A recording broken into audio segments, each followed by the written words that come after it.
take victory. They're going to claim the 30,000. It's only Orange Marmalade to fight to the end. And he is going to run it out. He doesn't want to leave this finals. He can't believe that they've lost. They've come so far from the lower bracket. They almost claimed victory. They tied it up at 1 apiece. He is going to run away, and in comes the final abilities, the final kills that they need, despite having to fight against a very resilient Orange Marmalade. So look at her counter kill. This is incredible. Oh Orange Marmalade turned that on his head. SK Gaming were playing like they won. We know what happens next. There's the Wolves and Bloodlust on Benruki, drops down to half. Wow, and down goes Benruki. He didn't try to give him up. I don't know if it's possible. He landed back up in. Benruki's at 80K. He's alive. We're all alive. And CD pulls off the miracle. Are you kidding me? They are all alive. Here comes the Metamorphosis. They're looking at strike back. Bounces dangerously low. There's nothing left for 9 more seconds. Down to 10%. Trying to get away from the onslaught. Portal's at 5%. They're in hot pursuit. And taken. No way. The panic almost. Yeah, but Method have won the game. If they can just stay alive here, Snuds just needs to live a few more seconds. Incarnation is up in 1. No bubble, no pop, no Avenger Crusader. Here comes the Incarnation. There's nothing he can do. The mighty Bastia, he doesn't have anything left. So many upheavals from Swansea. They're desperately trying to get him down. The game. They're gonna win BlizzCon. See him barely hanging on. This is it. The Hawks are going to take it. The 2-time champions. Don't open. I've opened on him, man. You're joking. Sheep mage. 1-star surge, 2-star surge.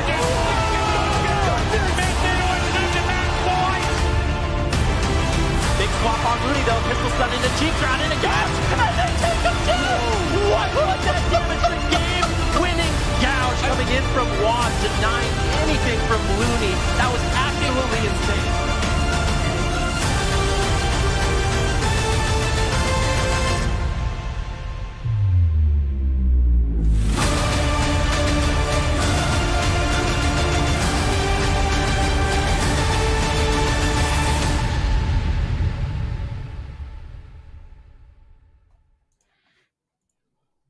Hello, everyone. Good morning. Welcome to Championship Sunday of the Cup number 2 for the AWC Shadowland season. My name is Aya. I'm your host, and I am joined with Zico, Benruki, and of course, Zupatees. And I am so excited to get started with these games here. Friday and Saturday were both very intense, high competitive games for both of these regions. We're starting off the day, of course, in the European region. We've got 4 teams, and at the end of the Europe part of this cup, it's going to be only 1 remaining. We're going to head to that grand finals, and I can only imagine that it's going to be a very hard-fought victory for either of these teams, because the 4 remaining ones that we have in this region, Benruki, are just looking so solid today all around.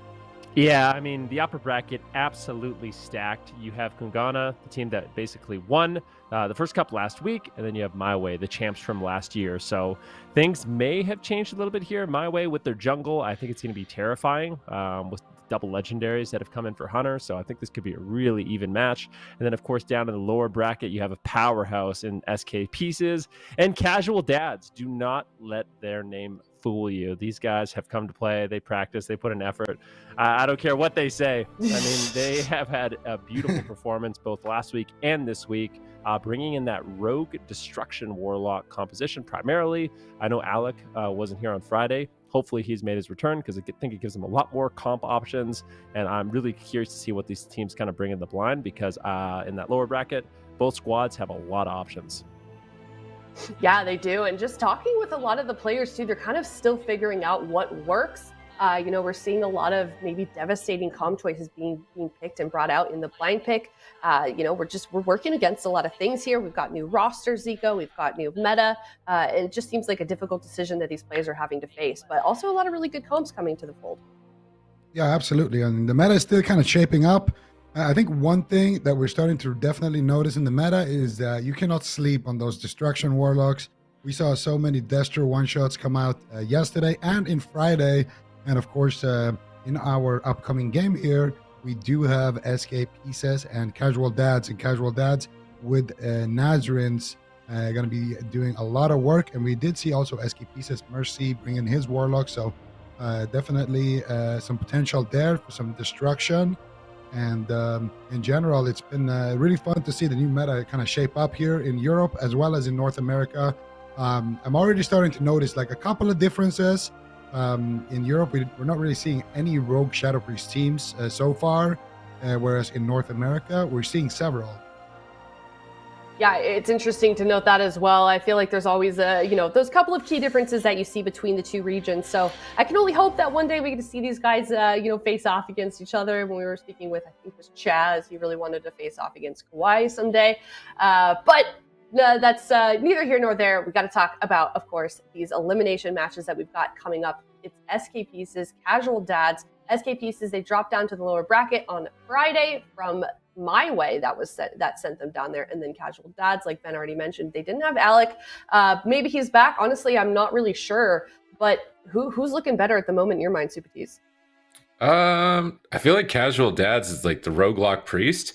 They've just got a lot of synergy on that comp. It's like kind of the teams we see in North America, like 3.5 Men, where it feels like maybe they've only got a couple of options, maybe one option that's their best, and they're just making a run with it and playing really well with it. Whereas on the side of SK Pieces, they've got such phenomenal levels of skill on all their players that they have a bunch of different options, but none of them have been really dedicated to. So the teams that are like super specialized, like the Casual Dads, could still have an opportunity. I think that I would like to see some type of mage lock from SK Pieces, just because we're anticipating an assassination rogue, and kind of exploit the mobility from that assassination rogue with a frost mage and with a Destro Warlock on their side. That's what I'm expecting from game one, but it also depends on if Alec is here or not, because maybe Casual Dads would do a mage lock as well. Yeah, would be interesting to see that, potentially a mirror with these two teams. I guess it does ride on whether or not Alec is here and whether or not they decide to play him. Ben, did you find a lock to queue it? I have a lot of Warlocks. I don't need to find them. I've been investing in my Warlock friends for a while now. Okay, so yeah, Frost Mages and Warlocks, we don't get partners. Okay, so we basically had to partner up. We're like, we're like the kids that get picked last for dodgeball type of thing. So we had to make our own team, and now people want to play Mages? Yes. I don't know where you've been, but Frost Mages have been out of the meta for a little while. It's been all about those cool kid Fire Mages, that's for sure. That's true. That makes sense. Well, I mean, at least you're not an arcane mage, right? Low blow. Below the Am I wrong, belt though? there. I mean, nobody is anymore, but those days are over. Yeah. It's interesting. I feel like, speaking of specs that we don't really see that often, there have been a couple that we are seeing kind of come back. Like, it's always kind of been a Disc Priest show for quite some time. Now we're seeing a lot of Holy Priest. We're seeing a lot of Survival Hunter. Just, new specs popping up here and there. Zico, what do you make of that? Well, I think it just shows, the changes coming in, the 4 sets, the new trinkets, all that good stuff that's been added in 9.2 is changing up the meta. And one of those classes, of course, is that Warlock. Warlock in general, we haven't really seen them too much in Shadowlands. So it's going to be interesting to see, these Destruction Warlocks really ramp up. And I think we're in for like a Mage Lock meta. I think we're going to see a lot of Mage Warlock with Destruction because they just complement each other well. And I think these players, they still have, a lot of experimenting to do, but I think that's where we're headed. And we are also headed to Grand Arena. Game number 1 between SK Pieces and Casual Dads. Maybe a Mage Lock Mirror. Okay. We get one. Hey, I Mage predicted this. I'm just throwing that out there. I said SK Pieces, Mage Lock Holy Priest versus. He's not Assassination. I didn't get it. Outlaw. He's Outlaw. Why is he Outlaw? I would have had Outlaw. it. He ruined Because it. he doesn't want to be Asa. Really good defense. I mean, Asa would be terrible. I think Sub or Outlaw would absolutely be better in this matchup. But yeah, this is a really interesting matchup. I feel like for Morrow, he can keep the team pinned to the pillar for quite some time, which is really, really solid. A lot of snares that Nixie's going to have to deal with. But I don't have much experience in this matchup with an Outlaw Rogue. I kind of wonder how that's going to switch things up. I wonder if he's playing the additional range on that Rogue. Maybe make it a little bit easier to actually connect to his target. and kind of maneuver around the map. Lower cooldown defensives could really pay off in this match. And I think Nazarins is going to be able to get a lot done. Big kidney shot here on Mercy. Let's see where the damage is. Nice spell steal interrupt there by Morrow. Great job. It's going to be up to him to kind of deny Nazarins in this match, especially if Mercy's being trained. Here we go, though. Big damage from Morrow. This is the Deathborn, the Powered Infusion. Basically every single cooldown up for Morrow. This is where they really need to limit his damage. You either make a huge offensive push on Morrow and keep him defensive, or you need to run away and hide. Those are your two choices at this moment. We'll see what Casual Dads decide to do. Ooh, both Warlocks popping off here as well. Nazarins with big damage here with those Dark Soul Chaos Bolts. And same thing goes for Mercy. Morrow also looking for some damage here. Mercy going to be stuck in that kidney shot for now. And Nixie working on Inferno. Here comes the Chaos Bolt. Here comes the Frost Bolt. Here comes the damage. But are they going to respond with here? Stun onto Nixie. 3 Eternal Aegis that one though. So he will be completely fine. And Nixie going to appear into another bolt here. But still, with that trinket active, he should be okay. Now, swapping over to Asgarath here, stun onto him. And he does have that Guardian Spirit available, but doesn't need to use it just yet. And we haven't really seen this matchup before. I think Outlaw seems very good into this matchup because you just have a lot of flexibility here, swapping back and forth. You don't need to stack up your bleeds on anyone. You can kidney shot Asgarath, and now you have a kidney shot here for Mercy. Big damage coming out onto him. You're going to have that Tricks of the Trade. You're going to have those gouges as well to set up. And I know when Rookie is happy to see that ice wall right there of Morrow, but Nazarins blasts through it right away. Yeah, so as the Outlaw Rogue, you have honor talents that increase your stamina over time. Nixie probably has 100,000 HP, maybe more with Fortitude buff in this game. So against burst classes like Destrolock and Frostmage, if you can't 100 KO the target, you can just run out of damage. And then Clyde will instantly heal it to full with Serenity. So stacking stamina like that on this version of Rogue on Outlaw means that these burst classes are probably not going to be able to cut through and really hurt him. And it allows Nixie to just go wherever he wants. And right now he's all over Morrow, getting an ice block, forcing Asgarath's trinket now as well. Mastispelled into a fear, maybe going for the win already in game one. Chastised for follow-up, trying to take him out. Pressure from Casual Dads is immense. That Outlaw Rogue is looking so good in the matchup. Yeah, it is looking really solid. I mean, you have all those defensive cooldowns. You talked about Morrow's having a really difficult time actually getting anything going here. And this is exactly what you want to do against the Frost Mage. If you can kind of limit the damage of Mercy and then just train down Morrow, make it really difficult for him to keep his Blizzards down, get those Frostbolts out, it can definitely be punishing Nixie all over the map and putting out lots of pressure on that Outlaw Rogue. Curious to see what his overall damage is going to be at the end of this one. Big kidney shot now onto Mercy, putting out that pressure. If we look at mana, it's actually even. A lot more even than I thought it would be. Potentially Clyde could go for a drink. Potentially Asgarath could go for a drink. I could see SK Pieces winning this one on mana as well. Tomorrow's waiting for his Deathborn. He's got the Icy Veins active or available and ready to go. Now SK Pieces is going to have a huge hit of damage, and Casual Dads is going to have to respond. However, I feel like Nixie, with his Cloak of Shadows, with his Vanish, with his Aegis, has a lot of tools to live here. Morrow finally getting some cast off as Nazarins is in the middle of the map. This would be a perfect time to drop a little ice wall. But Nazarin's just going to soul shape back to the pillar. Line of sight. Morrow gets gouged. Good control here by Nixie. And SK Pieces, even with their cooldowns, we'll see. Morrow goes for a cast ice wall. Nazarin's just going to portal out of that one. And Nixie in the open, is kind of just looking like a tank here on this Rogue. Yeah, and Outlaw just seems super strong into these Wizard matchups. It's kind of historically been one of the things that they're very good at, kind of denying casters and denying Feral Druids, just kind of being a menace on the map, being the tank for the team, just running around, stunning everybody up, gouging people, and of course buffing Nazarins and providing that lockdown. And we're going to see another swap here onto Asgarath into a blind, but it breaks there, unfortunately. So they don't get that trinket that they were maybe hoping for from Asgarath. But still, Morrow down one ice block. Right now they're going to go after Mercy, and this is the flexibility of the Outlaw Rogue as well. You can just swap targets a lot. You can go after whoever you want basically on the map. You have a decent amount of mobility. You're very, very tanky here, as you can see, and it just frees up Nazarins there in the back line. You just stand at the pillar with Clyde and just recast onto whatever they want, while Nixie is kind of soaking up those hits. Nixie's going to be caught up in the fear. Heal that pet a little bit. Nixie did some damage there, but you cut through that shield of Mercy, that Dark Pact. And now a little bit of damage on the Nazarene. They're going to go after Morrow here. This could be deadly because Morrow already down one ice block. They would want to try to force that second one, but so far, Nazarene's not really able to leave the pillar just yet. And it is going to be kind of Casual Dads retreating for a little bit. Now pushing up, looking for some cross crowd control. They actually kill Mercy's pet there. Big damage to Mercy. He's going to shrink it out and get that Guardian Spirit and summon up a new Fell Hunter right there. So Mercy with those cooldowns should be alive for now, but good pressure again here from Casual Dads. Let's see if they can keep it up here and close out the game. They had good early pressure, but SK Pieces has changed their strategy. Now they're just polymorphing Nixie, fearing Nixie, just crowd controlling Nixie and not allowing him to connect to a target nearly as much. So we can see that in the pressure, not getting those major cooldowns like ice blocks or unending resolves from Mercy.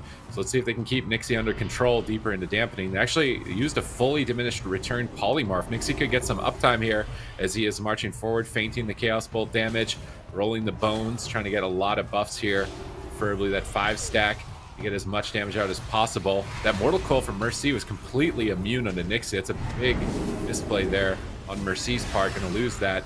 And the Aegis is going to trade. Now they're swapping to Nazarene's. Nazarene's has Dark Pact. Clyde's on top of Mercy here, ready to get out some damage as well for the team. Gripping behind the wall. Nice little grip by Clyde there, gripping Nazarene's through that ice wall to stay on target. Triple Mortal Coil from Nazarene's potentially, using that Bane of Havoc even in a Wizard matchup, trying to take advantage of that cleave damage, swapping back to Mercy, Rod across the board. Asgrath is almost out of mana at the 7-minute mark. Blinding Morrow, trying to bait him to use that second ice block to remove a 9-second blind. Mercy's going to port back behind the pillar. They're trying to set up Asgrath for a drink, but it could be difficult. Seems like Casual Dads are not afraid to push. Yeah, let's see if they can actually take Mercy down. Morrow, his cooldowns have now expired. He's not nearly as threatening.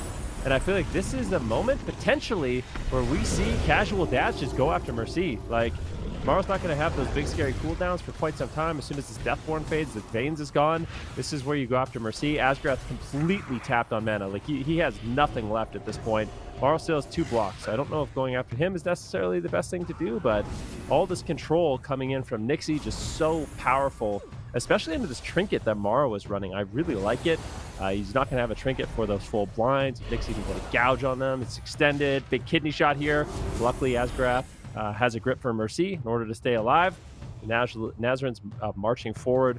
Clyde, his mana is looking solid, and it just seems like slowly but surely, Casual Dad's pulling ahead in this match. Nixie always has a cooldown in order to respond, and I worry for Mercy in the near future. Asgrath actually snuck away there, got a decent mana chunk back on that drink, and he's already behind Clyde again in mana, and looks like the Outlaw Rogue is actually outvaluing kind of the mage in this matchup, because so far it's been all about Nixie here, just getting that uptime and making sure that he tries to stop the drinks, buying his team time to kind of get aggressive as well. And look at Asgrath, he's trying to drink. What is Nixie going to do? Oh, he goes for the vanish there. I think he wanted to sap him, but he didn't find it. Asgrath getting that combat back. But that's one of the threats there. They get a counterspell onto Asgrath's Smite, though. And control gets casted out onto Nixie, gets feared. Sheep's coming out as well. And now they're trying to actually pressure Nixie. Ice Wall, big damage onto Mercy, though. And Asgrath, once again, completely tapped on mana here. Going to use that Symbol of Hope to get a little bit mana back there. But honestly, it looks like this game is so much in favor of Casual Dads. It just seems like Clyde doesn't really have to spend any mana whatsoever, whereas Asgrath has to go constant drinks. He needs to get a big drink. He needs to cross the map here and try to sit down and get a big drink, with Morrow and Mercy kind of just shutting down anybody who comes in the open field with their damage cooldowns. You don't have the Deathborn here, though. Unfortunately, Asgrath is sitting down for a drink. He's getting a little bit of mana here, but once again gets stopped, I believe, maybe by a distract there from Nixie, as he was stood up. And now, once again, going to go after Mercy here. Let's see what pressure they can get. They got Unending Resolve earlier on. Now Chaos Bolt's flying towards Nazarene's as well. He's going to use his Unending Resolve to trade with Big Mercy. damage from Morrow. They're just trading back and forth right now. Who's going to get ahead in the trade? Nixie's crowd controlled. Nazarene's has to portal back behind the pillar. He's caught in a frozen orb, popping that Gladiator's Aegis Nether Ward, trying to protect himself, but Morrow still all over him, deep into dampening. Morrow blocks out of the blind. Nazarene's blinks around the corner. They need to avoid Morrow at all costs. If they can survive this Deathborn, survive this Icy Veins, I think they've got the game in the bag, but that's going to be maybe another 10 seconds. Can they do it? Nazarene's is going to get potted right in that final second. Can Clyde save it? No, he can't. And Morrow pulls out the win. right at the last second. Casual Dads played that so beautifully for most of that game. Anytime Morrow had the Deathborn, it was a full blind. Nixie would move over for potential stun, maybe a gouge, maybe an interrupt. They had a lot of control with Morrow, but at the end, when it mattered most, when dampening was high, they just basically let him do whatever he wanted. So ice blocking out of the blind, and then basically being able to free cast at that high of dampening with Deathborn is really, really overwhelming. So SK Pieces will claim game number 1, but I kind of feel like Casual Dads was winning most of that game. And if they had played just a little bit different at the end, it still kind of felt like it was their game to win.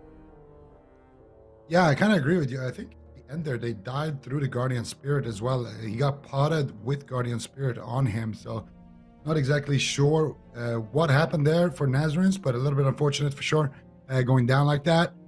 Because like you said, you know, it looked like they're in the driver's seat the entire time. That Deathborn, though, definitely a scary cooldown for Morrow, and he's able to find that pressure that they needed towards the end of the game.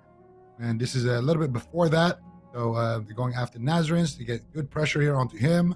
And Morrow, this is the Deathborn, casts out some Sheeps, has the Veins, has the Power Infusion. Nazarenes immediately respecting it, popping the Aegis Trinket as well there. And he actually goes out in open field here, takes a big chunk of damage as a result. And he Night Phase behind the pillar, gets a Guardian Spirit. And then here, I do believe Morrow just blinks in with a Flurry proc. And then he just isolates him. Oh, the Guardian fades. That is so unfortunate. Guardian not going to be on target right there. And yeah, look at Nixie's damage, dude.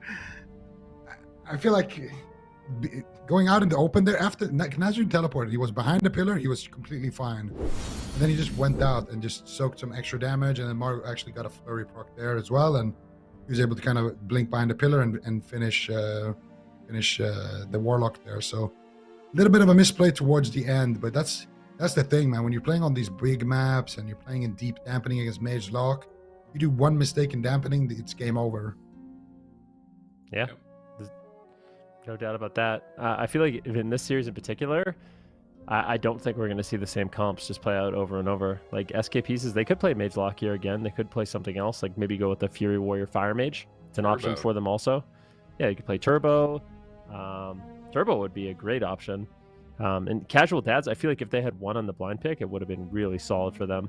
Although they don't really have that many composition options. Well, maybe. It depends if Alec is here or not. If Alec is here, then they have comp options. If he's not, then they don't. So we'll see. SK Pieces going to the small map. I would like to see them switch it up and just go for, you know, something. Play Turbo. Yeah, bring in Mercy on the Fury Warrior.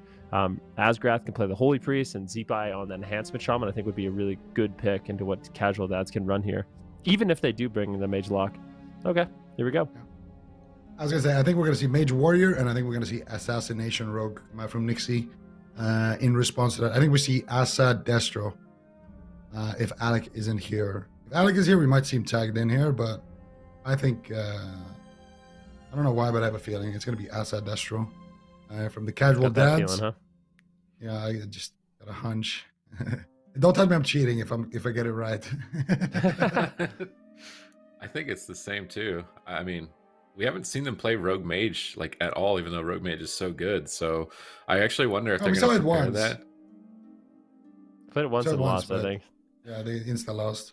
So not the best performance with it. I really don't know why they wouldn't put more time into that comp. I feel like that comp should be more valuable of an investment in the long term. Like, you're gonna invest in Rogue Lock for like the entire year. I don't know, but yeah, Assassination makes a lot more sense here to be able to just tunnel down a target. Likely going to be Mercy. You could maybe go after Asgrath on this map a little bit, but I think Mercy is likely going to be the safer target for Nazarenes and Nixie to go after. And this could just be a series that goes to a game 5. It really depends on if SK Pieces can take these small maps. It feels like SK Pieces are going to be heavily favored on big maps. I'm just imagining they're not going to lose a 12 round. They're not going to lose a Maldraxxus. But really, if they can take these small maps, then I think they're going to be in a really good position. I think SK Pieces. I don't know if I agree. I think Casual Dads won't blind lock the Outlaw. I think maybe they will, but I think if they do blind lock the Outlaw, we're going to see SK Pieces pick this comp Yeah. I don't think SK Pieces ever want to play Mage Lock into Outlaw Destro again, because it didn't look great. Like, they got the win, but I even on Tolvir, I don't think they want that matchup. I swear, I don't think they want it on a large map, because it looked rough. Like, they needed to drink so much, and even then, it was like kind of a random kill that they got, like based off of one guy making a mistake. I feel like if Nazarene survives that if they survive that Deathborn, I think it's Casual Dads who take the win in game number 1. So I think SK Pieces, they need to be kind of aware of how close that game actually was. And for Casual Dads, it's the big question for me is, can you blind lock Outlaw? If the answer is yes, then I don't even think we're going to game 5. I think Casual Dads just take it. But the answer is no, and I think we might be going to game 5. I feel like SK Pieces can just win this matchup too. Like, a Warlock on a small map. I mean, I don't know. We've seen Nazarenes pull off some really, really crazy stuff, but I have a feeling Maro is going to play the Pandaren Mage. He's going to use the Echoing Resolve. He's going to use the Blink Stun as an assassination rogue. That can be really difficult to kind of deal with. I mean, if you're going after the Mage, Maro's not going to try to go for CC. He's just going to run around and CC the rogue, drag him out into the open, bring him to his druid to get rooted and cloned and polyed, and then just throw a combust on the warlock when Mercy has uptime. So I think SK Pieces has some clear win conditions. Casual Dads, I expect them to do potentially some warrior swaps here, maybe go after Asgarath, but I feel like Mercy is probably the most vulnerable target. Fury Warrior has a lot of self-healing, but when Nixie actually uses the Shiv and reduces healing by 40%, I think it makes it a lot more difficult for Mercy to keep himself alive through the damage of like a Vendetta, for example, and some of those Chaos Bolts Nazarene has. So I don't know who exactly is going to win this one. I can see win conditions for both sides, but if SK Pieces pick up a win, I feel like this is going to be a 3-0. Yeah, absolutely. I think this game is going to be very, very important for the remainder of the series, and this is an elimination match as we are in the lower bracket. Loser will go home in 4th place. Winner will have a chance to battle it out in that lower bracket final and then potentially play in the grand final. So a lot on the line here for both of these teams. And for SK Pieces, they didn't have a great performance in that last cup. So they need the points more than Casual Dads, I would say. We're going to see exactly who the target will be. And it looks like it will be Mercy. Big damage coming out from Nixie with that Vendetta. Massive chunk of damage. And Mercy is actually playing Dwarf. He just stone formed and deleted all those bleeds from that Vendetta. Nice counter, but those cooldowns do not line up. So for that next Vendetta, it won't be available. And we are seeing Clyde on that Night's Fae Priest, so probably going to be reducing that Vendetta a significant amount. Nazarenes once again here with the Chaos Bolt in his back pocket, going for the big Incinerates here onto Mercy. Big pressure, but now it's going to be Mercy potentially trying to get aggressive here onto Nazarenes. Goes for the intervene there. Nice. To deny the sap. Beautiful play there by Mercy. And we're going to see Nazarenes once again here. Going to be the target of choice. Here comes the spear. Here comes the damage. Clyde not in crowd control. Now Clyde in a full sheep.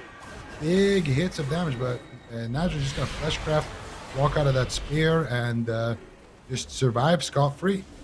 Yeah, good kiting by Nazarenes. They're swapping to Nixie. Vendetta's available, though. Kidney shot. Are they going to go for it? They pull the trigger on Vendetta. Chastise on Asgarath. Is he going to be able to survive through Ironbark? Trading out the Aegis as well. Asgarath still crowd controlled for one more second. Finally out. That pre-Ironbark definitely saving Mercy in the position. Now managing to recover him to get back onto Nazarenes and get aggressive. They need to start forcing these Guardian Spirits from Clyde. The unending resolve, but the portals of Nazarene just too good. Portaling behind that fence there, avoiding Mercy. But now Mercy's going after Nixie. Recklessness proc, it's kidney shot on it. Nixie shutting down Mercy's damage for a moment. Clyde is still in a Cyclone. Double Mortal Coil, gets Blade Stormed by Mercy. Nice Blade Storm timing, but he's still getting blasted, sitting behind the pillar here, waiting for Asgarath to pick him up. Clyde slightly getting a mana lead here, but Sphere of Bastion, Recklessness coming up in 10 seconds. A little bit less than that, proccing a Recklessness into it. Mercy has a lot of damage available. Full stun. Here comes the spear. Here comes massive hits. Combust up in 2 seconds. Nixie Cloak of Shadows before the combustion to get out of the spear, but now we won't have an answer. Can they turn it around? Chaos Bolts and Infernals are proccing. Mercy critically low, leaping back behind the pillar. Clyde chasing him, trying to go for a Shadow or death potentially. Not able to connect enough damage to finish Mercy here, but Combustion's available. You got a Rogue with no Trinket and no Cloak. Next Stormbolt, but here comes another swap onto Asgarath. Mercy intervenes over, assisting Asgarath, allowing him to get out of the fight.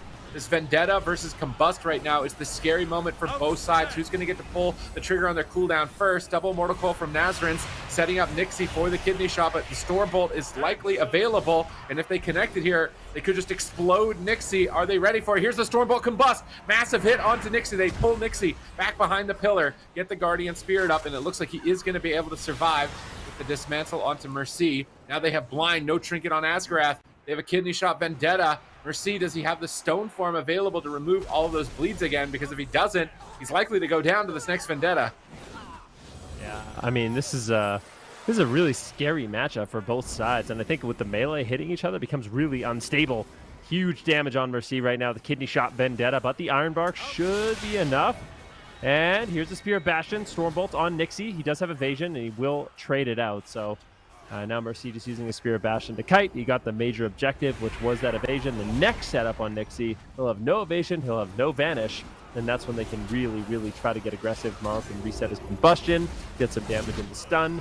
SK Pieces could do okay, but I feel like the Druid might be backfiring here. SK Pieces really not getting too much value with that Restoration Druid.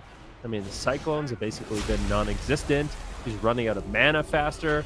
I suppose the one nice thing is you have a Poison Dispel for the Vendetta, but I kind of wonder if SK Pieces should have just played the Holy Priest here instead of bringing Asgarath on that Druid. Yeah, definitely could pay out. We'll see what happens there with that Druid pick. For now, though, Asgarath definitely going to be a thirsty little Druid. He's for sure to try to find a drink at some point, but the map is small. It's going to be a hard thing to do. Nice grip by Clyde. Preemptive grip there before that Spear of Bastion connects. So Asgarath will sit down and drink with that, though. They're trying to stop it with pressure. Rain of Fire coming out from Nazarens. He spots him where he stealths, and he is able to shut it down. And they need to keep kind of laser focus there on Asgarath. Asgarath actually rooting up the pet there in the back line, trying to make sure that it doesn't keep him in combat, so he can drop and go for a drink. And that's going to be the name of the game. A lot of mana here. Asgarath once again trying to get that drink. Nixie trying to stay aggressive. Morrow with Combustion here doing a lot of damage. The Aegis trigger gets traded out. Bash of the Clyde Fear onto Asgarath. Ring of Frost gets interrupted. Morrow going for the shifting power. Doesn't look like they will find any follow-up on that Fear. And once again, Nixie is just bleeding up Mercy, bleeding up Morrow here, and kind of going for an the Druid strategy. Split pressure is very, very taxing on that Druid's mana bar. And you have to, use your healing of the time effect on multiple targets. Big Chaos Bolts connect onto Morrow. Big damage here with that Vendetta as well, but he will deflect with the Aegis. Now Nixie will be in big trouble. Here comes the Spear of Bastion. Potentially he gets pulled. Nice Vortex by Asgarath, but Nixie's still kiting here. They still have the Spear of Bastion though. Kidney shot onto Mercy. Another Infernal gets called in here. Nazarene's starting to build up that Burning Legion army here, doing tons of split damage onto both Mercy and Morrow. Asgarath's mana very, very low. They need to keep him from drinking and keep up the pressure. Let's see if they can do it here. They're punishing Morrow for being so posted up so aggressively as Nazarens goes after him. Mercy's going after Nixie. Stormbolt pre-feint by Nixie, but here comes the Spirit Bastion. No Cloak of Shadows, has evasion, just going to kidney shot Mercy, but here's Bust on the Nixie. Clyde immediately fading CC, trying to save him with the Guardian Spirit, but he's getting cut down through it. 10% dampening. Is he going to fall here? He's getting Blade Stormed on by Mercy. He's nice going for the kill. He's still so critically low. Uses the Gateway. Mercy leaps in and dunks him. And SK Pieces up 2-0 now on match point. Morrow with a beautiful blink counterspell there. I mean, Clyde was kind of in a rough situation. His throughput really wasn't high. Had to go for that cast, but as soon as that counterspell landed, it was good night. I mean, Mercy playing the Dwarf to get rid of those bleeds, as well as Kyrian with the File. He's a lot of answers for the Assassination Rogue, and I think this is a great pick from SK Pieces, up 2-0. And now I kind of wonder if we're going to see Alec, because I feel like we need to go to a big map. Go to a big map. If we see SK Pieces locking the same thing, maybe you try to mage lock of your own. Otherwise, I'm really not sure what they're going to do, because this seems like a really solid comp. Yeah, again, Morrow just playing that mage warrior. It's a classic thing for him, and he always performs on it. And with this roster, it's going to be no, it's just going to be another day in the office for these guys. 2-0 here, kind of winning, the blind pick for them, because they have to lock it in blind, and It's been a comfort pick. It's been doing well for them as well on Friday. It did save them in their series as well. And we can take a look at how it all happened here. And what happened to Clyde's mana at the end here? Because he went for Symbols of Hope, but did he have a little bit left to work with, or what actually ended up happening? Because at this point, he has a little bit more than Asgrath. And Asgrath doesn't have Innervate or anything like that, so I feel like the pressure should be on their side, but they take a decent amount of damage here onto Nixie, and this is where the Combust comes in, I think, from Morrow as well. There's the Bastion, and there's the Dragon's Breath, there's the Sheep. Here comes the Combust, doing tons of damage. Clyde trinkets, fades, and he does spend a decent amount of... Okay, he's got nothing. He had to just basically use everything to heal up that Combustion. There's the Blink counterspell coming in from Amaro, and once that is secured, Asgrath finally gets to push in as well and kind of be aggressive with his crowd control, follow up with the bash, and they have the damage there to take him down. So nice stuff here from SK Pieces. 2-0 in the matchup, and I think it was you said it, Van. If they win here, you think it's going to be a 3-0. Yeah, I did say that. And I feel like it's for good reason, too. I mean, we haven't seen the side of Casual Dads really switch up their composition or incorporate Alec this week much. I would like to see it, but it seems like they really like this Warlock Rogue, and Warrior Mage, Fear Warrior Fire Mage seems to be a really solid answer, especially when Mercy can kind of pick whatever racial he wants with the Dwarf. He can play Kyrian. Has a lot of answers for those all-ins. And can kind of protect himself from that, because it seems like outside of the Vendetta, it's the Warrior Mage that pulls out ahead in terms of cooldowns. And I think at the beginning it was a bit of a growing pain where the matchup didn't seem great. But I think as soon as they switched from going after Nazarin to just controlling Nazarins, just allowing Morrow to just spam out polymorphs on him, counterspell him, and then train down Nixie, it just seemed like the matchup felt a lot better. Makes me wonder what NA is going to look like, because I feel like SK Pieces, this is a comp that Liquid could play as well into Powermen, because Powermen were running a lot of Rogue Lock. So with Mez on the Warrior and Sam I am on Mage, I almost wonder if they're watching this, if they're considering it as a comp. Although that wasn't like an easy win. Like Asgrath was There was lots of times where Mercy could have gone down. But it looks like they're going to a big map. SK Pieces always playing to the map. It's like they know the other team can build the advantage, so they want to take as much of it as they can. And this map is really favored towards Wizards, so SK Pieces are going to switch. This is where Outlaw, I think, comes in, or Alec comes in if he's here. And this is where I was wondering, like, Outlaw Rogue on a big map, I think will struggle. I think Nixie will just get put in a spot where he is just eternally locked down by crowd control and not able to get to any target. And then Nazarins is just isolated, eventually in a bad spot, connect the Deathborn. Whoa. What's the whoa? I feel like... You can't say whoa and then not follow it. Yeah. I'm looking at the AWC companion right now, and I'm going through Asgrath, Morrow, Mercy, Clyde, Nazarins. Everything looks good. And then I click on Nixie, and I don't know if this is a bug or not, but it says he has no traits and no conduits. So I kind of wonder if... Oh, if he changed specs and he forgot to change his... Oh... Yeah, I kind of wonder if that happened, because if that's true, that's bad. Traits and conduits are definitely strong. So it could be a bug. Maybe we can get a confirmation on that. But it could also be that he had no traits and conduits in that last game, which definitely unfortunate. Someone needs to fly in and I don't get inspect it. It looked so good with the Outlaw. Why? Yeah, I don't know why there's assassination. No idea. Vendetta. This makes I don't no know. sense. Outlaw was immortal though. Yeah. Like, yeah. I actually don't think Outlaw can die to these like burst classes. Like physically, I think it's like physically impossible, because you can't do enough damage to kill it, and if the target survives burst damage, it goes to full health. So like Outlaw is probably the best counter into like these Demo Warlock, Destro Warlock one shots, Elemental Shaman Vesper Totem one shots, Frost Mage one shots. Like maybe there's going to be a way that it gets incorporated. This isn't actually where I thought Outlaw was going to get to shine, because Outlaw is built around being like low cooldown evasion, being really good against melee DPS. That's how it's like highlighted in 2v2. But in 3v3, it feels like its place is actually a counter wizard, where you're just this HP sponge that just runs out like, oh, you want to chaos pull me? Hit me, dude. It's like you're short cooldowns on Vanish, right? As well as Cloak, I think. I don't know if it's Cloak and Vanish or if it's just evasion. I think it's just evasion. I'm I need to learn more about Outlaw. I feel like I haven't seen it in such a long time. I need to I need to get a quick little class. If there's any rogues out there that want to teach me, I need to do some research because I feel like when I fight an outlaw rogue, it feels like they cannot die.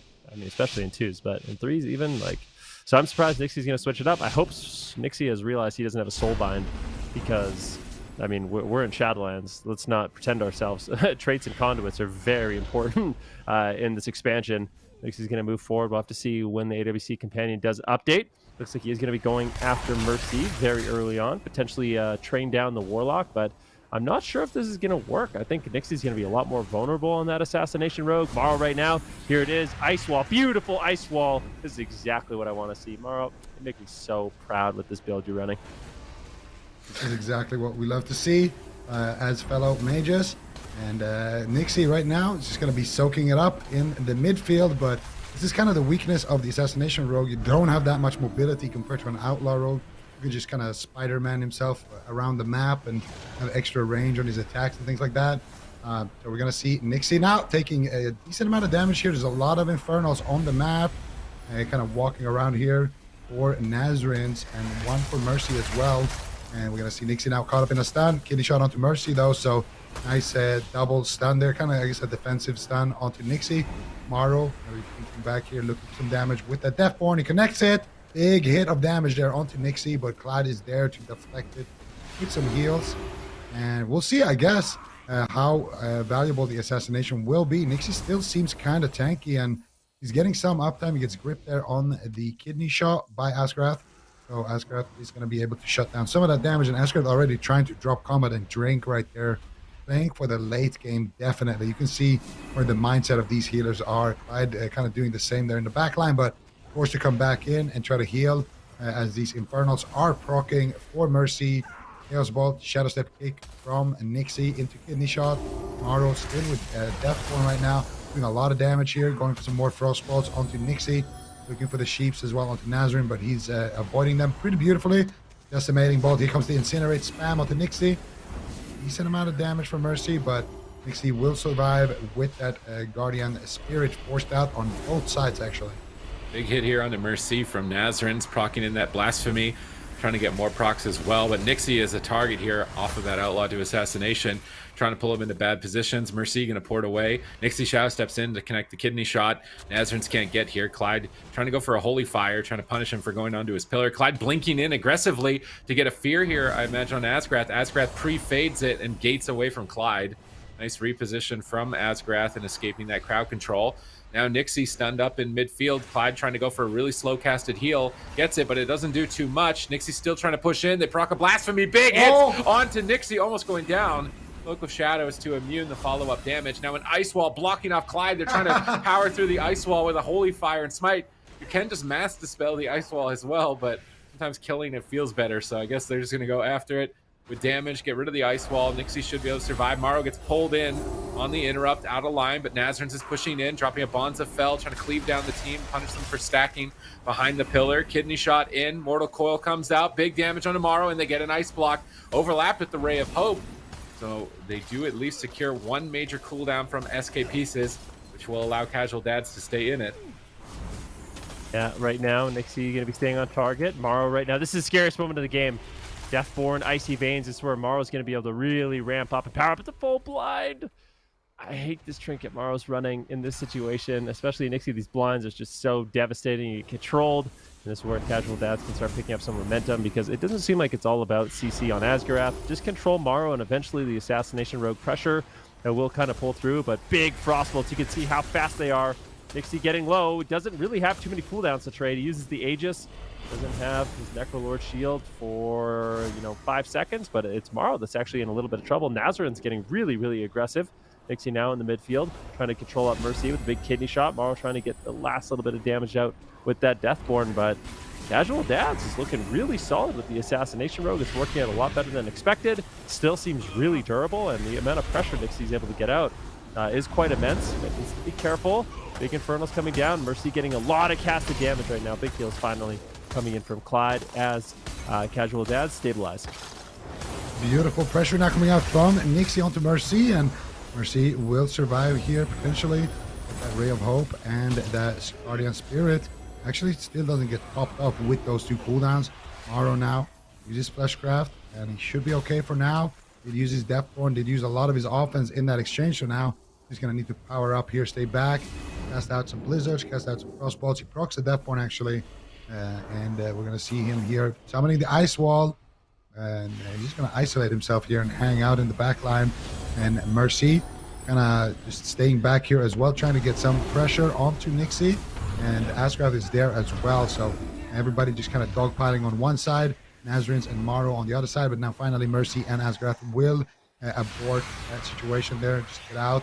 And now Nixie chasing down once again on that Assassination Rogue, and this is where the Assassination Rogue mobility, or lack of it rather, can be a little bit annoying to deal with, because you take a lot of damage trying to make your way back to the target. But of course he has that Poison Dagger, and he can still do some damage from range, keep up his bleeds, keep up his slows as well from range. So we'll see if Nixie can manage to make this Assassination spec work. We're 5% into dampening, both heals somewhat tied on mana, and I definitely think mana is going to be the big factor in this one. I think if Asgarth can sneak away and get a big drink without anybody falling too far behind, that's going to be basically the win condition for SK Pieces. And I think for Casual Dads, their win condition is just going to be to run somebody down, and they do force Amaro's Ice Block there with that Vendetta. So now Amaro, with no Ice Blocks left, he's going to really need to push them back there with that next Deathborn, buy some good time and create some pressure. Mercy is lobbing out tons of damage onto Nazarins as he gates back to Clyde's Pillar. Clyde currently feared up. Double Shadow Fury, Blizzard, Mortal Coil comes out. Nazarins pre-ports the Mortal Coil. Nixie's chasing down Morrow, going for the kill. Kidney Shot behind the Pillar. No Vendetta, though, as Morrow Alter timed it, going back in the Kidney Shot, negating that pressure. Sick Alter time by Morrow. Asgrath is still crowd controlled, though. Nixie switches over to Mercy for a moment. A couple dots up before wanting to get back onto Morrow. Morrow took that open time to get some Fleshcraft cast off, get a full shield. Nazarin's the target. Gonna trade his Unending Resolve to Fleshcraft as well. We're getting deeper into dampening. Priests are running it low on mana. This could end at any moment here as Nixie continues to chase down Morrow. He's gonna use Aegis. Mercy is just blasting Nazarins out in midfield. Nazarins gets pulled back to the Pillar. There's a lot of Infernals chasing down Nazarins, but Nixie's going for the kill. This is Vendetta. If Nixie stays on target, he could easily take out Morrow, but Morrow at the same time popping Deathborn, going for the kill. Who's going to fall first? Nazarins or Morrow? It's a race to the finish. It looks like Morrow's falling behind, but he procs his trinket on the Mortal Coil. Frostbolt's incoming. Asgrath doesn't feel safe, pulling Morrow away from the fight. A game of chicken. Both teams decide to pull out at that moment. Nixie now stunned up in midfield. Frostbolt's incoming. No Cloak of Shadows. Has to smoke bomb defensively, but he gets ice walled away from his team. Nixie's trying to sneak through it, getting Clyde's line of sight, but now Clyde's into a full polymorph. He's going to pop that Aegis. Spell lock onto Morrow. They need to avoid Morrow at all costs. This is much like game number 1.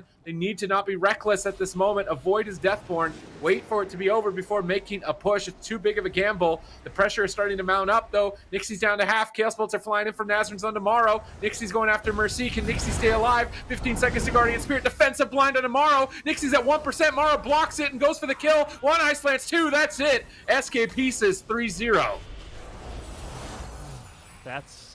That's brutal. I feel like Casual Dads game 1 and game number 3 had all the tools to win. Like, we're going to see it in the replay. I'm pretty sure Clyde had his grip. You just got to get out of the open. You're so far ahead at that situation. Morrow just being able to free cast his entire Deathborn and Icy Veins is just, that is the worst case scenario. It happened both games at around the same mark. As a result, SK Pieces will pull ahead, but this is making me believe that the Warlock Rogue Priest is actually a really good matchup into Mage Lock Priest, so that's some good intel for teams. You just really have to respect that cooldown, and if you do, it seems like you actually make favorable trades. I feel like the Outlaw worked out way better than the Assassination Rogue. I mean, we kind of saw the weakness of the Asta Rogue here at the end. He's just running around in open field, kind of not doing that much. Here, Morrow goes for the kill onto Nazarins, and this is the scary thing, right? Because this allows Nixie to just be free the entire time. But then Asgrath does a beautiful grip, and then, of course, Nazarins is at the Pillar, so they just swap to Nixie. Nixie has no Cloak of Shadows. What is he going to do? He just defensive smoke bombs, and they're just free casting here. Nice Ice Wall to block off the rest of the team there from Nixie for just a second, and that's going to allow them to land crowd control on the Clyde. He gets feared. He actually premonitions the fear, but then he gets full sheep because he doesn't have that premonition. Gets re-sheeped again. And here Nazarin's trying to solo Morrow, but Morrow has good control onto Nazarins. And then Morrow just blink casting still onto Nixie, doing so much damage here. And Nixie, the fact that after that smoke bomb, when he gets picked off, he's still trying to get aggressive onto Nazarins. I think that's the problem here, because if they just respect that death ward, it's run out at this point. Like, he died from an Ice Lance right after it ran out. So maybe, but at the same time, if you don't have any pressure, then Ascraft gets to reset his mana bar. So it's definitely a tricky situation to be in.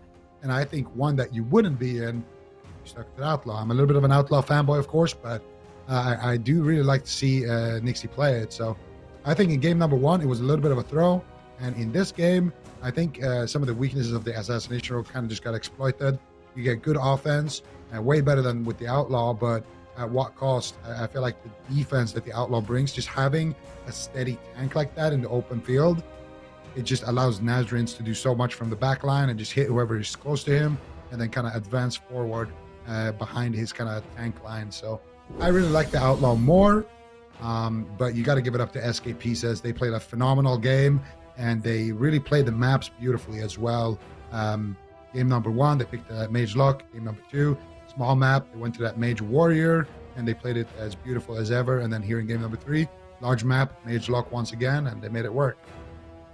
Yep, certainly did. And that's a good recovery as well from the last time that we saw these guys. You know, they won their game on Friday against Bugs, but they also got dropped down to the lower bracket by MYWAY. So potentially we see a rematch with these two teams. They're going to be moving on to the EU lower finals. So if MYWAY loses this next match that we've got coming up here, we could see those two teams face off against each other again. I know that Mara was feeling a little bit down the last time I spoke with him because of their loss, and he says that they're going to bring it back in the lower bracket, and they did just that. So we'll see if they can continue on that streak. But up next here, we've got the upper finals. It's KUNGARNA versus MYWAY, both former champions here, Super Tees.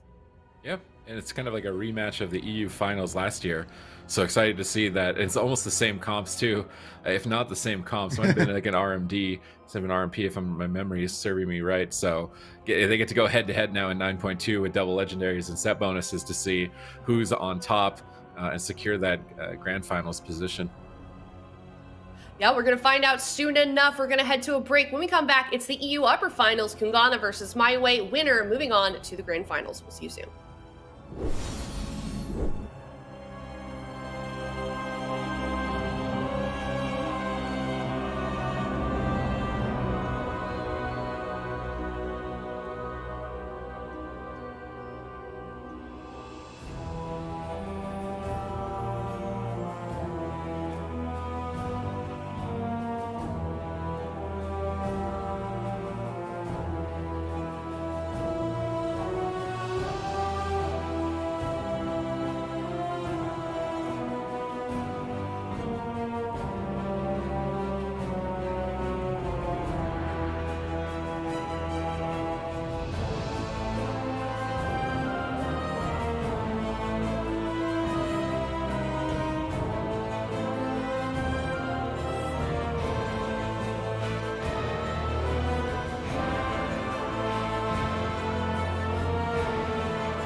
Hi guys, welcome back. We are now in the EU upper finals. Two former champions. We've got KUNGARNA and we've got MYWAY, two titans that have been around, been a bit of a staple for at least a season now. So really solid players all around here, and one of them will be dropping down to the lower bracket, and they're going to have to face off against SK Pieces, and then we're going to see an elimination from one of those teams. Do we want to take a guess? I mean, who's the winner here, Zico? I think it's going to be hard to say. I mean, this is a classic tale. RMP versus jungle. I mean, we've all seen it. We've seen it for a long time, but I would have to guess. I would say KUNGARNA probably takes it, but I don't know. MYWAY, they're bringing in Relza on the Discipline Priest because they know KUNGARNA, they like to go after those Holy Priests, so having that Discipline Priest might actually be good in this matchup. Right. I mean, it's probably good in this matchup if they picked it, because they know both teams know what they're up against. So they're both definitely picking whatever is strongest in this matchup. And we're going to see Raikou on that Fire Mage, Waz on that Sub Rogue, playing that Kyrian, of course. And Tony going to be rocking the Necrolord, Kasu. Let's see what he has in store for us. Playing that BM Hunter. So we've been seeing a lot of marksman from them on Friday, but today we'll be rocking that BM as well. So a lot of spec adaptations here for game number one. KUNGARNA going for their back-to-back cup wins here. MYWAY, one of the last teams that stands in their way to that title. It's a bit of a slow opener here as Raikou is fishing for stealthies. Waz is moving up, looking for a sap. Can he find Tony here? Just hugging against the outer wall. He's really close to them, but they can't see each other at the moment, although we can. Waz is moving forward. Combat going to get grabbed as Kasu leaves stealth. Where's Waz going to go? I imagine he wants to stun Relza to set up a sheep. They're actually going to open on Relza, even on that Discipline Priest, but a disorienting roar from Tony shuts them all down. Stun into fear, now setting up damage onto Waz. Really tearing in early, punishing that aggression. Down below half, Meh finally out of crowd control, trying to pick him back up. We see Quaking Palm onto Tony the Feral, into Ring of Frost, blind on the Priest, swap over to the Hunter. Do they have a stun lock for him? Kidney Shot does connect, but Waz is getting decimated while he's going for the kill at the same time. Shadow Step Sap out of the blind. Kasu still dangerously low, barely gets that aspect of the turtle off in time, and Relza is still crowd controlled. Tony needs to send out some off heals right now. Kasu managing to recover, but I really feel like KUNGARNA got ahead on that opener. There's no doubt about it. Shadowy Duel onto Relza into a cheap shot as Waz is looking for a re-stealth. Tony's not allowing that to be easy, so he's going to be chasing him down, keeping Waz in combat, but Waz is biding his time, waiting for the stun DRs. Here's the setup though. Meh into a full trap. He's playing Relentless. Waz could be in trouble. Keep in mind, Meh has no trinket, so all of these traps will be full, making them scary. And Waz has to keep himself alive. Got a cheap shot onto Tony, kitty shot on Kasu. Where's the crowd control? Relza actually into a Ring of Frost right now. A good setup. Pain suppression does trade from Relza to keep Kasu alive. Now it's going to be up to MYWAY to try to get some counter pressure going, but Relza's still not out of CC. Into a mind control. They have to stop the mind control. Ring of Frost on Tony. Kasu just not getting any healing. Has to trade out his exhilaration. Still getting lower and lower. He's got about 40 seconds on that aspect of the turtle. KUNGARNA, kill has been lost. Now they have to go play defense, but that was a really good offensive push. That was like an endless CC chain on Relza. And now, as a result, Kasu has nothing. Here comes the next push. Cheap shot onto Relza. Full sheep secured. Kasu in a kidney shot. They don't have anything for Tony, though. Tony needs to be the goalkeeper here. They smoke bomb Tony's heals. Big damage coming out here with the combustion of Raikou. One more hit could do it. Dragon's Breath onto Relza's trinket. Meh is there for the fear. They don't even need it. And they will take Kasu down immediately here. My goodness. KUNGARNA coming out with all guns blazing. And we're going to see probably in the replay, but that long, endless CC chain that they did right before, that's kind of what pushes out everything from Kasu. And they don't commit to combust, they don't really commit any real offense. They just have clean CC chain. And then here, when they do get that kill, they commit that smoke bomb to shut down the Feral off heals. You get that long CC chain. Raikou with a nice Dragon's Breath as well on the trinket of Relza, and that combust damage as well. And we're going to see the entire game. So take it away, Sid. I mean, right here is where it was kind of the end here. Kasu had to use a lot of major defensive cooldowns. Tony wasn't able to support, and I really think that's what KUNGARNA did a good job of, is making sure that Tony wasn't able to heal Kasu at the same time Relza couldn't, because if you leave either of those players open, they can almost immediately top the Hunter, and that's what you see in the final moments. They get a trap here onto Meh. This is when they were getting decent pressure on Waz. I was really surprised they didn't even force evasion here. Just a Kyrian Vial to remove all of the bleeds. Waz resets, stuns up the whole team. So they've stunned the Feral Druid, they've stunned and Ring of Frosted the Priest, and they fear the Feral Druid. So this way nobody is healing Kasu, and they can really blast him down in that moment in time. Relza even pre-pain suppression on this crowd control chain, and they still get even more after that with a mind control. They get his exhilaration. Tony goes for off heals, gets counterspelled by Raikou. And KUNGARNA knew exactly what they needed to do to be able to isolate the Hunter. As soon as they know the kill is lost, which is when the Priest and Feral aren't CC'd, they just sheep the Hunter. Just reset, get the Hunter out of the game, get Waz stable, wait for our stun DRs, because then we're going to lock down the Hunter or the Priest and the Feral once again. And then go for the kill. So Waz sets it up, stuns the Feral, stuns the Priest, they get a polymorph, and Tony can heal here. He tries to range the kick, but Smoke Bomb line of sights Tony's heals. He runs into the Smoke Bomb, gets interrupted and chastised on his heal, can't connect any of it. Relz is still in a Dragon's Breath. It's just perfect CC. MYWAY really didn't have any options there. KUNGARNA plays RMP extremely well. It's actually really fun to watch their streams. Their comms, like everyone knows exactly what's going on. Everyone knows exactly what the win condition is. Everyone knows, exactly who they have to go after, what crowd control they need, who's on diminishing returns. And you can see it play out in a game like this. I love what they do. It's very frustrating to play against an RMP that does this, where they kind of have you as the main target. And then as soon as you're over, like as soon as you survive being basically dead, your healer's at a CC, you just get CC'd. And it's like you never feel like you can't really ever play the game. It's like, okay, well, I'm dead. I need to survive. I'm in trouble. My healer's in CC. Oh, I'm polyed. Oh, I'm Dragon's Breath. I'm polyed again. I'm polyed again. Oh, now I'm feared. Oh, now they're setting up on me again. Okay, time to panic. And it's just like a constant panic. And it's really hard to reverse the pressure because of it. Yeah, I mean, think about it. For Relza, his game was like in that replay, they got their like fear on Meh into a trap, and then they forced out like a Gladiator's Emblem. They didn't even get like an actual cooldown from Waz. And then he got Cheap Shot into Ring of Frost, into Sheep, into DR Cheap Shot, into Mind Control. And then they forced out PS. They forced out all the Hunter personal cooldowns like Exhilaration. And then they just Sheep the Hunter. And then the next time he was off stun DR, he got Cheap Shot again, and then his Hunter died. So, yeah, I think it's frustrating for all members there. Tony, he tried to get there, try to keep Kasu alive there, but just a good cover as well on the Feral heals, because Feral off healing is absolutely insane. We've seen Tony turn negative rays into positive with his extra healing that he provides. So he's definitely a big player for MYWAY, and they can control him. That's kind of going to be good for them. But I think for the Feral, typically in the RMP versus Rogue Mage matchup, the jungle has more like overwhelming damage. They have more like, they don't have more burst damage necessarily during the goes, but they just have more pressure in general during the match. So I don't know what MYWAY can swap up here, but I feel like they need to be more offensive. Their setups, it's hard to get those setups, but they need to get that pressure and just never let go, because that's when the RMP they can't really play like this, if everybody's constantly dying. And usually that comes from pressuring the mage, but I would imagine that Raikou is just playing tank mage. He is playing with Blazing Soul, yeah, and he is playing, yeah. Well, Raikou is going to be a tough target to take down, and that's when a lot of things can go wrong. Going to see game at number 2 live though. Full trap on the Meh. Full blind off the Relza. Big pressure on the Waz though. Here comes the Resonators. Big damage onto Kasu. Kasu will survive there with that Pain Death Legendary. Here comes the Shadowy Duel by Waz.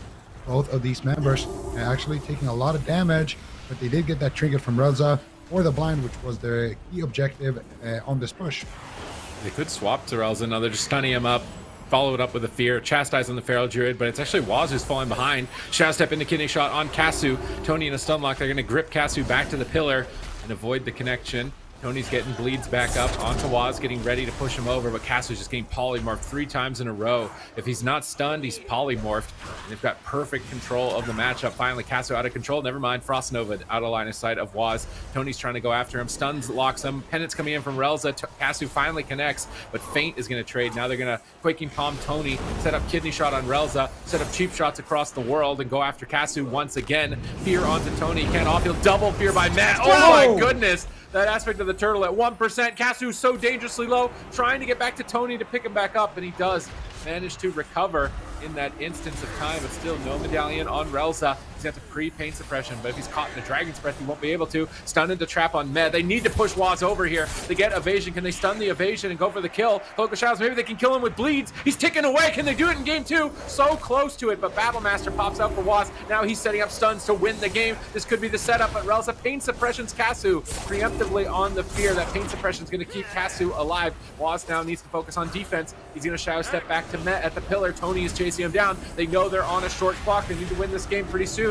or get a pre-barrier on the next setup. Can they do it? They're jumping in. They're stunning Met. Defensive smoke bomb from Waz. They're disengaging into it. They're going all in onto Waz. Met into freezing trap for 2 more seconds. 1 more second. Can they take him out? He line of sights. He stuns Tony. They crowd control Kasu. They can't connect. They sap Tony out of it, but now he trinket stun locks him. Waz has to trinket. Both teams on the back foot, but Relza into the polymorph. Has trinket barrier. He's trying to be greedy. Will he regret being greedy? Another polymorph following up. Kasu down to 30%. I'm not sure if he's going to make it. Relza trinkets, gets 2 radiances out onto Kasu. There's a win condition. They can kill Waz in the next trap. If they've got a stun into trap on Med, they could easily kill Waz here, but they're polymorphing Kasu. They need Kasu out of these sheeps as soon as possible. Waz knows he's the target. He shadow steps out. Relza moves in, gets blinded with no trinket. Double Dragon's Breath. That's it for Kasu. There should be no way. Resonators are down. He disengages out. He gets to Relza, somehow connecting a heal. Kasu manages to stay alive. Now can they get the freezing trap onto Meh? Maybe they don't need it. They interrupt Meh on a heal. They're going for the kill in game number 2. Guardian Spirit at the last possible second onto Waz as he recovers. This game is absolutely ludicrous. Could end at any moment. Waz trying to set up the team once again. Triple crowd control, but Tony's actually left open for a second. Gets chastised, and I think that's it. 1 second left. No! He had aspect of the turtle, but he is not going to make it to the water. KUNGARNA advancing to game 3.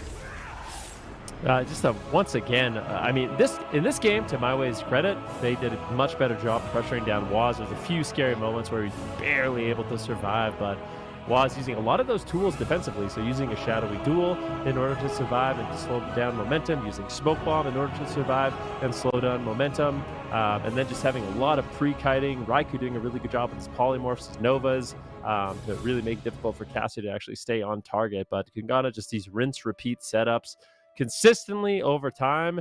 MYWAY eventually kind of crumbles with how much setups they're able to get.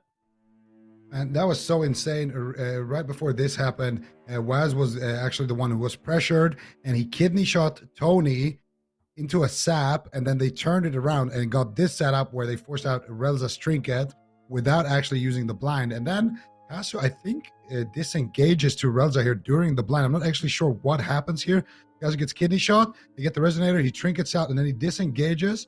And I think the blind actually broke on Relza there. I'm not entirely sure.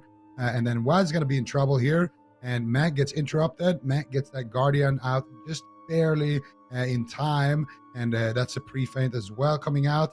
Matt manages to top him, and then cheap shot, and then here comes the kidney shot. This setup is just, a standard Rogue Mage setup. They have the damage to back it up. Holy Fire, Mind Games. Matt is there to fear Tony. Chastise as well to make sure that he doesn't heal him.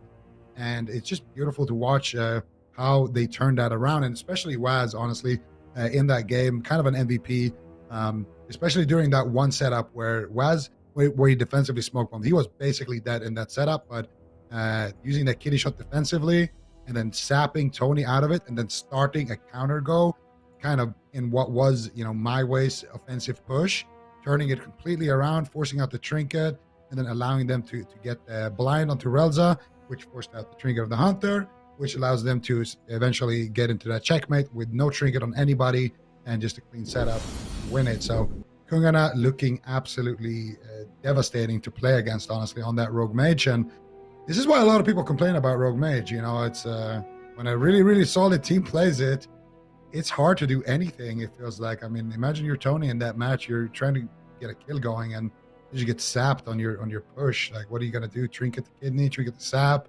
It just makes you have to really take these super difficult decisions. It's just three. I mean, when you're as good as KUNGARNA, it's just consistent setups, right? It's like every single time you're off stun DR, you're stunned.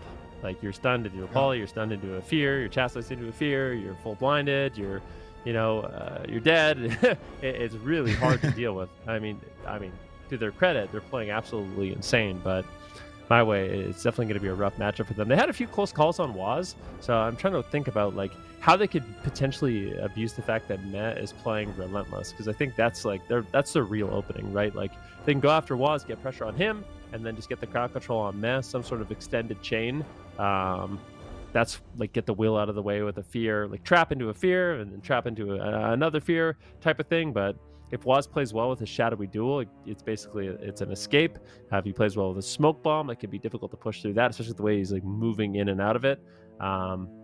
Yeah, MYWAY's gonna have to really step it up here if they want to claim, you know, kind of a reverse sweep here against KUNGARNA, because they're playing this comp extremely well. It's just all about pre-plays. Like we gotta see a little bit more pre-barrier, pre-paints up, try and like predict the crowd control a little bit. Yeah, that's why the game looked better for them. Last game. Yeah, he pre-paints up multiple things. Like that. I think Tony trinketed aggressively though at one point. I'm pretty sure he did trinket aggressivily, and it's like you want to because you think you're gonna end the game, but at the same time, Tony had trinketed at the end of the game. Maybe he saves Kasu. So it's like when you fight a good RMP like KUNGARNA, it feels like you never make the right move. It's like you trinket it offensively, then you die. You know what I mean? Like you're trying to save your trinket because you think they're going to kill you, and then maybe you had a kill opportunity. Like you just always feel like you're messing up. Yeah. It's a tough call to make against RMP. I'm just on the side of the fence of you should never trinket offensively. Because the best time to kill the rogue mage is immediately after their go. So if you trinket and stop their go, you get the value of stopping the go and getting the uptime on them at the best time to actually attack them. So I think it's I at least would like to see them get sheeped. Trinket and stop. Yeah. Well, I think if Relza is he not what honor talents is he playing? I feel like he's playing Thought Steal. I don't know how big of a fan I am of that. I actually think he should play Double Dispel. And then then that moment when it's like they're just sheeping Kasu, it's just remove, and then the hunter's back on the rogue. I feel like because it is kind of scripted. That happens every time. Kasu's stunned 3 times, almost dies, and then gets sheeped 3 times. And no one else is CC'd when he's getting sheeped. So if he played Double Dispel or stole sheep, he could steal sheep at that time with Thought Steal. But I feel like it's more value to just dispel. Perhaps, maybe not getting to remove. That's tough. You know, I would rather see Double Dispel. I think. What? You know what's interesting? The fact that we've kind of gone from this meta where, like, we used to always see human priest, and it was always the same. It was like, okay, play human, play relentless, you sit shorter CC chains, and for the really scary ones, you just trinket the bash. Now, with human being kind of nerfed, we're seeing pretty much the same thing, but just with undead. It's like, okay, you play undead relentless, you sit through all the CC chains, they're shorter, and then the really scary ones, you will the fear. Well, so it's like, yeah. I was gonna say, I think the major difference is as a holy priest, you literally don't die in stuns, right? Like you have. So I think the biggest thing about being a human is avoiding the death and stuns. I would say, and then for Meh, the nice thing is he has Guardian Spirit, so there's not really that same threat, kind of just getting one shot at a stun. So one of the added benefits of being a holy priest, I suppose. Yeah, that's true. But I feel like just in general, it's something I've observed is everyone's just playing undead now. Yeah. Even a lot of majors are playing undead. At least Raikou is playing it a lot. They're all Panda. A lot of people are playing Panda as well. Yeah, definitely. But undead also seeing a lot of play in general. You know what's interesting as well? This matchup has changed so much. Like before you play this matchup, you're the mage, you're terrified. Like jungle is the thing that just terrifies you. No, you're just permanently dead. Anytime you try to sheep, you just get kicked into a stun, into a go, into a dead. But now everyone's just playing blink stun, and you're just immortal, and you just get to have the most amount of fun. And the only one who needs to actually be really good defensively is Waz, and of course not overlapping anything with Meh. And Raikou just gets to basically be free casting the whole game and do whatever he wants. So it's a very nice position for him to be in because you don't really get tested, kiting wise, defensively or anything like that. You can just free cast and load up that next combustion and try to get the sheeps when you need it, and which is right now. Whole team is in CC. Kasu trying to avoid Kasu. Oh, he gets ringed into a kidney. Oh, this could be scary. Stun. Oh, if he got stunned on his trinket there, that resonated, might have just taken him down. So first setup, and Casio already with no CDs. Yeah, it's busting blades, but no blind. So blind is likely going to get Rel's trinket here in a moment. They're still just tunneling down Casu. They're not even sheeping him anymore. They're just getting full aggression. Relza gets step kicked here for a moment. Waz Shadowy duels him to buy time for the crowd control diminishing returns. They fear Tony to cover the dispel with duel into a full polymorph into a stun on Tony. If Waz connects here, Casu could go down. Waz is getting kited though. He's not able to make it. Kidney shot finally lands, but Tony isn't CC'd. Tony can heal Casu here with lots of regrows. Casu is going to survive the stun lock. Really good kiting. Trap onto Meh. Raikou in the back, but they're going after Mage this time. Really mixing up their targeting, cleaving down 2 targets, it looks like, actually. Waz is getting attacked a bit as well, trying to just max out their damage as high as possible. Maybe put Meh on the back foot where he has to heal more, focus less on getting crowd control. In-cap roar onto Raikou, stun onto Waz, trying to slow down their advance. They're pushing forward towards Casu. Casu is playing so defensive, sitting behind the pillar, even though no one's in crowd control, trying to predict it. Stun into trap from downtown onto Meh. Waz has to use evasion. He is going to be able to escape from the fight, getting right on top of Relza now, going for a kidney shot. Raikou Dragon's Breath. Now he's blinking over to get the polymorph. Stun on the Casu. This could be it for him. Relza trinkets. He's going to pull Casu back to the pillar. Mez pushing forward for mind games, looking to connect that full blind on the trinket. Casu feign death camo, disengages, tries to escape, pre-exils the stun, manages to recover with Tony's support here. Tony does ultimately get kicked, but Relza is out of crowd control at this time. At the situation, Tony is really the only player at the moment. Maybe actually Aspect of the Turtle is coming up in 4 seconds, surprisingly, for Casu. He's going to have that as an option to trade, but offensively, only getting the evasion from Waz. They're going to stay committed. Waz vanishes to set up the cheap shot onto Relza, but Raikou is stunned. He cannot get the polymorph. Tony intercepts Raikou right at that critical moment, breaking up the crowd control chain, and the disruption from MyWay is looking at like it's at its peak for the series.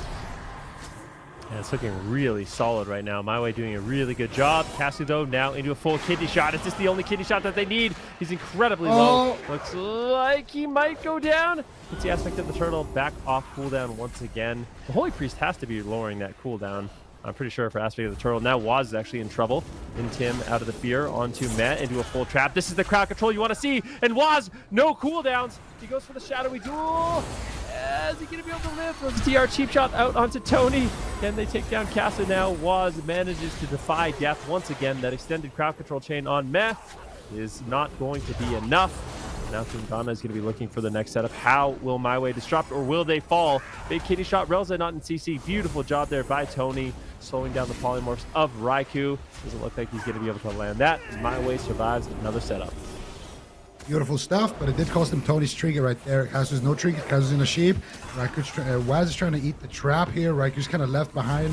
What are they going to do here? 15 seconds left on that trinket of Relza, but they always have that blind to kind of get rid of that one. Preemptive barrier gets dropped right there actually by Relza. I'm going to say that's pretty much the only move that could save Casu here without throwing them off sync. Relza might need to trinket this one, and he will trinket into a cheap shot, and that will be the mind games. And even through his trinket, Relza will get, or Casu will get absolutely blasted there by KUNGARNA. Easy 3-0 here for them in the upper bracket final. And they won the last cup, 19-1 in maps. And now once again, making their way into that grand final. The lower bracket is going to be tough down there. This is kind of the 3 teams that are left in the tournament you'd kind of expect. You have MyWay, the champs from last year. You have SK Pieces, the absolute powerhouse of a roster. I mean, this team, Maro's team, any team that Maro puts together, always rock solid. And then, of course, you have KUNGARNA, Raikou returning with Meh, playing RMP. They're looking unstoppable. No one's beat them in the series yet. I really wanted to see LF Org swap these TSG with double legendary, but we didn't get to see it because they got knocked out so early. They made it to the finals last week and got knocked out before top 6, I think, or before top 4 at least. So that was the one team I was thinking that could really challenge KUNGARNA. And now of the remaining teams, I'm not sure if either of them can. Like Casual Dads, the Roguelock, probably looking like the best odds, having seen this jungle cleave play out now. Like even in this replay, look at Relza's mana. He's behind on mana. They're always playing defense, even when they're getting these like perfect intercepts. Like they stun the mage right when Relza gets stunned to stop the sheep. They're still going down, and just look at this damage. They just literally overwhelm him with damage. Just all of his health is gone. Cheap shot Relza on his trinket. Like he is not making it out of there. It looks like a very scary team for jungle specifically to fight. If they were to come back and rematch, like I don't know what they could really change. It's not like there's a hunter spec that's like outlaw, you know, where they could just be tanky or something. It seems like all the hunter specs are going to be really squishy to this type of setup. Yeah, I'm really curious to see if anyone's going to be able to rise up and take them down. Time will tell. We have a lower bracket series, though, that I think it's going to be really interesting. SK Pieces, you kind of mentioned that Mara wasn't really thrilled to be down at the lower bracket. They haven't had the best showing so far. Last week, they didn't even make the top 4, so they're really trying to kind of upset what's going on right now. And I'm curious if they do have an answer for MYWAY in their jungle, because the one thing about MYWAY, something we've talked about consistently, when jungle is like kind of the best comp, they're going to own, right? Because no one really has an answer for them. But if someone can figure something out that's difficult for jungle, then it's rough for them because they don't really have any other options. Yeah, it's true. I'm curious to see how they're how they are going to handle that. With that being said, that is going to be a rematch for them as well. SK Pieces and MYWAY is going to be the next match coming up here. This was the match that got SK Pieces sent down to the lower bracket to begin with, and now they're going to be facing each other once again, and one of the teams is going to be heading home. Also, they're going to be knocked out of the tournament, and then the winner of that one will be moving on to the grand finals to face off against KUNGARNA. So maybe we see a couple of rematches in a row here. There's a lot of possibilities, and only 3 teams remain. And yeah, like you already said, Ven, it's definitely expected. These 3 teams always super consistent, been really solid so far in the first 2 cups that we've seen for the European region. But of course, only one can win for cup number 2. We're going to go to a break. When we come back, it's going to be another elimination round. It's MYWAY versus SK Pieces coming up next. We'll be right back.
Hello, everyone. Welcome back. We're now in the EU lower finals. We're going to see one of two teams go home very shortly here. It's MYWAY versus SK Pieces. This is a rematch of the upper semifinals that we saw on Friday. And SK Pieces did end up losing that one, and they were dropped down to the lower brackets. So now they get a bit of a second chance here. We know that SK Pieces was feeling pretty bummed, Mara, when speaking with Mara behind the scenes, of that loss, of course. And then when I was talking with Kasu from MYWAY, they also had a little bit of trouble early on. They were playing the same specs from last year, and that wasn't quite working. So he said that their team kind of got together. They've been practicing every day and every night. It sounds like a lot of work has been put into trying to find more stability in those long games, is what he said to me. So maybe that hard work will pay off. Maybe we'll see them get a win here. But I'm very curious to see what happens, and if we see a different game than we saw the first time we saw these two teams face off against each other. Yeah, I mean, I'm really curious about that too. I feel like one thing that SK Pieces has shown today is that they have their Mage Lock kind of polished, which is really, really nice. So I know I talk about it a lot, but I actually think Mage Lock is a pretty decent matchup into jungle, at least in my own experience. It feels like you can live quite a long time. You can keep them pinned at the pillar. It's something we've seen Cloud9 do in the past, where if you can keep the jungle at the pillar for long enough, sometimes it can be a double-edged sword if they can actually make those offensive pushes, but eventually they're going to run out of steam. You stop the priest from drinking. It's kind of a low, it's a low and slow strategy where it takes a really long time to play out. You're going to need dampening, but I think it is an option for SK Pieces. I'm trying to think of like what kind of melee comps they could run. They tried Cleave last time, and that didn't work out whatsoever. They tried the Fire Mage Warrior. That didn't work out. So yeah, I'm curious what they do have prepared. Like you said, they've been practicing a lot, and it's not exactly a surprise what MYWAY is going to be running. They're going to play jungle. Yeah, it does make me worried whenever I see, obviously we know that MYWAY is a really solid team, having won several cups, and of course they've got Relza now on the addition of a roster, and I think we were talking about it maybe on Friday. Relza he was on Reformed previously, was another jungle team, and they were the 2019 AWC Spring Champions, I think. So that, it's kind of like, it's interesting when the meta is good for jungle and then when it's not, and you can really see that that change in meta kind of change with a team like MYWAY, because if this comp that they're playing all of a sudden becomes not something that's viable, it seems like, and we've seen it happen to a lot of jungle teams in the past, and I hope we don't see it with MYWAY or the other jungle teams this season, that they just they run out of options and it's the only thing that they can do, Zico. But with this new meta, do you think that there are other options that we could potentially see them play? I know that we really only see them play jungle, and I don't even know if they have other comps. I think they're a jungle ride or die. I mean, I just don't. I would be shocked. I mean, I would really be shocked to see Kasu just step in on a Fire Mage or something, Yeah, right. But typically what they've done in the past is that they've had a fourth member. Usually that fourth is Gelu, and then they bring in, some Fire Mage, Feral Priest or something like that. So I think that's a much more likely option for MYWAY specifically, where maybe they play the jungle. Maybe, we notice in a couple of weeks, hey, jungle actually isn't that great. Teams are learning how to play into it, and the meta is shaping up to be kind of a counter jungle meta or whatever. I think this is all very hypothetical, of course. I don't think this is actually going to happen, but if that were to happen, I could see MYWAY picking up, some other member on their team, adding him in, and that could give them the flexibility that they need. Because I think Relza, I could see him multi-classing on several healers. He is for sure a clutch player, and I think the only guy who really would need to kind of flex would be maybe Relza in that case. And then, of course, it depends a little bit what they get as their last member, but they got a rogue, maybe they could do Feral Rogue or Hunter Rogue, or if they got a mage, they could do FMP again, like with Gelu. So that would give them some options, but none of those options matter now because it's going to be MYWAY versus SK Pieces, and SK Pieces locking in the Fury Mage and Resto Druid once again. Very big comfort pick for them, and I mean, why not? They just kind of clean swept the casual dads, and this was one of the comps that they used to do it. Game number 1 is live. Let's see what happens. Yeah, and they're gonna run. I don't know, man. This looked like a brutal matchup for Mercy the last time around. Just kiting him and dragging him around and sheeping him and just never letting Mercy get to a target. I'm not sure if this is really going to work out for SK Pieces. At the moment, MYWAY, they're happy to wait for dampening. If they can wait for dampening, all the healing of the Fire Mage, all the healing of the Fury Warrior is going to go lower and lower. Like the MM Hunter's not doing a lot of healing, so dampening is definitely more favorable to MYWAY. So Maro's going to mount up, run in there, and start the fight. We'll have to wait and see how the jungle is going to respond. Now Kasu opening up on Maro for now, catching a double Dragon's Breath, looking for a Ring of Frost, not finding it. Now setting up a Ring of Fire, but Mercy is already getting crowd controlled. Those freezing traps, which are typically meant for the healer to stop healing, are going to be going into the Fury Warrior to stop damage, and MYWAY are going to try and elongate this fight, just focus on doing as much damage to Maro as possible. And it looks like SK Pieces are switching some damage to Tony, now deciding to Cyclone him and get back on Kasu. Roar Sacrifice for the Combustion, Exhilaration to heal himself back up while Relzis and Tony are CC'd. Kasu negates that Combustion effectively. Scattershot on a Mercy, looking for a Snare Trap into a Freezing Trap on a Mercy. Holding him back for now, dodges the Spirit Bastion. Nice maneuvers by Kasu. Yeah, I mean, definitely right now, it seems like MYWAY has kind of diffused this initial opener. And the last time we saw this matchup play out, there was some healing reduction required. I mean, it seems like Kasu's able to kite Mercy quite well, and Maro is a very difficult target to take down, especially if he's playing Dwarf now. So he's going to have that additional bleed reduction when he is in trouble. Kind of an escape from all of those bleeds that Tony's going to be able to build up. Very effective against the Feral Druid. Maro just kiting right now, potentially looking for a Polymorph. Unable to find it. Rel's going to be crossing the map, looking for crowd control. Full fear on Asgarath. Now Maro could be in some trouble. Let's see if they can actually pull anything here. Doesn't look like they'll be able to. Maro stabilizes with his Blazing Barrier. Mercy getting swapped to right now as Kasu throws out aim shots. But SK Pieces totally recovers. Both these healers, I would say, doing pretty good on mana. Relza ahead. Asgarath might have to consider going for some drinks, and I think if MYWAY can shut down those drinks, I think it's a clear advantage. The Holy Priest does have, but Kasu almost getting one shot is going to be using his Feigned Death and his Sacrifice. That should be more than enough to survive with the Guardian Spirit, and now it's going to be MYWAY getting aggressive. That Vortex from Asgarath, very nice, pinning Kasu down, and we're going to see one right there, and it's not actually going to get any value this time around.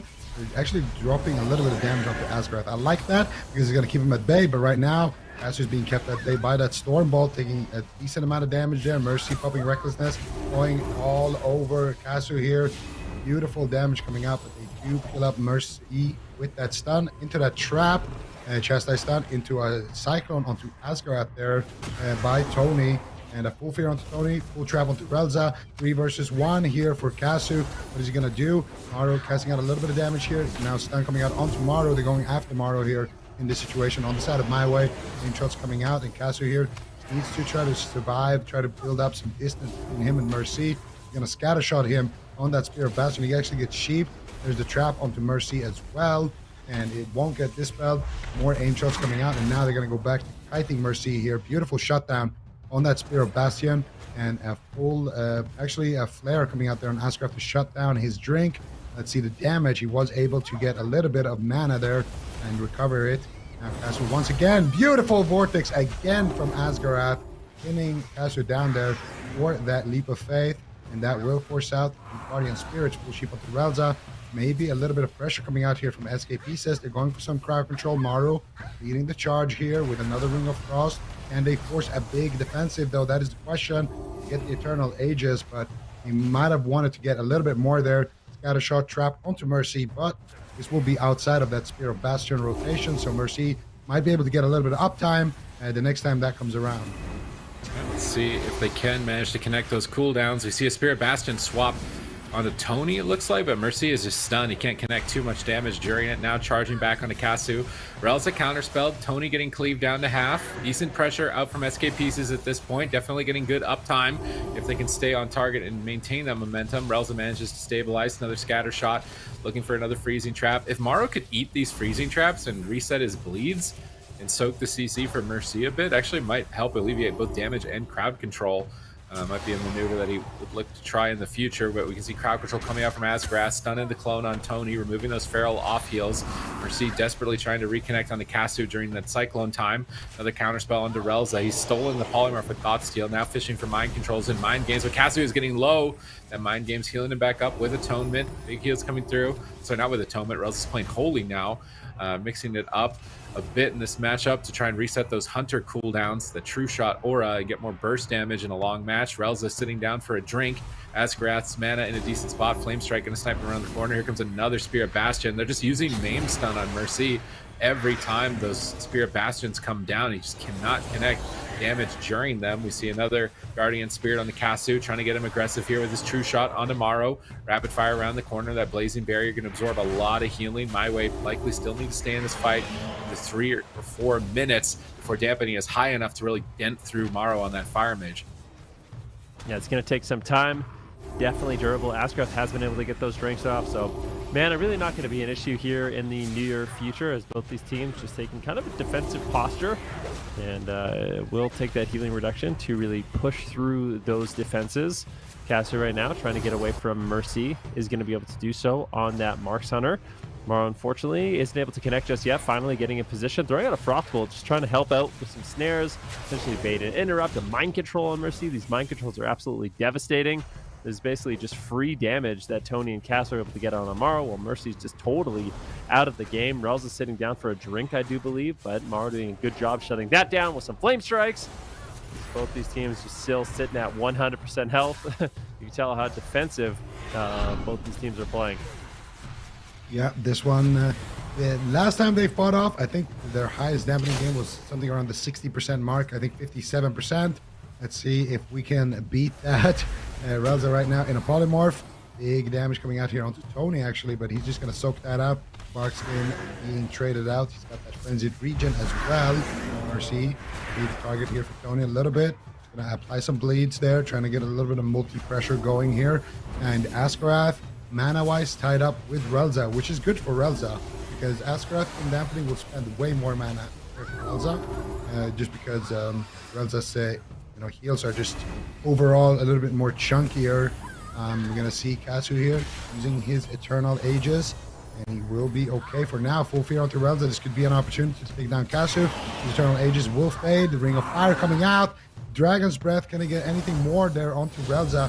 Doesn't look like it. Will activate that Greater Fade, but Kasu's still dangerously low here. Bursting Shot comes out. Kasu's stuck in that Spear of Bastion. Well, actually, no, he's not going to be stuck in that Spear of Bastion. He'll be able to get away from that one, presumably with that Feign Death. And now a little bit of damage coming out here onto Morrow. Kasu trying to counter, but still Mercy with a lot of uptime. Kasu dropping quite low here. And finally, Scatter Shot coming out there into a Cyclone onto Mercy that will allow him to survive for a little bit longer. Ring of Frost gets casted out from Morrow. Ring of Fire gets casted out from Morrow. Morrow is just basically running a jewelry shop here. Just has keychains all over the place with rings on them. And now he's going to go after Tony here with that Combustion. Big damage coming out there with the Counterspell. Doing some work there, but that Sacrifice will come out there, and that should be enough defense. Kasu just playing that mini game in the backline with Mercy. And the entire matchup basically gets summarized to this. Mercy, if he can get uptime onto Kasu, it's going to be the win condition for Escape, he says. And if MYWAY can build distance from Mercy, between Kasu and Mercy, then that's going to basically allow MYWAY to win later on in dampening with overwhelming pressure. And we are starting to reach that point. Both of these teams trying to that root, nice root for that point. Nice root there. And that's, I think, the Tree of Life right there. They get a clone as well now to Kasu.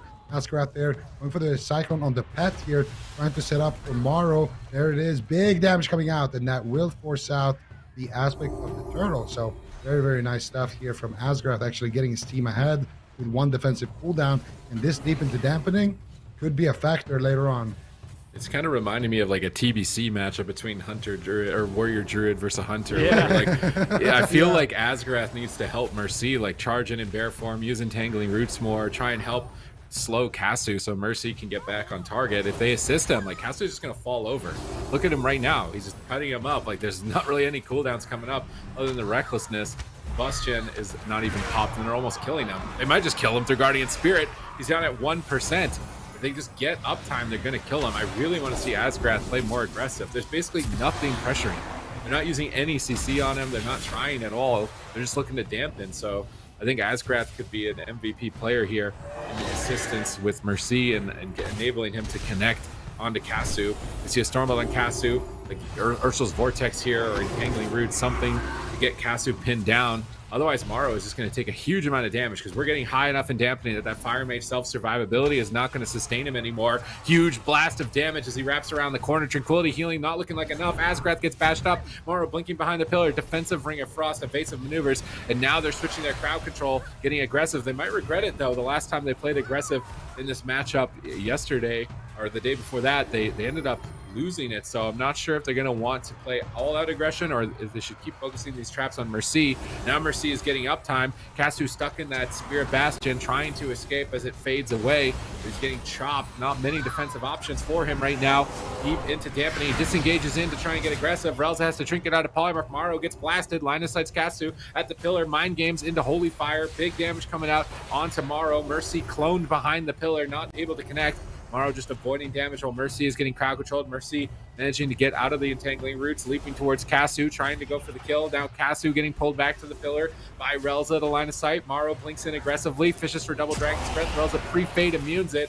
Nice pre-fade by Relza. That could have been a double ring or a polymorph at least, and maybe the kill. So that pre-fade from Relza was sick. Now he's stuck into a full fear, though, along with Tony into a double Ring of Frost. Sick play here by SK Pieces. I like this from Asgrath, the aggressive wild charge route onto Kasu, try and hold Kasu down a little bit longer. Now the Entangling Roots coming up from him as well. If he soaks interrupts, then Morrow can free Sheep as well. Getting aggressive here, getting him uptime onto Kasu. They just need to get Mercy there, get him there, and get the kill. They're so close to it. 20 seconds away from that aspect of the turtle. Can they push him down? Relza catches a big heal onto Kasu. He's restabilizing. Morrow could fall back on the back foot. Asgrath into the Chastise. We see Kasu in position to go for a freezing trap, but here comes Combustion. And he's going to get incapped on it for a moment. There's no Roar of Sacrifice. Morrow's going to do a lot of damage here in a moment. Can Relza pick him up? No, Relza's in a polymorph. Kasu has aspect of the turtle. He's going to trade it. A wise move here, as his healer is not going to be able to pick him up, and that will answer for the Combustion for now, but dampening is going nowhere but up. Yep, definitely. And I mean, we're at 45% dampening. Counterspell on Relza. That could just be the game. This is kind of the moment you're waiting for if you are SK Pieces. Dampening is so high. Kasu's ability to recover is going to be devastated. Goes for that feigned death, and we'll be able to just walk out of the Spear of Bastion. How is he getting out of every Spear of Bastion? You just feign death it? You just walk out of it? That's pretty strong. Kasu's super low. I mean, we're deep in dampening. Full clone on Relza right now. SK Pieces, they are so close to closing it out. Morrow still has his Cauterize. He still has his Ice Block. Tony's getting swapped too. Everyone's just dead. Relza really struggling. This is where that Mage Druid CC really coming in clutch for SK Pieces, but somehow MYWAY survived. But we need to see some reversal of pressure. MYWAY just playing defensive the last minute of this game. Where's the damage? They need to get crowd control on Asgrath. They need to get some damage rolling on either Morrow or Mercy and reverse this, because right now I feel like SKPs is kind of walking all over them. Finally, damage here on Morrow as he dips below 30% health. And that self-sustainability at 50% dampening is majorly cut down, but a big combustion from Morrow, getting fleet pressure here on Kasu. Got the sacrifice up. That's going to avoid a lot of that incoming damage. Otherwise, that would have just been lights out. Now swap over onto Tony and Mercy, and Morrow just going after basically anyone they want. Ring of Fire drops down. Kasu trying to get counter pressure here onto Morrow. Relza and a Sheep. He trinkets out. No medallion available. And this game is unraveling quickly for MYWAY. Everything is spiraling out of control here for MYWAY. They need to find some pressure. Kasu going for that kind of vanish play, but I think it might be too late. And Kasu will drop to MYWAY. 54% dampening here. That Warrior, Mage, Druid looking absolutely fantastic so far for the team of SK Pieces. And this time around, I think a big difference from the last time we saw them face is that Asgrath is doing a lot more work for the team offensively. We kind of highlighted it a little bit during the match, but Asgrath just did such a great job rooting and just allowing his Warrior to get more uptime with dashes, with roots, and also towards the end of this one, pushing in for some nice crowd control chains. And that's exactly what they need to do. And at the end of it, you know, when you force out an aspect of the turtle at, 30 or so percentage dampening, you have so much more additional pressure coming in. And that's kind of what we saw here. And we are, at the kind of final moments of the match here. You see things are definitely spiraling out of control because MYWAY, they're just running, trying to recover. And here, finally, they shut down a CC chain. No, they get the full Sheep onto Relza. They get the trap onto Mercy. and then they get a little bit of pressure on tomorrow, but Ascraft deflects with the Iron Bark, with the Tree of Life, and then Combustion just comes in, and Kasu is going to be in big trouble here, taking massive hits of damage, and then they survive the Combustion, they kind of weather that storm, and then Relza tries to def another CC, but then eventually it will sneak through, and Morrow kind of has him exactly where he wants him, and just waiting for that DR, gets another Polymorph, and then they just continue the CC chain. Ascraft just spamming out Cyclone, Tony is low, Kasu is low, Relza is in constant crowd control. Eventually they get that Cyclone, and then here Kasu tries to escape there with the kind of vanish mechanic of Hunters, and it's not going to be enough, unfortunately, for him, and unfortunately for MYWAY. SK Pieces will be taking that game number 1, and last time around, it was just more pressure. Ascraft, in this game, he had like full mana, and last time around, he was constantly more pressured. He had to go for drinks, they were stopping them, and they were, we were even asking at times, hey, is MYWAY being too aggressive here? Did they all need to push forward here and kind of go for that stop? This time around, it's just going to be SK Pieces just looking very solid, very controlled in the match. Yeah, good game played by them. You can tell that they went back to the drawing board for this one and not going to let a repeat of Friday happen for them. But it is a long match, and if you do make a mistake, like if that Hunter connects a couple of crits, Morrow's not able to respond, then it could be a little bit mucky for them. MYWAY going to be going to a big map here to try and drag this fight out. SK Pieces not changing anything. I really like that Asgrath's incorporating the set bonuses when they activate Tree of Life after 3 Swiftmens. It gives you instant entangling roots. So getting aggressive, knowing he can't be kicked, rooting the Hunter just 3 times with instant roots is getting Mercy a lot more uptime in the matchup. And that's what they needed from yesterday. It just felt like it was Mercy versus the world. Nobody else was really helping him. He's just trying to get to the Hunter by himself, and it's not going to happen. He needs a little bit of help. Now he's getting that help. He's getting uptime, and they're getting kills as a result. But still, it looks like this could be a really long game every time in this matchup. I feel like every time we see these comps going head-to-head, it's like 10+ minutes at this point. So in the early game, who is favored? I feel like it's SK Pieces are favored.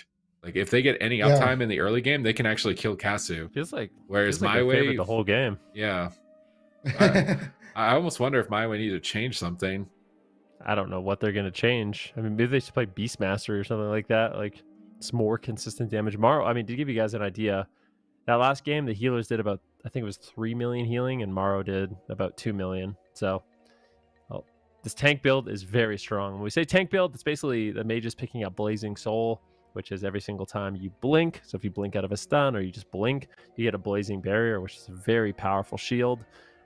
He's playing some talents like Netherwind Armor, which reduces the chance you'll suffer a critical strike by 15%, so you're not going to be getting crit as often. Playing a lot of like the Endurance Conduits, where his barriers heal him. When he blinks, he gets a shield. He's decided to put on the Emblem, the Battlemaster Trinket. He's playing Dark Iron Dwarf, so basically he's doing everything he can to make himself not a target in the matchup, and it's difficult because if you go after Morrow, it seems like he has his build tailored to just not die. But if you don't go after Morrow, then you're just going to get CC'd and punished by the Fire Mage. So I think that's one of the reasons why this matchup is now really difficult for MYWAY. Is, I mean, you mentioned it earlier today, Zico. Traditionally, jungle against, a mage, as the mage, you're horrified, you're running, you're scared, you're dead. But now it doesn't seem that way. It seems like mages are actually one of the most durable targets in the entire game, Fire Mages. And it can be really difficult to take them down. So I don't know what kind of adaptations MYWAY needs to make, but I feel like if they try to play out the same match, it's likely going to have the same result. Yeah, and that's the thing. As a mage, you become so free in the match. Even now, like when they're going after Morrow. Oh, we're gonna see actually a strategy change. They're going after Relza here in the early game. Full trap onto Asgrath. Both teams trying to play less dampening and more kind of aggro here. CC change coming out from MYWAY, and actually damage race coming out onto Relza. Full fear into Ring of Frost, going after Kasu again. Feign Death walks out of that one with the spear. Has got the Eternal Aegis as well active. Morrow getting pressured a little bit, but once again, not really taking a whole lot of damage. And it's going to be Kasu actually on the back end there, taking a little bit of damage. Ray of Hope being channeled here by Relza. Going to be able to top Kasu, and Kasu will be completely fine there, building a lot of distance. But I like that SK Pieces. This is what we just talked about. they have the early game. It feels like they're not really pressured at all in the early game. So go after Relza. You can burn his mana a little bit faster and potentially set something up. You're going to force Kasu as well to come and actually play aggressive. And that might be another way to get Mercy on top of Kasu. Last time around, they forced out that Eternal Aegis. The next time around, they could force out a big defensive cooldown if they can reach him. But right now, Kasu doing a great job kiting here. And it's going to be actually Relza who will be the target here of SK Pieces. That's Grath kind of sitting in the back line here, going for a drink. Down a spell onto Relza. Frost Nova as well to chain that. Trap onto Asgarath. And Mercy here. Doesn't look like he's taking too much damage, honestly, in this exchange. He's got a lot of healing over time effects. Asgarath come out, activate his tree. And it's going to be enough for him to be able to stabilize Mercy. Now, once again, SK Pieces looking to advance offensively. Yeah, they're also stacking dwarfs. Like Mercy is a dwarf, Maro's a dwarf. So if they swap too much, there's just a stone form for every Feral Frenzy. It's really rough for MYWAY in this matchup. You would expect Marksmanship Hunter to be like numero uno enemy #1 of a mage, right? Like it's almost historically always been the case that Marksmanship Hunters just gun down mages. But this tank build and the way that Maro is positioning, he's able to line of sight. When he can't, he has an ult of time. He's able to soak so much damage and heal it back himself with those heal over time effects from the Resto Druid, that it's just not the case right now for their team. And even now he's popping True Shot. He's getting sheep 3 times on it, not able to really reconnect. Mercy stone forming out of a root. Now a trap behind the pillar, and he's got no way out of it unless Asgarath. Oh, did it break? Oh, his Adaptive Swarm switched to him on the trap. That's so unlucky. That Adaptive Swarm spread targets and broke the trap. Now Mercy's actually getting uptime. That might actually cost them the game, maybe. It was just that Adaptive Swarm bounce. Now Kasu's stunned up. They cut the Ray of Frost. They get Roar of Sacrifice on that push. And Roar of Sacrifice gets good value too. It prevents the Recklessness crits. It prevents the Combustion crits. Like, when I'm looking at this comp on paper, I'm thinking like Hunter Feral should be able to have a good time with this comp, but it's just such a struggle for them. They do get a trap here on Asgarath, and they can't even get an Iron Bark from him at the end of it. Just a Cenarian Ward. Maro's just tanking him out in the middle of the map. Mercy can't connect. He's getting rooted up constantly. They just can't push him over. You see DB Ring of Frost on Tony behind the pillar. He's out of crowd control, or in crowd control for a long time. Kasu basically isolated. Relza's trying to solo heal him, but he's struggling. Feign Death, trap onto Mercy. Fear on Asgarath, trying to slow down the advance. Mercy leaps in aggressively as Relza goes into the Polymorph. As we see a Spear of Bastion down on Kasu. Does he have a way to escape the Spear of Bastion? It doesn't look like it at the moment. He's getting chopped up, caught in the bash. Is he going to go down in game 2? Ray of Hope comes out from Relza, and that is going to allow him to pause the damage. Can they Cyclone the Ray of Frost? Oh, they can't Cyclone the Ray. Asgarath gets interrupted, and Kasu will bounce up to full health for now. Relza's trying to heal him up and avoid Maro at the same time. Asgarath into the stun. No crowd control out. Relza's in the Dragon's Breath. Polymorph on Relza. Mercy, if he can connect here, he's just sitting in a root at the moment, waiting to connect, trying to taunt the pet maybe to him to break the entangling root, but not going to be enough. Now a scatter shot onto Mercy into a freezing trap. Kasu gets rooted by Asgarath. I like these entangling roots from Asgarath. Keep rooting Kasu. Get Mercy back on target. Those roots are getting him a lot more uptime. Fear onto Relza now, but Mercy gets stunned away. No trinket. Can't connect, but the Fear did at least disrupt the True Shot for a moment. This is the big Hunter cooldowns, and Maro is blinking almost BM on top of Relza during Kasu's cooldowns. He didn't even break his absorbs during that push. I'm really worried about MYWAY right now. Yeah, I mean, I am too. In the last game, I don't think they were able to get Cauterize or Ice Block, though, even at 50% dampening. So, SK Pieces looking good. Asgarath's been maintaining his mana. He's literally full mana. We're about 5 minutes in, 1% dampening, and that will continue to go up. And that's when it becomes really difficult for Kasu to actually survive. The off heals from Tony, not so good. And it seems like Asgarath and Maro can push in, get that crowd control they need in the late game. And Kasu's ability to kind of recover it gets greatly diminished, and we'll see if that plays out. I really want to see MYWAY switch up their targeting, and they are. They're actually going to go after Asgarath here in a nice little swap. This is something that could work in the late game too. If they can force Asgarath defensive, not allow him to actually get Cyclones, force Maro to actually peel, instead of just going for all-out crowd control on Relza, I could see a strategy change like that kind of working out, but once again, if you leave the Fire Mage open for too long, it's an inevitability that he's going to get a Dragon's Rush Sheep on your healer. You can't do anything about it. If your Feral is just hitting the Druid and your Hunter's just hitting the Druid, you really have no defense, and eventually you're going to crumble without those healings and all that crowd control on your healer. 10% dampening. Asgrass is sitting in stealth right now. Going to be waiting. Morrow biding him some time by using his alter time, blinking behind the pillar. Not sure if he got purged. No, it did not. He alter times back to full. And now looking for CC, but Kasu and Tony all over Asgrath. This is the greatest pressure we've seen so far, so this is what we do need to see.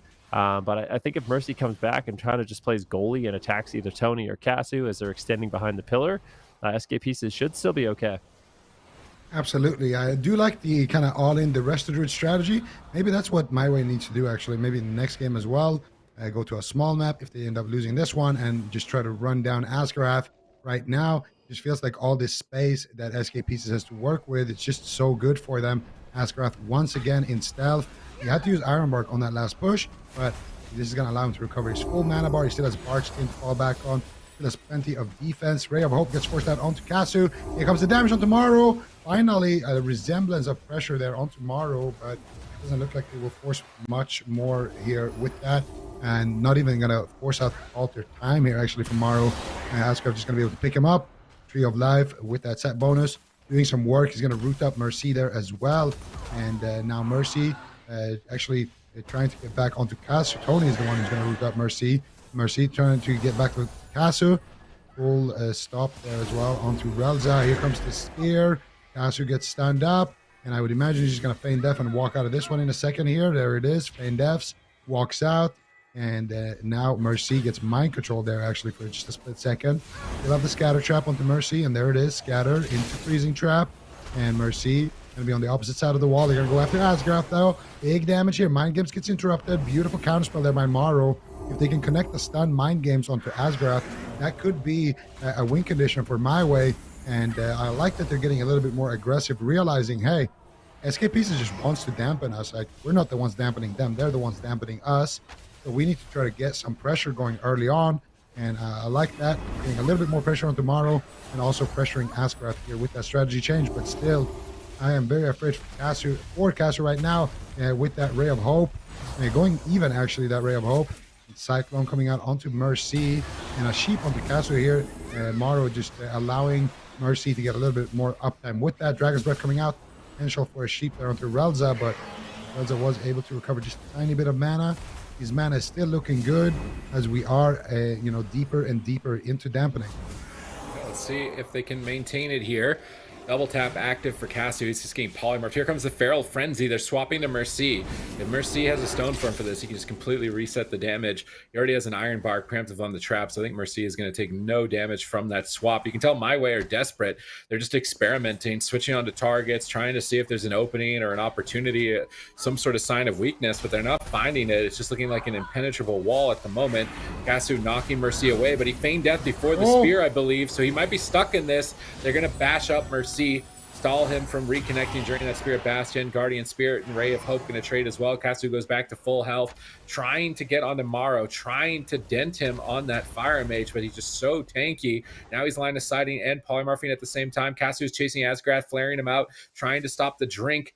Asgrath going to reposition to the other side of the map, and Kasu does not necessarily want to go out in the open right now. He's getting some free damage on Morrow, but Morrow's going to alter time it, go back and heal all of that damage for free.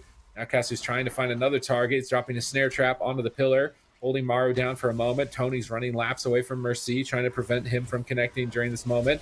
But a couple more fireballs, and Morrow is going to have that combustion 10 seconds away. That's going to be a big hit of damage. Kasu needs to be ready for it. Has Roar of Sacrifice, scatter onto Mercy, trying to control him. Morrow's trying to eat the freezing traps. So that's what I wanted to see earlier, was Morrow at least attempting to eat these freezing traps, because if he does, he resets all the bleeds and he gets Mercy out of crowd control. It seems so high value. Here comes the combust, massive damage on the Kasu.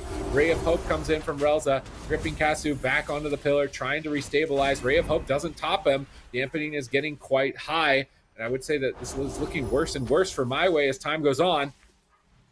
Yeah, it's kind of a similar story to last game. Let's see if they can get the Ice Blocker cauterized from Morrow, putting a little bit of damage on him. But look at Asgrath's mana. He's been sneaking away, drinking. He's got Iron Bark up right now. Morrow just throwing polymorphs in and able to stabilize. And in order to stabilize, and we're at 35% dampening. Now a little bit of a swap here on Tony. Stun with a Ring of Fire. Big damage. Rune of Power gets dropped down by Morrow as well.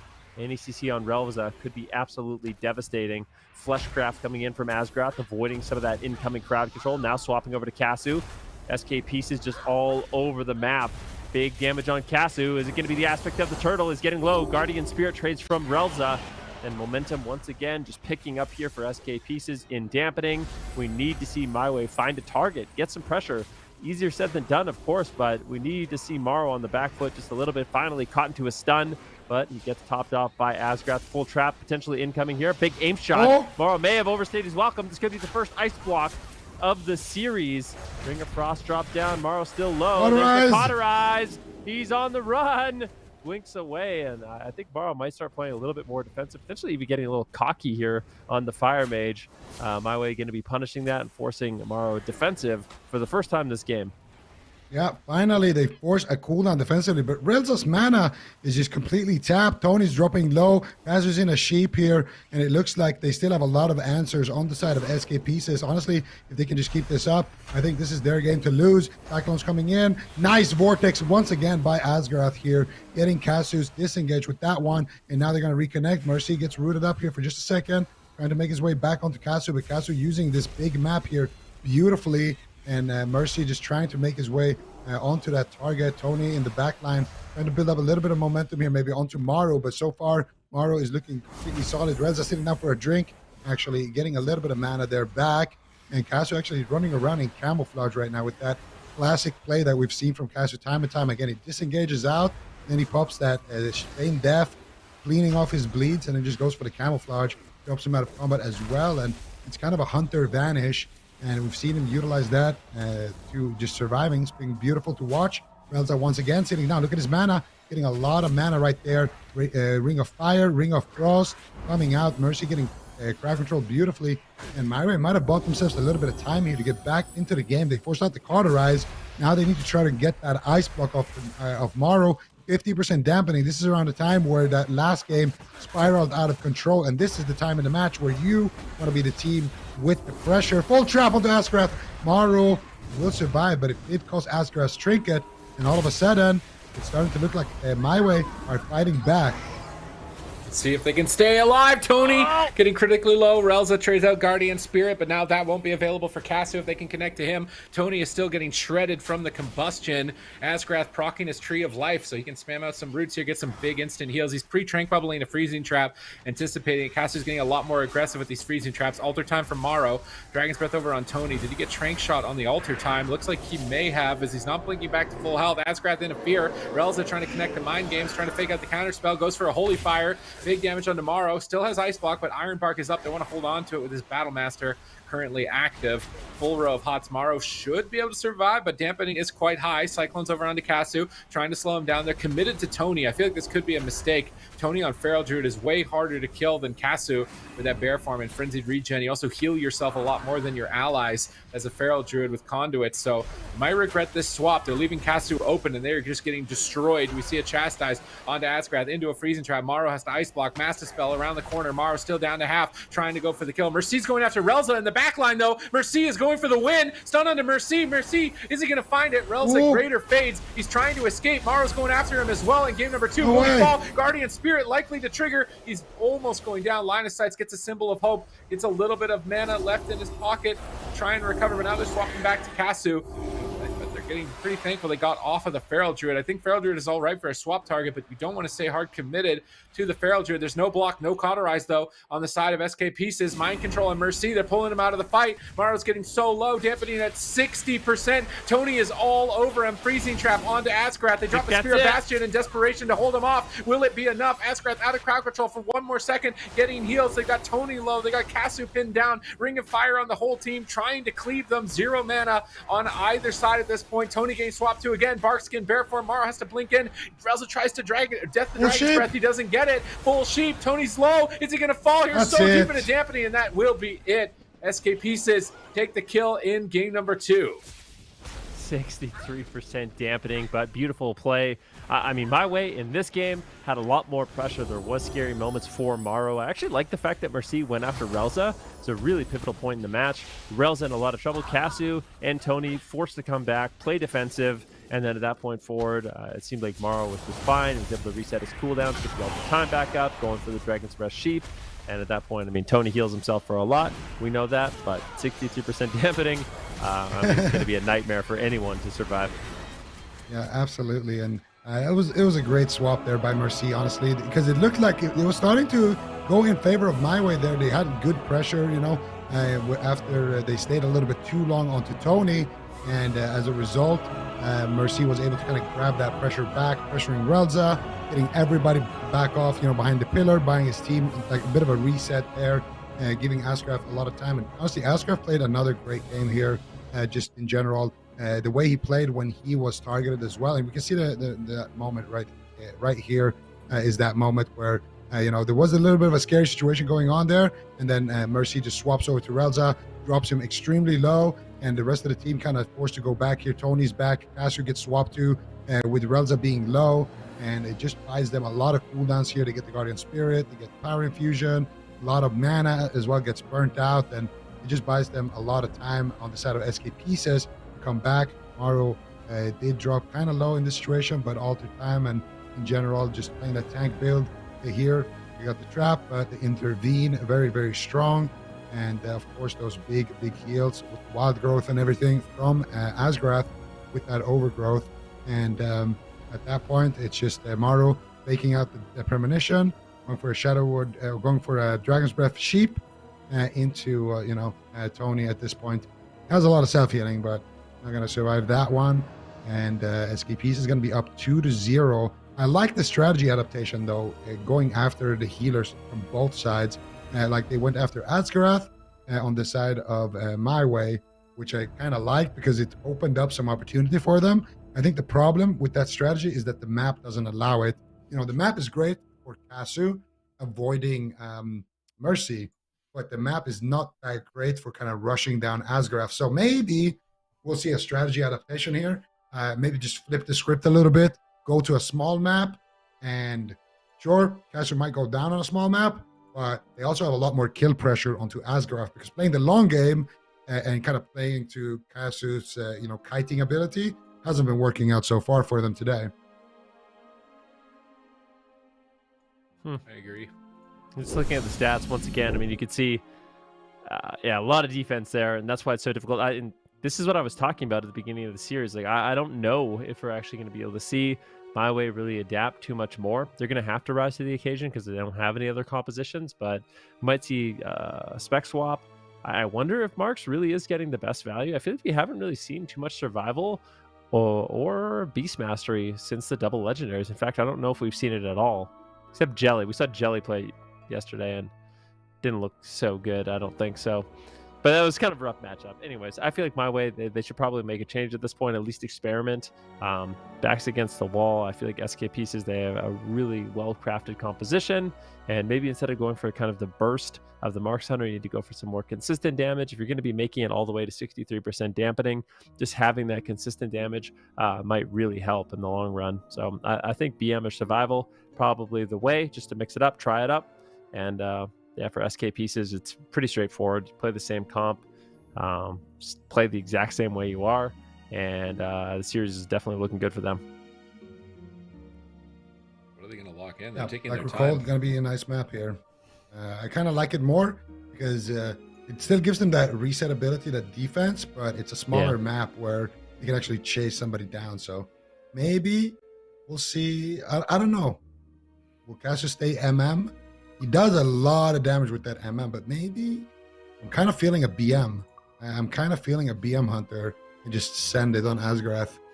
I could be wrong. I mean, I'm not a jungle expert exactly. I think I would like to see that actually, because I think playing the MM and playing the kiting game is just not working. It worked on Friday, but obviously SK Pieces have just kind of evolved in the matchup. They've learned, okay, this is what we did wrong. This is what we did good. This is what we're going to do if we face them again. And they just look more prepared. And I think Aya was talking about it as well, just having, you know, some disappointment in that previous matchup that they had on Friday just shows that, okay, they're willing to kind of learn from that. And they think maybe they should be winning that matchup. So I think for SK Pieces, keep doing what you're doing. And for MYWAY, the ball's in their court. What are they going to do? They are going to go to BM Hunter. Okay. I wasn't cheating again. Just just bring it out there. I wonder why they changed in the first place to MM over BM. Like Yeah, me how too. much like how many games do they have into this setup? Into the Fire Mage Fury Warrior. I feel like it's not the most common composition to have that many games. So for all we know, this could completely turn around for them.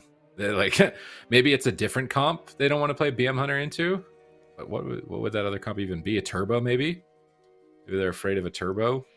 Maybe that's as even Marksman didn't look that great in the turbo though. So I think Caster going on BM, it's going to be about the same amount of damage, but he doesn't have to be a stationary, which means that Mercy is going to have an even more difficult time actually connecting. The damage is going to be out more consistently, even if Morrow is line of sighting. He's going to be fully dotted with the barbed shot and having pets chasing him. So I feel like this plays better into the way that SK Pieces are trying to play. But maybe SK Pieces just flip the switch and play aggressive. Again, we're still so early on in the season that meta and strategy aren't 100% solidified, that I don't want to call this as like the BM comeback, but I see it having potential. Oh yeah, 100%. I like this. It's gonna be, yeah, I like it too. I think it's just gonna allow him to get a more consistent damage. And if the game is going to 60%, I mean, BM hunters are scary throughout the entire game, but they're especially scary at 60% damaging because the damage doesn't stop, right? Like those pets are going to be attacking you.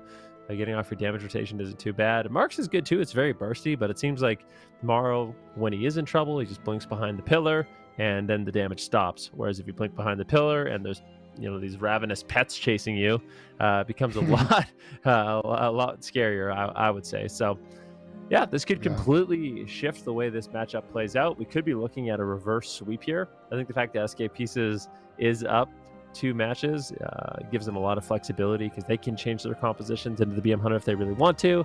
But I think MYWAY mixing it up here really, really intelligent. And we'll see if it changes. I mean, they weren't really able to take Morrow down. A few close calls in that last game, but so far he's been looking extremely durable on that Fire Mage. And this could be the answer MYWAY needs. Yeah, I think it's exactly what you said there, Van. It's all about unavoidable damage. That's the thing about BM Hunter. Eventually, those pets will connect. They're just going to keep chasing you, and they're going to keep having that uptime. So the fact that you can kind of just avoid MM Hunter damage, you can trade for it when you feel like it's favorable to do so. It's like, okay, we got a sheep, I'm just flipping cooldowns. Maybe we trade the Iron Bark here and we stay aggressive, or whatever the situation might be. You can go for those trades. But when you have nothing and you really want to play defensive, it's really hard actually for the MM Hunter. It feels like to go and get those kills, unless of course they got the resonating arrow, but that's a completely different story. And we're gonna see the potential final game here. This is a lower bracket final, SK Pieces versus MYWAY, and MYWAY down 0-2 right now. They will be going home in 3rd place, which still is pretty good. But for the reigning European champions, they definitely want a shot at that grand finals to get that rematch against KUNGARNA, who are waiting in the wings here. And the game is live. Let's see what the strategy will be. Double Ring of Frost coming out from Morrow. Big setup here. Did they get the pets as well? No, they will trade out the sacrifice there, but still a lot of pressure coming out. The Eternal Ages get traded out as well, and that's going to be the Ray of Hope. Relza going to give Casu back. Ray of Hope will not actually up Casu either, so a lot of pressure coming out here in the opening stages from SK Pieces. Yeah, they're really getting aggressive here on match point. They've got room to breathe, so I like it. Put the pressure on to MYWAY right now, who need to respond and answer. Mercy getting blasted, though, swapping back to the Warrior. Tony chasing him down. Askrath going for a Nature Swiftness, recovers him, but Casu dips low, trying to disengage away from Mercy, trying to keep his distance, but Ursul's Vortex pulls him back closer to Mercy's clutches as Mercy is chasing him down. Looks like the Warrior and Hunter are going to be the main targets for game number 3. Dragon's Breath attempt here. Spear Bastion. Casu could just die. Aspect of the Turtle has to trade out. Surprisingly, the Beast Mastery is looking more fragile than the Marksmanship Hunter. I was not expecting this. Relza door shadowing away, trying to avoid crowd control, but Guardian Spirit, Apotheosis, and Aspect of the Turtle in one push.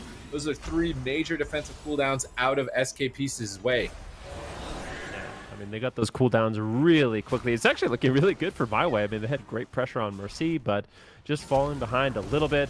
KAWHI having to use his Feigned Death, and then he gets caught into the Spear of the Bastion, and that's just not what you want at all if you are the Hunter, especially with Relza getting interrupted. It's just basically the perfect storm. I have no doubt they'll be able to survive a little bit longer. I mean, Ray of Hope's going to be coming in here. Relza needs to get some big healing out, but that should be a full top off.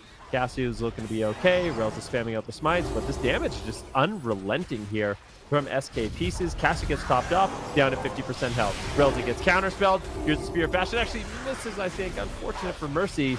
KAWHI is just going to be able to walk out of that one completely free. Now a bit of a swap here on Mercy as Amaro jumps into the Resonator Trinket, soaking up some of that damage, but crowd control still on Asgrath. Mercy could fall.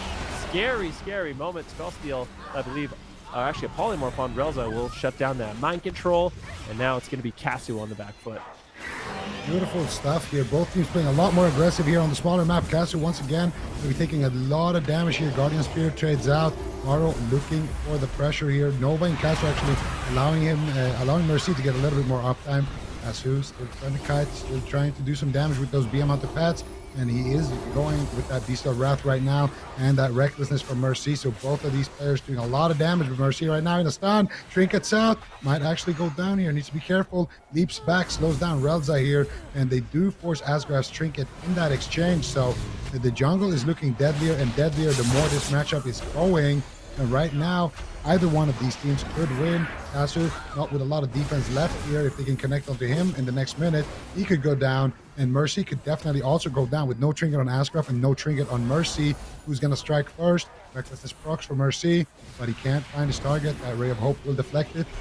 Polymorphs coming out from Maro here on the KAWHI. Ring of Fire as well. Beautiful counter pressure coming out. And KAWHI now walking maybe a little bit close to death here. Mercy with big pressure onto KAWHI. He's going to trade out the Aegis Trinket, stay on target. And they just need one big CC chain. Asgrath did use his Iron Bark right there. And now, can they eat the trap? They get the stun. They get the trap. This could be the game. Mind Games gets counterspelled. Do they have enough damage? Another bash coming out. And they kill Mercy. The Dwarf Stone Form ratio coming out for Mercy. And that will allow him to survive. And now, have the pressure onto KAWHI here. Super please. Yeah, good answer for the Feral Frenzy. Now he can get aggressive. They get Guardian Spirit. Relza's Medallion still staying on target with the Heroic Leap. Marching forward to potential victory. Oh no, the grip looks like it got rooted on KAWHI. KAWHI now has to use Disengage, and Mercy can reconnect with Charge. Master's Call needs to come out here from KAWHI. A Freedom Effect. He needs to escape. He's getting chopped up at the moment. Has Aspect of the Turtle available again. Mercy gets stunned, held back at bay. Looking for a Cyclone as well. Not going to find it though. Trying to figure out that counter spell. Tony jumps over. They stop the poly. They stop the ring. They go for the clone. Not able to find it. Gets counterspelled. KAWHI getting blasted on match point. Can't afford any mistakes. Feigned Death at critically low health, but now Spear of Bastion available. Pinning KAWHI. Likely his Aspect of the Turtle going to be forced here, but no. Ray of Hope. A massive heal comes in from Relza, but it's costing him so much mana to keep him alive. Will it be enough? Freezing Trap comes down. They go after Mercy. He gets out of the Resonator. Gets a double Fear Polymorph on the Hunter, stopping that burst damage in its tracks. Beautiful peel by Mercy in that moment in time, and now it's time to get aggressive. Definitely, they're going to be running down KAWHI. Relza has no mana. This is looking a lot less stable. We're only at 2% dampening. The game is almost over. KAWHI, 50% health. Let's see what they can do. Can they get the pressure on Mercy? Still has his Rage Regeneration if he needs it. And it looks like a full trap on Asgrath. Maybe Mercy takes some damage here. Nope. Stunned up, should be just fine. Those heal over time effects are going to really carry. It's a Cyclone on Asgrath as well, but where is the damage? Mercy's health going basically nowhere at this point. Asgrath sitting down for a drink, really wants to solidify that mana lead, but Relza has managed to regen some of his mana, and it looks like maybe MYWAY is actually going to stabilize here. If Relza can keep getting these little drinks every now and then, regen his mana, we could see the game go on a little bit longer. KAWHI throwing in a full trap. Mercy, this is big trouble. Down to 10% health. Big heal, though. Asgrath has to trade out a trinket. It seems like going after the warrior, especially with dampening coming up, it's going to be a lot better. In the meantime, KAWHI forced to trade that Aspect of the Turtle. I don't know if he's going to be able to get another one in this game. That could be the last defensive cooldown KAWHI really has available. Relza is still in crowd control. The Aegis trades. Some off heals here from Tony, trying to carry Relza finally out of crowd control. Just a few seconds left on that Guardian Spirit. There's a big setup on Mercy once again. MYWAY may have weathered the storm for now, but don't have the damage to take down Mercy. They need to get one more crowd control chain on Asgrath. There's a beautiful vortex there on that grip as both teams exchange blows. It's a really tense moment in the match. Yeah, anybody could take it at this point. Kasu, no cooldowns remaining. Asgrath, no trinket. Mercy still has his trinket at least. And that stone form was very, very clutch for Mercy so far. We've been able to save him a couple of times into that jungle. That might be one of those adaptations in the match. But now full trap secure. Mercy's going to trinket, and he will use that stone form. He will use that enraged region. But is it going to be enough? The damage is huge. He tries to intervene back, but no. It is going to be MYWAY. Look at Pass. We can't believe it. They finally put a point on the board here. Still, it's going to be 2-1 in favor of Pieces. They're going to have the next match and they're going to have the next map and comp selection in their favor. But still, what a nice victory here for MYWAY. Finally, you're seeing some aggression come out. You know, seeing this is when MYWAY looks the best. They go for those traps, go for those CC chains, and they try to burst somebody down. That was an immense amount of damage at the end of that one. I think it was the Bestial Wrath and Tony, as always, with the biggest fights on the block. Going for a little chop there onto Mercy. You're going to see it once again here in the replay very, very shortly. I mean, this was just crazy uptime from MYWAY on the Beastmastery Hunter. I'm so surprised they're able to kill Mercy. Mercy is literally full tank build. Like he spec'd out a Stormbolt for impending victory. He thought he was going to be the target. He played Mechanicus for the low HP stun. He built his character to be as durable as possible, and still MYWAY found a way to cut through all of that defense. Having got that medallion earlier from Asgrath was key in their ability to find victory in this match. I was thinking it might be Grim here. Like Cassio already used Aspect of the Turtle, got gripped in on his grip, and then Rel's is 0 mana. Like, I'm really thinking like this is over for Casu. How on earth can MYWAY pull off a win from this position? They've just used so much to stay alive, and I'm looking at this like Mercy has Rally still, he has Enraged Regen still, they have an Iron Bark, they have a Nature Swiftness. Like, how are they possibly going to go down? So maybe a disrespect here. No, Mercy actually did just trinket immediately, pops Enraged Regen, and they actually still managed to kill him through that. They fear Tony trinkets for the kill. Perhaps he could have got a rallying cry off there. I'm really surprised that they were able to take him down, because it was do or die for them. I think a lot of that comes down. Maybe Mercy just needed to attack Tony. I mean, Casu was getting polymorphed up. I don't know if he was actually getting, I don't know, go after Tony maybe. But yeah, really, really close call. Either way, we're going to be going to game number 4. And now the question is, are we going to see a composition swap? Is there something that's really effective into Beast Mastery? I feel like if MYWAY locks in the Marks Hunter, then there is something they're really afraid of, and they can't really blind lock the Beast Mastery. But I can't really think of a composition that would be that scary. I feel like Beast Mastery in general is going to be a relatively safe pick. I think MYWAY potentially found an answer. We might see a reverse sweep here. Yeah, I think so too. I think we're going to see the same matchup, honestly, which is a scary thing for SK. I mean, it was a pretty close game. It was very back and forth. They almost took down Casu a couple of times, but still, if I had to, pick a winner in this matchup, I would say the jungle looked a little bit stronger. Those kill opportunities, it looked like they had the damage to actually take down Mercy, and I think that's the big thing, because eventually you're running out of breakers. Asgrath, trinkets. Mercy, let's say he trinkets as well. Eventually, you're going to get a full trap, like you get a full stun, into a full trap, into a full fear. And if that happens and Mind Game connects, it's game over. So I see a very, very clear win condition for the jungle. And if MYWAY gets a win condition, they will definitely take it. So I'm definitely scared for SK. What are they actually going to do here? The champ select, I mean, there's always the option of going to a large map and picking that Mage Warlock again, but I don't know exactly how good that would be into the jungle, but that could be an option for them. It would have a little bit more control for the pets. It would have a lot of burst damage. It would have 2 wizards, free casting as well, so it could be an option, but then again, it would be playing a Frost Mage into the jungle, so we could see the Frost Mage kind of get punished. Yeah, there's a lot of options on the side of SK, and now is the time to kind of make some decisions, make some tough choices. Do you just chalk that up to bad play or mistakes, or do you go for a comp swap? And you have a lot of comps. What is that swap going to look like? They're going to go for a small map, and they're going to stick with the composition. Kind of what I thought would happen. But it's a scary thing because for MYWAY, I mean, this is what they want. This is the matchup they just won. So what is SK Pieces going to do differently to actually survive this time around long enough to actually secure a kill? I mean, I feel like they were so close multiple times. Maybe just switching targets more frequently. Maybe they don't need the impending heal. Like maybe they should run Stormbolt. Like not having a stun seems kind of weird. Stuns are good, that's for sure. Like Asgarath is the only one that has a stun with bash. Like they're only stunning every 50 seconds. I feel like that's not enough to be able to pull off a kill. Like how many times if they had a Stormbolt there would Cassio have died without being able to use a cooldown is what I would have liked to have known. That's true. Versus having that one extra heal. Well, I guess I'd need a details breakdown. Like how much healing did he actually get from the impending victory?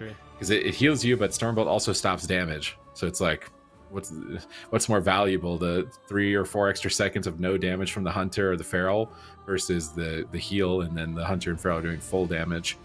That's kind of the trade-off that you got to make when you're selecting that talent row for the Fury Warrior. Mercy is definitely the kill target, though. I think the Fire Mage is still kind of just a brick wall, not really worth going after. So Mercy, I think, it's not like it's not intelligent to try and run the full tank build. I just think that maybe they don't need it, and they could win the game faster with Stormbolt. Yeah, I think it's hard to quantify exactly how good Stormbolt is, both defensively and offensively. There could be moments where 100% stopping the damage for 4 seconds, like you said, is going to be better than the little bit of healing that you do get. Well, it's a good heal, so let's not kid ourselves, but Stormbolt's super strong.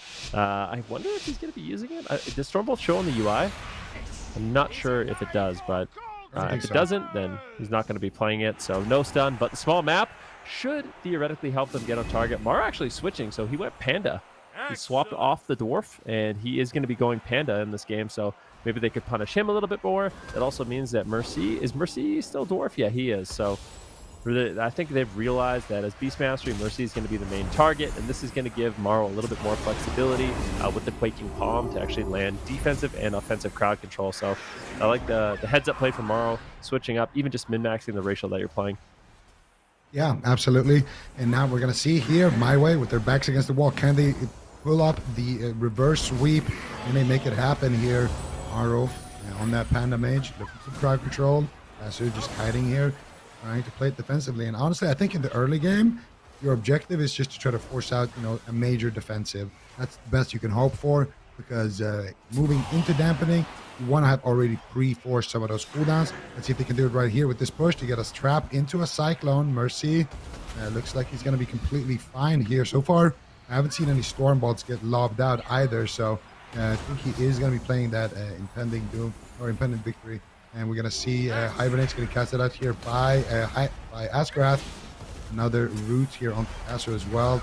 Really like those from Asgarath. Stun potential here onto Cassio. Asgarath doesn't want to go for it. He doesn't have the badge, actually. 8 seconds left on that one. And Guardian Spirit coming out here onto Cassio. Big healing for Relza. A lot of pressure. Maru goes for Dragon's Breath. Gets kicked on the sheep. Unfortunately for him, not going to be able to find it. But there's the Quaking Palm. That's where the value comes in. And they get the setup anyway. Here comes the bash onto Cassio. And that's out of that Guardian Spirit. Now they get a stun onto Asgarath. Mercy tries to leap over and eat the trap. Cassio not going to be able to find it. They go for the roar into the Cyclone. Mercy once again interrupts it. Cassio now looking for the trap. Can he snipe it from the back line? It doesn't look like he wants to go for it. They're going to Cyclone up. Mercy will recover. So nice defensive moves here from SK Pieces. They will get that Panda Ritual into the ring, and that will force out the Exhilaration heal, at least from Cassio. So small victory for them, but now still a lot of work ahead of them. Mercy going to be dropping a little bit low, but Asgarath will deflect with that Iron Bar. For sacrifice for bust, good trade by Cassio, not panicking and using that outside its expected window. Trying to avoid Mercy here for a moment, but Mercy is getting uptime. Tony's going to jump over, try and get combo points for a stun, I would imagine, in the near future. The peel for Cassio, but he's managed to recover regardless. Asgarath in the back line, just flesh crafting, preparing for a late game. Getting that shield up, looking like he wants to go into stealth. They have the Spirit Bastion, they have the Bash, and they're looking to combo those together, I think, onto the Hunter every minute. So let's see if they can work together. Asgarath gets stunned. He's not going to get there in time. Mercy trinkets, trades the in-range regen. He get out of the resonator and heal himself back up, and it looks like he is sustaining himself for now. Tony gets shut down on his Cyclone. Good counter spell. Casu on the back foot as SK pieces are pushing for the kill. Casu needs to be careful. It's still match point. Pinned in the Spirit Bastion. Disengaging out with the Feign Death. Interrupting the follow-up Polymorph. Good defense by Casu as he's repositioning to drag Mercy out in the open and get Asgrath in a better spot to crowd control. Asgrath is moving forward to heal Mercy and keep him aggressive on Casu. Now Tony could jump over for a stun at any moment. Casu wrapping behind the pillar, trying to drag Mercy, still trying to pull him into a bad position. Disengage. He gets roots on his disengage. He's gonna have to Master's Call to get out of that and try and escape from Mercy. He has managed to get some distance, but Bladestorm is rolling. Mercy doesn't want to break any crowd control though, so he's gonna go for a Fear here and try and reconnect into a full Polymorph. And this is where if they had a Stormbolt or anything to hold Casu, like Casu probably just dies right now. That's why I feel like the Stormbolt would have been giving him a lot of value. They're going to Cyclone him at low HP on the Roar, swap to Tony a little bit, the rest of the damage if they can, and then wait for the Cyclone before reconnecting. Mana surprisingly even between the teams. This could potentially be the comeback, but maybe not, as Casu dips low. Has to feign death before the Spear of Bastion. This is a big opportunity. I want to see Asgrath and Mercy both get aggressive here after they survive this attack. Land a bash and a spear where Casu can't escape. Mercy just can't get there. He's rooted up. Asgrath's charging in. This is where I want to see it. Bash, Spear of Bastion, combo it together. Go for an aspect of the turtle or the kill. They get the Guardian Spirit at least from Relza with that combo, but not nearly as explosive as I was expecting it to be. How does that? What is that interaction? That just, I don't even think he feigned death. How is Casu just walking out of it? I need someone to tell me. I think feign death just has no cooldown basically, so he can. He used it and it came off cooldown. He could use it again. We're seeing a little trouble. He's going to top himself off, but I feel like, why are you Kyrian? If your target is Casu and he's literally getting out of all of your Spirit Bastions, no problem at all, there has to be a better Covenant. Like, I mean, maybe not, but it just seems so bizarre to me that Casu doesn't even acknowledge that cooldown. But Eternal Aegis does trade from Casu, so slowly getting through those defensive cooldowns. Mana still not good here for Relza. Dampening just kicking in. Beautiful counterspell by Morrow. Casu could be in trouble. The Aegis doing a lot of work right now as Mercy can't really connect, but finally does. Frostbolts coming in from Morrow to snare up Casu. I really like the Frostbolts from Morrow. Don't see it that often from Fire Mage. Big swap here on Mercy. He leaps across the map. Scary moment. No trinket. He's just going to get dropped. He needs to throw it to the heels of Pending Victory. The emblem. Asgrath still in CC, and Mercy is going to go down. Stop playing it. Unbelievable. Like, it did nothing. Terrible. It did nothing for him right there. You got a rallying cry in Pending Victory, which makes it heal even more, and it did nothing. Stormbolt would have killed Casu this game like 5 times, I think. There was like 5 moments where I think Casu would have died to Stormbolt. I really think he needs to change this talent. The way I look at it is, what's going to help you live during the setup? If it's Stormbolt, having a counter stun to slow somebody down, and they have, you know, that CC chain going. Like Asgrath, he's in fear for 1 more second, you know, when the kill happens. If you have a Stormbolt, that's going to buy you that extra second, and that's actually going to allow him to come out and potentially top you. I kind of agree with Sid. I think Stormbolt just seems like more value, but again, MYWAY, dude, what a story. These guys are down 0-2 on match point, and they swap in the Beast Mastery Hunter, and all of a sudden, they're 1 game away from advancing to the grand finals. This is incredible, and honestly, it just shows MYWAY, you know, these are the champions from last year.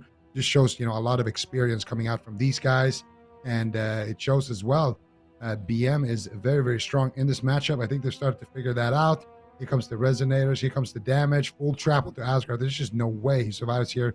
There's the Battlemaster here. There's the impending victory as well. And he gets a fear onto all the paths. Mercy just does everything that he can. But that CC chain, it's kind of what we talked about in the pregame. If you have to trade, so if the setups are deadly enough for where you constantly have to trade, then you just have to, you know, eventually you run out of options, and that's exactly what happened here. It seems like once Asgrath's trinket is down, they can just kill Mercy through his cooldowns. And I also like the Resonators coming out, because that's something that they weren't, at least Relza, I don't think, was using it.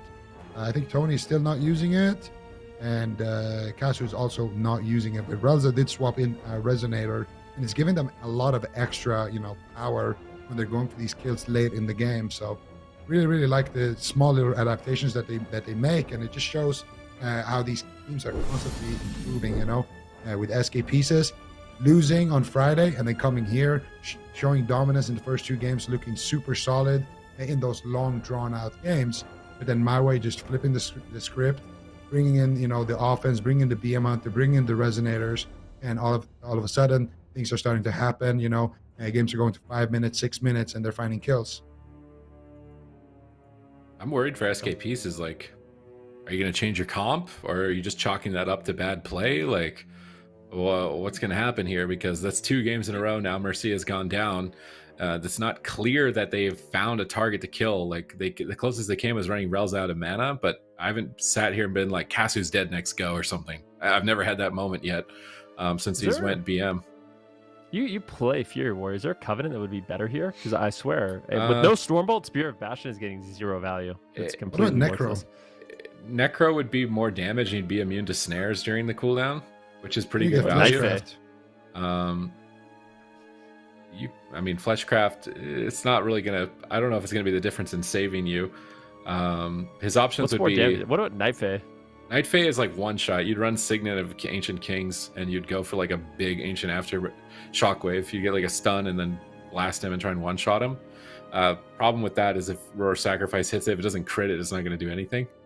You just use it when you bait it with Combust, and then you go in.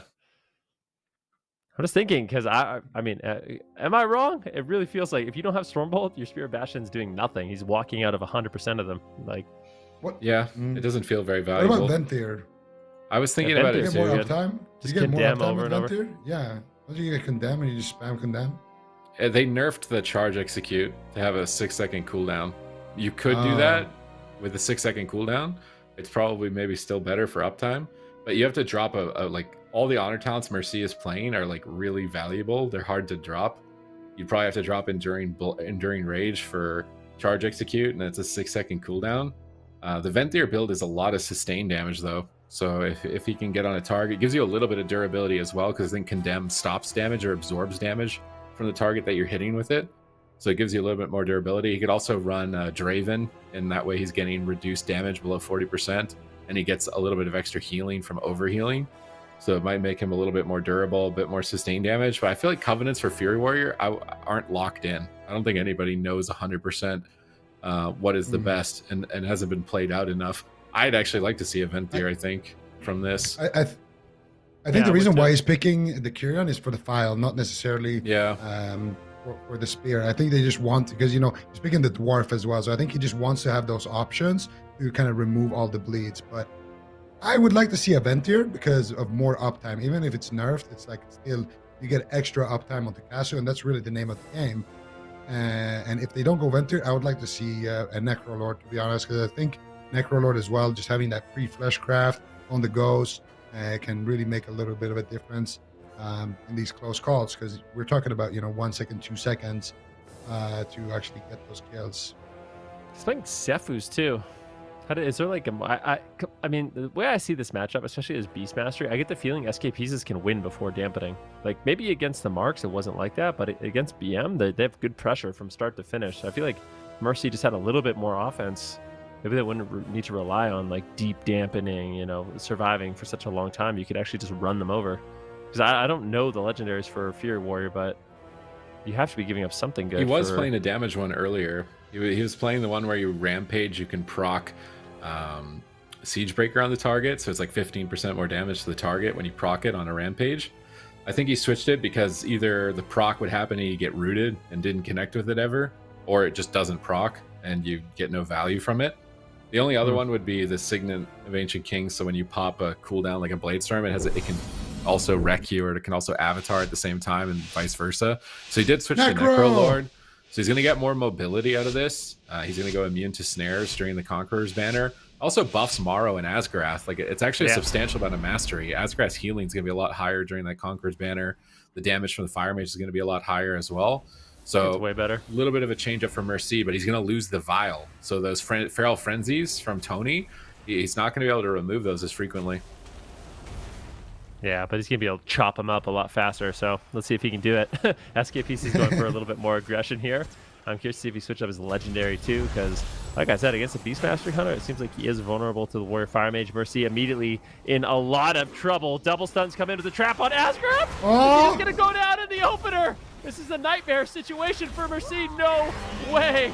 He wants to file in a big way, but he does manage to weather the storm. Now Mercy's going to get aggressive with that Conqueror's Banner. Big damage on Kasu. Relza forced to trade out the Guardian Spirit, but not out of it just yet. The Aegis from Kasu with the Guardian Spirit should hopefully be enough for MYWAY to survive, but that was a great first push by the jungle. Mercy definitely going to be feeling scared. Yeah, great opener here from MYWAY. You can tell these guys are fired up. They want to win this reverse sweep. One more game here to do it.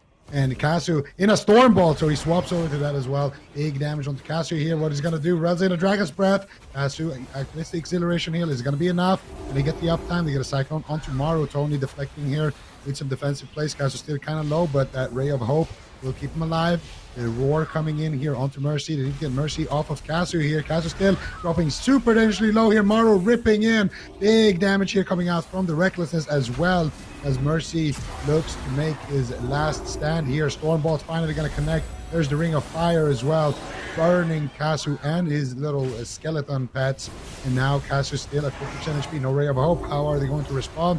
He has the aspect of the turtle. He got a full freezing trap. It's time for Mercy now to be scared. Mind Games gets interrupted by Maru. Full sheeps get secured. And Tony going for the Cyclone. He gets the Cyclone onto Askarath. And Kasu actually going to be the one who takes the most of the damage in that exchange. Maru just popping that combustion, counterspelling, and doing a great job deflecting the damage. And now a Stormbolt connects. Ring of Fire connects as well. Dragon's Breath into a Ring of Frost onto Tony. Maru doing a great job here, just playing goalie basically for his team and making sure that they have that pressure. Mercy still all over Kasu. I'm very afraid here for Kasu. Only 20 seconds left on that Acceleration heal. Maru blink counterspell. I think Relza actually fakes it right there. Full trap here secured onto Asgraf. Mind Games, and it will connect. Big damage onto Mercy. How are they going to respond here? Asgraf gets mind controlled here at the back end of it. Mercy still dropping dangerously low. That Gladiator's emblem will fade in a couple of short seconds, but catches a big overgrowth, and Mercy will survive that push. Here comes another Conqueror's Banner. Recklessness onto Kasu. Massive damage.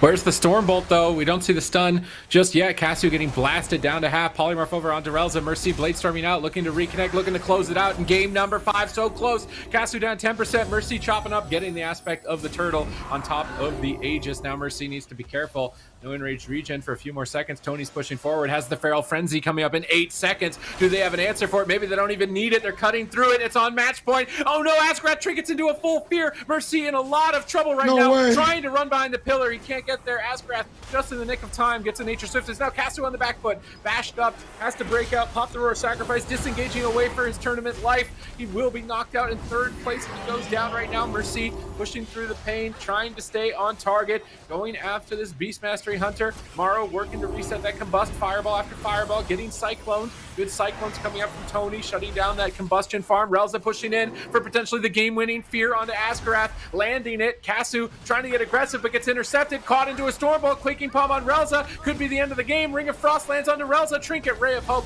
comes in from Relza, but he's still polymorphed up. If they negative. Ray of Hope negative. Kasu could still die on match point. Another Cyclone for follow-up. And I don't think he's going to be saved. It is going to be it. SK Pieces close it out in game 5, but MYWAY made him work for it. I mean, they definitely did. It was really interesting to see the way this matchup kind of evolved. MYWAY forced to kind of trade out the build that they were playing, so going from that Marks Hunter to the Beast Mastery Hunter worked out a lot better going after Mercy in the match. But I like the fact that Mercy, even though he kind of realized he was the target, giving up so much of his defensive options, playing Kyrian, basically giving up his damage legendary, playing no Stormbolt, trying to survive. It ended up being a situation where sometimes the best defense is a good offense. Keep him on the back foot, keep the pressure up, and SK Pieces realizing that game 5, pull ahead. Yeah, definitely. A nice swap of Covenant there for Mercy. And honestly, this situation here was so scary. He got fear on his Trinket. It looked like Mercy actually might go down. Such a close series between these two teams. And it just makes you wonder if they locked in the BM Hunter there after game number 1. Maybe this could have been an altogether different series here for MYWAY. But SK Pieces, that's the advantage, right? When you win those first 2 games, you get a lot of, games to kind of experiment with map picks and things like that. And eventually they do find the win on the side of SK Pieces. And, considering the performance they had last week, honestly, SK Pieces really needed a strong finish in this cup. So they're definitely going to be happy with advancing to the grand finals. And for them, their next boss is going to be KUNGARNA on that RMP, looking absolutely deadly. And Kazu here just going to go down the Ray. Wasn't enough. Tony gets kicked on the heel, and they take him down. SKP says, going to advance here. And Maro, with a cheeky little smile there at the end, after a hard-fought series and a well-deserved victory. Yeah, most definitely. That was a really hard and long series as well. It seems like, MYWAY is super determined to get the win on those deep dampening games, but I love the adaptation that they were able to make and got a couple games off, but didn't quite make it in the end. SKP has taken that victory. Now we get to see them move to the grand final. They rose up from that lower bracket, and they're going to be facing off, like Zico said, against KUNGARNA, and it's going to be an explosive series. As KUNGARNA, we know they're waiting there with that RMP. I was talking with Chaz a little bit behind the scenes, and he says he's ready to go. Weren't quite sure how the games with MYWAY was going to happen, but they had backup plans earlier, and now here they are in grid. So I'm excited to see. Chaz is ready to go. Has he got he's got his pillow and blanket for the bench? Like, is Chaz ready to go? I usually just message him because he's a fast responder, but yeah, no. Chaz has put in his work over the years, okay? He's been responsible for healing. It's true. It's got to be so nice. You're the healer, just always the pressure's on. You lose, it's your fault every game. And now he can kind of just sit back and just... I saw him tweet yesterday, like when his team lost. I think it was Rai who just got one shot. He said he had to mute his mic because he was laughing so hard. Oh, no. That's so troll. But no, you're right. He paid his dues. He's going to let Matt take over for, just sit there. Was that like tenure? He's got tenure. He can just kind of chill now. Like, retirement on the bench. No, I mean, it does create an interesting dynamic when we see a team have two healers. It's always interesting to see how they're going to make that work to their advantage. So clearly working for KUNGARNA, being up there in the grand finals, haven't yet dropped a game in this series. So we're going to have to see how they will do next game after we head to the break. It's KUNGARNA versus SK Pieces coming up next. Be right back.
Welcome back, everyone. We are jumping into the European Grand Finals for the AWC Cup number 2. It's Kungana versus SK Pieces.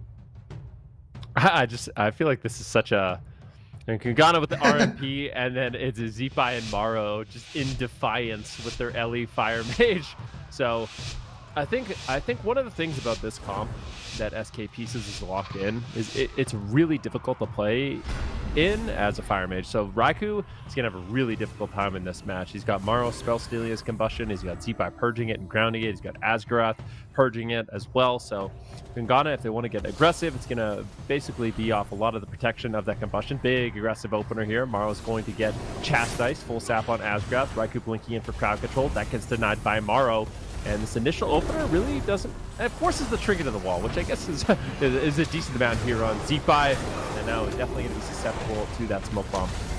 Yeah, and I'm pretty sure we're going to see it soon, but I think... Oh my goodness! He's a bot! He's dead! Hello? What? I was about to say, I'm pretty sure Zipa is running that tank elemental build. How is he dead? We're gonna need to run that back. I have no idea what happened. What did you get hit for? I need the details. I need a replay. I don't even know what just happened. Death log. It's like we got just woken up, you know, from the last series of going 10 minutes dampening. Like we had to like readjust. Like what? Wait a minute. Wait. What just happened? Like I was thinking the same thing as Zipai's playing the tank Ellie build that he played to beat a Graphical last week in their RMP.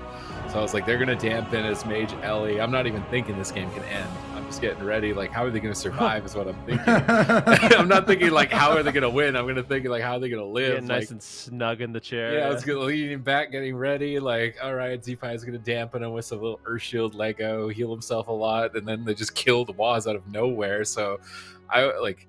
What just happened to him right here? Does Maro just get sick crits on his bust? Does Asgarath get a mind games off at the same time? Does like the stars align here? So Zipai summons Fire Ellie. Here comes bust on Raikou. And then they swap to Waz. Zipai's in a garrote. He comes out of it. Lightning Lasso gets counterspelled. He's not even thinking he's in trouble. Turn to him. He's just gone. It was just bust. It was literally just Maro, I swear. Maybe he should have Aegis'd the bust, I guess. Respect the bust. I mean, that was a 40-second game. I can guarantee you one thing. I can guarantee it, but I can pretty much guarantee that that's not going to happen again. I mean, Waz literally just died with every cooldown. I'm pretty sure. Was he playing Aegis? Probably playing Aegis. Yeah, he's playing Aegis. Didn't use it. Has Cloak. Doesn't use it. Has Shadow Meld. Doesn't use it. Has Vanish. Doesn't use it. Pretty sure he died through... Did he die through Guardian Spirit? The Guardian Spirit came through too late on the egg? Like, I don't know. That's crazy. I mean, SKPs is definitely going to be happy with that one. Actually, a large map, so this is interesting. Kungana with the RMP, they're actually going to go to a large map, and I actually don't mind it, in all honesty. Feel like it's fine. And on it, I feel like Zipai should be in trouble, too. Even with the tank legendary and stuff like that, the amount of damage an assassination rogue with Shiv can do... I mean, in theory, I feel like the RMP should still be favored. So he's not playing it. I don't think he was even. Yeah, he wasn't even playing the tank legendary.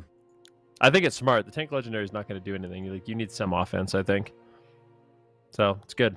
He's running. But I cannot believe that just happened. He's running Flame Shock legendary, so he gets Fire Elemental faster, and Flame Shock has an increased chance to critically strike. So he's not. He's not doing any sort of tank. Jeez, I was really expecting that because that's what they did last week for RMP. I actually wonder if Waz and Raikou were expecting that too, so they weren't like thinking like, oh, we need to trade cooldowns in this moment. But every combustion needs an answer. You know, there needs to be a reaction for every combustion, and right there was just not the reaction. Sky Fury too, right? I think it was likely. Zipai was loading up the Stormkeeper as Waz died, so I think he was ready to send even more damage after that point. But I think Kungana are just going to have to walk that game off and just be like, all right, first game. It's a best of 7. Now looking at this, it looks like they're going to be more evenly matched, but we'll have to wait and see. Maybe Maro isn't going to get that early bust off, and they'll just use the Aegis or a Cloak or a Guardian a little bit sooner on it.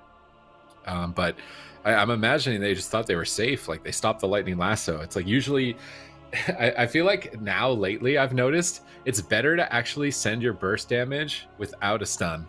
I've noticed, because if you send a stun, the other team is like, oh, I'm stunned, which means this is when I normally get killed. So now it's like better to like throw the other players off and like just send your damage. Like Zeepai's stun got stopped and Mara just still sent damage and killed him. Because then you almost don't even have time. There's no like signal to react to if you're not crowd controlled before it happens. All right, here we go. Game 2 was just focus up. KUNGARNA, just focus up, because I feel like that was a very unexpected loss. Maro will take it, though. Zeepai will take it. Asgaroth will take it. They're up 1-0 now in the finals. Cup number 2 of Europe. Sap on Asgaroth. Looks like it will be opening up onto Zeepai once again. Where's the damage? It's going to be a Trinket and Astral Shift. So Trinket, Astral Shift with the Tremor Totem to get Maro out of fear. And now it's going to be up to SK Pieces to try to get some counter pressure. This is Combustion. Maro, I think he actually spell stole it there. So he spell stole Raiku's Combustion, threw out some damage on the Raikou. He's going to get gripped to the pillar to safety. Raikou and Meh both taking a huge hit of damage by Zeepai behind the pillar. Waz playing very safe right now, throwing in the feint preemptively, looking for that next kitty shot. Yeah, and we're going to see Waz actually still has his Vendetta, and he will pop it right now. Big damage here. Mind Games connect. Asgaroth trinkets. Can they find the kill? Any more crowd control will do it. They still have that blind in their back pocket. They get a fear onto Asgaroth. It's going to be DR. He tries to premonition right there. Waz will have that kill opportunity. There's 2 kill opportunities right now, actually. They could take Zeepai down with a smoke bomb, or they could try to just blind Asgaroth and take Zeepai down. So there's a smoke bomb, there's a kidney shot, and Waz does not signal that this will happen by kidney shotting into the smoke bomb. He will smoke bomb into the kidney shot, and right now, be a target here for SK Pieces, taking a little bit of fire from Maro. Trying to find the polymorph. He finds it onto Asgaroth. They still have that blind in their back pocket, and I think Waz should just hold on to it. Or when he has that Vendetta, that's basically the guaranteed kill window for them. All right, big damage onto Raikou. Triple crowd control out from SK Pieces. Raikou, they bought him! They bought him! Where is this damage coming from? They're going to Guardian the pod this time around. Maybe they can keep it alive here. Looks like, no, they can't. They're going to drop him 2 games in a row. So quickly, I was not expecting this from their Mage Ellie whatsoever. They've been playing the day just as tanks. They've been building like tanks the whole day. So I was like expecting fully that we're going to go the distance. It's going to be like 16 minutes and maybe they squeak out a kill, but they're not. They're just zapping them out right now. They're up 2-0 in the grand finals here of Cup number 2, potentially knocking out reigning champs from Cup number 1 with a composition that I thought was, if they play offensively, I was thinking there's no way they should be favored into Rogue Mage, right? I feel like this is the second surprise kill. I'm not gonna lie. I mean, first game, SKPs is doing a great job defensively, but I still, after watching these games, feel like KUNGARNA should be winning these. I really do. But yeah, I mean, this is just a beautiful swap. A little bit later on, this is something that was really nicely done by Waz. So what he does, Zico kind of called it out, is he actually goes for a shiv. So he shivs, so Zeepai can't move. Then he smoke bombs, then he kidney shots. So Zeepai's not going to be able to run out of it, and it's not going to get gripped. So that's a really, really nice play there by Waz. They basically are in a situation where Zeepai has no trinket, Asgaroth has no trinket, and the next Vendetta, they should theoretically win. They have Vendetta and Combust. It's basically, I want to say it's a checkmate in this situation. Yeah, it's checkmate. So how he does it, mind games. Basically, it's a combustion from Maro and a mind game. So they get double Dragon's Breath, Lightning Lasso, mind games on him, combustion, just going for the one shot, and Raikou just explodes. So I personally feel like I can't help but feel like Meh running Relentless maybe is not the move.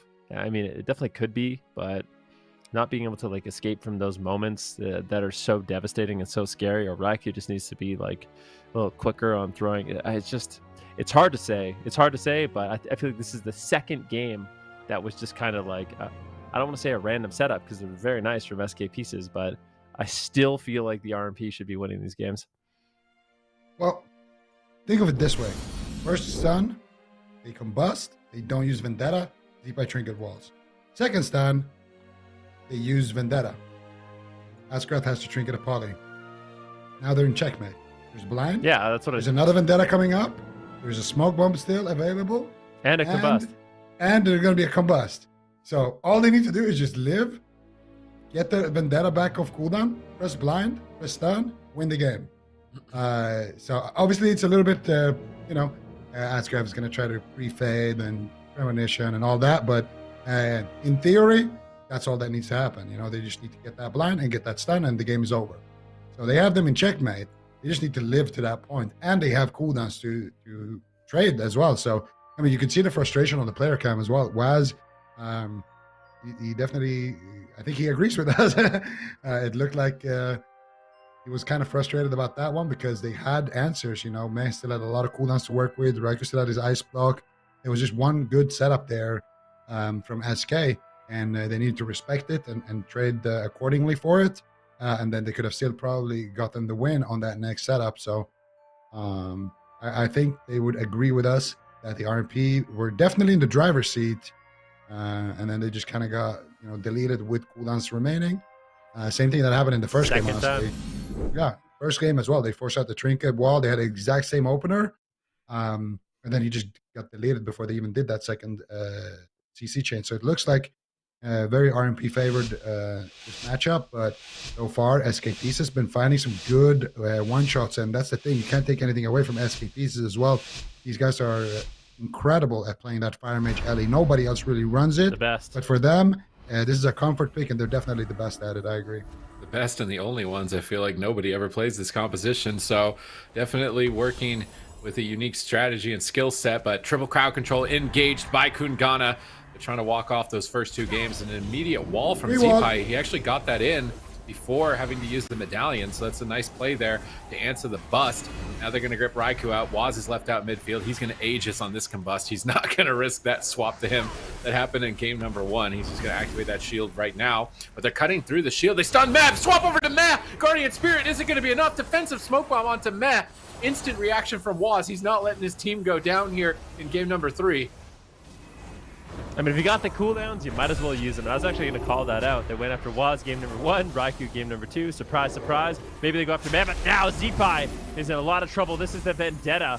But Asgrath with his Guardian Spirit, no crowd control, just healing through it. Now a Lightning Lasso on to Raikou. He's forced to blink away. The pressure from SK Pieces has been immense so far. Maro just trying to reset his combustion, spamming out the fireballs right now, getting a little damage out. Where are the openings? Zipai right now, he has no trinket, but there's no smoke bomb threat. Waz is forced to use that defensively, and that's not going to be up for another 2.5 minutes. Raikou blinks in, manages to get the Dragon Thrust Sheep. Zipai in a lot of trouble. There is an interrupter available. Zipai down to 40% health. Fleshcraft gets kicked immediately.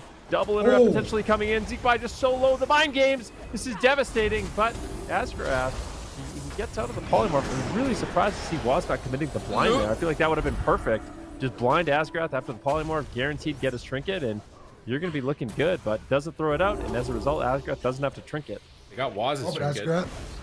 Asgrath right now in a blind will trinket out, and they did get Waz's trinket as well. Still have that cloak. Still a lot of defense available here. Zipai gets absolutely blasted, and that wasn't Vendetta. That was just Raikou with Russian doing some work, and yeah. All right, we're gonna see that one on the replay. This seems like a very fast-paced matchup in general, and I'm wondering when we're gonna see some swaps happen, because I feel like Pieces have the losing matchup. I feel like it's so far they had a great setup on the map. They were trying to get a little bit cheeky there, trying to just take down Meh with a nice one shot. They had that defensive smoke bomb. They had that Guardian Spirit. They kind of overreacted to it almost to make sure you don't get one shot and get a couple of kidney plus Dragon's Breath Sheeps or kidney blinds, and you're gonna win as the Rogue Mage. So for them, it looked like a great. Actually, this was the game where they had the worst opener. Zipai pre-walled in the opener. Here they get Waz's trinket, and here's that blind that you were kind of wanted to see a little bit earlier, but they cheap shot Asgrath. He tries to death the blind here. Waz walks towards him, blinds after that death, and then they get the kidney shot. Asgrath trinkets, Ray of Hope, gets chastised on his trinket into a sheep. Negative Ray. Actually, they don't even get the sheep, and Zipai just gets deleted. Yeah. KUNGARNA answer back in kind.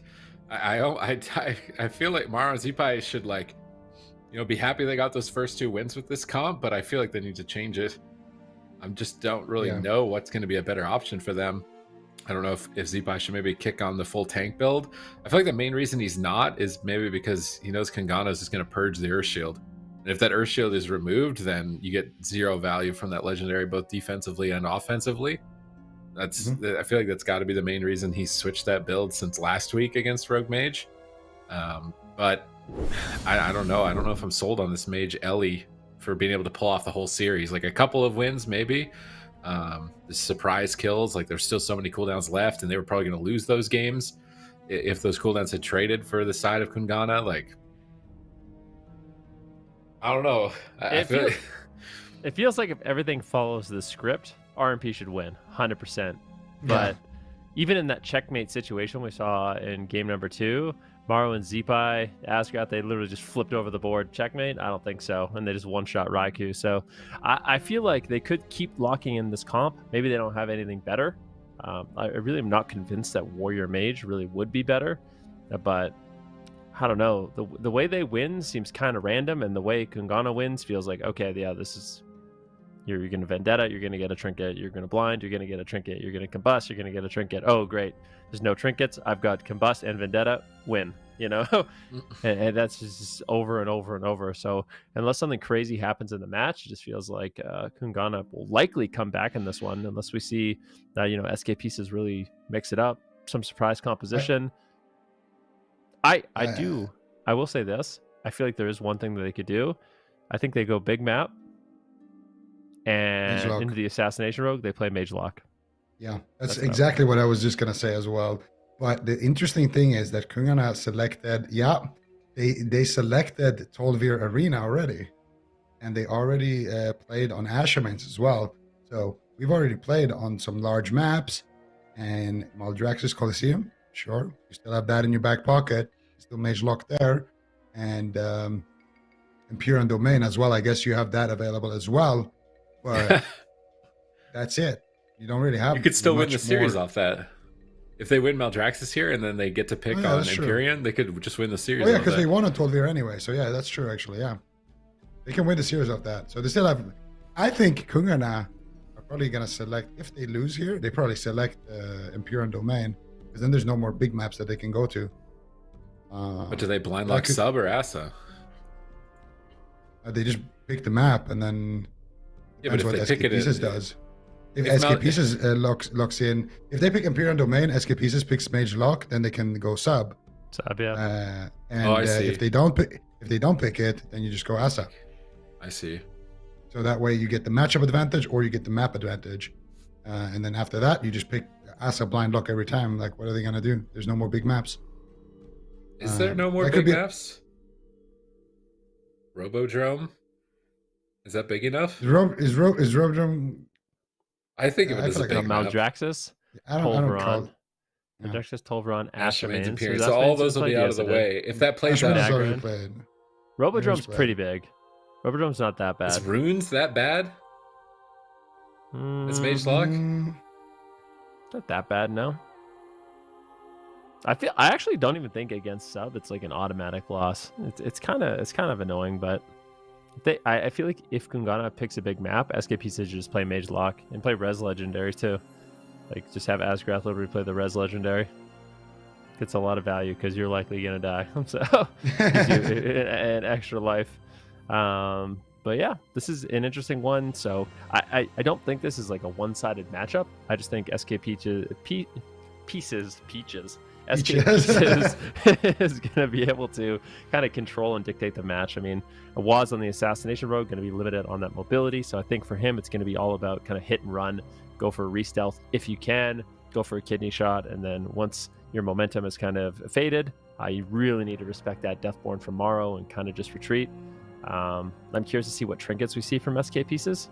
If they decide to go for the Echoing Resolve, probably likely, but I find that even just playing the Medallion against Rogue Mage isn't bad whatsoever, because you are eating a lot of CC. If you're Morrow and you get caught into a polymorph, you're forced to use your Ice Block. But if you are playing Blink Stun, I think as Mage, you're not that afraid of actually dying, so you can kind of trade out your Ice Blocks for trinkets or as a trinket. But I think just playing the regular Medallion as well, because the long interrupts are kind of devastating. Like, you play against a Fire Mage, let's say you have Deathborn up and you're fighting a Night Fae Fire Mage. He counter spells you. That's going to last a long time with that trinket, and then he can reset it and do it again. That's literally half of your Deathborn gone, or like half of your Icy Veins gone, where you weren't able to really do anything. Interrupts are devastatingly long, so I'm curious to see how they approach this matchup, what Kungana is going to do. We've seen them against Wizards in the past just go after the Priest, but we'll see. SK Pieces up 2-1 going to game number 4 on Maldraxxus Arena. All right, let's see. The game is live. Mercy is in the sap. Ascraft will be the target. Pre-Aegis trinket coming out here. Combustion still doing massive damage. And that will be the trinket from Asgard. They just killed him through Aegis right there. And now let's see what pieces can find as they try to pick it up here offensively onto Waz. Just going to Shadow Step over back to Asgard here with that Shadow Mouth. And nice double fear from Asgard. He's going to Night Fae blink away here. Mercy calling in the artillery here with those Infernals. Shadow Fury coming out. Here comes the damage. Here comes the Deathborn. Morrow trying to peel Waz off here by just attacking him. Mercy sits through that blind. And now Waz having a little bit of trouble getting back to his target. He's just going to go back to the pit of man. He's just like, come here, man. Where are you going? That mage is doing so much damage right now. And Raikou will respect it as well here with an ice block. So definitely getting themselves a nice cooldown there on the side of SK Pieces. But that trinket being out of the way is big. And now another setup happening here on Asgarath. Beautiful intro of the man. Raikou might just go down here. There's a 1% HP. Gets the Guardian Spirit. My goodness, that was an insane amount of pressure. And Waz can't go offensive because when he does, well, you see what happens. Defensive smoke bomb coming out from Waz now as well. Then we're gonna just into the wall of ice coming out from Morrow as well here. They do take it down. Right, makes it back to his team, but you can see why this matchup can be so hard. Waz can make it over to the healer, Shadow Step there, but the rest of the team is just kind of pinned at the pillar. Yeah, Blizzard, Shadow Fury, Polys on Waz. Raikou isolated here around the corner as Mercy's pushing forward to go for the kill. Not much defense remains. The last Serenity from Meh for another 5 seconds. Raikou feared away. They're setting up on Asgarath, though. Kidney Shot, Holy Fire, Mind Games, massive combo on Asgarath. And he is dead. Is he Res Legendary? He is. Legendary. He cancels it, manages to come back to life and restabilize throughout that assault. And now guess what? Kungana are in the middle of the map. So Morrow getting a Deathborn proc here, trying to get some Frostbolt out with it before it fades.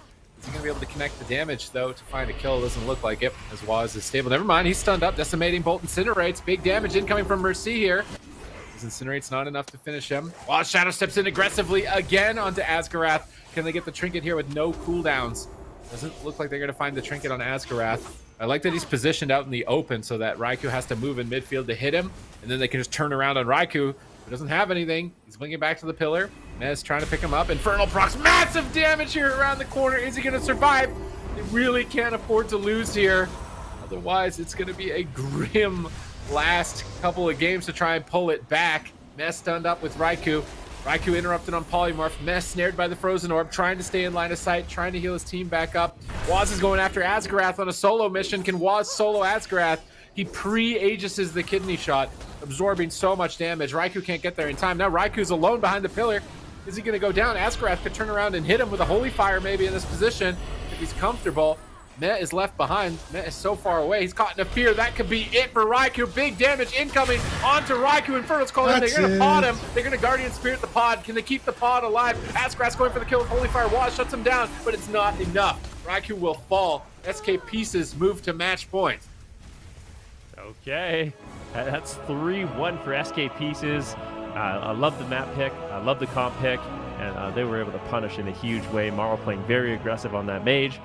Lots of damage, good peels. The Res Legendary as well coming in clutch. I mean, it's absolutely devastating when you attack the priest and then you realize that he has that on and then ultimately survives. So super rough. And now I kind of wonder, this has been a big question for me, in all honesty. What are we going to see Kungana do? Because, I mean, they could continue to play RMP, but SK Pieces are up 3-1 right now. Do they just continue to go for it? Or what other compositions do they have up their sleeve? How are they going to incorporate Chaz? Because this is my big fear for the new roster of Kungana, is if RMP is not good, like, what do they run? I guess they could play Waz on, like, a different melee, but... They actually have Boomy DH. I swear Boomy DH would just own SK Pieces Wizard Cleaves. You're right about that. Boomy DH would actually own. Well, are we going to see Waz Boomkin and Raikou on Demon Hunter? I swear it would be good. It's a really good matchup. What are you afraid of? Like, they have nothing. RMP is the only thing you're afraid of as Boomy DH, I think, and maybe Ret Warrior. I don't think any of those. Boomy Mage? What about Warrior Mage? Oh, I don't think you're afraid of Warrior Mage. I wouldn't be afraid of Fury Warrior because it's all physical damage, so the Druid's really tanky. I'm not afraid of Warrior Mage. Rogue Mage and Ret Warrior, I think, are like the hardest comps for Boomy DH right now. And these caster cleaves, you just eat them alive. You just run them down, and they're just kind of like trying to run away and live the whole game. I would love to see Raikou switch to a Demon Hunter, Waz switch to Boomy, and get Chaz in here on Shaman. I'm going to be honest with you guys. I don't think we're going to see that. I think we're just going to see a good old-fashioned RMP coming out from KUNGARNA. It's going to be SK pieces. I wonder what they're going to do with naps now, though. Like, they have to do your strat. Empyrean. Yeah, they have to go Empyrean Domain. I feel like they actually have to. If you don't go Empyrean Domain and at least give yourself the favorable matchup there, then you're going to have to play Asa on Empyrean Domain later. So I think we see Empyrean Domain get locked in. Or maybe they just go for a quick win on Hook Point with the Assassination Rogue. I'm not sure. I think Empyrean Domain, bait the blind lock on Mage Lock, and then go sub. And then try to get a win there. And then after that, you just blind lock Asa the rest of the series.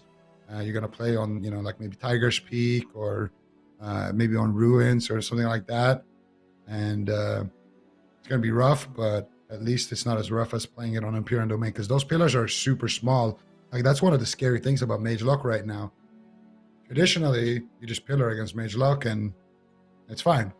But now, when you're pillaring, there's so much annoying things that happen. There's just Infernals proccing and Rain of Fire is cleaving you super hard, and there's Ice Wall splitting you and your team, and it's not what we usually see. So I think you kind of need to factor in the fact that those pillars are super small, but they're going to go for Hook Point. They're going to play the sub RMP there on Hook Point, and honestly, what's preventing them from just blind locking sub the entire series? Like, why are they playing Assassination?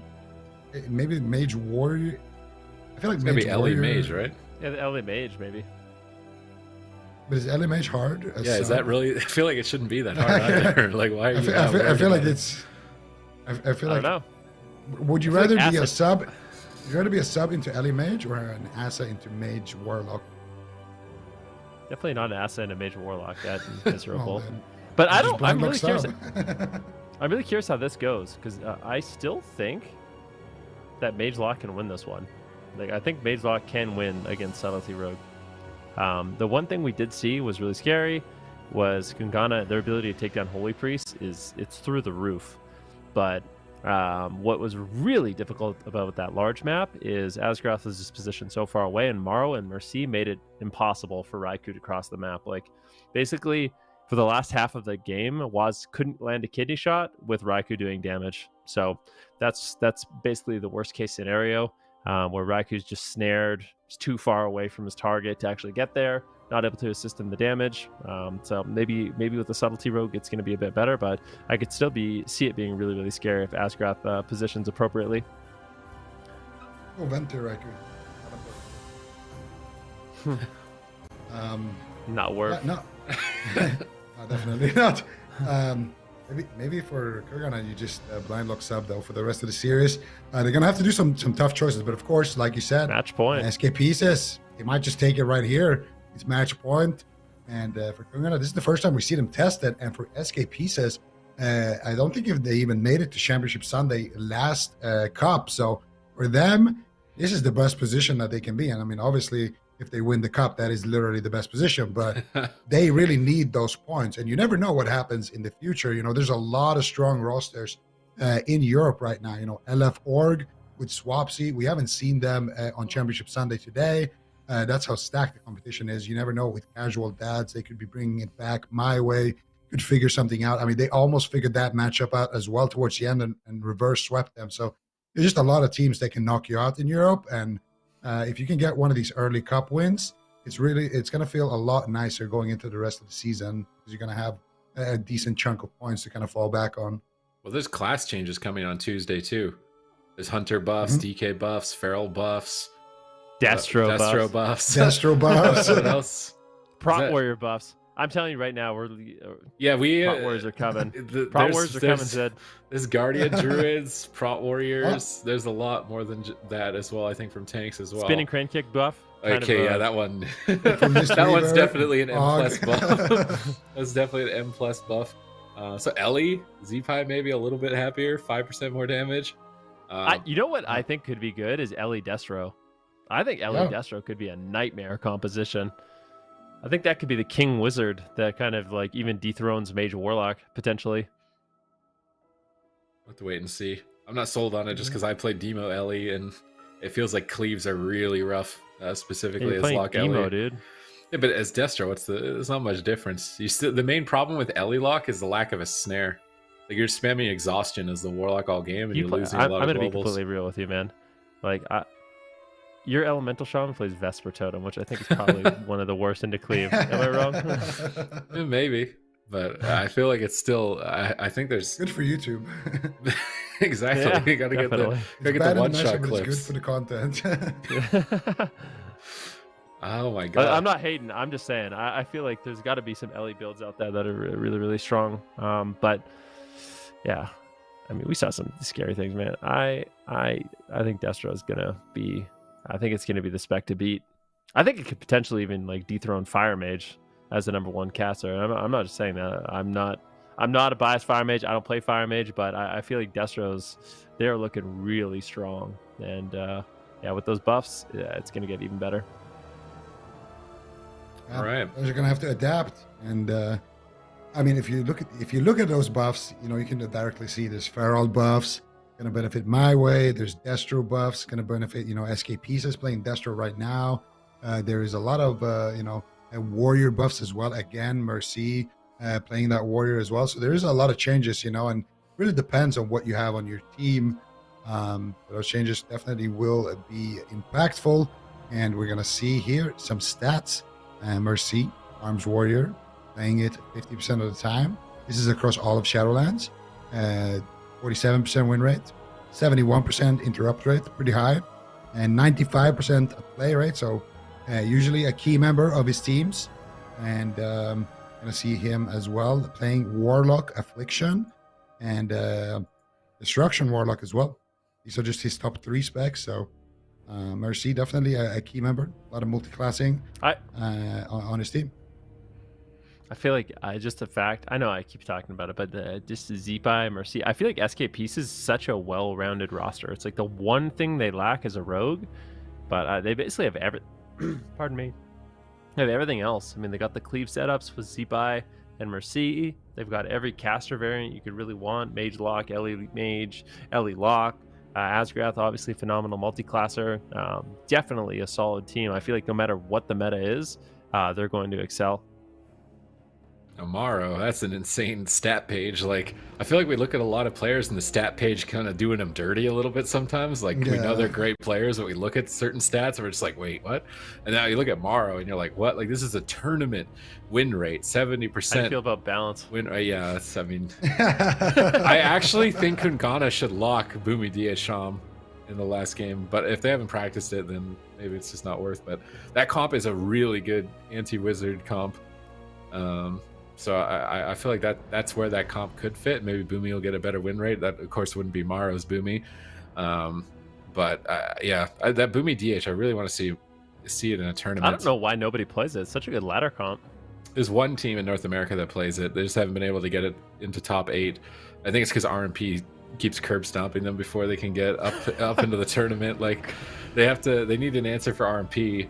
If they can get past RMP, then they can get into the tournament, and I feel like that's where it slots in, is like the anti-wizard. What are you going to do? Demon Hunter's so tanky, Boomy's tanky, Shaman's sheer grounding you the whole game.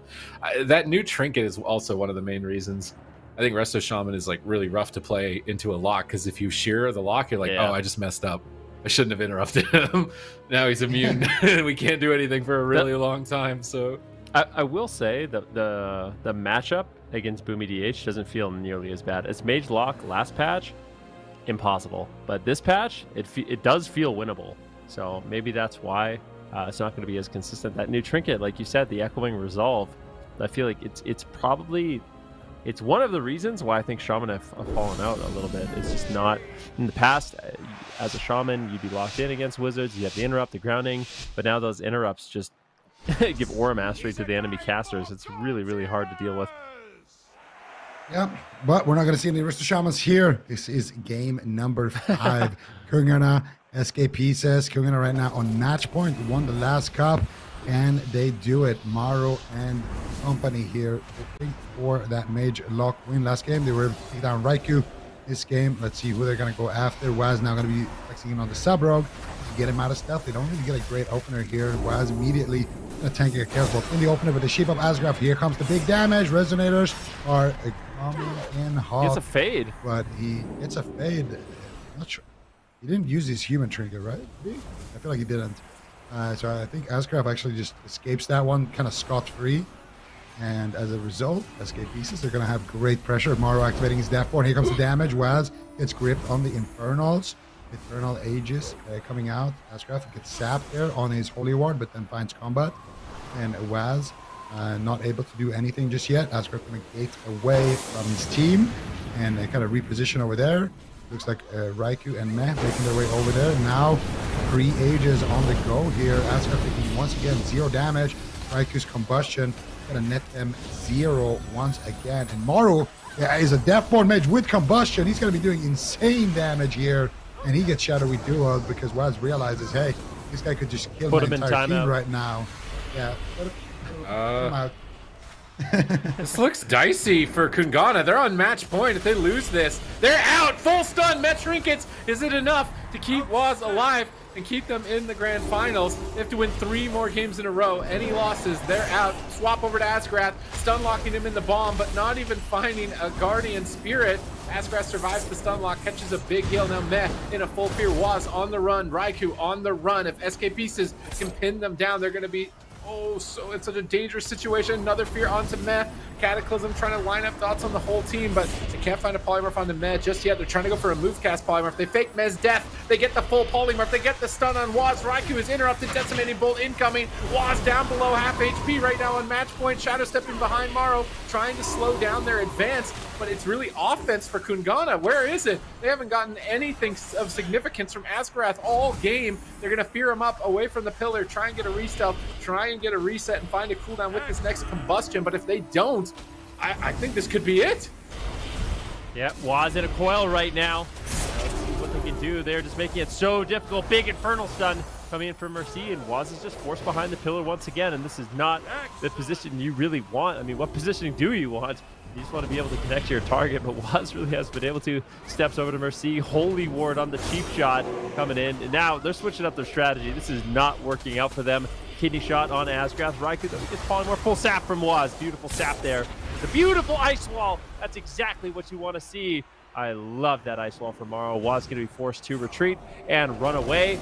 Behind the pillar right now, still just having, I mean, at this point, KUNGARNA hasn't had a good setup for the entirety of the game. Like, there's been no moment in the game where SK Pieces is afraid. I would say KUNGARNA is falling further and further behind, but Resonator on Mercy, he gets gripped away. Let's see if they can follow it up. Cheap shot now on Asgrath. That was his trinket, so there is a potential win condition here. I mean, Mercy, he's got no enemy resolve. 1 second away from survive. trinket. He's got Cloak of Shadows. He's going to trinket and vanish. So still has his Cloak of Shadows, but I'm afraid now for Mercy. I think they go all in on Mercy, and this could just be the end of the game. Yeah, and they also could try to all in Asgrath. They have Shadow Blades, they have Smoke Bomb, they have a lot of opportunity here, but now here comes the Deathborn. Big damage potential there for Maru. He's ramping up. It's 1 Frostbolt, the Sheep here. Smoke Bomb now onto Mercy. How are they going to respond? Mind Games connect. Mercy, they're going to Sheep Shot Maru there as he makes his way in, but Mercy just going to drop the Infernals. Going to answer with the Dark Pack. How many there are? Onto Raikou. And look at Raikou. Oh my goodness, the Burning Legion is here on hook point. And Waz and company are definitely feeling the pain here. Maru in a Sheep right now, right? Trying to slow him down there with that Deathborn active. Waz, another Infernal chasing him down. A Rain of Fire as well, covering him. Honestly, I think they go after Asgrath. Asgrath has no trinket. They have Shadow Blades. Raikou on fire! And he ice block. Can he get the Master Spell? They get a full sheep on the Meh. He has trinket. Man needs to trinket. He trinkets out. He gets the Guardian just in the nick of time. Raikou will survive, but at what cost? What else can they do at this point? Now, a counter setup onto Mercy. This is the big push. Here comes Combustion. Shadowy Blades. What are you going to do, Mercy? Eternal Age is coming out. Asgraf sitting through CC chain after CC chain. Mercy will survive. Another clutch play here from Mercy kiting. And now, I am so afraid for Raikou. All right, how are they going to keep him alive? No trinkets across the board. Raikou is interrupted. Asgraf's repositioning so he can have his trinket in 12 seconds. And at that point, the checkmate position for him is going to be out of the way. Can he avoid the swap for 6 more seconds? Mercy lining up Chaos. Well, Shadowy Duel looks like her cloak. Yeah, Shadowy Duel comes from Waz, but Mercy is 1v1ing Waz in that Shadowy Duel. Down to half, coiling Raikou. Frostnova unfortunately procking there. They wanted to coil Raikou out in the open. Waz is going for the kill on Asgraf, but is this the right time to go for the kill? Raikou has no defense. Meh has no defense. Waz is rotted down to half health at this point. Dampening has just begun. You're on match point. You have to win 3 games in a row. You're almost out of mana. The pressure is on for KUNGARNA to pull this off and to succeed, but here comes some big hits of damage. They pull Mercy on the kidney shot, anticipating extra burst, but they don't commit it. Here comes the Shadow Blades over on Tomorrow, potentially. Waz is in stealth. They want to go after Asgraf. They purge off the Holy Ward. They're getting ready for the swap. Maybe Mercy instead, actually. Dragon's Breath on Mercy, but Meh is in a full polymorph. No trinket. Raikou blinks behind the pillar. He's very afraid of getting stunned. Asgraf's going to port away. Instant Chaos Bolts get called in. Raikou going to pop that Aegis to soak up that instant Chaos Bolt. Waz finally out of fears, trying to find his way to Asgraf. They just can't catch him. Meh is chasing down Asgraf, finds a fear on him. Can Waz get there? No, now they're swapping to Meh. Meh pre-fades after the Mortal Coil, anticipating the swap. And now Asgraf finally stunned up. Can they take him out? They need to connect to Mind Games here. Asgraf looks like he pre-faded that, and it will be able to survive and recover the swap. They committed so much mobility to get on top of Asgraf, and now Raikou could be in trouble, barely escaping that stun lock, trying to get around the pillar in line of sight. Morrow blinking on top of him. His Deathborn coming up in 10 seconds here. Infernals have been called in. Mercy is ramping up massive damage. Those Infernals, a ticking clock to reconnect onto Raikou. Ice Wall, line of sighting Waz from the team. Mercy versus Raikou. Raikou Dragon's Breath him, tries to polymorph him, tries to get him under control. Now that Ice Wall kind of trolling a bit. He can't dispel at Mercy out of the polymorphs, but he's locked out.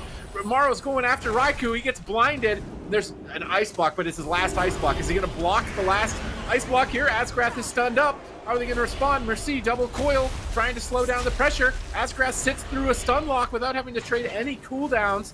SK Pieces in a good position. I mean, this is just beautifully done by both these teams. Raikou, a lot of trouble right now. He has to run and hide.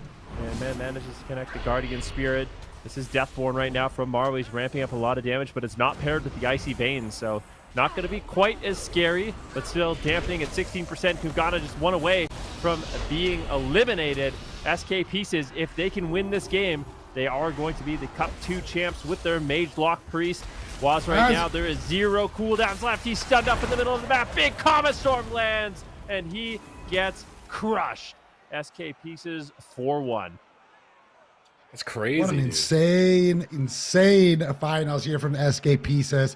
Bringing out the Mage and the Ellie to start us off, and then taking 2 wins with the Mage Warlock. And this time around, smallest map possible. And they do it into the sub version of the RMP of KUNGARNA. This is definitely not an easy feat. And SK Pieces, you know, having a kind of a bad performance in that last week, coming back so strong this week. Here in the end, man, they had so much pressure. That Deathborn from Morrow threatening lethal on Raikou. Waz Cloak of Shadows to kind of save Raikou, and then he has no Cloak of Shadows. They're going after Waz. He ducks away. They go after Raikou. Waz comes back in, and then they catch him, and they take him out. So we're going to see it here on the replay. That's the Deathborn coming out. I think this is where Morrow also gets blinded. Full blind secured onto him. Waz Shadow Step kick Mercy.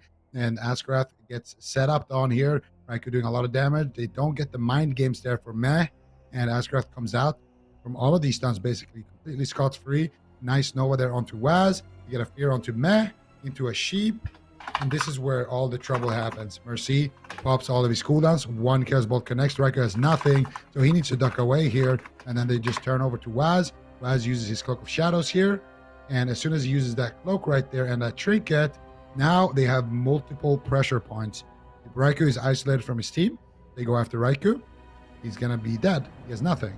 So what does Waz do? He goes behind the pillar. He goes, drops the defensive smoke bomb. You get a fear onto Raikou. And then here, Waz has to go in and stop it. There's a shatter being casted onto Raikou. But then when he does that, they just stun up Waz instead, and they just take him down instead. So beautiful swaps here from SK Pieces, beautiful setups all around, and having pressure, you know, on the left side, on the right side, on two members. That's exactly what you want to be doing in that situation, because it just makes it so hard to navigate through. It makes it so hard for the RMP to reset, and SK Pieces is going to be the EU champions.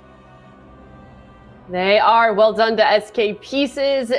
Super good series, especially, you know, I feel like considering where they started off on Friday, you know, pretty early on dropping down to that lower bracket, but they had a really excellent recovery. I love that they were able to beat MYWAY the second time around and ended up being the champions of the European region.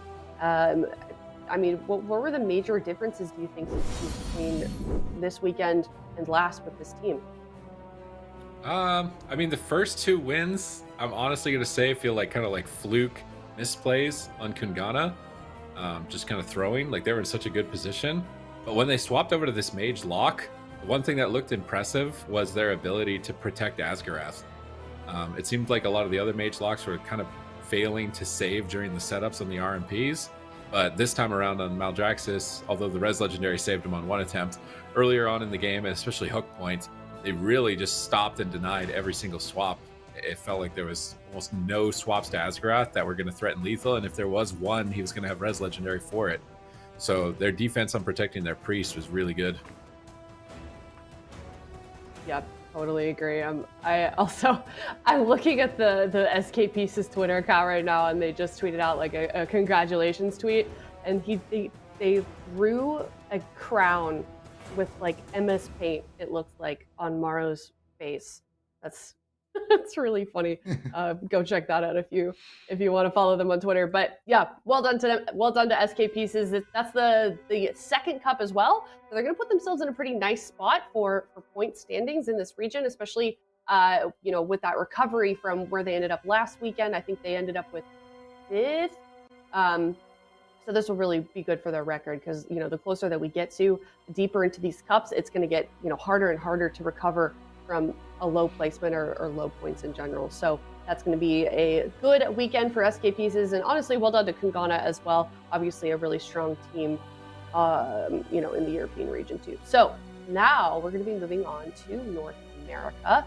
We've got 4 teams over there, and it's going to be another really intense day. They're KAWHI versus Golden Guardians is the first series that we have coming up, and then after that, it's going to be the North American finals. It's Team Liquid and Powermen.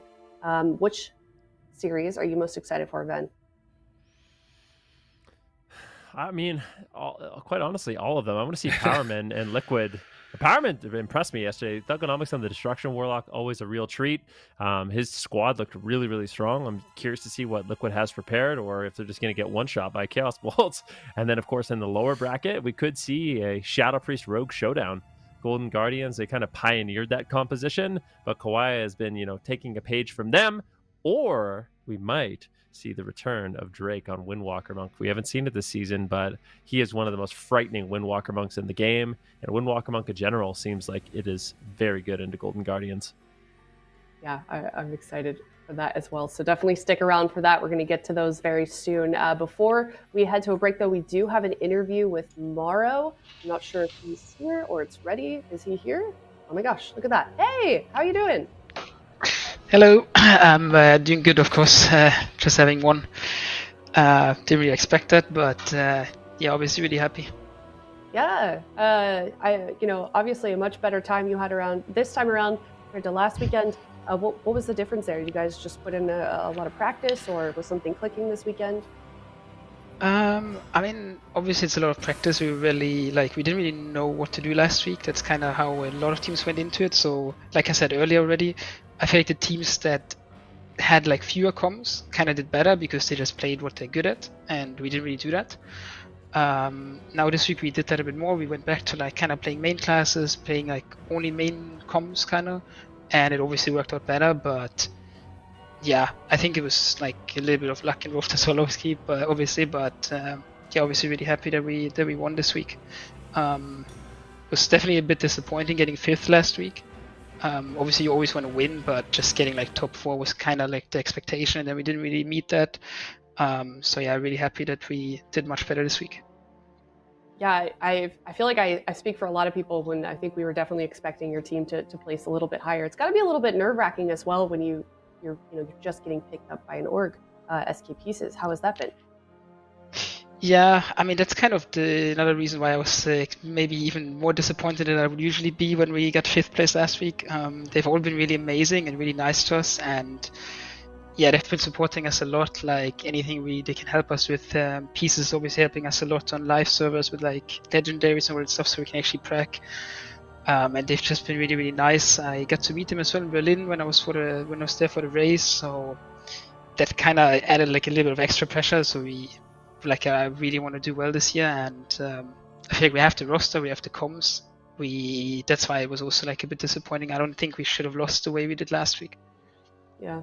Well, I mean, you had a really good recovery, but speaking of, going and visiting them, I don't know if you saw, but Bastu sent us a picture of you getting your pictures taken, which was a fun behind the scenes thing that we got to see for last weekend. But yeah, obviously well done this weekend. Are you looking forward to weekend number 3? What has your team been doing behind the scenes? Yeah, like I said, we've been trying to play a little more mainly stuff, so this week we kind of stuck with it. We're definitely going to prepare some other comps though, but we feel like we at least have like an idea of what we want to play into like every team, and that alone helps a lot. Even if it doesn't work out, we could have easily lost to MYWAY in the lower bracket final, for example. That was super close, but just having like something you like that you're not going to sit there and like, I don't know what we're going to do, I don't know what we're going to pick. Like just having something we want to pick is good. And we're definitely going to work on the comps we're already playing. I think we improved a lot since last week. And also like winning is obviously good for like the team's mental. Like Mercer is like a new addition to the team. He hasn't, like, not to be rude, he hasn't won as much as maybe the other people in our team did. So I think it's going to help him a lot in like terms of confidence that he gets this win. Yeah, I feel like I could see it this weekend as well. Like you guys really getting more comfortable with your games and with your roster. So on that note, I'll let you go, but thank you for hanging out on the stream here, and I'll see you next weekend. Thank you. See you next week.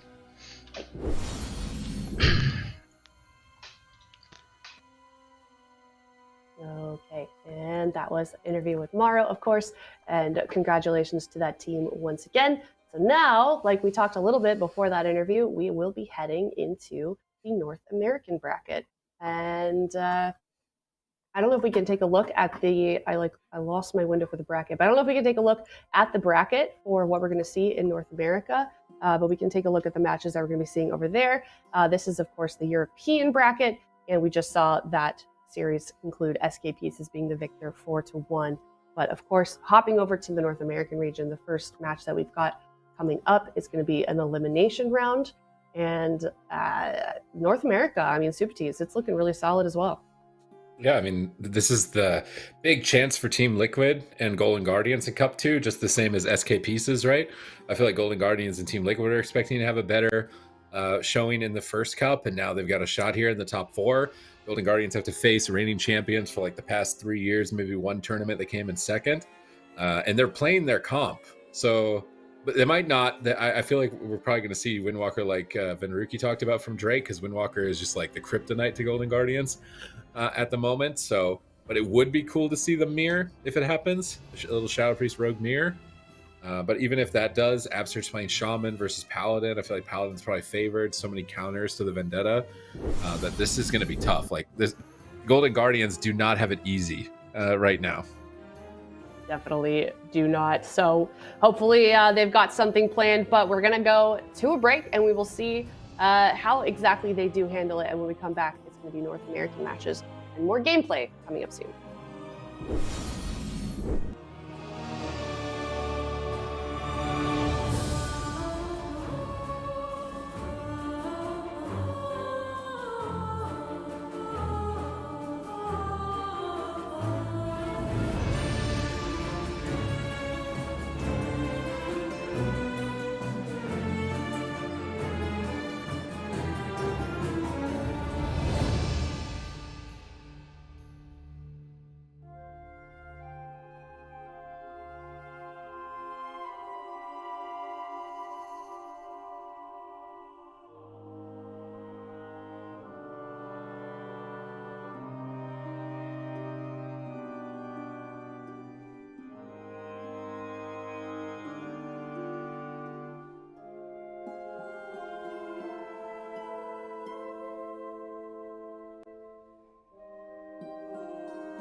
everybody, and welcome back. We are now in the North American region, and we're going to be crowning a champion at the end of the day.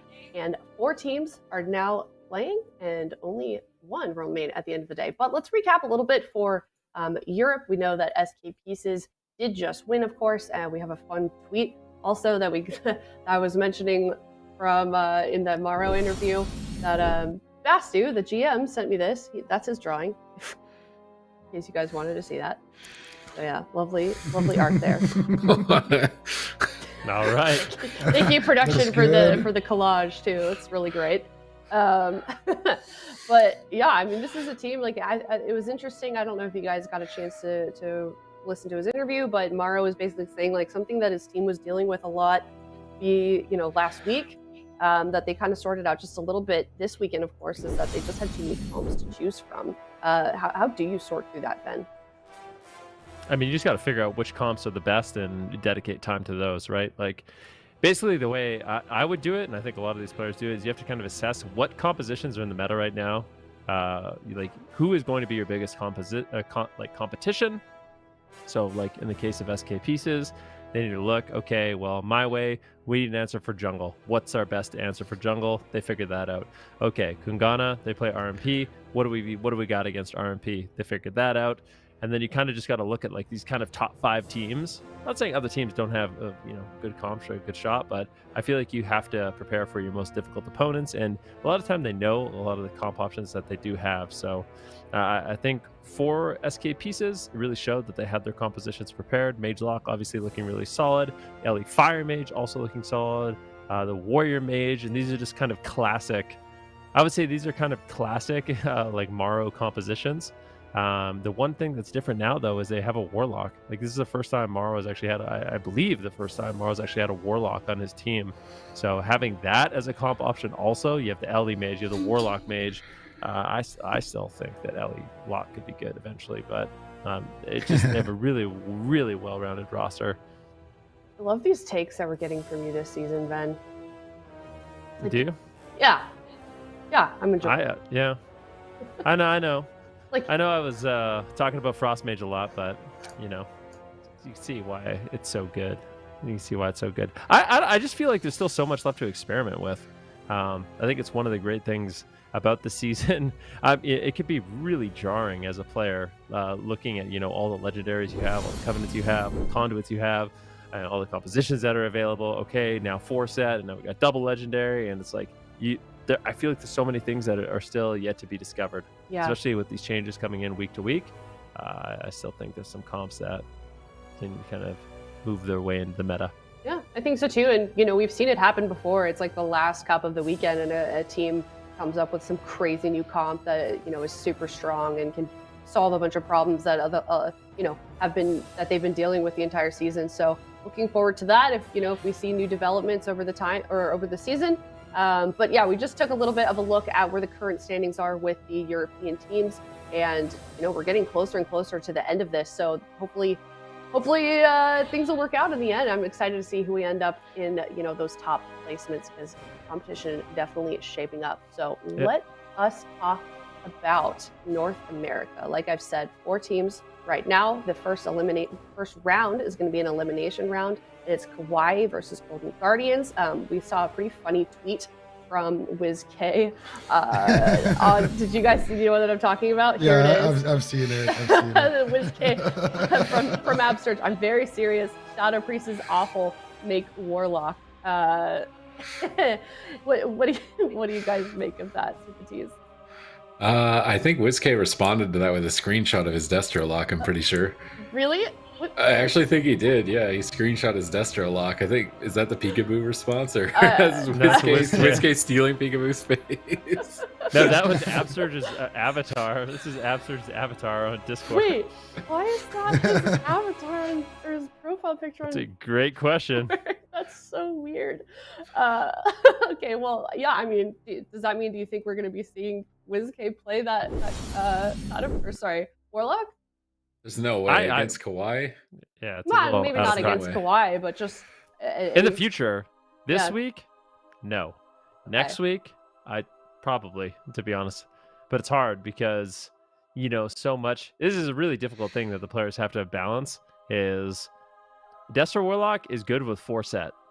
So WizK can't exactly just make a Warlock and start practicing it unless it's on the tournament realm and he can get war games, but it's going to be difficult for them to actually get the practice that they need, and maybe teams won't even want to war game them because they don't want WizK to get good at Warlock. And practicing without that 4-set, I don't want to say is pointless, but it's almost pointless. So it's a really difficult spot to be in when trying to switch over to an alt, is actually getting those reps in and be able to practice, because Destro Warlocks, even if they're good, you're not going to go play Destro against KAWHI and not get punished for it, right? Like, you're going to have to be pretty well prepared on it to be able to win.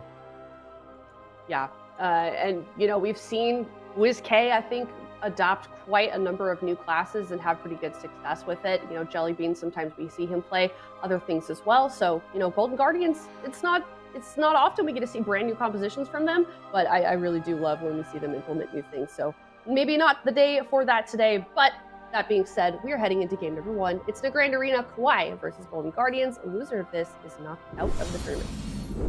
All right, it's going to be some Windwalker Mage. Oh, fuck! It will be.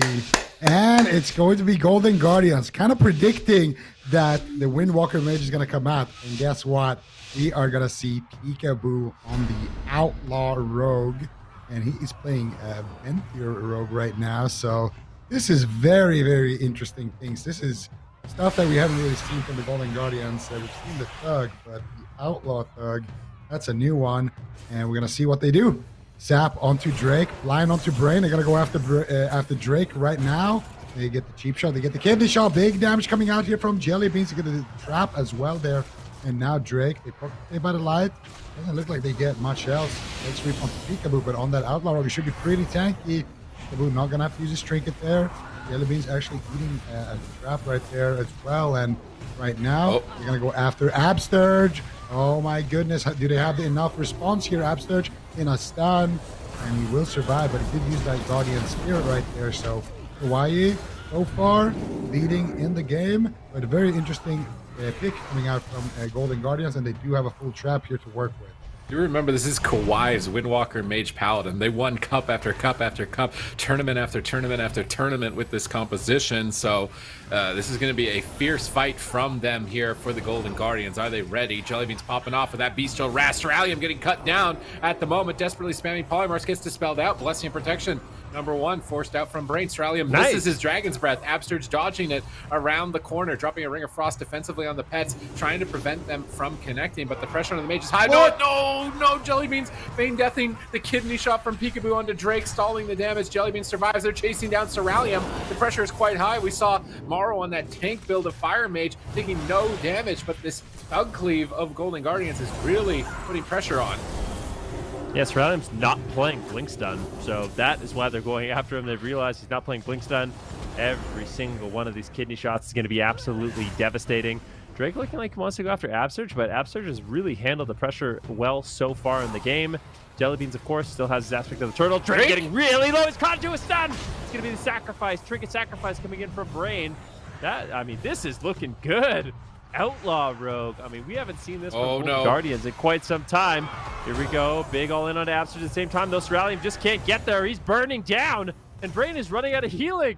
This is looking amazing from Golden Guardians. They picked such a good composition. It looks like, look at this. They all have their trinkets, and KAWHI is so far behind right now.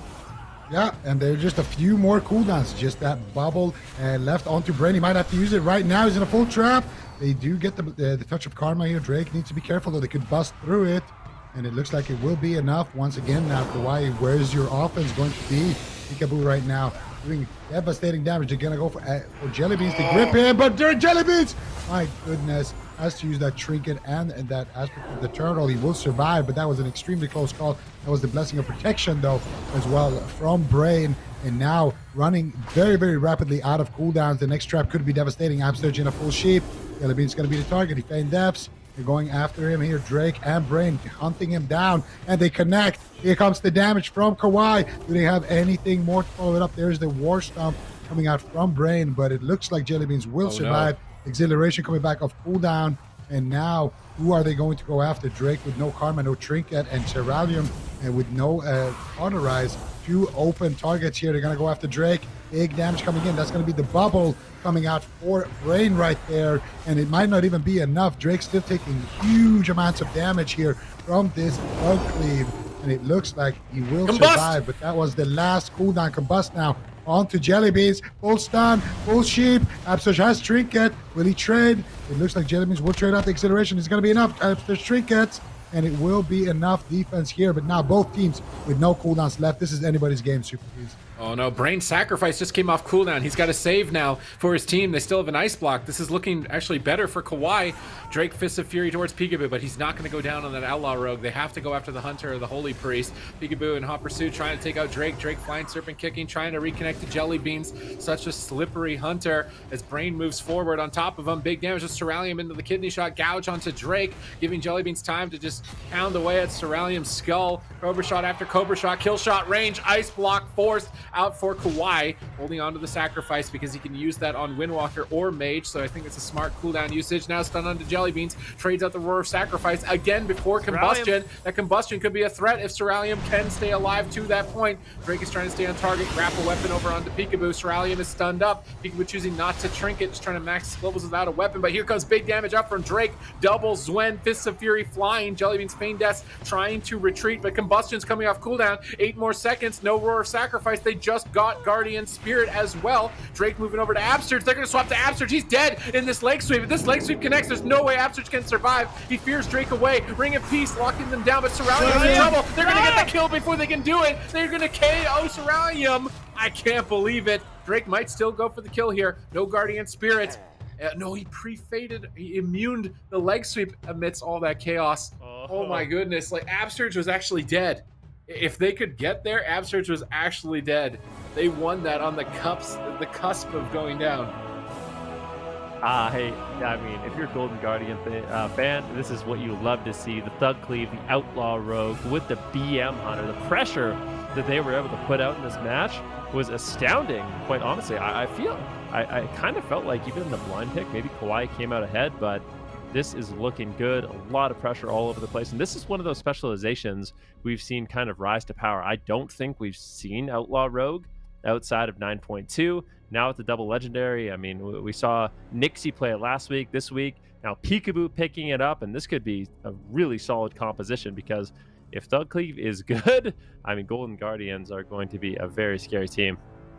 Yeah, imagine that. You have to fight against their RPS and their Thug Cleave. And Absurge now showing that he's been putting in a lot of time. He's been playing a lot of Rest of the Shaman. We criticize him for it. And he picks up the Paladin and looks good. And now he brings in the Holy Priest here as well. So showing that he has the trifecta of meta healers right now at his disposal and making it look good into KAWHI. I mean, let's be honest here. That Holy Ward at the end is what saves him. There's a lot of clutch calls here. So definitely a great game for him. And Peekaboo here on the Outlaw Rogue. I mean, this is, like you guys mentioned already, this is what we see from Nixie in Europe. It's only really been Nixie in Europe playing it so far in AWC. Now we're going to see Peekaboo with it as well. Drake here, and not going to be able to save Ceruleum. They get that pod, they proc it, they get the sap onto Brain there as well. And Outlaw Rogue just has burst, provides a lot of control, you know, with extra lockdown, with things like Gouge. Also, just shorter cooldowns. Also, tricks of the trade. Just a lot of different options for the Outlaw Rogue. And just in general, the best thing about it, I think, is the fact that you have a tanky target that can just soak up a lot of damage. And one of those weaknesses for Rogue is that you kind of have to default to that hit and run play style, where Outlaw is a little bit more like a bruiser who gets to actually stay in a lot of the time. So Peekaboo picking up a huge spec here for his team, and all of a sudden, Golden Guardians, always kind of known them as their one trick, you know, team. They're always ride and die with that Rogue Shadow Priest, but now showing great flexibility, and they take game number 1 against the Titans of North America. What's their blind lock? Thug Cleave? Is it? It should be. Don't ever switch. Okay. I'm But trying might to as well test coming. it out, right? I feel guess. like at this point, why would you ever switch? What would be the possible, like, what rationale? I mean, if they switch, no, don't do it. I want to see Thug Cleave again because I feel like this composition has a lot of potential. I think Zico, one of the things you mentioned about Outlaw that's so true is it's really durable. Unlike some of the other rogue specializations, I feel like you can actually stay in and fight the entire game. Subtlety rogue constantly running away, going for restelts. The assassination rogue doesn't have, it has some nice utility, but not as much as Outlaw. So the survivability, the fact that you can stay in, do a lot of consistent damage, makes you really, really active in the match. You got a lot of crowd control too from Golden Guardians and Jellybeans on the Hunter. Really, really difficult to take down. He's one of the best defensive hunters, I think. One of the best hunters in general, but really, really good defensively. So we'll see what KAWHI can do. There is some options here, but I feel like Golden Guardians has crafted a really good overall comp. I'm super thrilled to see Absurge on the Holy Priest as well. Yeah, the Pirates are being locked in again, and now what are they going to do? Why? I think we might see the same matchup, honestly. Yeah, I think we're going to see the same thing from KAWHI, honestly. I don't know what else they could run, really. That would be a great option. What about just kill the Holy Priest turbo? I think he'll die. You think so? As enhance, you can play immunity to physical damage. You'd immune every single point of damage from the Golden Guardians with the ethereal form. Yeah, but I don't know. I'd have to see it, but I can't help but feel like the damage from Outlaw is a lot more consistent and less like spiky, So it's like I don't know. Holy Paladin turbo? You trinket sack a go, bop a go, bubble a go. Shaman uses trinket. Holy Priest is dead in like 3 goes. Maybe not even 3, maybe 2, depending on if you're able to connect or not. I feel like if you play really aggressive Holy Paladin turbo, you could just run at the Holy Priest. I'd have to see it. I think there's a really, really nice answer for that, though. Gouge. I swear, Gouge is so overpowered. It's actually crazy how good it is. Like, everyone is always playing sub. Everyone is always playing assassination. They're like, oh, Vendetta here. Oh, Shadow Dance here. We can stun the whole team. But I swear, the main thing about Outlaw that's so nice is Gouge. It's like you get a target into a trap, and then you can butter up the other target with a nice Gouge. Your healer is dying in a stun, Gouge. It's just a perfect answer. Setting up a kill, Gouge. Preventing a kill, Gouge. It's an instant CC that just stops everything. So it's like paralyzed for a Windwalker. Like, what's the CD on a paralyzed? It's like 45 seconds or something, right? Yeah. Yeah. Imagine you just have it all the time, the whole game. That's Gouge. Yeah. It's definitely good. We just don't see Outlaw really rogues very much. I feel like the main complaint about Outlaw Rogue was it doesn't have burst. Like, the meta was all about just like burst, right? If you don't one shot and a stun, then you're not good. So Outlaw out of the equation. But it seems like the consistent damage really is there. I don't know exactly what the double legendary brings for Outlaw Rogue, but if it does bring some additional burst, then I feel like they're going to fit right in because they already had a lot of tools. I mean, defensively, their control, things like Gouge, like you said. They've really great mobility. They're super durable, higher stamina. If they bring the consistent damage and a little bit of burst too, like I feel like this really is a good spec. I'm excited to see it. We're gonna see Assassination and Shadow Priest from KAWHI. So how ironic is that? Golden Guardians get to be the one that's cleaving a Shadow Priest rogue now. We'll see how it works out for them, though. I'm assuming they're gonna go after Jellybeans. Good luck with that. I feel like with Feign Death Legendary, it might actually be kind of tricky to go after Jellybeans. They could also take down Absturge. We saw them do some nice swaps kind of between the healer and the rogue when they were playing against RMP. I could see them implementing a similar strategy. I just don't think the 100%. Rogue in this case will die. So I think they just will go after Absturge as kind of the main target and then have probably Jellybeans as their like secondary choice. We'll see if that works out for them. I definitely could see them taking out Absturge though, but at the same time, I could see the Golden Guardians taking this one as well. If there's somebody, when you're playing your alt, what do you love playing against the most? It's your main. Yeah. Because you know everything. Like, you've played against, like, let's say you're an Outlaw Rogue and you're playing into, let's say, a Shadow Priest.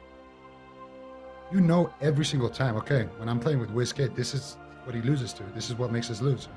This is how he dies.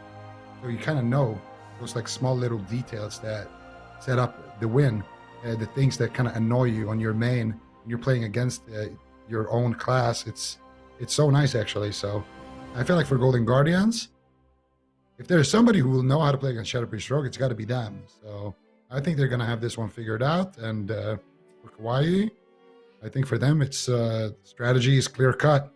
Take out the Sturge. I wonder if Surge will actually go down. I'm not sure. He should play Res Legendary 100%. I hope I hope he's gonna play Res Legendary. Peekaboo is not a target, like 100%. Jelly Beans, if they go after Jelly Beans, Peekaboo can peel him. And Feign Death is Death to remove all the dots. Yeah. So it's like Absturge and like aggro Bop Drake on his Sepsis Vendetta and watch Absturge die. That's what I feel like they should do. Just Kidney Shot, Sepsis Vendetta, aggro Bop. What are they gonna do? He's gonna be immune. They'll get every cooldown. Yeah, I'm a little afraid for Absturge, a little bit. I think Prev. Sorry, you can go. No, go ahead. I was just gonna say, I think we're gonna see Prev Night Fae, and that double Vendetta is really the lethal thing. I think if they can get a blind onto Absturge, Vendetta Jelly Beans, Absturge shrink it out of the way with like a blind Sap or a blind Hammer of Justice, Infinite CC Chain. Once that trinket is out of the way, they rotate back that Vendetta very early on, and then they have that window to actually take down Absturge, because there isn't a lot of peels for Absturge. It's not like an anti-magic zone or Roar of Sacrifice. Actually, there is a Roar of Sacrifice, but that's about it, really. And there's not that many crits. Like when Vendetta kills you, it's just a lot of bleeds being sped up, and you kind of just burst. Like the burst isn't like a one-shot burst, like a combustion. It's more like a slow dots rotting you down fast. It's like you're rotting down but fast. So yeah, good work. But that's the way I see KAWHI actually take this one. I'm sure we'll get into the game soon. Ashmane's Fall, game number 2. KAWHI looking to strike back, likely with an all-in on Absturge. I mean, we just look at these two matchups. Jelly Bean's probably not going to be a target. Peekaboo not going to be a target. It's going to be Absturge who has to deal with the Vendettas, and I think that could be one of the most tricky things when you're playing, an alt specialization. Absturge has been playing all the healers a lot, but when you get truly tested is when you are the target. It's all, sunshine and rainbows when you're just, doing your healing rotation and not really going after you. But when the pressure's on and you have to make those split-second decisions in order to live, that's where, Absturge is really going to have to rise up. So we'll see if he can do it, I believe. But I will be looking for him to hopefully be using that Resurrection Legendary, because I do think he will need it. Yeah, definitely playing with 2 lives against this composition will be nice for him. Let's see if he is running it. We got game number 2 between KAWHI and the Golden Guardians. This is a lower bracket semi-final, so whoever loses here will get knocked out in 4th. Whoever wins will advance to the lower bracket final and potentially have a shot at going to the grand finals. We're gonna see now opener. Who are they gonna go after? Jelly Beans is sneaky, running over there in stealth. They're gonna get a Sap onto Absturge, cheap shot onto Prev. Old Trap coming out, no stop for the Massive Spell though, and it is going to be Jelly Beans here as the primary target. Now they're gonna Kidney Shot Drake here and get a little bit of damage, actually quite a decent amount of damage here onto Drake. He's gonna immediately Night Fae back, respect it with the Aegis, and now once again it's gonna be KAWHI just looking for that next opportunity. Peekaboo, Jelly Beans just poking their targets, softening them up, trying to find a momentum here in this game, but they're swapping to Absturge. Big Kidney Shot, lots of damage as all 3 members dogpile on top of him. He will have to Trinket and fade this first Vendetta, which means now Trinket is not available for blind. They could swap targets. Brain gets gripped back on the stun to intercept with the trap. They break up the freezing trap chain here with that utility. Drake getting blasted though, maybe he just dies. Huge healing coming out from KAWHI.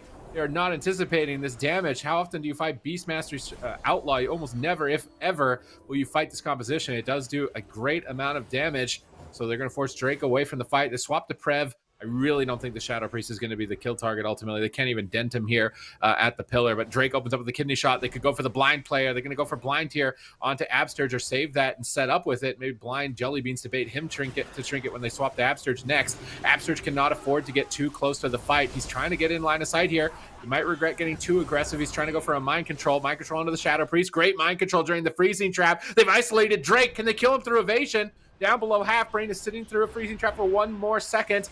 Drake is hovering and manages to stay alive throughout that attack, but I love that mind control to stop the Mass Dispel. Now Prev setting up damage, but they're swapping to Prev outside of the freezing trap, trying to keep the Shadow Priest damage under control. I love the swapping right now from the Golden Guardians, but Drake is pushing forward, ready to make a swap, I think. Nope, Kidney Shot committed on Jelly Beans. He's going to be A-okay. He Divine Aegis's prior to it. He's going to absorb all of the damage. Peekaboo still rolling the bones, trying to find a good roll, trying to get a setup here, I think, onto Drake in the near future. Can't imagine that they want to stay on Prev. Prev blinks to eat the freezing trap. The entire team on top of Brain. Jellybeans is going to hold that freezing trap. They commit the Kidney Shot. They get a Blessing of Protection. Jellybeans is trying to pull away with the Door of Shadows, but gets silenced. Another swap onto Absterge's Guardian Spirit. Going to be enough to save Absterge. They're crushing him. Stun after stun. And he manages to survive. But did they proc the Guardian Spirit? They did. 3-minute cooldown for that on Absterge. They need to get some powerful cooldowns from Brain here if they want to win this. Yeah, definitely. This is the time to strike back. Brain still Trinket, Bop, everything available for Brain at this moment. A full blind now on Absterge. They really want to force that Trinket, but I don't know if they'll be able to. Is there going to be a sap? No follow-up. Absterge's still going to be happy. He's got his Fade. Going to be a sap? No follow-up. Absterge's still going to be happy. He's got his Fade. He's got his Trinket, potentially using the Res Legendary as well. So there's still options for Absterge to live, and that's really the only opening KAWHI has. Full trap now on Brain. Potentially get something. No, it's just going to be the Mass Dispel. So Kidney Shot on Drake. The damage is unrelenting here from the Golden Guardians. Mana even for about both these healers right now. Jellybean's down to 50% health. He's not really going to be the kill target. Still these consistent setups on Drake. Maybe swapping over to Prev. Going to be scary. Peekaboo caught into a stun, but looks like he'll be able to shrug that off with Absterge in the back line. Golden Guardians continue to make a push, and KAWHI actually retreating right now. Yeah, and they get another Kidney Shot here onto Prev. It feels like Kidney Shot is just permanently up. Doing a lot of damage here onto Prev, actually. They're going to proc the Save by the Light. Gladiator's Emblem coming out. Gouge into Trap right there. What are they going to get? Greater Fade. Shadowman fakes out the kick, I think. Actually doesn't use it. No, he did fake it out. And Prev will top himself up here. Void Eruption now for Prev. Drake again into a Kidney Shot right now. And they get a nice stun there onto Brain. He's going to Trinket out. Here comes the defensive Bob. Here comes the setup onto Absterge. How is he going to survive? He has his Trinket. He might need to use it. He gets feared. He gets hodged. He Trinkets into a silence. And that is going to be a KO. Now, is he playing the Res Legendary? Looks like he might be. He's not. And that's going to be KAWHI taking the win here for that big punish there on Absterge Trinket. What an insane setup.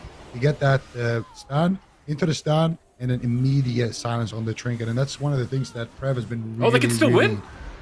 Oh, kick on a Prev? No, Drake's out of the fight, vanished. Unless Prev doesn't press Disperse or Void Shift here.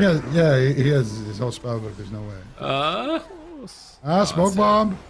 Okay. It's over, but the most important moment in this entire game, I mean, there's a lot of good moments, but the end... This is a big mistake that Absterge made, is he tried to get fancy. You shouldn't try to get fancy. Tried to pre-fade the Kidney and didn't. So that means when he gets stunned, he has no answer. There's no Trinket fade, which would have ultimately saved him.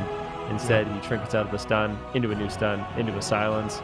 And I think just that little mistake actually ended up costing them the game, because that matchup didn't even seem bad. I mean, Golden Guardians, I felt like was ahead for most of it. Absterge was doing a really good job living until that slight blunder at the end, I think, cost him it.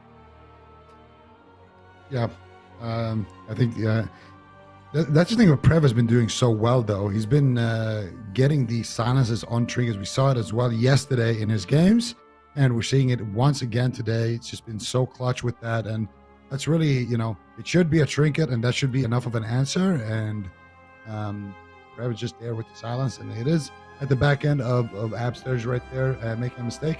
Here they got a lot of pressure onto Prev. Things are looking good.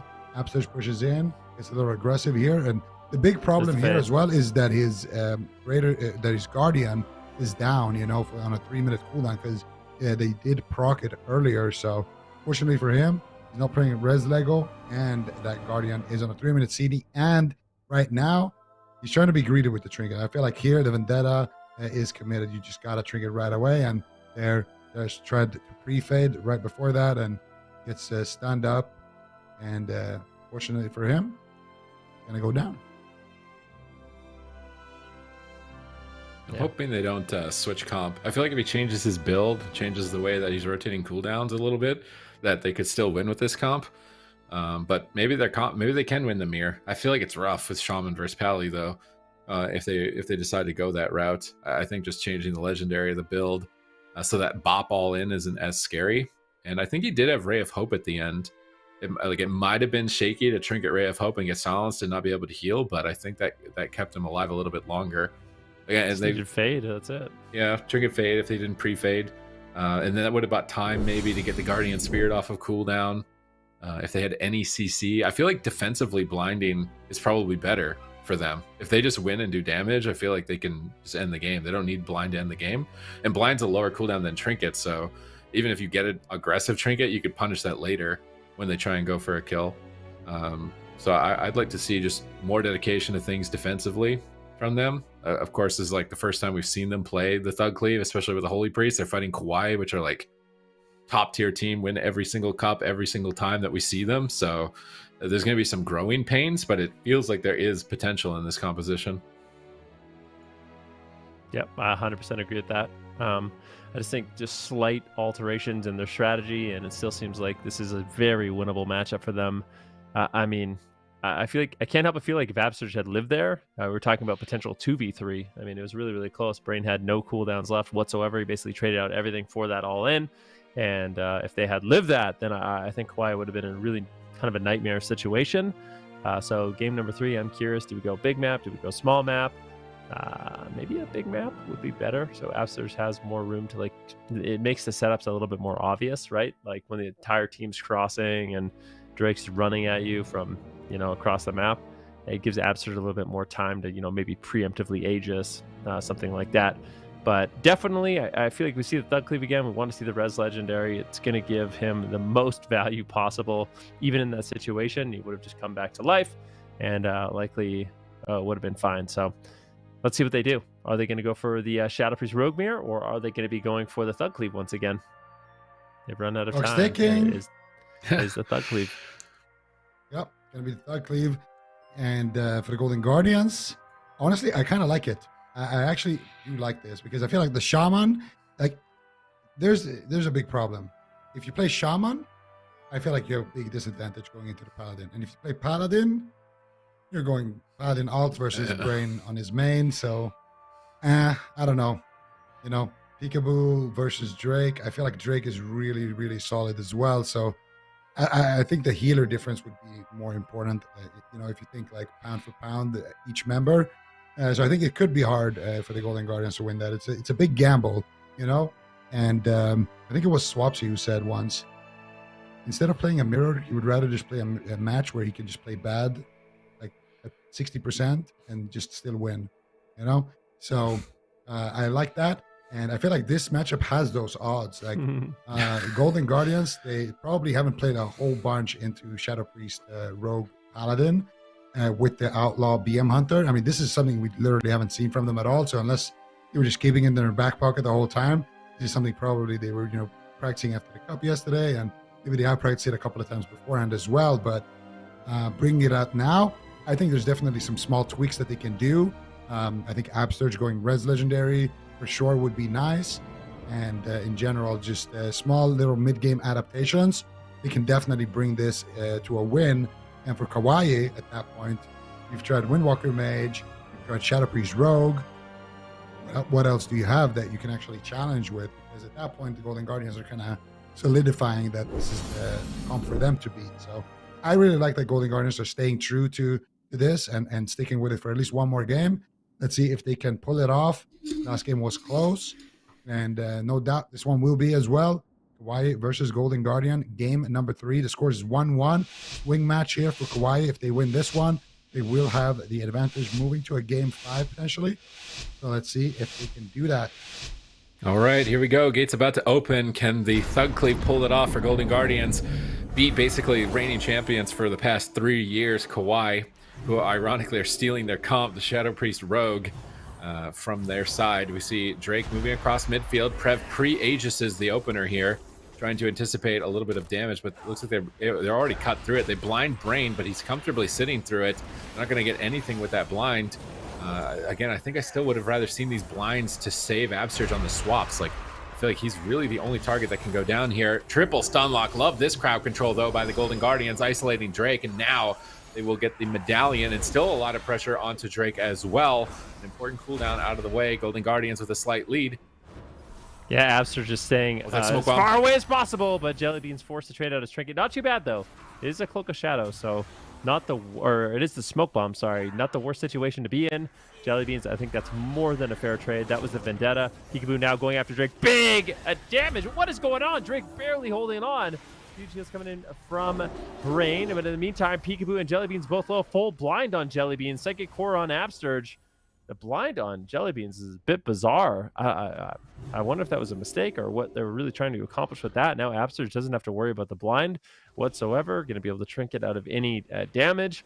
I feel like they really kind of messed up in a possible win condition for themselves. But we'll see how KAWHI strikes back. Prev right now into kidney shot. Golden Guardians just all over the place, going after Drake, going after Prev. Consistent damage quite high with this build. I definitely like to see it. Yep, and now we're going to see them go after Jellybeans. He has no aspect of the turtle. Silence onto Absturge. Absturge will survive. Now kidney shot onto Drake. They grip the trap. What a nice grip, and they get a double fear as a result of it. That's going to be the Divine Shield of Brain. The damage, I don't know what they changed, but they're just doing insane amounts of damage. Every single one of these kidney shots, Drake's is just flopping in them, and they really need to get something. Prev right now taking huge damage here. He will get picked up there by Brain, but Brain has nothing. That next trap will be devastation. If they can stop the master spell, they don't even need the trap. They go for it right now. Full blind. There's a kidney shot. Trinket Fade comes out. They trap Drake, but there's no sap. Follow up, unfortunately, for Peekaboo. He doesn't have his vanish right there. Not able to find it, but they're just going to swap over to Drake. They have a kidney shot here, potentially available for him very, very shortly. And the pressure from the Golden Guardians is just night and day compared to that game number one. They're just one or two setups away, but right now, big pressure onto Jellybeans. What are they going to do? Stun onto Drake. He trinkets out. Keep shot onto Brain. They grip the freezing trap again. And this time around, Drake will survive. Two back-to-back. The grips right there. Jellybeans, though, teleporting in with his vent here. Can he get anything else going here? Doesn't look like it. And Drake should survive for now, but for how long is the question, Sid? Yeah, Brain is struggling. He's caught in a gouge. Kidney shot onto Drake. This could be the end of the game. Chastise onto Prep. Triple TC. That is it. No They're going to way. pot him, and they take it down. Clean game by the Golden Guardians, making all the adaptations. Great positioning, great trades all around. And the pressure, man, is endless. They are really challenging KAWHI.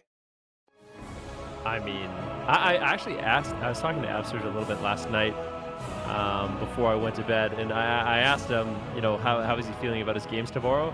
He said, well, we fight KAWHI. We haven't beaten them since Windwalker Mage wasn't a god comp into us. So, like, BFA Season 4, I think, was the last time. So, ... I feel like I don't know if they had the most confidence going into this matchup, but I love that they're bringing in this composition. Outlaw Rogue, consistent damage seems really strong. And this is what I was talking about. I mean, I asked me, you know, about some of these specs that we haven't seen yet.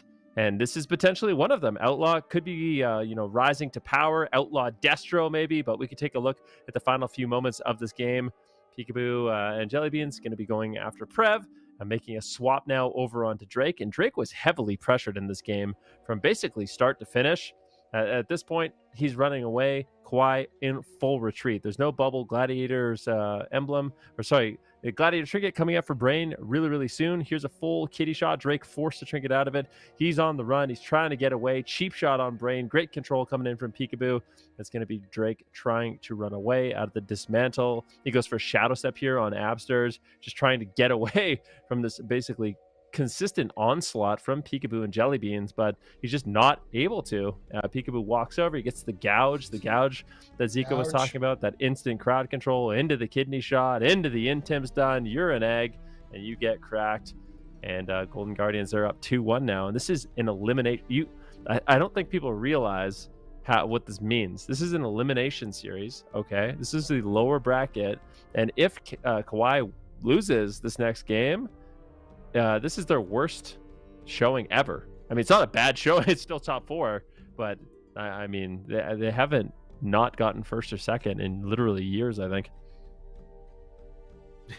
Can they break the curse? This is the first step. Can they get through KAWHI, the boss that they haven't beaten for years, the boss of North America? Like, this is really like they're not in the grand finals, but they are fighting in my mind, the grand finals boss of NA, just based on the history of this team. Like, it's quite crazy. And it was Liquid that sent them down here. So like, maybe we see a Liquid versus Golden Guardians finals or something like that. That'd be pretty sick. Getting that finals again. It's been a few years, I think, since we saw those teams go up. I think that was Sea-Doo's BlizzCon win, actually. Way back in the day. It was Hunter Rogue too, and I swear it was Outlaw as well back then. I swear it was Outlaw as well back then. So maybe they're looking to repeat history. This might actually be the Golden Guardians patch. Like I said, it's 9.2.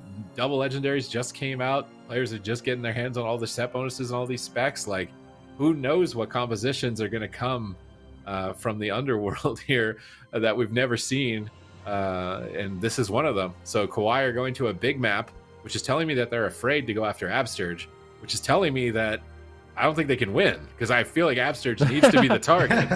Like, I don't think they can play a slow game. I really think Absterge needs to be the target. Was he playing Res last game? No, I don't think that he was. So still just not playing the Res legendary. That's risky. I I swear he's the only target. Like, maybe Jellybeans. If they get a Jellybeans trinket earlier, he can be a good target, but Absterge also just positioned. He was just max range the entire game. I mean, he only moved in close a few times, so great positioning from Golden Guardians too. I really like it. That's a mistake he did on Asherman's. Like, he ran in as well. Like, when he tried to pre-fade and he got swapped, that was the mistake as well, because he ran in and got aggressive with a mind control. So I couldn't agree more with you there, Ben. Yeah, it's really interesting to see Outlaw. Like, it's like a mix between subtlety, like some of the tools subtlety has, and then like the constant pressure of assassination, except you don't really need to build up your damage. As far as I know, you kind of just swap around a lot. We've got a full stun now on Drake with a full trap on Brain. What are they going to get? This is big damage. Cheap shot on Drake. Incredibly low. Forced to trade out the evasion as well as the emblem. Now going for a big all-in here on Jellybeans. Jellybeans! He trinkets, and he manages to get the sacrifice as well as the feigned death. But that was really scary. And that wasn't the smoke bomb? I do believe so. There's still smoke bomb available for Drake. Jellybeans could be in a lot of trouble because that short cooldown Vendetta is going to rotate up quickly before Jellybeans actually has his trinket available. So there's a clear win condition here for KAWHI. Yep, but right now they're going to go after Drake on the side of Golden Guardians to get a kidney shot. They actually do a decent amount of damage here as well, getting him down to about half. No freezing trap committed just yet. They're swapping to Prev. Prev is dropping down low. Here comes the kidney shot. Can they get something? The off kick comes in. They almost force out the dispersion of Prev, but Jellybean's going to be the target of choice. No grip used there by Absterge, and no smoke bomb committed by Drake. Full blind onto Sturge. What are they going to do here? They're sitting through. There's the silence. Absterge trying to run for his life. Brain looking for it, and he finds the freezing, or the hammer of justice rather. Absterge trying to duck away from it, and he finally does get it, but Jellybeans does get topped off. Smoke bomb still waiting in the wings, but Kibu's there backing up his Hunter with a disarm. Beautiful damage coming in now onto Drake. Full kidney shot. What do they have? Gouge onto Brain. Freezing trap secured. Trinket into the sacrifice. Oh, no, Actually, what happened to the blind? Drake's still upset. Oh my goodness. Jellybeans has nothing. Sacrifice in the nick of time. Jellybeans got nothing. Absterge still has a trinket to work with, but that blind breaking was so unfortunate for the Golden Guardians. They could have had the divine shield right there and been in checkmate. Here comes the smoke bomb though. Drake though can't stay aggressive. He needs some blessing of protection just to stay alive. They purge it. They might kill him through everything. Brain using his divine shield right there. Keep Drake in the fight. And I don't know where this damage is coming from, but it feels like KAWHI can't even touch anybody because every time they go for Jellybeans, Drake just dies. they have to go for it right now. They have to win in 8 seconds. They have to kill Jellybeans right here. Can they KO Jellybeans? No, Drake gets disarmed on his trinket. Peekaboo kicks Prev. Peekaboo peels the world, and Drake is all alone. Brain's trying to power him up. Prev is getting low. They're swapping back. That was the setup that KAWHI needed to win. That was Vendetta Smoke Bomb with no trinket on the Hunter. They have survived it. They've forced everything from Brain. There's nothing left. The next CC chain is easily the end of the match here for KAWHI. Absurd Jellybeans. Peekaboo trying to get aggressive, trying to stay on target. Drake knows he's dead. He has to get away. He's trying to. Peekaboo chases after with the grappling hook. Drake is line of sighting for his tournament life right now, facing down the barrel of the gun of the Golden Guardians, but here it comes. Full stun. Prev grips him back into midfield right before that chastise, but sets up for a fear. Everyone is crowd control. Drake is on the run. He vanishes away from the fight. Drake is pulling off a miracle right now. He's working with nothing to stay alive. Brain's finally out of crowd control. He manages to top Drake. They stun Absurge. They stun Peekaboo. They're trying to set up blinding light double. Jellybean's Door of Shadows in, but Peekaboo is locked down. Peekaboo has to trinket, pop the feint, try and make a trade, trying to get aggressive. Full blind, no way to break it. Drake is in so much trouble. Can Prev save him? No, Prev gets interrupted by Jellybeans. Cloak of Shadows feint. Drake on the run, but a full trap. Looks like he gets mass dispelled. Clutch mass dispel from Prev. Drake pulling miracle after miracle. Peekaboo on the left, Jellybeans on the right, chasing him down. Endless pressure. 6 seconds away from sacrifice. 5 seconds away from it. 4 seconds. 3 seconds away from that big trade potential. And he's managed to stall long enough. Brain is going to have a cooldown to trade. Now KAWHI can get aggressive. Yeah, Peekaboo low though. Absurge doesn't want to trade out his trinket, but he has to anyways. At the last second, Peekaboo could fall. He's so incredibly low. Guardian Spirit does get used by Absurge, and now it's Drake with the reverse pressure. Peekaboo with a kidney shot. Brain forced to trade out his trinket and his sacrifice. A very back and forth game here. Game number 4, KAWHI, their tournament lives on the line right now.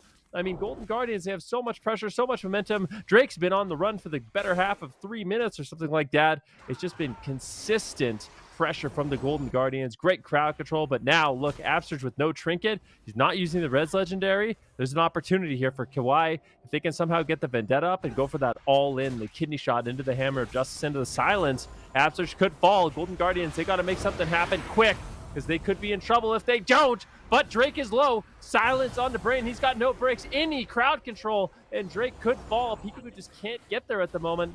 Playing a little bit scared, realizing he could be in some trouble. Prep trying to set up for his team. He uses the Soul Shape to move in. Full fear on Absurge. Kidney shot on Peekaboo. Jellybean's trying to peel it, but it looks like Peekaboo's going to be able to survive. Now potentially a big reversal and damage on Drake. There's a full blind on Brain. Can they keep Jellybeans and Peekaboo alive to continue the push? Drake's just so incredibly low. Brain out of the crowd control. A vanish comes in from Drake. He holds on. What an intense game.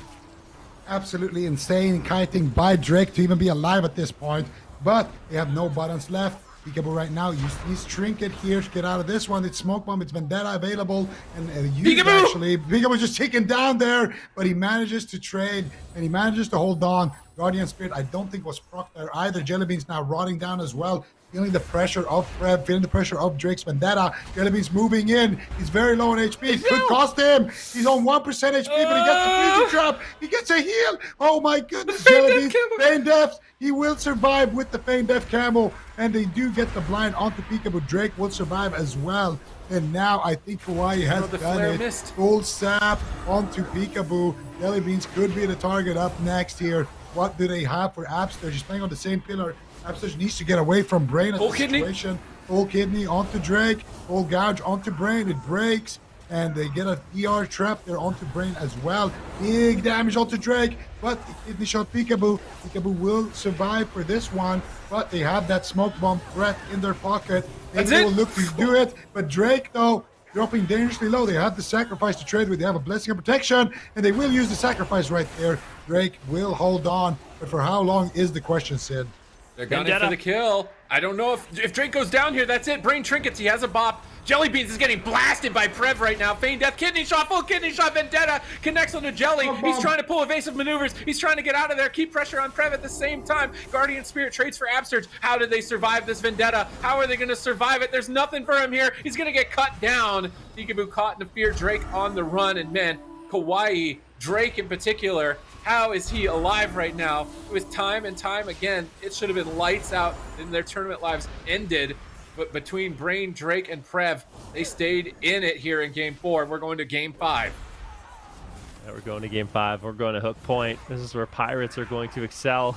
And this is just a great game. I mean, KAWHI, there were so many moments in the match where it looked like, you know, they were just done. Drake had no cooldowns. He's a miracle worker, you know, using beautiful vanishes and kiting, preemptively running away, and just letting kind of Prev set up the kill. See what they could do. I mean, Peekaboo's trying to go for it.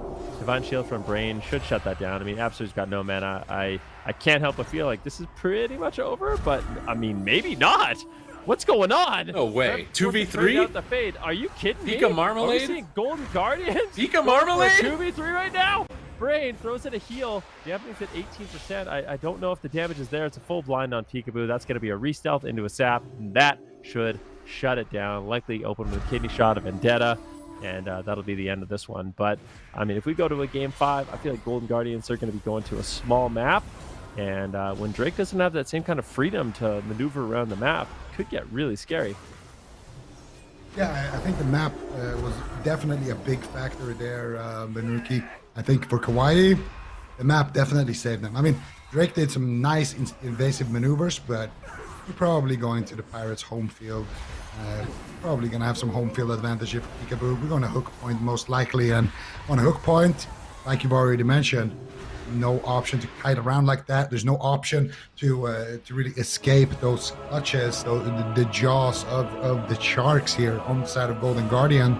And for the Golden Guardians, I think this was a nail biter. This was a close one, but I think the thing that made it a little bit possible for KAWHI to even recover here was that they lost that pressure onto Prev. In the last game, it looked so dominating because they had multiple pressure points. They were constantly chasing and harassing Prev and going after Drake. But this time around, it felt like they were almost tunnel visioning a little bit onto Drake at some point. In the start of the match, they had multiple pressure points, but then they kind of just let go and just kind of held down the gas pedal. And Jellybeans as well. What a madman. Actually pushing in for crowd control when he was like 10% HP or so at the end. Almost securing the win there. And was such a close game here, back and forth. Both of these teams, making it all the way into dampening. Every single one of these clips you can see, Drake is constantly low. He goes for a kidney shot, and he's the one dying to Jellybeans. He's almost going down here. Sacrifice just rotates back up, and Brain will shortly have to use it right there. They get the disarm with the Peekaboo. Now Drake knows, okay, I have the sacrifice. This is my chance to get a little bit aggressive. Once that fades, I'm going to be in big trouble again. They got a blind onto Brain. He trinkets. He gets cheap shotted on his trinket, and then they go after Jellybeans here. He trinkets. He gets the Guardian Spirit. He almost makes it out alive here. But as that Guardian Spirit fades, they're able to find the kill as well. Actually, I think they procced it right there, and they're still able to find the kill there with overwhelming amounts of damage. And just so back and forth between both of these teams. Jellybeans doing the same damage as Prev. Peekaboo doing the same damage as Drake. I mean, the scoreboard all around is very, very even, and just a great game by both teams. This is really interesting. I mean, just think about what it would mean if, because I still feel like it kind of felt like Absurge, Peekaboo, and Jellybeans were in control of most of that game. There was a few scary situations, like the Vendettas, obviously, every time we saw those long extended crowd control change. But for the most part, it felt like Golden Guardians. They had the pressure, they had the CC, damage was in favor for them. But I don't know how much they practice this. Maybe it's just kind of just like a Hail Mary for them, just something that they wanted to try because they had nothing else. But if they polish this up, it seems like this composition is really solid overall. I want to see more of it, man. I want to see more of it. They'd better not lose, man, because I actually want to see more of this comp in the tournament. The Outlaw BM Hunter. Me too. So, I mean, KAWHI are going to be tough, but yeah, Hook Point, home territory of the Pirates. This is Peekaboo's spot to shine here. Small map. Drake is not going to have all that extra space to just go 80 yards in the other direction behind the pillar and sit behind there in a vanish. He's going to get flared out of stealth. He's going to get cornered. He's going to get pressured. So the Golden Guardians are picking that to prevent KAWHI from getting those resets. But, KAWHI do not care. They're doing the turbo all in. They're doing the turbo all in. This is what I was afraid of for Absturge. I actually don't know if he should play Holy Priest in this matchup. I swear you are dead to turbo. Without a mage to peel you as a Holy Priest, it can be one of the scariest things in the game.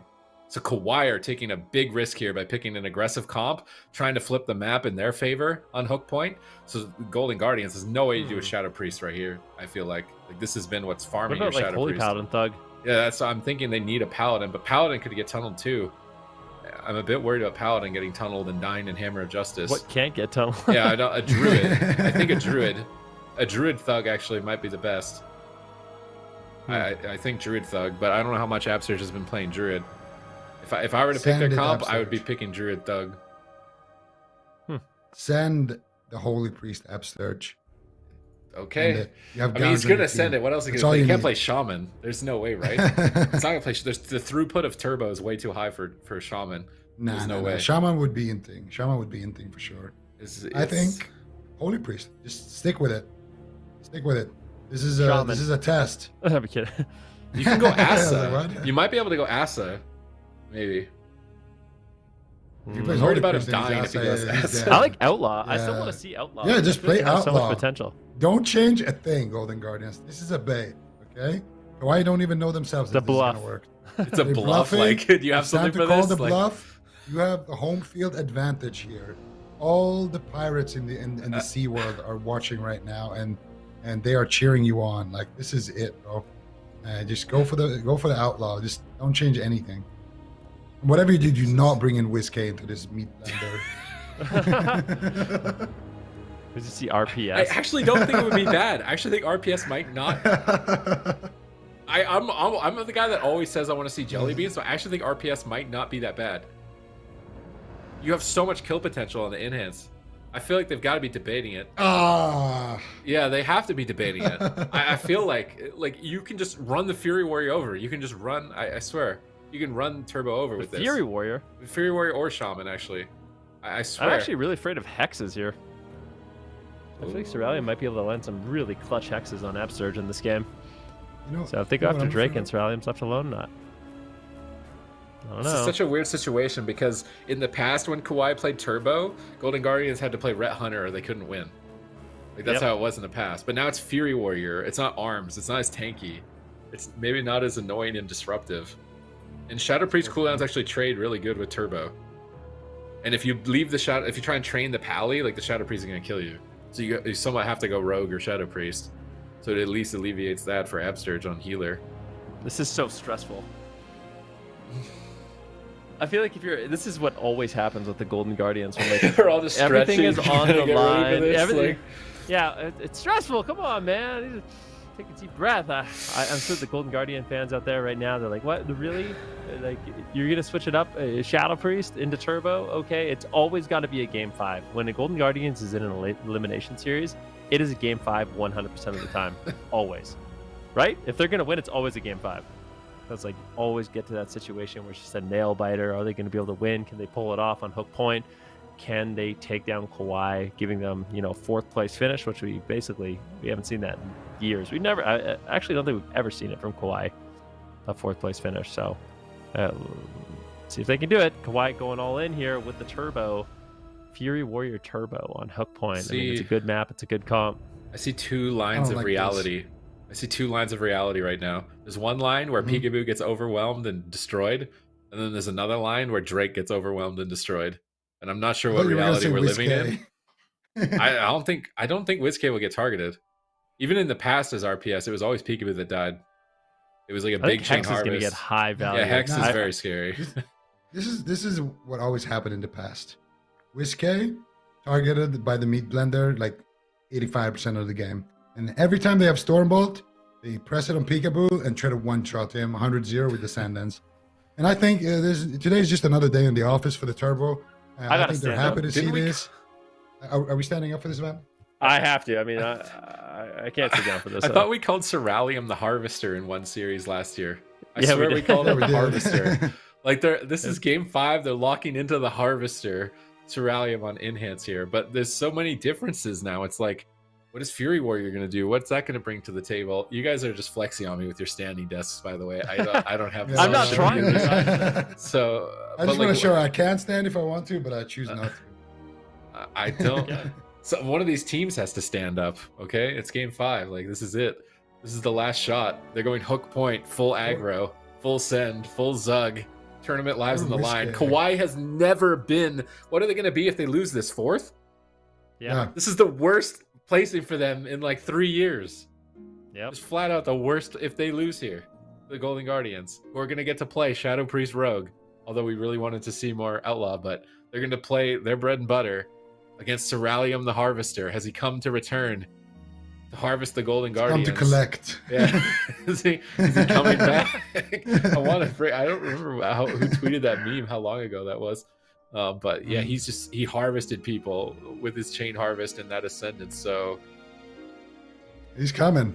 Can we just It's close our coming. eyes Important and see what whiskey. happens after? Like, I don't know if I'm ready. I don't know if I'm ready to see this. Imagine you're Whiskey though. Like you've just been chilling on the bench, you know, kind of chatting a little bit with Chaz, saying, "Oh, hey, how's it going there in Europe Making on the your bench?" Destro Chaz lock. is like, "Oh yeah, it's perfect." And he's like making his Destro lock, setting up some key binds, you know, checking out, you know, the gear a little bit, and then Jellybees gives him a call. He's like, "Well, it's time. It's game 5. It's a melee cleave. It's hook point. It's Enjoy. Turbo. It's Turbo. It's the Harvester. He's come to collect. You have to deny him. Have fun. And oh, by the way, if we lose, we're knocked out. So no pressure." None at all. None at all. Absterge thinks your spec is awful. Here you go. Come play in the game 5 match point. Oh man. All right. Well, KAWHI Golden Guardians lower bracket game. This has been a really intense series. Honestly, I feel like today in general has been a really, really just intense day of games. And this series is no different. Golden Guardians making a final stand here with their Shadow Priest Rogue. KAWHI throwing in a bit of a curveball with their Enhancement Shaman Warrior. But on this small map, I feel like the Cleave is a good pick. Golden Guardians, hopefully their pick doesn't backfire. Who are they going to go after? CPTs, you seem to think it's either going to be... Basically, someone's going to get dusted in this game. Yeah. It's either going to be the Warrior or the it's Rogue. going to be the Rogue.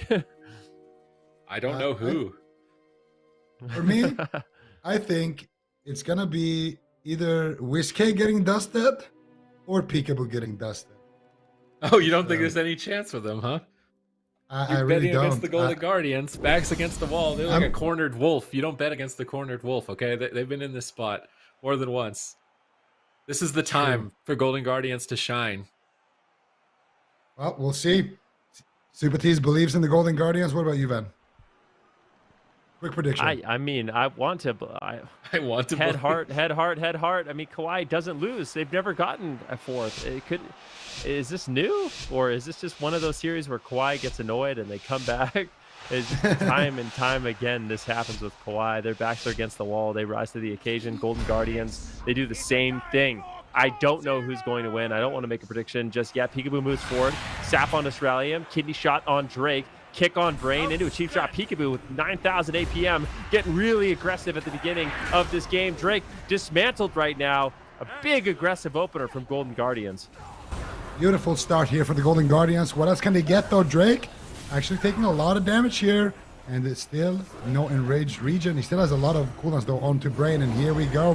Whiskey has been tagged in to take some of that cleave damage. Ceralium, the Harvester, is here, ready to potentially drop a Hex here.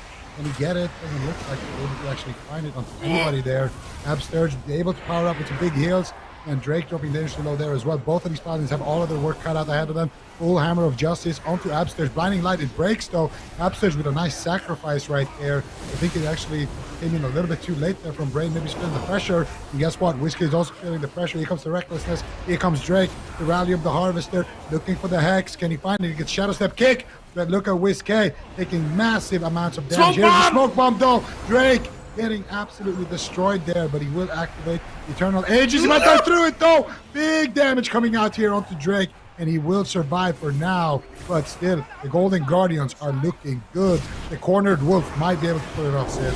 Yeah, you don't bet against the cornered wolf. The Golden Guardians is what they love to do to their fans. Last minute, last ditch effort against basically the rulers of North America. KAWHI have dominated this region for 3 years straight. They've never gotten not first or second. This would be the first time in 3 years. Can the Golden Guardians pull it off? Whiskey on the Shadow Priest. They need to get more crowd control engaged soon. Whiskey's falling behind. He's getting chopped up. Is he going to go down? Absterge with big heals gets stuck in a stun. Can't heal. Trinkets out with Dispersion overlap on the side of the Golden Guardians. This could be devastating, but at the same time, Vendetta is now off cooldown, and that enraged regen is not going to be useful if Drake is stunned and dismantled. Let's see if Peekaboo can connect. He's Stormbolt, and Drake's on the run. Evasive maneuvers, just like on his assassination Rogi knows when he's dead. Full blind onto Brain. Can Peekaboo connect? Peekaboo is speared. Drake is just running laps away from the Golden Guardians right now, avoiding Peekaboo at all costs, but gets the sap out of the blind. Peekaboo is rolling up behind the corner. Kidney shot Vendetta. Huge damage incoming onto Drake. Brain dispels the sepsis, trying to stay ahead of the damage. Is that going to be enough here for Drake to survive? They get Brain's trinket, but now Drake is getting aggressive. WizKid doesn't have a trinket. He's dipping low. He's getting chopped. He's going to greater fade. Line of sight with Absurge. Big heals incoming. WizKid's line of sight, and he's terrified right now if this turbo connects. Absurge is in a blinding light. Can they get to WizKid? Drake is snared up by Peekaboo. WizKid's line of sighting him. No, Drake charge reconnects. Stun onto WizKid. Drake gets peeled away. WizKid gets popped out, trying to turn it around. Void Eruption. Massive damage potential here from WizKid. They need crowd control on Brain ASAP, and there just isn't any. They go for the stun. Is that stun enough to take down Drake? Oh my goodness, huge heal comes in from Brain. Drake stays alive. Now he's getting aggressive. Dora Shadows towards WizKid. Charge onto WizKid. Blessing of Freedom. Trying to kite, but Drake is freedomed as well. He's getting uptime. Void Shift available. WizKid so low on match point. 10 seconds away from his disperse. Peekaboo is stalling. Kidney shot on Drake. Drake going to intervene over to reconnect to WizKid, but he doesn't want to line of sight Brain. Brain is repositioning. We see a triple Dora Shadows potential here from Ceralium, trying to set up crowd control. Ellie Blast gets faded by WizKid, wrapping around the corner. Both WizKid and Drake playing out of their minds to stay alive right now, and I still don't know who's going to take it. Neither do I. I mean, WizKid in some trouble, but he has his dispersion. Mana even for both of these healers at this point of the game. Drake's done such a good job with this hit and run strategy, but he gets caught. Kidney shot by Peekaboo. Decent damage incoming. This is going to be the sepsis. Brain needs to dispel it. Looks like he will be able to. So it seems like Drake will be able to stabilize. They need to reconnect over onto WizKid. Ceralium right now, and Drake really ripping in, but this damage on Drake is surprising. Absurge, what are you going to do? There's the dispersion onto WizKid, so they get through that major objective. There still is the Void Shift, but now KAWHI, they're looking like they want to get really aggressive here. Another kidney shot here onto Drake. Can they take him down? There's no crowd control on Brain just yet. He still has his bubble. He still has his sacrifice. I just don't know who's coming out ahead right now.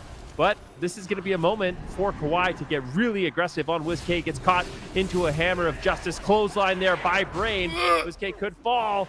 He's going to be using this whole shape to kite around with that freedom. Beautiful plays there by Golden Guardians to stay alive. And here comes the kidney shot onto Drake. What do they have? Drake's going to trinket out, but that wasn't the smoke bomb committed. That's going to be the Eternal Aegis. Will it be enough? Could have some crowd control left onto Brain. Drake blade storms back onto WizKid. No dispersion for another 45 seconds. But Drake right now taking so much damage. That's going to be the bubble and the sacrifice. Last line of defense. Smoke bomb available for Peekaboo. He's going to pull the trigger. Here comes the kidney shot. There's the blessing of protection. Drake needs to find a kill in the next 20 seconds or he is toast. At this point, Ceralium, the Harvester, what are you going to do? Here's the blinding light. Peekaboo trinkets out. Looking for the kill.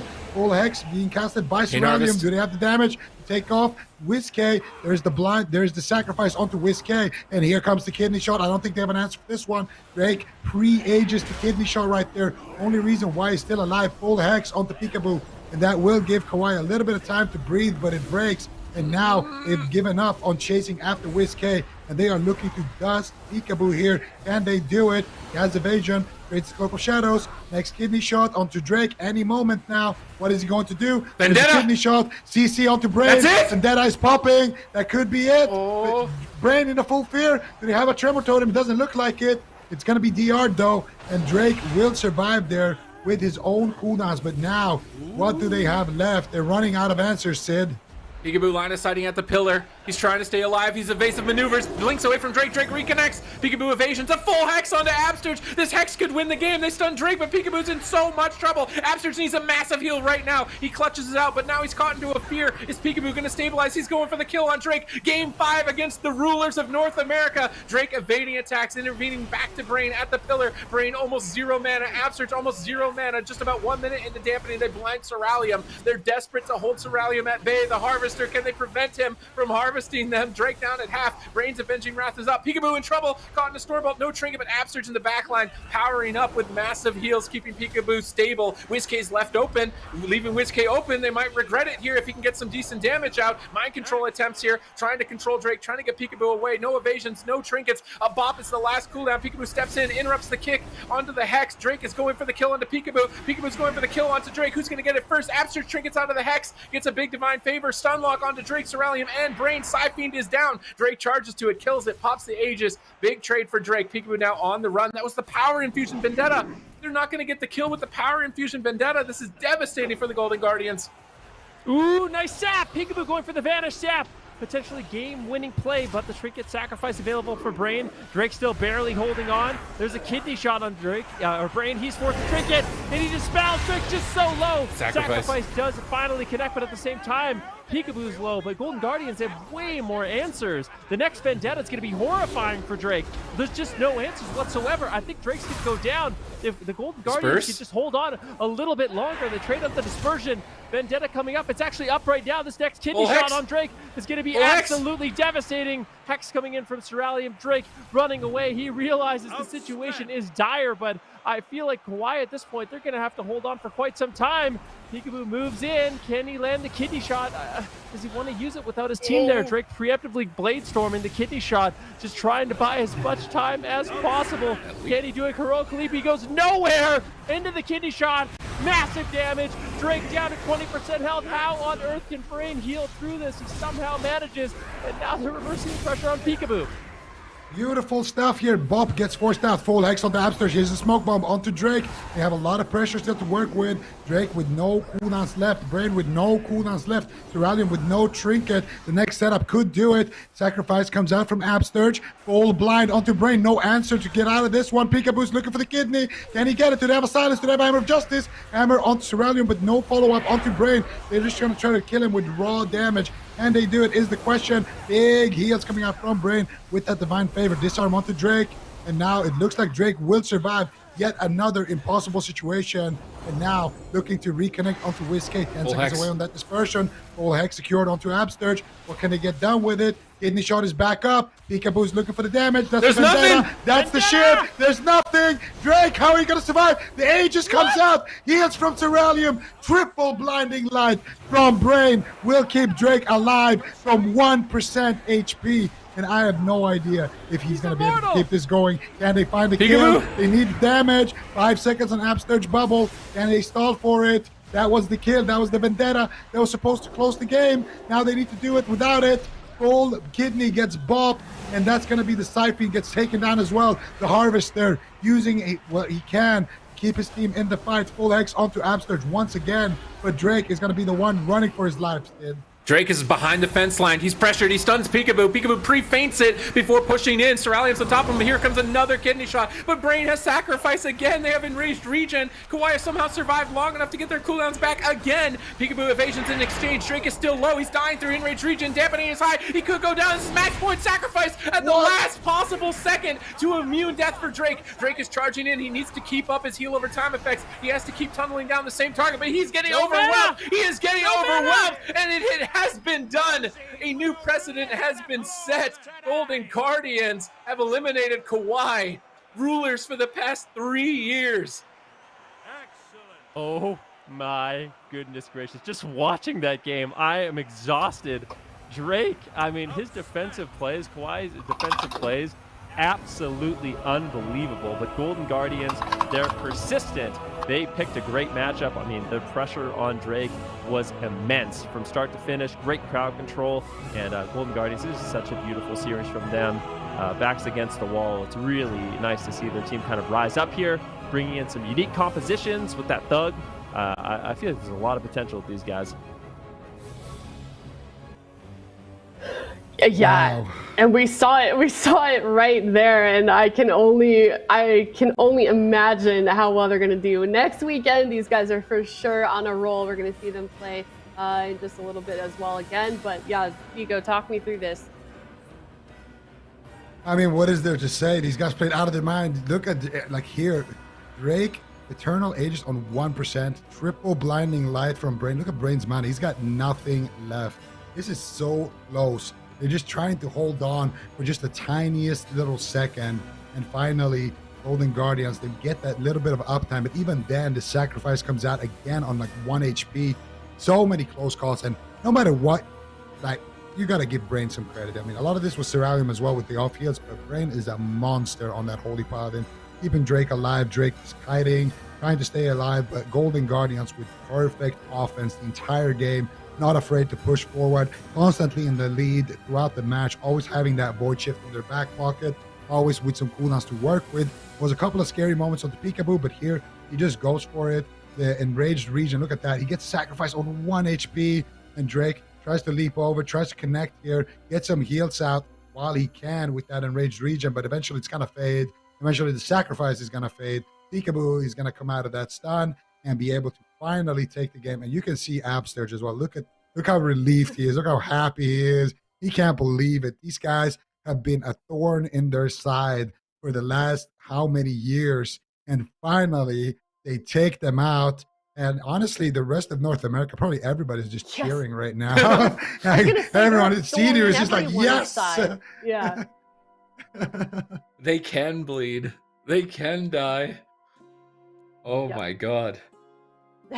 I mean, just to give you an idea as well of how crazy and how much of an upset this win is, KAWHI has faced Golden Guardians in 19 individual games and only lost one of them.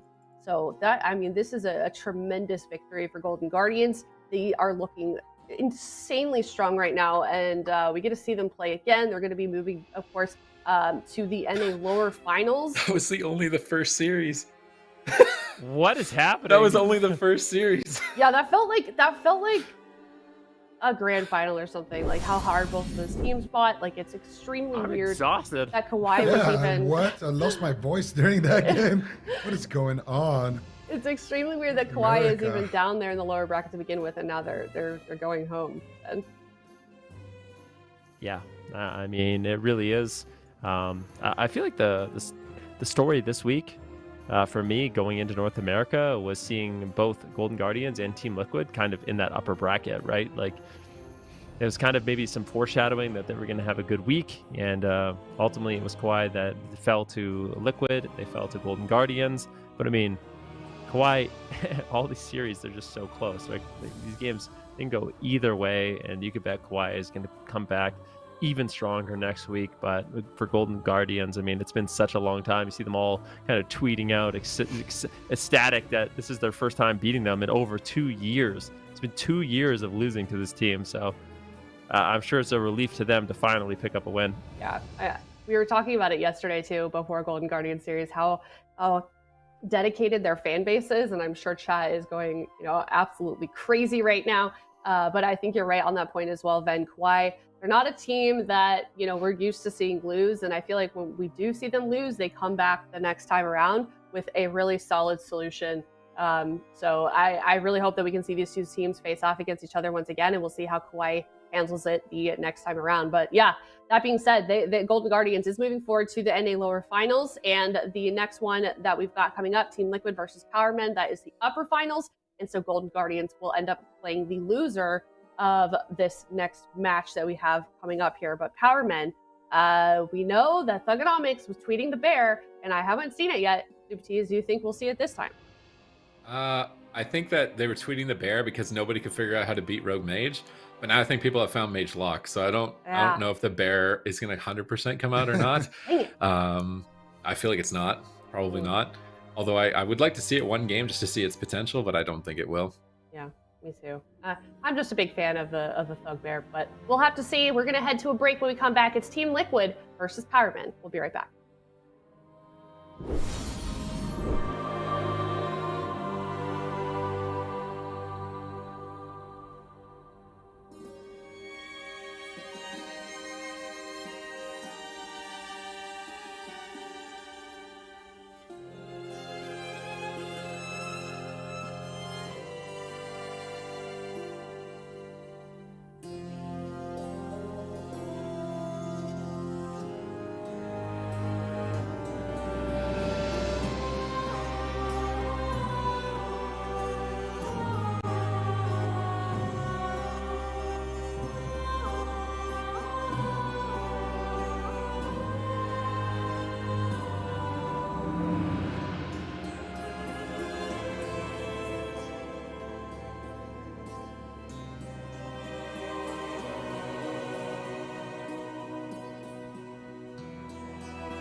We are jumping right into it. It is the North American Upper Finals. Team Liquid versus Powermen. Winner of this moving on to the Grand Finals.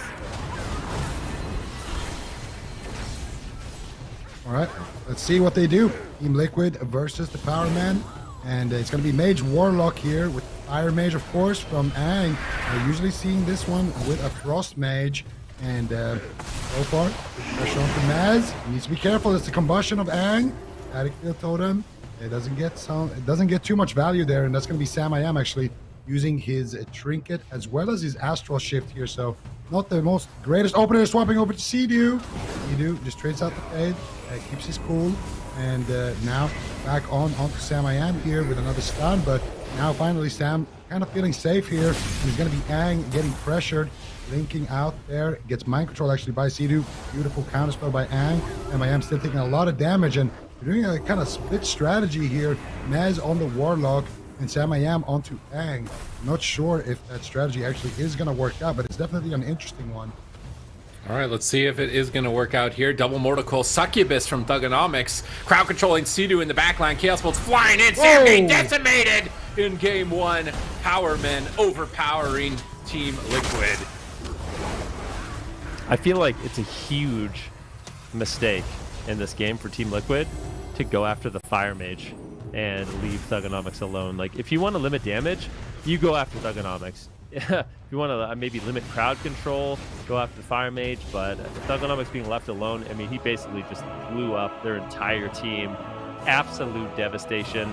So, yeah, Powermen coming in strong. Game number one, the Fire variant of Mage Lock. A bit surprising, but yeah, I'm curious to see how it plays out in the long series. I definitely feel like Liquid made a bit of a blunder there, though. Yeah, this is kind of interesting to see the Fire Mage. Typically, we see this with the Frost Mage, but it works out for them, and I gotta agree with you that this didn't look too good for Liquid.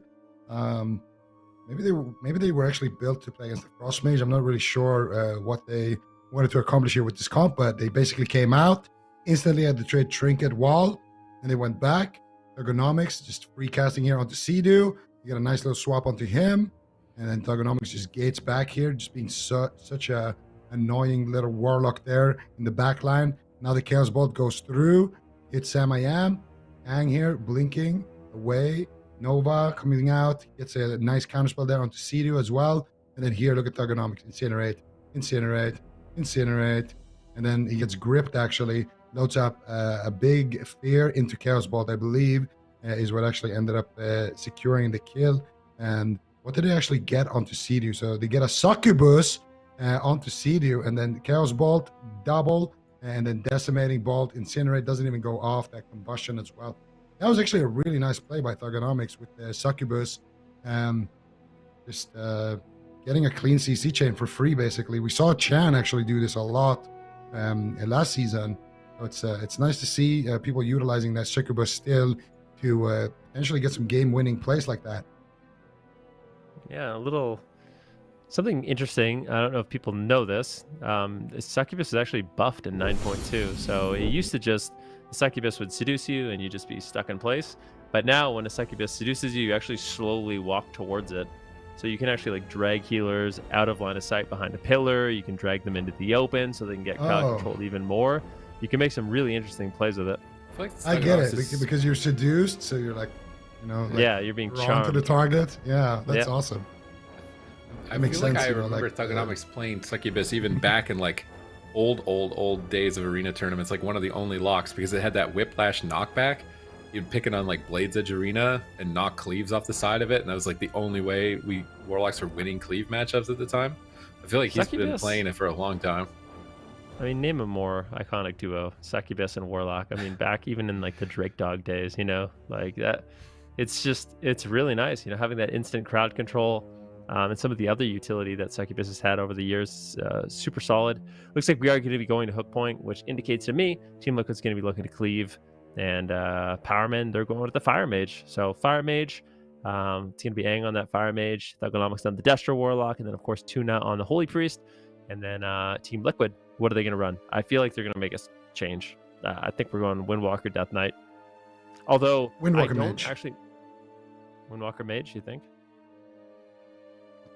I don't know. I'm not exactly sure what the fire variant is strong into, but what I do know is leaving a fire mage free casting isn't nearly as threatening as a frost mage. So I think if you are playing against the fire variant, you can pretty safely go after the destruction warlock. I feel like that's definitely the line of play that Team Liquid should have. And I'm kind of surprised that they didn't. Might be the difference between like practicing on ladder versus practicing in tournament, right? When the set bonuses are in on the Destro lock. On live realms, if you're playing, you can probably ignore a Destro lock a lot better or a lot more safely than here, where they have everything there at full power. So wonder if maybe they got some misinformation from practicing on ladder with this comp, because warlocks have struggled on ladder with cleaves particularly. So what are they going to break out here for hook point? They're taking their time to lock it in, so I think they are considering all the options. I'd like to see the Windwalker Death Knight just because they had such a sick showing with it yesterday. If they can get like a triple stack on a small map, I think that would be very scary for the power men. But at the same time, you know, Windwalker Mage is a pretty safe pick too. Just get your goes. You got good mobility, good small map for the monk to be able to retreat. You don't have to worry about the frost like AoEing you at the pillar or knocking you back and preventing you from moving forward with the ice wall. So I'm not totally against like any of their options, honestly. I feel like they could play anything. None of them are surefire. This should win 100%. I don't think they were ready for this. I think they anticipated the frost mage because they're taking a while. Team Liquid always takes a while with their, like, I feel like even if they know the comp that they want to run, they take every single second to talk about every detail. Who's trinketing first? What target are we going after? You know, what are we doing if they do that? What are we doing if they do that? So just trying to bide all the time that they have. But we are going to hook point, same exact composition. Honestly, I think this comp is good into Mage Lock, or at least pretty solid. I just think they just go after Thugonomics start to finish. Just basically, when you see a combust, you ground, you purge it. Not exactly that simple, but that's kind of what you should be going for. Use your Aegis and then just train down the lock to try to deny his damage.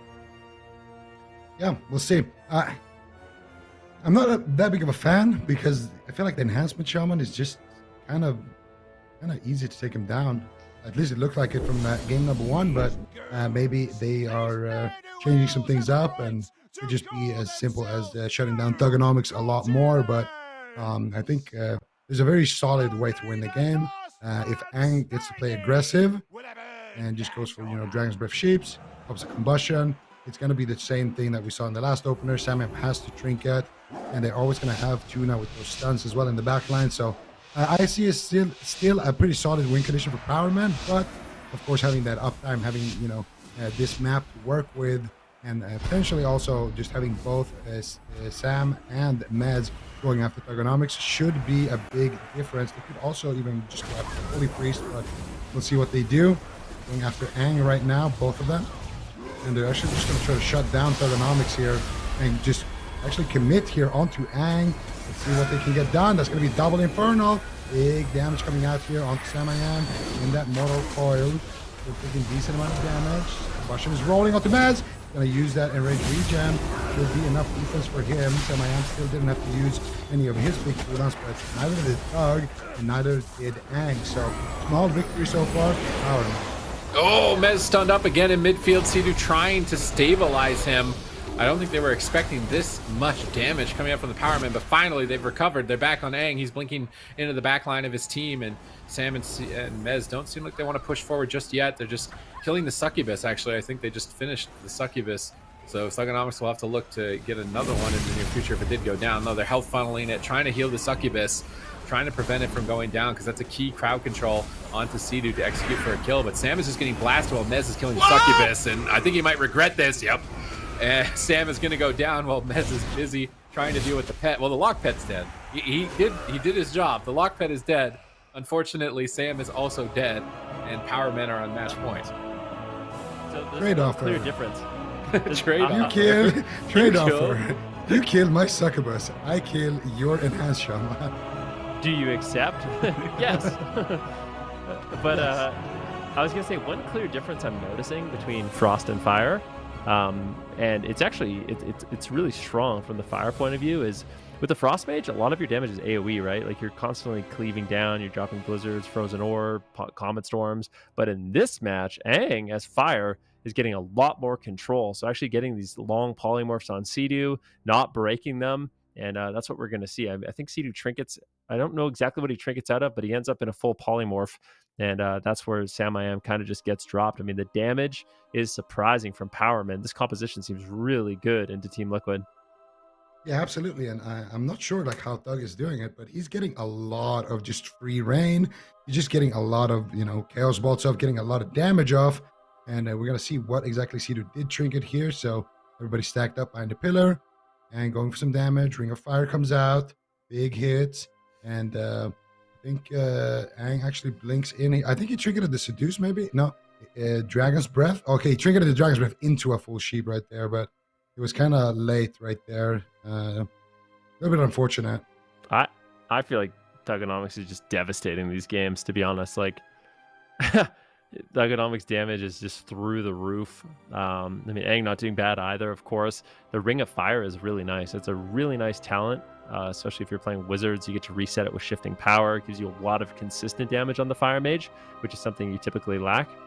So I like the talent, and I don't know if, like, really, I mean it. You don't see the Fire Mage Destro lock at variant very often. So I would imagine that Sea-Doo, Mez, and Samaham have almost no practice into this.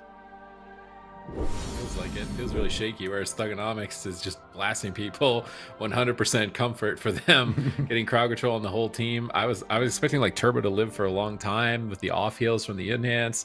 I thought with the grounding, the shutdown, the lockdown of the Warrior, the Shaman, that this would be a longer fight, but it doesn't look like it. And Team Liquid are going polar opposite picks. They're now going to a large map. Powermen, I don't think are going to change anything. It's going to be this for the rest of the series until Team Liquid finds a way to force them off of it. And I think this is the cue that Trill is probably coming in, or we're going to see Warrior Fire Mage or Windwalker Fire Mage, I think, from them here. Windwalker Mage. That's what I want to see, but I'm not sure how good it's going to be. I feel like there's some solid kill opportunity for them. Like, you can get triple crowd control. You can go after Thug. I feel like there is some punish potential there, but it's always the scary thing. Like, one of the annoying things about the Fire Mage as well is that when people are going after your Destro Lock as a Frost Mage, the way you stop that is you stop people from getting to him. But if they do actually get to him, all you can do is really poly or counter pressure. Whereas with a Fire Mage, you have a thing called Dragon's Breath, and it's just so good. You just blink in, Dragon's Breath, and your teammate is stunned. That's it. Probably not going to go down in the stun. So it provides a lot of extra cover for Thug in general. So I'm kind of a fan. And I'm also a fan of the build that Aang was running. I was looking at it a little bit just now, and he's running 2-piece. So he has extra duration on his combustion, but he's not going for the full 4 set. He just wants to max out his haste and his versatility. And he is playing Blink Stun, so if he does get targeted, he is tanky. And of course, he has all those healing traits, typical Night Mage traits. So overall, Aang putting a solid build here and has a decent amount of tankiness, and he's packing a good punch. And Thugonomics on that Destruction Warlock, looking very, very unstoppable right now. Of course, rocking the full set, and you can see that with these Infernals spawning every now and then, those little purple minions. Raining havoc on Team Liquid, and this is the question: what will they run? Team Liquid, I think Windwalker Mage, based on what the map suggests. I think there was 2 lines of play. I think number 1, you could go Windwalker DK, but you would have already done that on Hook Point. So I think the map kind of signals a Windwalker Mage pick from Team Liquid, and potentially going after Thug, potentially going after Tuna. Ooh, I want to see Demon Hunter Boomy. I would love that. Yeah, they're actually one of the teams that can run it. They won BlizzCon with it. I don't think they're going to play it, but they 100% should play it. Yeah, but that was a long time ago, I know, it's a different... it's still the same type of deal. Root Beam, launch your Star Surges. Root Beam, launch your Star Surges. Windwalker Mage. I don't like it. I don't like it. This is such a good one, though. There's no Frost Mage either. You just get right on top of them the whole game. Super Tees, we know, okay? You just want to see a Windwalker or a Boomy. Yeah. You just want to see a Boomy because you know the Thugbear could come out at any moment, and it will come. It would be a season where Tank comes out before. You want Bear versus Boomkin? No, I want the Thugbear to get picked before I see a Boomkin. The Boomkin's actually good. They should play I Boomy DH. Yeah, I vouch for Sid here because as a Mage Lock connoisseur, that's a very obnoxious matchup. It's really difficult to deal with. Boomy with full set bonuses, DH with full set bonuses. Like you run this team in the ground. There's literally nothing they could do. You just run on top of them, purging the whole game, grounding tome shear, purging. I swear you can just play a super aggro Demon Hunter Boomy into these wizards. Definitely possible. But we're going to see the Windwalker Mage. Now, how is the Windwalker Mage going to win this? I feel like they can either take down Tuna or they can take down Thugonomic. But I feel like if Aang is the free person and he plays a good defense, it's going to be tough. I could see this one kind of going into damp territory, then. I honestly don't know if this is a good pick from Team Liquid. Like, I got to see it to believe it, because I feel like as a Fire Mage, if you're playing Blink Stun on Fire Mage, you have so many ways to disrupt a Windwalker Monk's damage. You can Dragon Threat the images, you can Nova the images, you can Leg Swept, you can Blink, you have Thugonomics backing you up. So I really don't know what the line of play is for Team Liquid in this one. I feel like Power Men could be walking away with a 3-0, and Team Liquid might have to go do a rematch to the Golden Guardians. Are they going to be able to battle it back? We'll have to wait and see. But the Mage Lock, this is definitely going to be disappointed for Team Liquid. They thought, with Cloud9 in retirement, with Channel in retirement, they wouldn't have to fight Mage Lock, but it's looking like it's still going to be scary. Trill forced back to the pillar immediately. So he, luckily, they only had to trade up the Guardian Spirit, but still in a very defensive posture. Yeah, and we're going to see what are they going to do here. They need to get out of this defensive posture and get aggressive here. They go after Aang. It's the proc onto Trill. Not looking too good for Trill right now. That Ray might be negative. I'm not sure. Okay, Cedo did get a lot of heals into it, but here are the real Infernals now by Thug. Double Mortal Coil. Thug is just having a field day decimating bolt and get those big incinerates. Looking for the Chaos Bolts. And they get ripped there by Cedo. And so far, Team Liquid has left the pillar, used up all of Trill's defensives, and then returned to the pillar. Not a great start.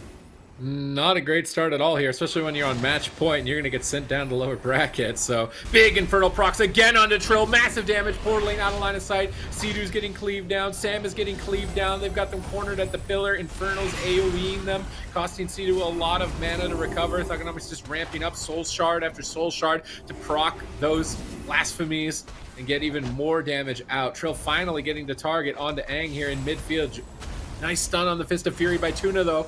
Trill getting blasted back, managing to recover with that Expel, trying to get out of line of sight. Cedu feared out into the open, into a Polymorph. Sam now getting blasted by Chaos Bolts. Trill swaps over. I think Tuna is drinking, making sure that his mana is going to be in a great position for his team later on. Cedu finally leaves crowd control. Looks like Trill's just fist flying at Thugonomics, trying to get some pressure onto him. While Sam is getting ready. Combustion available. Big damage available if they don't die right now in this Chastise. Is he going to go down? Big heals from Cedu.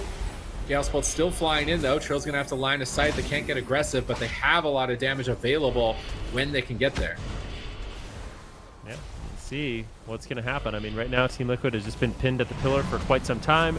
This is a position they definitely don't like. Maybe going after Tuna, but unfortunately, not. That is not what you want if you're Trill. Flying Serpent Kick across the map immediately, having to run away, now into a stun. Thugonomic blasting him! Big combustion, diffuse, trinket, karma, guardian spirit. I mean, Trill, this is a nightmare situation for him. Like, he tries to go across the map with his flying serpent kick. Oh, I'm scared, he got to port away. Goes out into the open again. Oh, Infernal Stun into Chastise Stun. Oh, every single cooldown that I have. Finally getting aggressive. Here comes the images. Grip. Now, flying serpent kick over here. What are we going to do on Thugonomics? Oh, unending resolve. So, or death pact, sorry. And now he's stunned, and now he's dead. So just, I want you to see like how this matchup is playing out for Trill. What kind of a nightmare this is for him.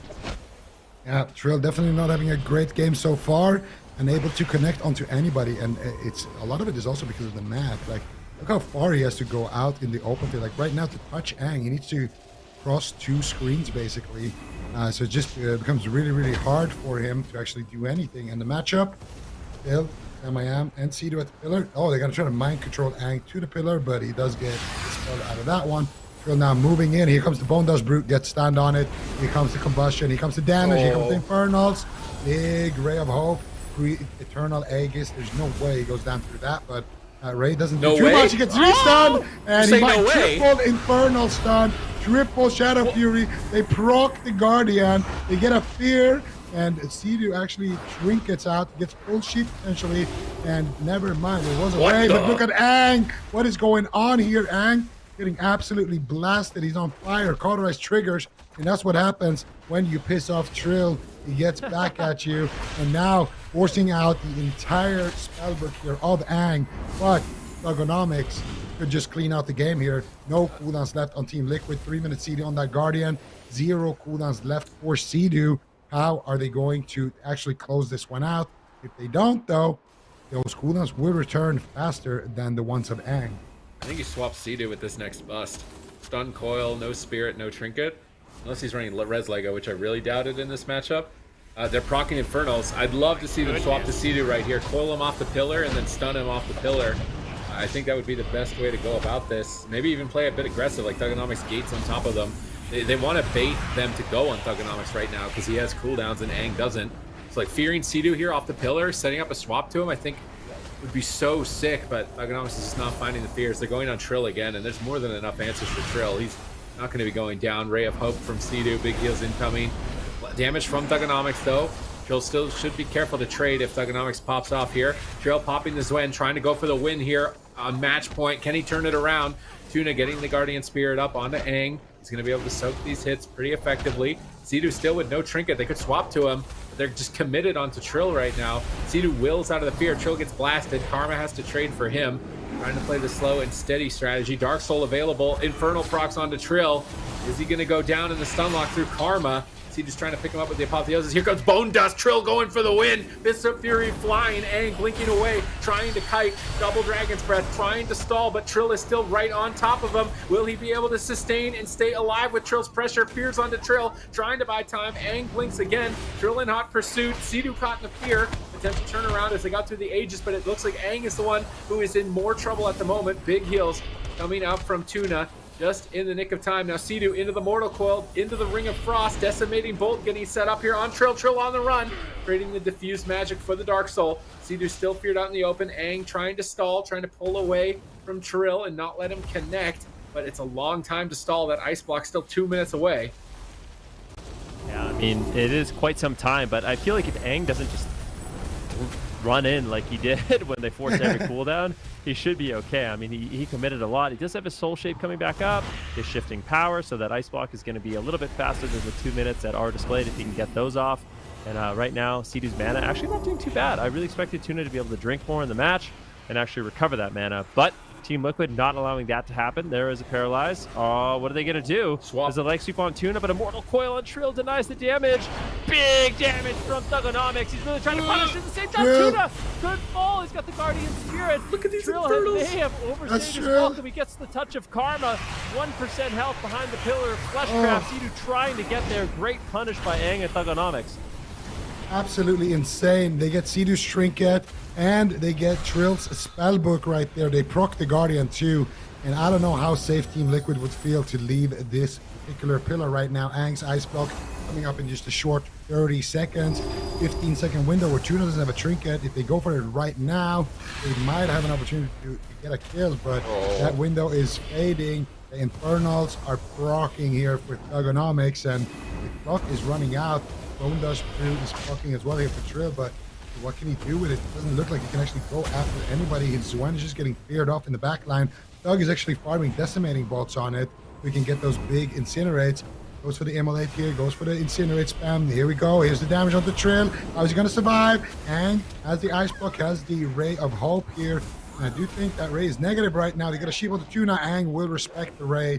And Ice Block doesn't want to throw the game, but still a lot of pressure. Massive spell from Sea-Doo. We need to get some crowd control onto Sea-Doo. Tuna right now in a lot of crowd control. That's the Aegis. There's the Blink Stun coming in clutch for Aang, and the Guardian Spirit will connect. Now, what are they going to find here? They're going after Sea-Doo, actually. Stun onto him. Do they have any follow-up? No Mortal Coil to be found. Sea-Doo and Team Liquid will go and lick their wounds behind that pillar. And Trill gonna have that touch of karma, gonna have all of these cooldowns back, but Sam I Am though getting absolutely blasted there, able to hold on to his cauterize. Now with a big mana lead right now, you would expect it though, as he is a fish. Power Man, I'm curious to see. They're swapping targets, which I like. I feel like they were tunneled too hard on Trill. Just blast anybody that's out in midfield. I actually think Sea-Doo's probably the highest priority. If they can kite them across the map, stun lock him, and go after him, Sam I Am as well.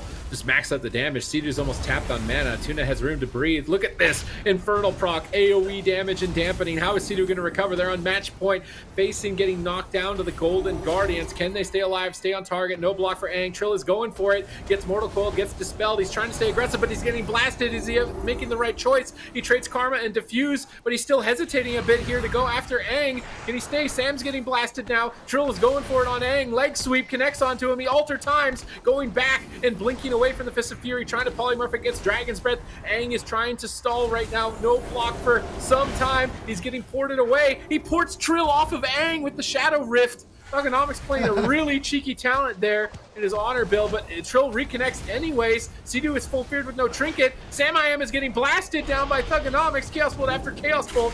Holding strong, blinking behind the pillar. Trill is trying to finish the game here. Is he going to be able to take out Aang before he dies? He has to pull back to the pillar. Sea-Doo's polymorph, no defense. Sam gets blasted. Tuna's still in the back line, chilling right now, while Sea-Doo's team is getting cleaved down. Phoenix Flames, Infernals, Ring of Fire, AoE, and Raining Fire and Brimstone. No team stunned. Triple Shadow Fury, even more damage incoming. Incinerates flying through the sky. Sam down at 10%. Pyro's incoming. Cauterize going to trigger. Guardian Spirit forced. Power Men have full control. This is absolutely unbelievable. 33% dampening. Power Men with their Mage Lock Priest Fire Mage variant has Team Liquid completely against the wall right now. Aang, unfortunately, still doesn't have his ice block for quite some time, so there is an opportunity here for Team Liquid. Aang gets gripped away. He's got his combustion. Finishes up on Sea-Doo. Sea-Doo's in so much trouble. He gets absolutely erased, deleted from the game. High priority target. I mean, I feel like you were right about that one, Sid. Beautiful punishment there by Thugonomics while they were trying to cross the map, take advantage of the fact that Aang had no ice block. They were able to take him down in a very quick swap. And that's 3-0. I mean, Power Men, they're going to the finals. Team Liquid, they're going to the lower bracket. And we have a Team Liquid Golden Guardian showdown. Oh my goodness, what a throwback. Team Liquid or Golden Guardians. One of these teams will be eliminated. The other one will get to fight off against Power Men. But what an insane performance here by the Power Men. At first we were like, Fire Mage, Mage Lock. We usually see the Frost Mage, but Aang makes it look good. There was a lot of kind of confidence at the start when they almost got that kill onto Trill. But aside from that, they were able to recover beautifully. And at the end there as well, able to find that big swap onto Sea-Doo, take him out. And Team Liquid going to be battling for their lives in a little bit. But first, we're going to see the replay here. And I mean, Aang, no ice block. He's a juicy target for sure. And that's basically Team Liquid's kind of Wink Edition. But look here. This is so crazy. Aang, Ring of Fire on one side, Thugonomics, summons the Infernals into an Infernal proc, into a Shadow Fury. They're all getting cleaved down. They're all getting AoE down. Sam I Am blinks in, tries to be the hero here, but he gets caught burning on that Cauterize and just has to run back to the pillar. Sea-Doo recovers the team. They feel safe. They've used their Eternal Aegis, feeling like, okay, it's time to go in now and get aggressive. But look at Sea-Doo's cooldown. No Guardian Spirit. No trinket, no nothing. The only thing he has really is just that fade. Sea-Doo blinks in there on the Night Fae. They get aggressive onto Aang, and then immediate stun onto Sea-Doo. Aang gets gripped back, and then here Tuna and Aang in the back line, just free casting. The perfect timing on that Infernal proc as well. It's like Thugonomics summoned it himself to chain that stun, and there it is. They knock Sea-Doo out. Of this match, of the upper bracket. He's not out of the tournament. And he's going to be down there to face off against the Golden Guardians, which ironically got sent to the lower bracket by Team Liquid. So that's going to be a rematch. The last time these teams fought, I believe Supatis called it a Hunter Rogue smoothie that Mez was making. Are they going to turn them into a smoothie again, man? They got to get their protein quota for the day.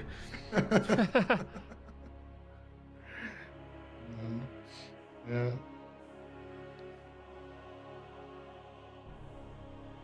down to the lower bracket, Team Liquid. So they've got one more chance to make it up to the grand finals, but it is a rematch. And last time they played Golden Guardians, they won. But I feel like we're seeing it a lot this weekend. It's like, you know, you see a team play a rematch within the tournament, and then it's just like a completely different team the second time around. So that's going to be Powermen moving on to the grand finals, which I feel like is equally as surprising here, Supatees, because this is a newly formed roster. I mean, obviously, Thugonomics, he's been around for quite some time. We saw Aang first kind of rise to the surface when he replaced Jamili on Charlotte Phoenix. But I mean, they're finding success super early on, which I feel like any team, that's like the best you could hope for. Especially as the Fire version. Like, no one else is playing Fire Mage Lock right now. They're all playing Frost. We saw it week 1, actually. Yeah, but it looked miserable, didn't it? I swear it looked miserable. And then we just talked about Frost forever from that point. Like, this is the first time I swear it's looked good. RMP. Okay, into RMP. Right here, it looked insane. Like, Powermen are basically just replacing Cloud9, the old Cloud9 right now. And Team Liquid are just like face palming, like, not again, dude. How are we gonna deal with Mage Lock again? Because they're sent down to the lower side now.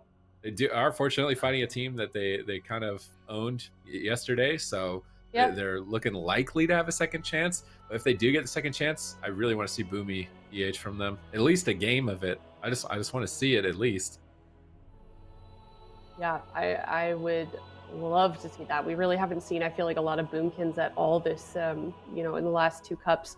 So it'll be interesting to see what they bring out. But yeah, I mean, Sid, you said it, Team Liquid versus Golden Guardians. We saw that series in the upper bracket yesterday on Saturday. Team Liquid 3-0'd. It was kind of a quick game. Definitely did really well, but I know that Golden Guardians likely, you know, walked away from that game thinking, okay, if we face them again, we're gonna have to figure something out. They're pretty good at that, and they also had a really, like, they beat KAWHI. So Golden Guardians is doing really well today. So I'm a little worried for Team Liquid. What about you here, Ben? I'm a little worried for Team Liquid as well, but I don't know. They did end up beating Golden Guardians. But yeah, it's really interesting to see some like returning faces and newcomers to the AWC now in the finals for Cup number 2. Registration is open for Cup number 3, by the way. If you want to register, if you think your team has what it takes, sign up for the next Cup at that website on your screen, blizz.ly/AWC. Sign up now, and maybe it could be you in the finals. But yeah, we'll see. I feel like this next series, it's going to be a close one. I think Golden Guardians has learned a lot. I think the Outlaw Thug with the BM Hunter could be something that they utilize here against Team Liquid. But I feel like the main advantage Golden Guardians has is now they have some experience under their belt, because the Windwalker Death Knight looked pretty scary from Team Liquid. I would agree. So we're going to go to a break, and then we're going to come back. We're going to see what they decide to bring out against Golden Guardians for the second time around. It is the NA lower finals. Who will be eliminated next, Team Liquid or Golden Guardians? We'll be right back.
Welcome back, everyone. It is Team Liquid versus Golden Guardians. Winner of this will determine who moves on to the grand finals. Loser is going to be knocked out of the tournament and will be finishing in third place. It's also a rematch from the upper bracket game that we saw on Saturday between these two teams, and it was Golden Guardians that lost and dropped down to the lower bracket. Here they are facing each other once again. So, GBT, is this time around, what would you like to see from Golden Guardians?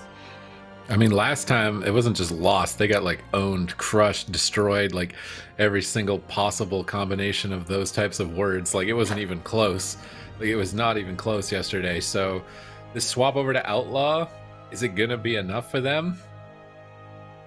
That Windwalker DK is just so scary. Like, 100% that's got to be coming up from game one. Like, would I be afraid as Windwalker DK of an Outlaw rogue? Maybe Trill takes a lot of damage. The main advantage of the Outlaw Rogue is, like, I don't think Peekaboo will die. And that was kind of the weakness when they locked in Hunter Rogue last time, was that they're so fragile. Like, the Hunter and Rogue just exploded. I don't think an Outlaw Rogue is going to explode. So it could be completely different if Golden Guardians go that route. Yeah, it for sure would. What about you, Ben? You were mentioning Demon Hunters before we went to the break, right? Did I hear that correctly? Not for this matchup, but Demon Hunters in general. We have been talking about Demon Hunters a lot today, but not for this matchup. Yeah, I don't think we're going to see that. Maybe something Team Liquid wants to consider moving forward into the finals if they get there again. But for now, they got to focus on this matchup. I almost guarantee they're going to lock Windwalker Death Knight, as it was just such a brutal matchup for Golden Guardians. I want to see Golden Guardians just go with the Outlaw Rogue BM Hunter. I really want to see it. I think the last time they played Mark's sub, correct me if I'm wrong, I think they played either Survival Hunter sub or Mark's sub. And I just think, like you said, it's just way too fragile. I think they need to kind of respect the cooldowns a little bit more of Golden Guardians. Also, like there was some overlaps on Ruin's game where it looked particularly bad from Golden Guardians. But yeah, outside of that, I don't know if tagging in WizK is really going to be the answer. Maybe they could go for like the Nightface Shadow Priest, Assassination Rogue, Holy Paladin. I could see it working against the Windwalker Death Knight, but the nice thing about the Death Knight, I know we haven't seen them in quite some time, but the anti-magic zone really effective against the Vendetta. So basically, if Mez has a trinket and he can get the anti-magic zone, if it's empowered with the PvP talent, it's going to be a massive damage reduction. You're not going to die through it. So it gives you another answer. It's not just the Windwalker trinket. It's not just the healer trinket you have to go through. You also have to go through that zone. So that's why I really like having a Death Knight on my team against Assassination Rogues. Whoa. He really doesn't like the Shadow Priest, I guess. Absterge getting WizK over onto the Fire Mage.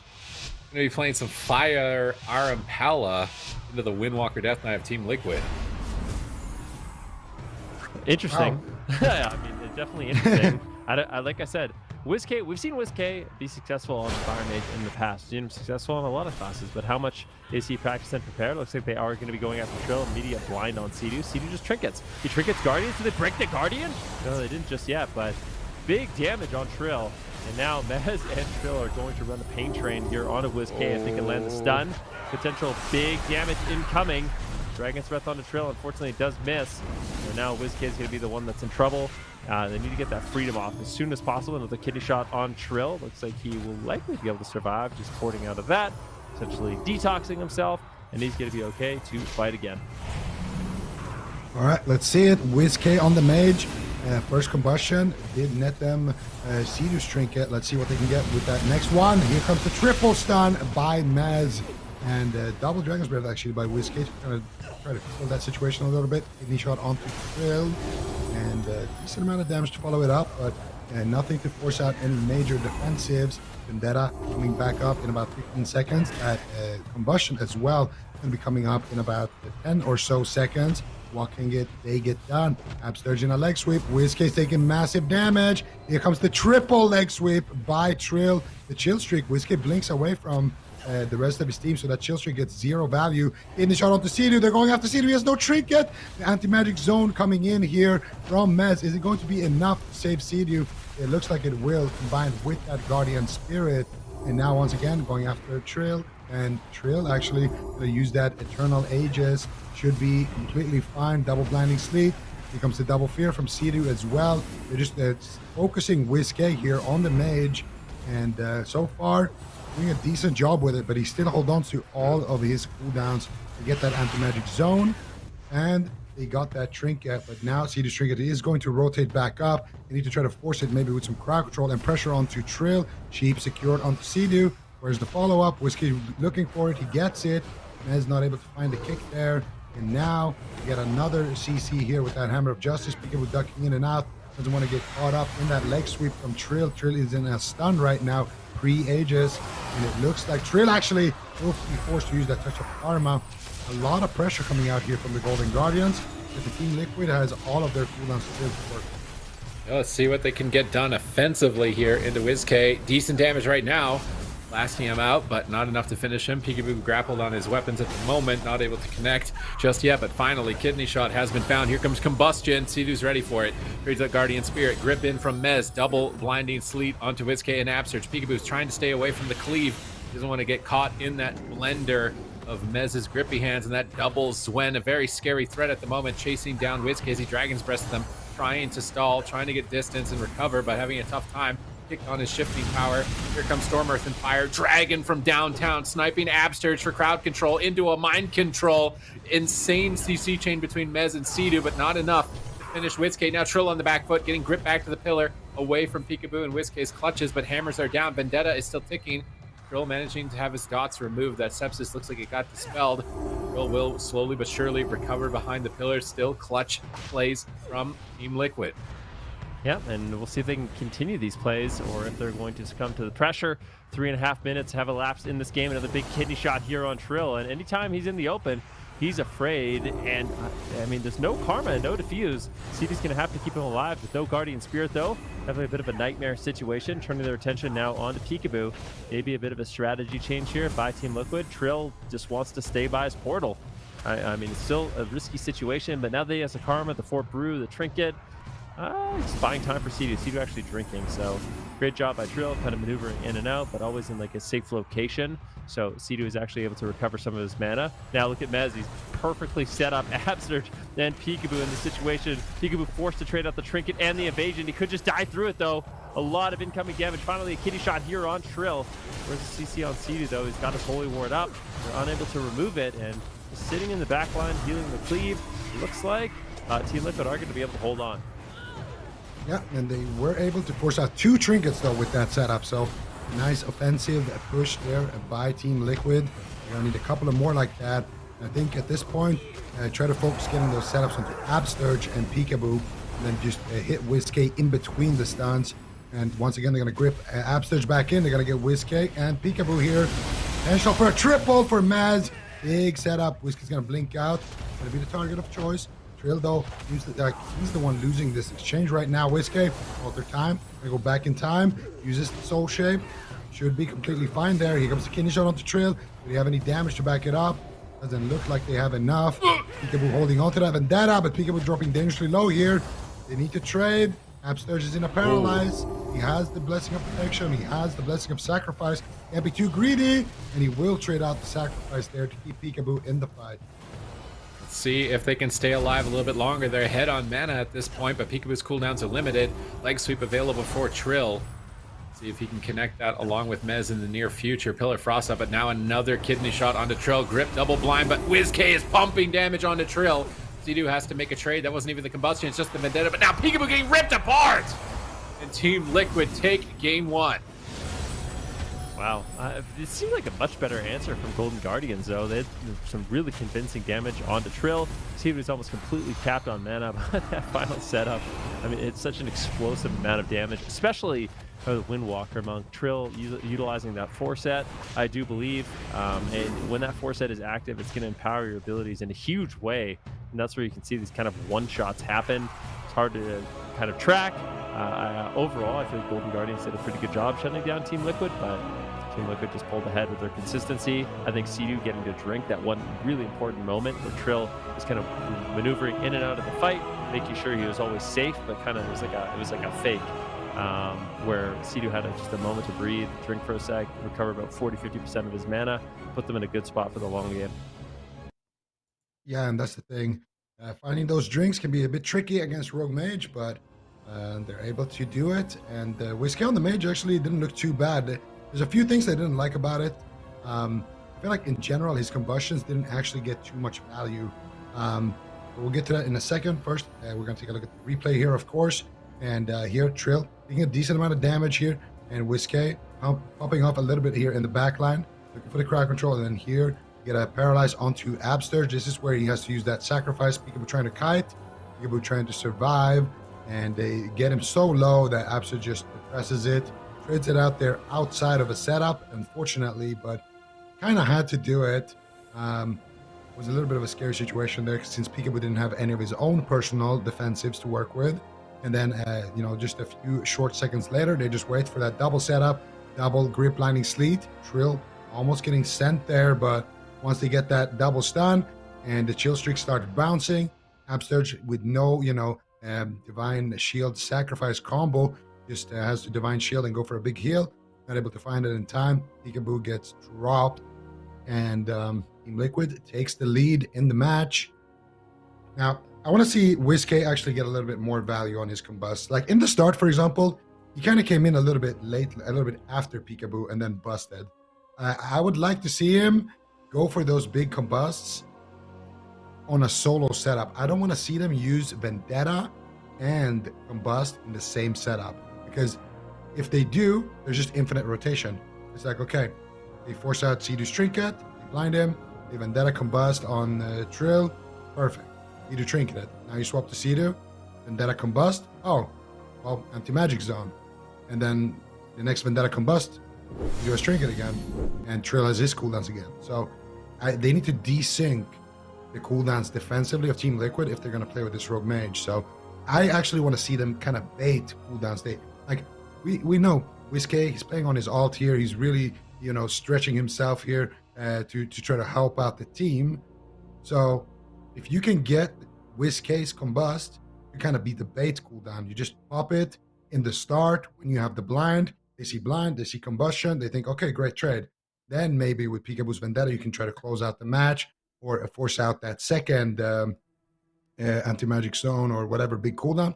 Then you will have that combustion again to try to close out the match. So I think if they try to just bait cooldowns with Whiskey's combusts, that will work a lot better for them than if they just stack it with the Vendetta all the time. Because Team Liquid, they're going to have an answer all the time. And unless you're trying to win on mana, you're not going to win that way. Yeah, I think that's right. Trying to think. I mean, in those final moments, I think Abster just had to.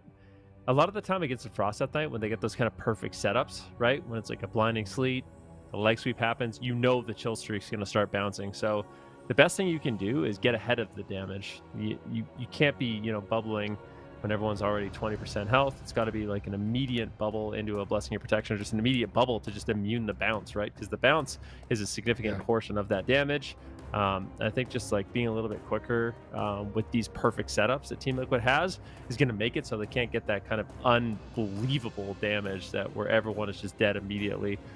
So little things like that can also help defensively. But overall, I think this is a good play. Whiskey stepping up in a big way, playing on the Fire Mage, not doing a bad job whatsoever. Maybe can get a little bit higher value combusts, but I think on Asha mains, they still have a fighting chance. Team Liquid locking in the Windwalker Death Knight. This has been their answer for the Golden Guardians basically throughout this entire season so far. And we'll see if the Golden Guardians are going to be able to strike back with their Rogue Mage Paladin. I think it's a good matchup. But we'll have to see if they can execute. I still kind of feel like Whiskey could have saved at the end of the game. I think he blinked in and then Seedu crowd controlled him or something. Like he was casting Ring of Fire while they were all CC'd. I feel like if he was just sheep spamming right there and stayed far back, sheep spamming, that he probably could have kept his team alive. If they just intercept that Dragon's Breath the goes when he's not covered, I think if they can counter stop the goes with Dragon's Breath and Polys, that they could actually live and play a longer game as well if they need to. It's gonna be really hard to win a fast game. Like what you got to get through Priest Trinket, Guardian Spirit, Anti-Magic Zone, Karma Diffuse, Aegis Trinkets. There's like 6 things that could stop you from killing a target. I'm not sure if they can just win this in 1 or 2 goes by kind of baiting something with Bust. I feel like it's going to take a little bit of a grind, and to get to that grind, they're going to have to survive the goes. They do set up with blind here. Combust going to get popped. They are splitting the cooldowns. They get anti-magic zone, but just anti-magic zone, that's not enough. Okay, at least they get Aegis along with it here, but they're going to have to give up on that. Mez is now going crazy with damage. WizK polymorph Sea-Doo to try and keep the chain going. But I almost rather, yes, this is what I want to see. Just spam polymorph on Mez. Take Mez out of the fight during the cooldown window. Try and get him under control during his burst damage before going aggressive again. Yep, all right, here we go. Trill and a kitty shot. Big double blinding sleep, though, by Mez. A counter attempt here. Here's the double stun. WizK is going to have to get away. Nice Dragon's Breath. Those are the Dragon's Breath you'll love to see. Just shut down the setup.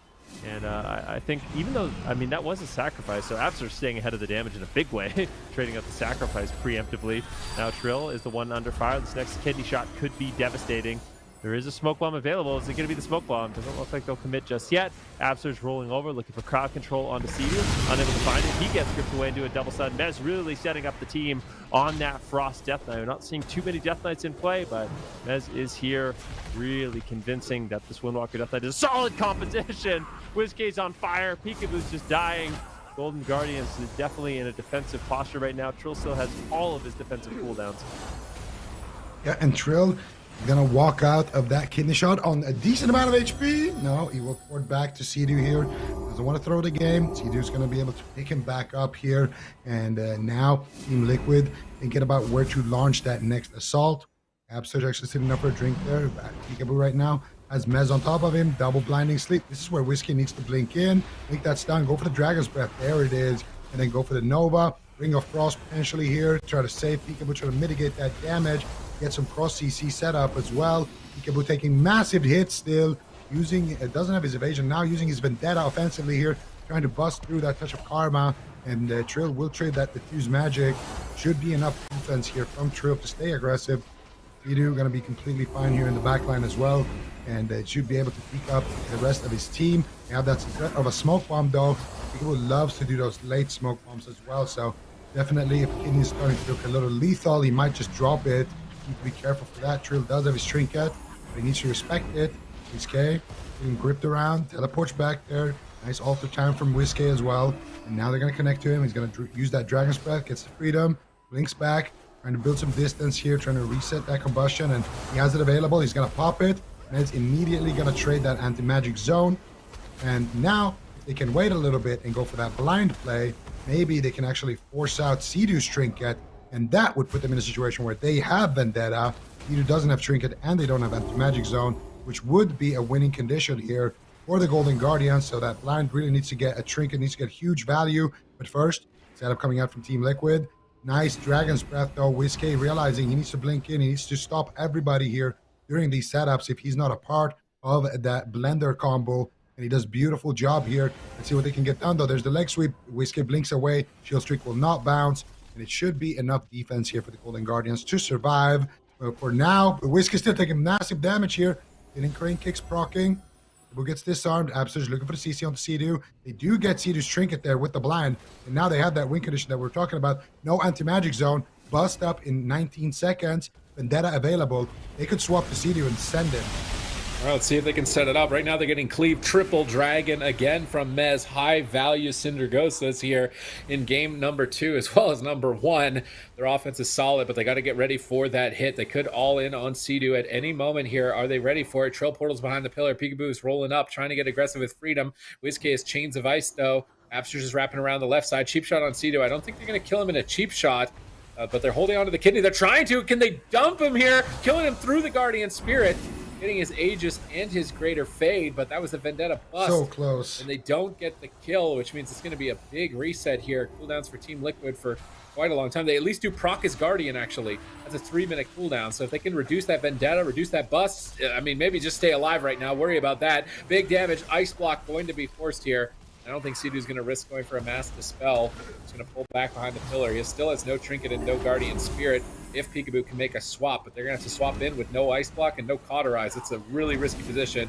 Instead, I'd like to see them pull them away, which they are, but massive damage. That must be the 4-set from Trill. That Rising Sun Kick was like 70% of WizK's health. He blinks, he Dragon's Breath, he stalls. But that wasn't the cooldowns getting Dragon's Breath there.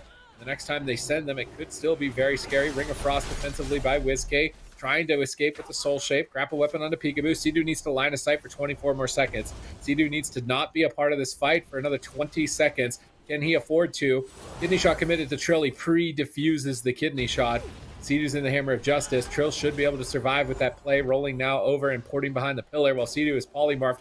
9 seconds left on that trinket, paralyzing Peekaboo on his pursuit. Will he be able to get here? Plunge him into the dirt. Doesn't look like it. Peekaboo peeled away with that blinding sleep. Mez playing full defense, stalling for Trill and Sea-Doo, knowing that they're in a vulnerable position, and it has managed to buy them enough time. However, Vendetta available, Combustion available. Where are they going to send it? Combustion on Trill right now. There's no diffuse magic. There's no karma. It's going to be all up to Sea-Doo to keep him alive, but the Vendetta from Peekaboo absolutely devastating. Trill forced to trade out the Aegis. That's more than enough to survive for the time being. Right now, mana even for both of these healers. Trill and Nez trying to get aggressive here on WizK. There's no Ice Block. There's no Cauterize for another 14 seconds. Another Kidney Shot lands by Peekaboo into a Dragon's Breath. And right now, WizK just trying to slow down the damage. They're trying to play defensive. Nice Shadow Step there by Peekaboo, avoiding the Fist of Fury. But it's still WizK under fire, and with no cooldowns left, he's in a really scary situation. Sacrifice forced to trade by Absurge, but Trill still running. He's trying to get away, but he's got 30 seconds left on that Karma. Sea-Doo with basically no cooldowns left. He's got no trinket. One more CC chain on Sea-Doo with a Kidney Shot on Trill. Could be the game. Yeah, and let's see if they can pull that off. Also, opportunity knocking here if they can force out that anti-magic zone.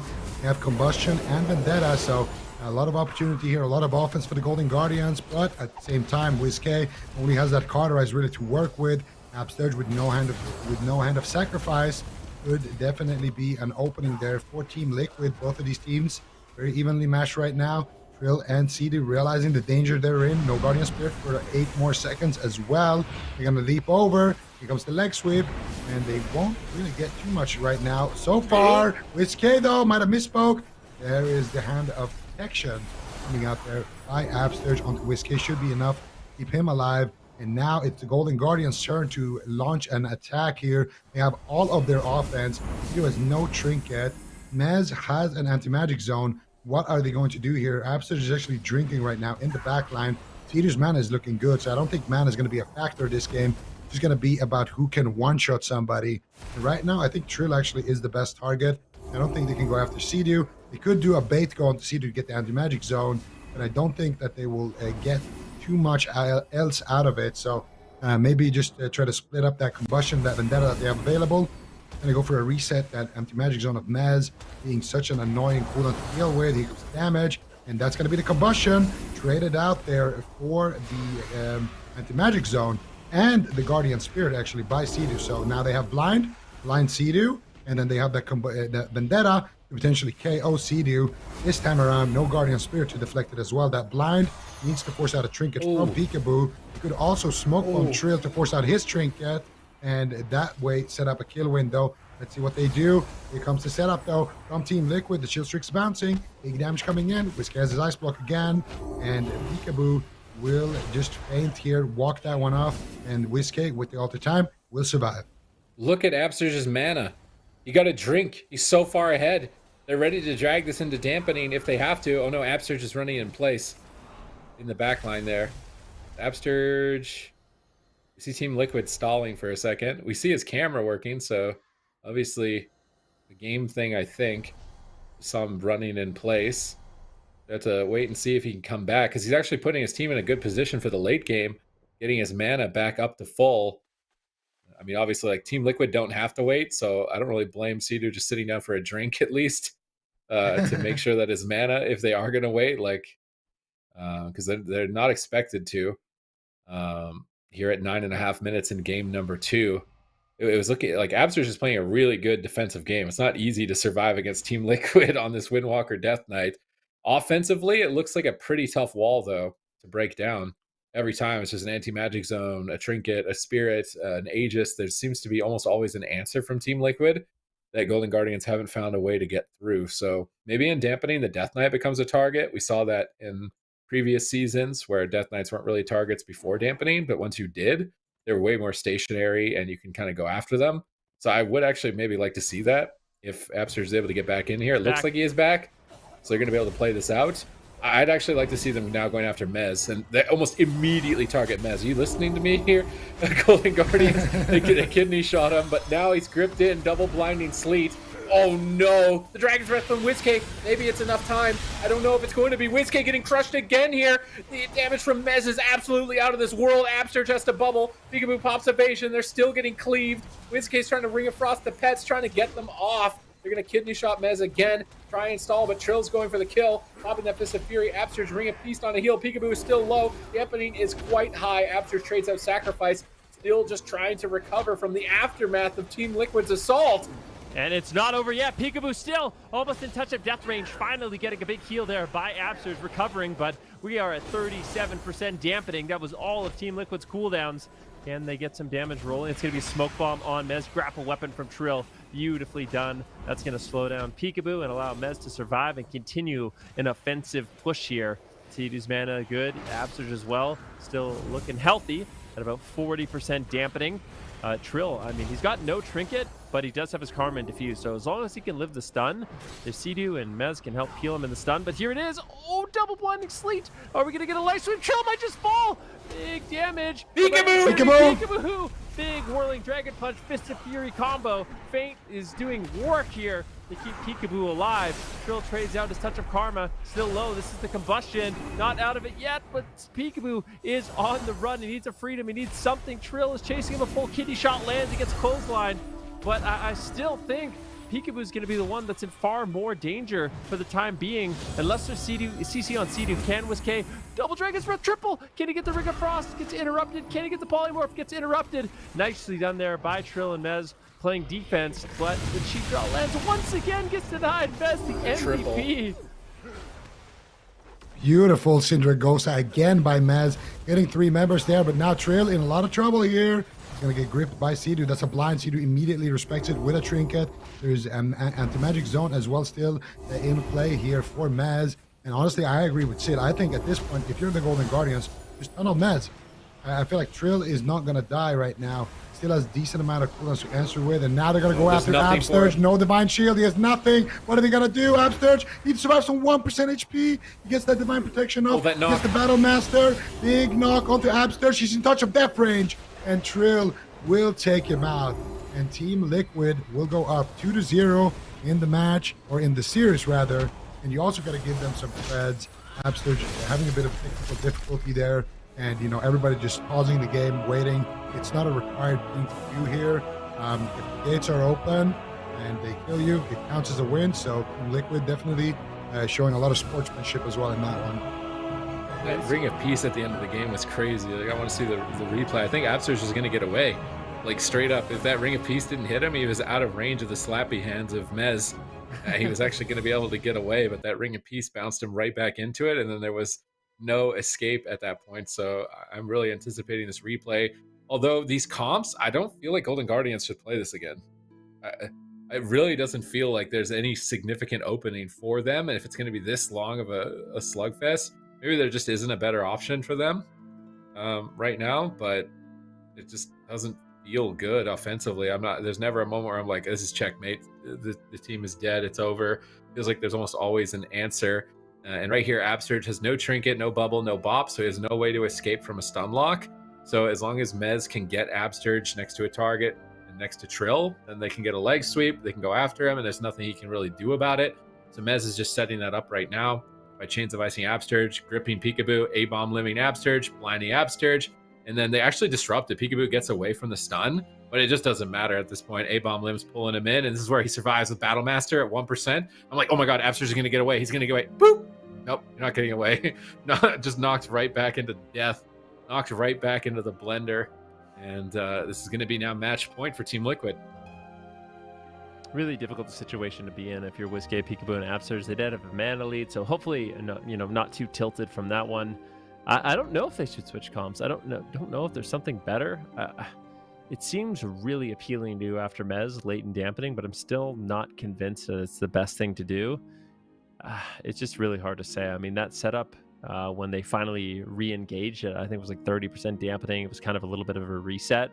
They basically got everything. Like, I think they got Absurge's Trinket, they got the Divine Shield, they got Wings, they got pretty much every cooldown that exists for the Golden Guardians. So really, really, really devastating if you don't handle that situation appropriately. It's such an overwhelming amount of damage that the Windwalker Death Knight can do.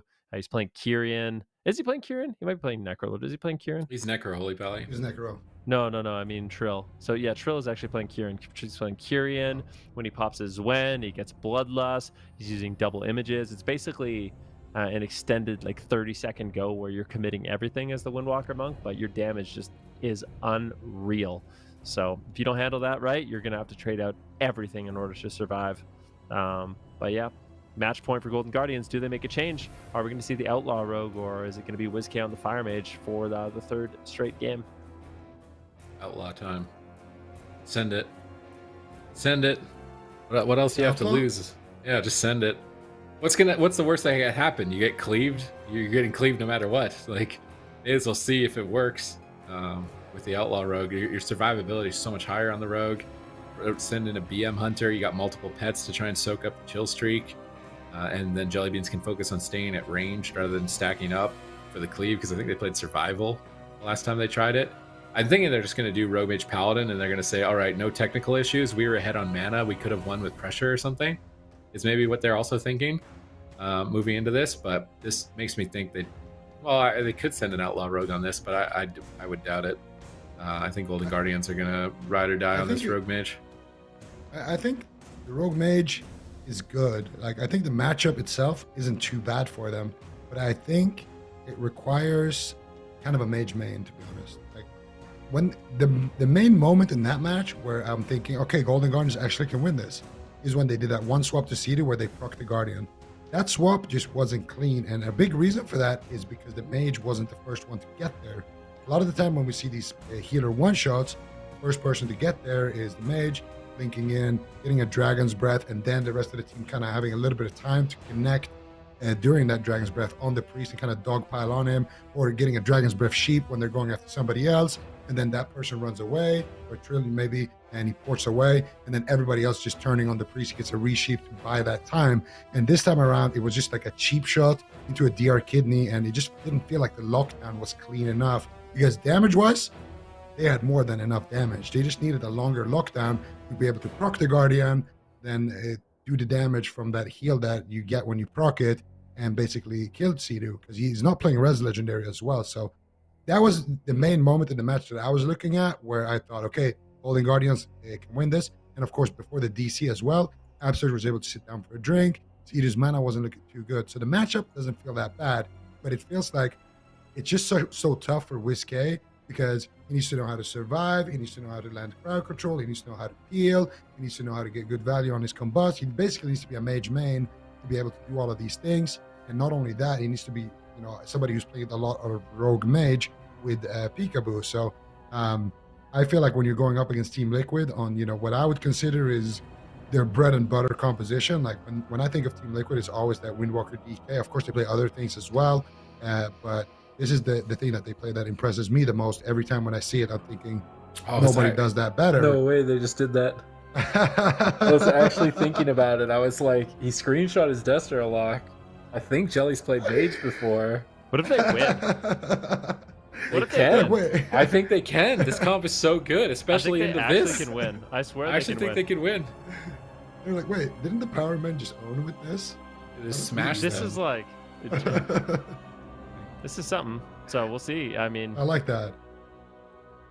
I will say this. If Golden Guardians win this matchup, maybe this is actually some intel for Team Liquid too. Maybe this is like a good practice match for them. Oh my god. Using them as the training ground. I mean, try and figure out a comp that can beat it. You've got 3 maybe games this is now. it. Wait, did they play Windwalker Death Knight yet? They played. No, they didn't try Windwalker DK. No, they played. Didn't they play Turbo Warrior or Windwalker Mage? Yeah. Yeah. So. Hands. All right. Well, very interesting indeed. Coming in from the Golden Guardians, WizK on the Destruction Warlock, Jellybeans on the Fire Mage. Man. What's up? I said, poor WizK, man. Wait, why? When is Peekaboo gonna play an alt? Yeah. Because this guy he got tagged into Game 5 into the Harvester meat blender on his Shadow Priest. Then he got tagged in as a fire mage into Team Liquid, the blender that blended him earlier in the tournament. And now he's being tagged in on a Destro Warlock. This guy just has to play everything.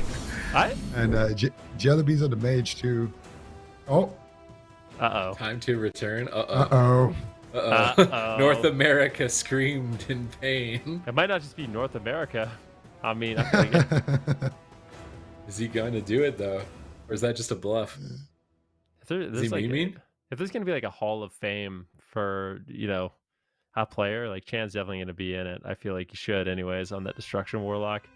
It's just unreal what he was able to accomplish. So, I mean, this is like a nightmare for C2. And what I was going to say is if we see WizK Destro and Jellybeans Fire Mage, no disrespect, beat Team Liquid, Team Liquid's in trouble. Like, yeah, I don't see them. I don't think they're going to go up against the Powermen and win. Like, I don't think Golden Guardians are practiced on this. If they do win, then we're going to have to see Liquid come up with a better answer for sure. DH Boomkin. When in doubt, mage lock out. Try it if they lose this first one. I feel like they're probably still not going to. I don't know why though. Actually, if Jellybeans just plays mage like he does Hunter, max range, big damage, I feel like that's the way you play the matchup. And like, WizK's comfortable on Destro, like Fire Mage in a Wizard comp is a lot less like finessey. It's not like you have to go in and fish for crowd control as much. You kind of just play Ring of Fire, sit back, reset your combust. Someone comes to the open, he's stunned, you bust them. If they're behind the pillar, you drop some flame strikes, a Ring of Fire. Like, I think there's a lot more margin for error playing the Fire Mage in this type of composition, potentially. And the good thing is, if you're getting trained, it's one of the nice things about playing Wizard comps, and why I like playing it is if you're getting trained, there's another Wizard just kind of doing everything for you. And then if you're not being attacked, you can kind of just go do everything you want. And that's kind of the benefit of the Mage Lock. So I feel like if you're playing like alts, we'll see. I mean, if they go after WizK and Jellybeans can't get any pressure, then that's going to be unfortunate. But we'll see. That's the thing I'm worried about. I'm not necessarily worried about Jellybeans because his job, it's, playing a mage, playing a hunter, it's a similar role. You're the guy who gets CC every now and then, and you're a ranged person who does damage. It's not going to be that flashy.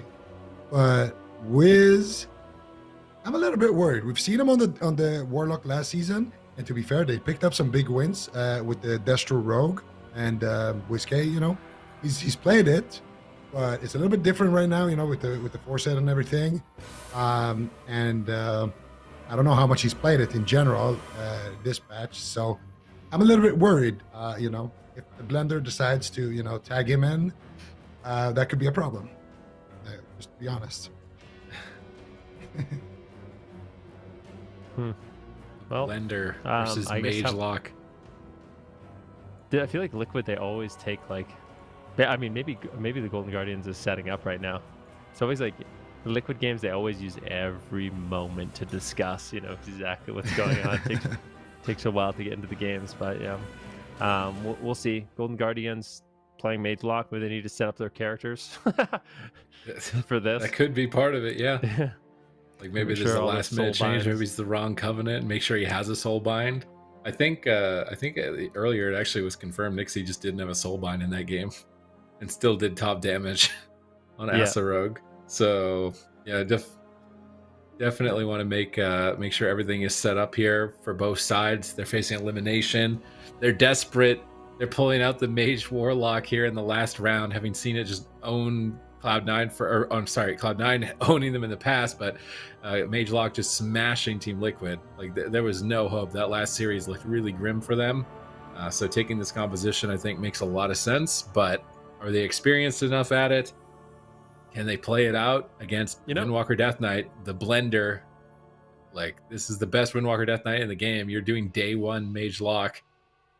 If they manage to pull this off, like, holy. I want to see, there's going to be another evolution in the meta that I've already thought about, the Mage Lock meta, and it's going to be the Deathborn Fire Mage. Just wait and see. The Destruction Warlock, Deathborn Fire Mage, just cleaving out fireballs.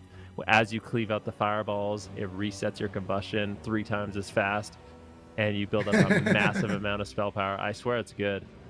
It's going to be another one of those things we see. But yeah, Looks like Tolvaron, it's a perfect map for Golden Guardians. They're bringing in what would seem like the perfect composition, as Team Liquid just got 3-0'd by this. Sidu sent out a tweet. He's like, that is the most, I think he said something like, this is the most pressure I've ever been under as a healer. Like, he just felt dead from start to finish against Mage Lock. So kind of gives you an idea of what nightmares are made of for Team Liquid, and it is that Mage Warlock Golden Guardians trying to make it a nightmare for them. But this Windwalker Death Knight has looked really good. They haven't actually tried it into Powerman yet, and this could be their answer in this game and potentially even the finals. Yeah, I mean, the Golden Guardians may as well go out with a bang. If you're gonna go out, try, get some new intel, and for them, no matter what happens here, you can't take anything away from them. They are the team that knocked out KAWHI. Like, that is an accomplishment in of itself, and they get a top 3 placement, which is definitely very, very respectable. So for the Golden Guardians, they've definitely accomplished a lot. Of course, they would want to, be able to go to that grand finals and maybe take it to the Power Men. But first, they would have to get through Team Liquid. For Team Liquid, this is actually a great thing for them. If they are able to take this one, or even have a close match here, or just get any intel whatsoever in this matchup, it might actually give them the confidence to go up against the Power Men with that Windwalker DK. And who knows, maybe they will sweep the finals away as well. In that upper bracket final a little bit earlier, they definitely got smashed. And the Power Men are waiting in the wings, definitely watching this matchup as well to see what they should be doing, maybe in the blind. A lot on the line here, and this is an elimination match. Golden Guardians on match point. Who is going to take it? Trill and Mez charging in. They're looking for WizK here. First setup immediately here. Actually, gonna pre-stop it there. I don't know.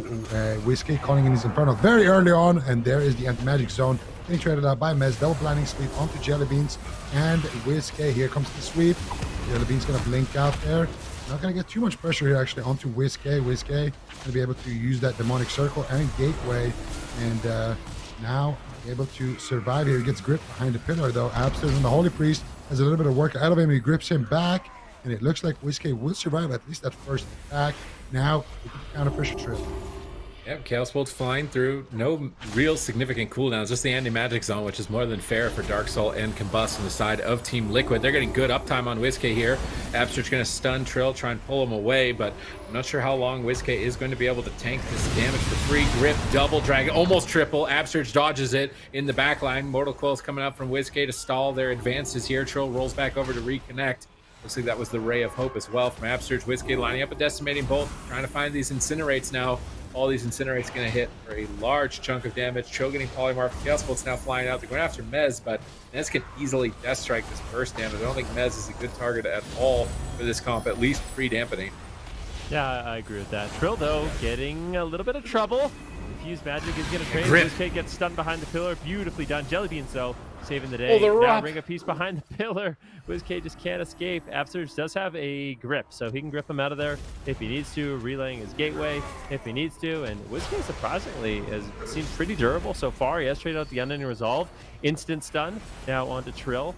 Every single time WizK gets that instant Chaos Bolt, it is going to shoot out a stun, which is controlled by WizK. So you can combo that pretty well on the Destruction Warlock. The 4-set, the 2-set, definitely a really great addition to that Destruction Warlock. And a big reason to why we've been seeing a lot of these Destruction Warlocks coming out. Ring of Fire here from Jellybeans, looking to get his combustion off. Hold on again. Nice sheep onto Trill, here onto Mez. Trying to just heal a little bit here for WizK. Combustion back off cooldown. And there is another Infernal being summoned here by WizK. Here comes the damage. Incinerates Dark Soul. Big damage coming out here from WizK. Chaos Bolt gets lobbed in. Mez trades for it. WizK actually 3 portals there on the setup. He gates the leg sweep. Beautiful stuff. But gets right on top of Absterge. Big blender coming in. Absterge forced to trinket. Use the fade. Use basically his whole spell book. WizK's got nothing left. The next setup could just kill him if they can connect Absterge and WizK on top of each other like that again. That could just be it for the Golden Guardians. Now looking to take down Trill here. Stun onto him. Sidu deflects with the Guardian Spirit. Is the Fury coming in? All they need is just one clean setup onto WizK, and they could just knock him out. grip onto Whiskey. Ooh, the double grip. Again by Mez. The double grip combo coming in. Whiskey waddling back to Absturge, who has his Leap of Faith actually available in 3 seconds. So he's going to have at least an answer here. King of Peace coming out here. Big damage onto Whiskey. Beast of Fury. And Whiskey will drop to about 80 or so percent HP. Still 10 seconds left on that Dark Pack. Jelly Beans trying to pause the game a little bit. He has combustions. Might need to let it rip soon here. Try to get some counter pressure going, because right now Team Liquid are just, this could just be it. The setup right here. Jelly Beans pumps combustion. There's the double stun. Whiskey gets his trinket back. Portals away. There's the offensive / defensive Touch of Karma coming out, comboed with the Aegis. Whiskey looks like he should be fine for now, but the Windwalker DK damage is so unpredictable, and his pet is right next to him. Mez actually could bounce that chill streak with the pet if he wants to, and still more cooldowns are being forced here by Absturge with that Guardian Spirit now as well being used. All right, let's see if they can stay on target. Trill getting feared away. Whiskey getting destroyed right now. Chastise stun incoming from Sea-Doo. Ray of Hope out from Absturge. Mana even between the teams. Not where you want to be as the Mage Lock. You want to be massively ahead. Grip, double stun, triple stun. Whiskey ports away, trying to escape to safety in midfield. As the Psychic Scream comes out from Absturge. Decimating Bolt in the sky onto Trill. He's going to proc a Bone Dust Brew. Might want to roll out on that and attack Whiskey during its uptime, but Trill's just healing at the pillar, waiting for cooldowns to come up for his team. His trinket coming up in 3 seconds. It's also the Dark Soul up from Whiskey, but they're going to push forward now. Anti-Magic Zone going to trade from Mez in this position for the remainder of it. Absturge should be trying to look to drink right now. He needs to regenerate his mana for the late game in this matchup, and I think that's exactly what he's doing. His mana is going up right now, and he's going to have a bit of an advantage over Sea-Doo right here as dampening begins. Yeah, big stun with Trill. Big Chaos Bolt will land. This is a combustion also, but Mez setting up the team. He gets the double blind into a double leg sweep. Massive damage here onto Whiskey. Can they push through? This is the Abomination's Limb, a massive cooldown, but it's going to be Absturge. He looks to be okay. He actually just fades away. This is not the greatest setup here from Team Liquid. The Golden Guardians on this large map has done a good job mostly avoiding this really impressive damage we've seen from Team Liquid, and they seem stable. Actually, Absturge ahead on mana. If Whiskey can survive, it's going to be the Ray of Hope, empowering healing, Decimating Bolt coming in. Absturge actually opting to not play the new trinket, which would give him a lot more cast in the game. Be much more difficult, I think, for Team Liquid to kind of deal with. The one downside is Windwalker Monks can just disable root it off, so they still get value from those full stuns, but this kid's having a hard time getting damage off in this game. Oh, and they just fear Absturge forcing out his trinket, so another big objective here by Team Liquid, and Whiskey there as well, forced to use his unending resolve, so 2 big cooldowns forced in one push here. Trill now with his Touch of Karma fading, not getting too safe. Here onto Mez, he's gonna have to soak some damage, and Mez should be fine to just Death Strike it back up. He's gonna stay on target, double grip, double blinding sleet. Trill with the leg sweep ready. This could just be it. Whiskey teleports away, gets stunned on his trinket, but he's able to get that demonic circle off, and that should be enough defense for now at least to allow him to survive. Trill and to make it back onto target. Bone Dust Brew was used just there, and Whiskey might just get dusted by Trill here. Big damage connect. Gonna use the Dark Pack. Is it going to be enough defense? Jelly Beans popping that combustion. Trill is immediately gonna trinket, get out of there. He procs another Bone Dust Brew here behind the pillar. Doesn't want to roll out though during that combustion of Jelly Beans. And that's just gonna be the damage sponge right now with that combustion rolling, interrupting the Chaos Bolt. And Whiskey right now finding it difficult to find that damage, finding it difficult to get Mez off of his back. The next setup, I don't think they can survive it. They have no Guardian Spirit. They have no trinket on Absturge and Whiskey. If the double setup connects, you get a double blinding sleep. I think that might just be the game. 5 seconds on that leg sweep, but will have that Guardian Spirit, so actually might have an answer still on the side of Golden Guardians. And mana is looking good so far for both healers. 15% into dampening. It's still anybody's game. I just feel like they're playing the matchup wrong. Like, drag Trill and Mez into the open, bait Sea-Doo to come out in the open, like cross the map a little bit more, and swap Sea-Doo every time he comes into midfield. It's something that I'd actually like to see the Golden Guardians do a bit more in this matchup. Mez is positioning to grip Whiskey in the room, I think.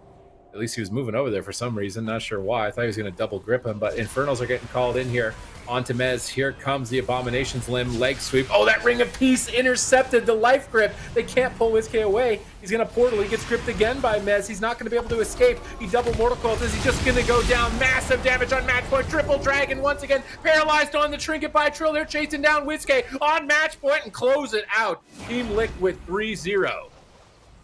All right, the Mage Lock from the Golden Guardians is not going to be it, but potentially something they could practice. If they practice this composition, maybe it could be something that works. We'll have to see. I mean, the Windwalker Death Knight from Team Liquid, maybe this will give them an idea going into the finals, what the matchup looks like. I have a funny feeling Powerman might make that matchup look a little bit different, but maybe I'm wrong. We'll see. Good series either way. Team Liquid will be advancing for the rematch against Powerman. Golden Guardians with a 3rd place finish. Really, really beautiful stuff, honestly. And I'm a little bit surprised to see that kill come through here at the end, because they actually used so much to stop that setup, but just an overwhelming amount of damage. And a lot of it was that Ring of Peace, allowing them to get that extra little bit of uptime and just knowing how to min-max their damage. Trill just doing so much damage on that Windwalker Monk, and Mez as well, hitting another triple stun. I feel like every single dragon from Mez is always a triple. I feel like I never see him actually hit a double. It's always a triple. Hidden And set bonus. Here, Mez, get that right there. Beautiful Ring of Peace, interrupting the life grip, and then Trill manages to reconnect the Abomination Limb, gripping Whiskey back, and then here comes the triple, hitting everybody there, and keep chasing him down. And the touch of death, of course. What's up, Aya? Yeah, you know what? I don't know. Go ahead. You can keep going. Just ignore me. No, we're done here. The series is done. Everybody's dead. I was just quoting that video. Like, oh, what? Maybe a triple. You know what I'm talking about? Or am I just confusing? Yeah, I've seen you? it. Okay. No, I've seen it. I'm glad. Is that it, or did I interrupt you? No, that's it. You take it away. Cool. Yeah. No, Team Liquid going to be moving on once again. They fought that rematch, Golden Guardians, twice now this weekend, and twice they have been able to best them in a 3-0 fashion. Loved the comp that we saw Golden Guardians bring out, but I feel like we don't often see teams running 3 alts like that. It's because it's not good. That's not good. Yeah. Like 1, all right. 2, 3 is like very brave. That's the hardest. The hardest thing about playing triple alt is just nobody really has a great idea of what to do in the game. You know what I mean? Yeah. Like if you're playing RM Paladin, you have Peekaboo kind of, he can call things out. Not like WizKid doesn't know, but you get a better sense. When you have someone who's really confident in their calls and the strategies and stuff like that, it makes it a lot smoother. When everyone is an alt, you're not exactly sure. And I mean, yeah, Mage Lock, despite what some people say, I feel like it does require, some effort to figure out like the crowd controls and burst damages and stuff like that. I just feel like in that matchup, Jellybeans needed to potentially go for some more CC. Like he was just trying to pump out damage, but as a Fire Mage, you're not as threatening as a Frost Mage who's just, Deathborn Veins doing 20k DPS. You need to actually go use your Dragon's Breath to get CC. That's where you can pull ahead in the match. Mm-hmm.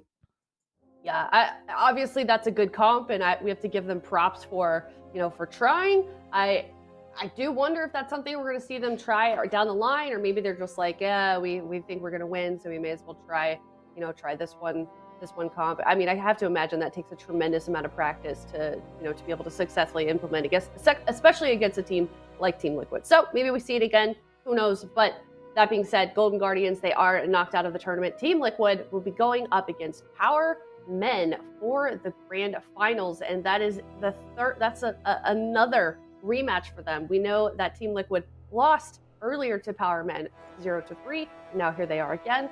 Maybe the last match against Golden Guardians Super Tees is the kind of momentum that they need, though. They might try this comp.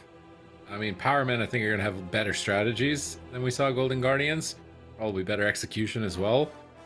So it might not work, but it didn't seem terrible. The double grip strat and like wrapping in a target to prevent him from retreating and running away seemed like it had potential. So I could see it as a game 1 pick. I feel like one of the things that's really rough is that they didn't use the trinket. Like that's one of the most obnoxious things about Mage Lock right now is the new Echoing Resolve. It's just, you're just constantly immune. Every second CC, you're just immune. And you have to start trading out stuff. You have to panic. You have to coordinate that. It's not just, one interrupt after another, one CC after another. It's something you actively have to think about while also getting blasted by Chaos Bolts and, C2 getting crowd controlled. And I just think it makes the matchup a lot more chaotic. Yep, certainly does. Well, we're going to see what they decide to bring out next. I was talking with Sam from Team Liquid a little bit earlier on, and they said that obviously their team has been putting in a lot of work. They are comfortable with a lot of the comps that they've been able to run. And just like being able, according to Sam, being able to have multiple comps that you're feeling good with is super huge in a tournament setting. So maybe they bring out something new this time around so that they can beat the Power Men for the second time. But North American Grand Finals coming up next. We're going to head to a break. We'll be right back.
Welcome back, everyone. We are now about to see our last series of the weekend. It is the North American Grand Finals. It's Powermen coming from the upper bracket and Team Liquid coming from the lower bracket. They just got done with a rematch against Golden Guardians, and now they're going to have another chance for a rematch against Powermen. The last time we saw these two teams face each other, it was Team Liquid that lost, and they got sent down to that lower bracket. So unfortunate for them in this situation. So we'll see if they can wrap that up this time around. Powermen, I was speaking with Thugonomics a little bit earlier today, and he said that their roster kind of got put together last minute. So he says he's a little bit surprised, how well they're doing this early on. Obviously, they're dealing with synergy, he says. They have a lot to learn, but overall, he's really proud of his team. He says that, and I quote, he got the most powerful men available. He said, dazed and angry, thick, with two C's, thick, powerful dude free agent men. Obviously things are working out for this team. So I'm excited to see what they can do here, Zico. Yeah, I mean, they're definitely working out if they're the thickest agents around. Yep. And yeah, their team is in the finals. So I guess the team that, if you take a look at the bracket right there, 3-0'd Team Liquid. Yeah. 3-0'd Golden Guardians. Or sorry, Yeah, I'm looking at the wrong one. 3-1 on Novus. Well, the 3-0'd Team Liquid, which 3-0'd Golden Guardians. So that's basically the same thing, right? Yeah. Actually, the Team Liquid 6-0'd Golden Guardians. If we're gonna be like that. But yeah, the Powermen definitely. I think we all give them the advantage here based off of what's happened here. But the good news is, Team Liquid had a little bit of time here to kind of dial it back. Think about what went wrong in that series. They've had a little bit of time to kind of analyze their games. Hopefully, we won't see any enhanced shamans, or maybe we will see the enhanced shaman, but they'll swap something around. Now, at least, they know what they're kind of walking into, a little bit at least. And now it's their turn to the ball is in their court. So let's see if they can make a goal. Yeah, let's see what they can do at Team Liquid. They're kind of ramping up here. They may have found that momentum in their last series against Golden Guardians and carry that through to this one. Or Powermen, they've won this series already. So I'm not really sure here. Powermen is looking good, but so is Team Liquid. So let's see who becomes the grand final. The grand champion. It's best of 7. Powermen versus Team Liquid. Well, they're not comfortable with the Windwalker DK. They're going with the Windwalker Mage and immediately leaving the game. So maybe there's a problem for them. We'll have to wait and see. But you know what the compositions are. It's Mage Lock Priest, and it is a Windwalker Mage Priest on the side of Team Liquid. I feel like this is one of the deepest runs we've seen from Team Liquid in a while. And I feel like they really want this. Like, they need the momentum from a win here if they want to carry it through for the rest of the cups. Like, every week is so cutthroat. We saw Cloud9 eliminated before getting into the top 8. We saw KAWHI finally knocked out of a tournament in a position that wasn't first or second in years. So, you cannot count any of these teams yet. Some of the most threatening RMPs eliminated earlier between Novus and 3.5 Men. There are some very powerful teams that are constantly signing up. There are newcomers as well that haven't made it into the top 8 that we haven't seen yet that could have potential as well. There are class balance changes coming in on Tuesday that could mix up a few things as well. So you want to get these top placings, earn these points, and secure your position into the circuit, because who really knows about the future? And you want to be in a dominant position. And right now, based on that last series, based on the tweet that we saw from Sidu about he'd never been pressured that hard before, Powermen, these are thick agents. And yeah, Team Liquid, man, they struggled the first time. That was 3-0. So this time around, they're not fooling around with any enhancement shaman stuff. They're just going to start with Sam and Trill, the Windwalker Mage, and Sidu on Holy Priest, a bit more of a standard comp, although I'm actually surprised that Turbo isn't performing as well as I was expecting. I thought that with these double legendaries that enhanced and reducing its cooldown at Chain Harvest was just going to be just melting people. So I'm actually really surprised that enhance has kind of fallen off. Yeah, I think that is interesting. I'm not exactly sure why. It could be the trinkets, honestly. I feel like shamans in general are really struggling against the Echoing Resolve. But it looks like Powerman, they're not actually going to run it. So Thugonomics, he's going to be playing Relentless in this matchup. Aang, he's going to be playing just a regular Medallion. So I'm curious to see what races Powerman decide to go with. Team Liquid, Windwalker, Fire Mage, Holy Priest once again. The last time we saw them battle it out, Sea-Doo got swapped to and deleted. It was actually a long game. It was pretty back and forth. But eventually it was Sea-Doo that did ultimately fall in a really, really long kind of dampening game. We'll see what Powerman can do. This is a really interesting finals. I honestly don't think anyone would have predicted this to be the finals going in Cup number 2 in North America. But these teams have really kind of risen to the occasion. Absolutely. And to be honest, for Team Liquid, this is not the worst pick. This is kind of what I wanted to see in their last series. And now they're going to pick it again. It was a back and forth game, by far their closest game. So they're going to lead with their strongest hand and see what they can get done here. Aang right now sitting back, going for a little bit of damage here onto Sam I Am. That was his combustion. Sam I Am almost getting dropped immediately. That's a negative ray potentially. No, CD was able to get some Serenities into that one, and Sam I Am will bounce back there, but so far, not a great start here for Team Liquid. Already at the pillar, kind of getting absolutely blasted by Thug. He's not done yet. Could be another triple Infernal spawning here as well. Flame Strikes coming in. Aang finding the angle. Ergonomics on the other side. We got that kind of wizard triangle that we always talk about, with one wizard on each side of a pillar. So at least one of them is always doing some damage. And now, finally, it looks like Team Liquid will connect on the Thugonomics, go for a little bit of damage there, and it's going to be another Infernal for Sam.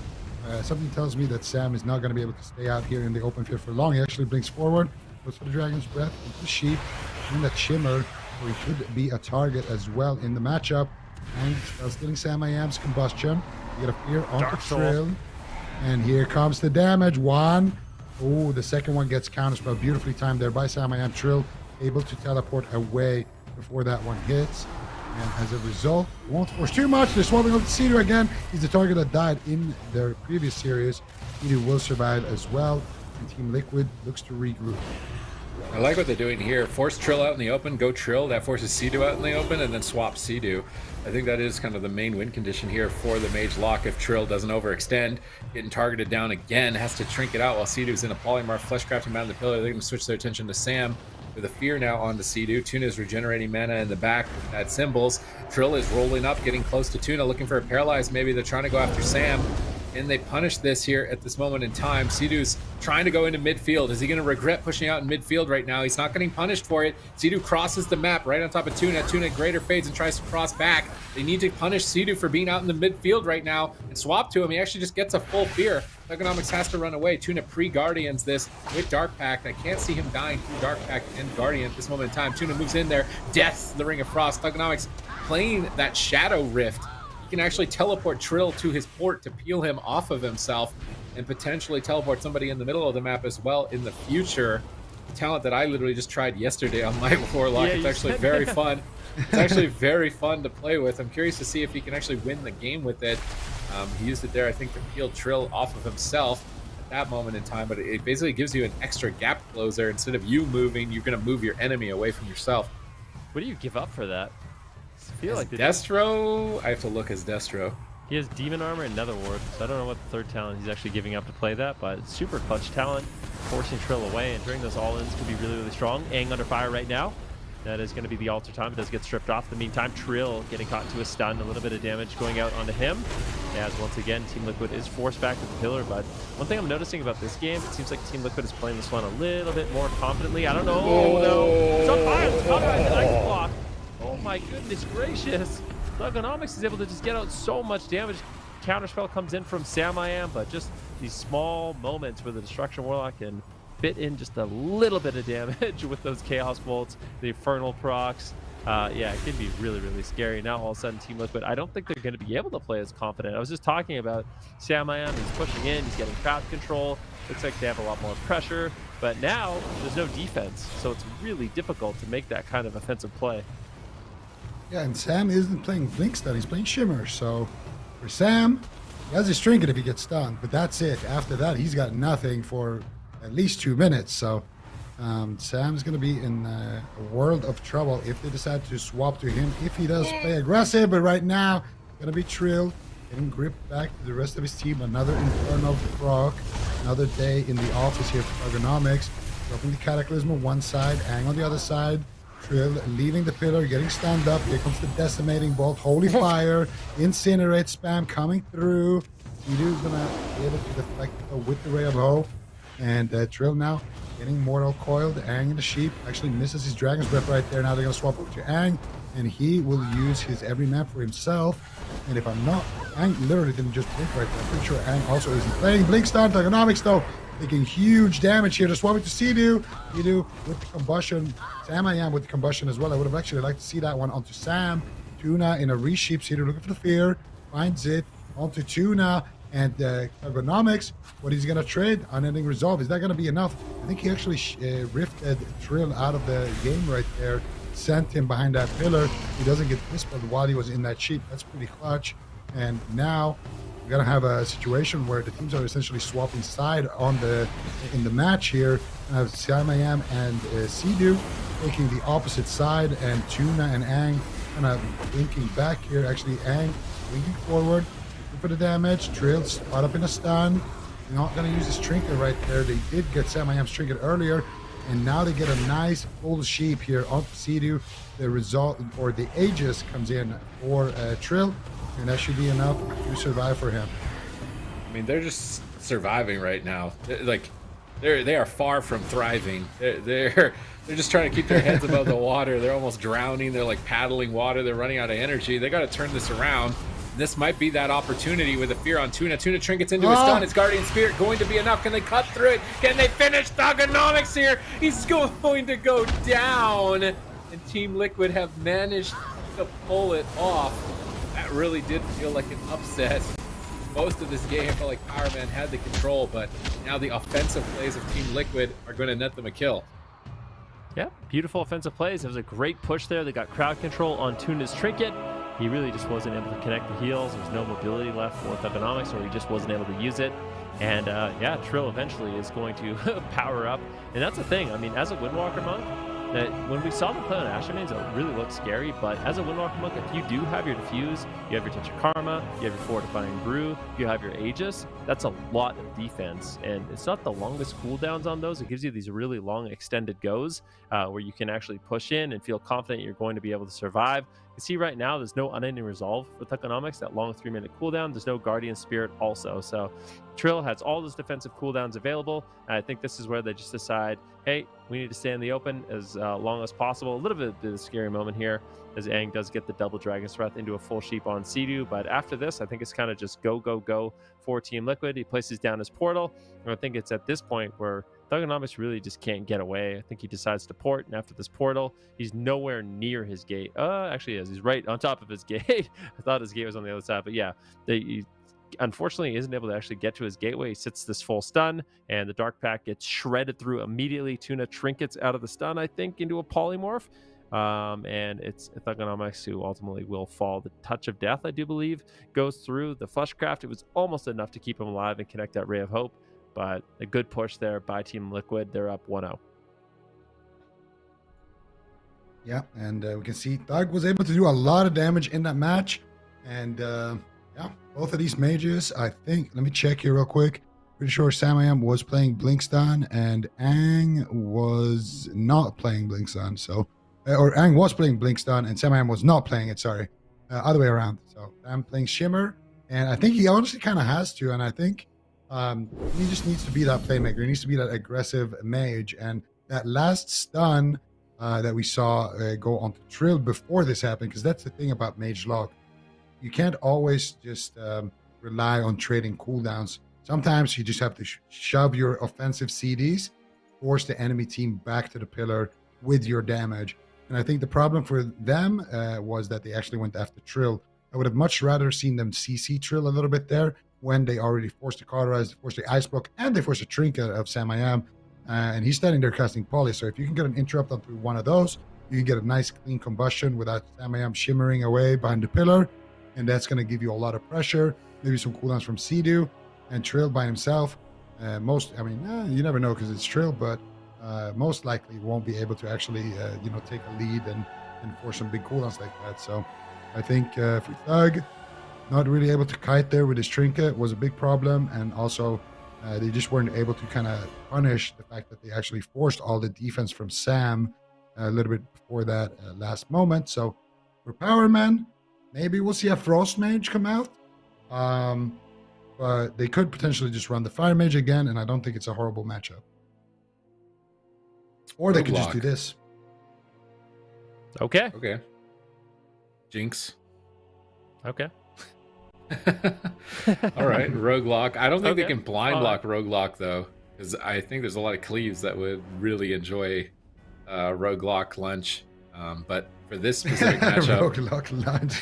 for this specific matchup, it could work for them. It's interesting, like considering Powerman just like KO'd Team Liquid, that game was looking pretty good, and now Team Liquid forces them off of it in one loss in this best of 7 grand finals. So maybe they want to get dazed in on some games, I don't know.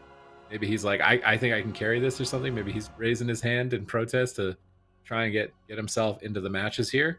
But it seems a bit strange to just switch immediately when it was looking so good for so long. Yeah, I mean, I agree with that, but they're going to opt to bring in Dazed on the Rogue. Maybe they know this is a really good matchup for them. So if they can take the advantage, they're going to be willing to take it and then likely go back to like the Mage Lock blind pick kind of thing. But yeah, I could see this kind of going either way, honestly. I don't know if Powerman's going to have a big, massive advantage here. I think this might be a similar story where Team Liquid goes for a big push on Thugonomics. It's going to be up to Daze to kind of keep him on the back foot, try to get some pressure rolling. But if Team Liquid develops a lot of momentum, they get CC on Tuna, I could see Thugonomics under a lot of pressure in this match.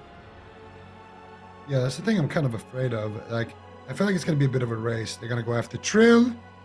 Trill might go down to the Roguelock, overwhelming amount of damage, might just die through Karma. But I can also see a world where Thugonomics gets absolutely dusted by Trill. If he gets good uptime, you get a nice sheep onto Tuna. I could definitely see Thug just getting blasted, so it's going to be interesting. You can also go after Dazed in a stun. Could definitely take him down as well. So a lot of kill opportunities here for Team Liquid and for Powerman, and it should be a pretty good game, fast-paced, of course. And if I was on Team Liquid, I would kind of be happy with this. I'd be like, oh, nice. You're not playing Mage Lock on Asherman, so perfect. Yeah, they get Ashermanes out of the way. That's actually a good point. Yeah. Get Ashermanes out of the way without these Wizard Cleaves. I actually wonder why Powerman would want to go to a big map. Doesn't that favor the Windwalker? I feel like that favors the Windwalker over the Rogue. I would have thought you'd want a small map for the Rogue to be able to get around a little bit more. So this could backfire strategy-wise for this series, because if they run out of big maps, I think the Windwalker DK on a small map could take the Mage Lock. So I don't know if I'm a big fan of this strategy. I'll have to wait and see it play it out. Maybe they just dominate them. And they can just use Rogue Lock for the whole series or something. We saw Rogue Lock rising up in EU as well, so curious to see how it plays out over here in NA. Yeah, and those kitty shots will be devastating on the Windwalker Monk. The nice thing is, if you're out of the stun, like basically the way I see this matchup is they kind of have to go after Trill. If they don't go after Trill, his assistance is just going to be too high.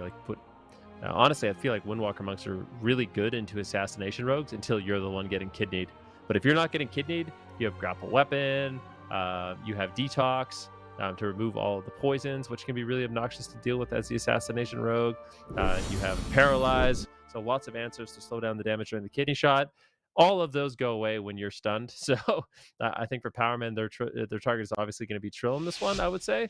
And for Team Liquid, they have some options. If they can catch Daze in a stunlock, or Thugonomics in a stunlock, they could definitely develop a ton of pressure. But game 2, Asherman's fall, Powermen making a change in the matchup, bringing in Dazed on the Rogue, or I think his debut today. So we'll see how they can do. Yep, and he's going to go for the sap. Trill actually preemptively teleports, drops the Ring of Peace here, already knows. You can tell Trill, he's just developed like a Jedi sense. He's like, oh, I sense a disturbance here. There's a rogue. I'm going to pre-do everything here and not even get stunned during that sap. Then he goes in for the leg sweep onto Thug, and that's going to be the Leap of Faith. And now Trill in a kidney shot. Leap of Faith there as well. MIM with the combustion, trying to put up some momentum. Not able to find the sheep just yet. He's looking for the tuna. Gets a DR sheep there, forcing out the Guardian Spirit. And so far, both teams, Sam doing a decent job with that combustion, and Dez doing a decent job with the Vendetta, but no defense forced out just yet here from both sides. Getting a shot on Sam. Oh, here comes big damage from Thugonomics. Speaking about defense, C2 responds. Apotheosis, Guardian Spirit to recover the team while they're getting cleaved by that Rain of Fire. Dazed is going for a re-stealth as we see them bunker down through the Dark Soul storm of Thugonomics. Tuna looks like he may want to be drinking to reset his mana back to full every time the enemy decides to turtle up like this. Dazed is going to still have that Night Face energy with Tuna, trying to assist with that reset cooldown on Vendetta. Blind onto C2 here. Trinket available. Stun on Sam. Damage flying in from Thugonomics. C2's going to respect it, Trinket out of the blind, and try and make a trade. But now Vendetta's coming up, no Guardian Spirit. Swap to C2 right now could be very, very, very, very, very spooky if they can get there and do it. Maybe just pull him out in the open with a Shadow Rift even, like support down Shadow Rift him if he's still running that. That might be an option. C2's actually just in the middle of the map. I'd really love to see them swap to C2 right now, but they're committed to Sam, trying to overwhelm him here. Ray of Hope is going to allow him to stabilize, I think, unless they can outdamage it. Can they outdamage the Ray of Hopes here? Ray of Hope on both. They can't. Sam gets blasted. He's going to proc cauterize. He's going to have to block. Mass Dispel lands. Decimating Bolt in the sky. Sam down at 30%. Chastise on C2. Cheap shot out. This is likely going to be it for Sam here on C2 to finish him. Oh, the grapple weapon on Daze. Trinket. Is he not going to Trinket to kill the pod? The Guardian Spirit on the pod from C2. C2 spam healing that pod. It's almost dead. What? It's going to go down. Power Men crack Team Liquid in game 2 with this rogue lock. And Sam might get rightfully stunned next game. That's why I made you play it. He wasn't using the Echoing Resolve. I feel like it's so meta right now. It just makes you basically not a target in the match instead of this happening, especially against an Assassination Rogue. I feel like the Assassination Rogue is putting you in constant stuns, makes you such a vulnerable target, and that's exactly what we saw. Powerman strike back in a big way. Chelsea's going for it on Thugonomics, but I think with this kidney shot, that will get shut down. He is going to tap out. 1-1. Quick game there for Powerman. Now, where are we going? What map are we going to? What's the blind pick? What's the counter comp? These are the things I'm really curious about. Yep, absolutely. How will the match kind of evolve here? I don't think, if I'm a Powerman, I don't blind lock, mage lock, or sorry, rogue lock. No way. Mez and the blender, they're waiting, and they would be happy to blend a rogue lock. So I don't think we're going to see the rogue lock in the blind. I think it's probably going to be a mage lock coming out from the Powerman, if I had to guess. Probably with a fire mage as well. So we'll see. Probably going somewhere small, though, if I had to guess as well, from Team Liquid. Maybe somewhere like Hook Point could be a good map. But first, we're going to see the replay here. A lot of damage coming out here onto Thug. He drops actually quite low in this situation. Gets the Guardian Spirit. Fear onto Tuna. Willith Forsaken. Ray of Hope. Ray of Hope onto Samayam. And here comes the damage from Daze. Here comes the damage from Thug. Infernal procs. Master Spell comes out by the Tuna.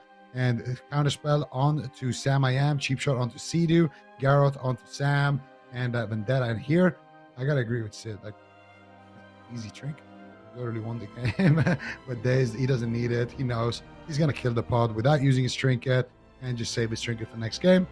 And our men are going to tie us up on the series.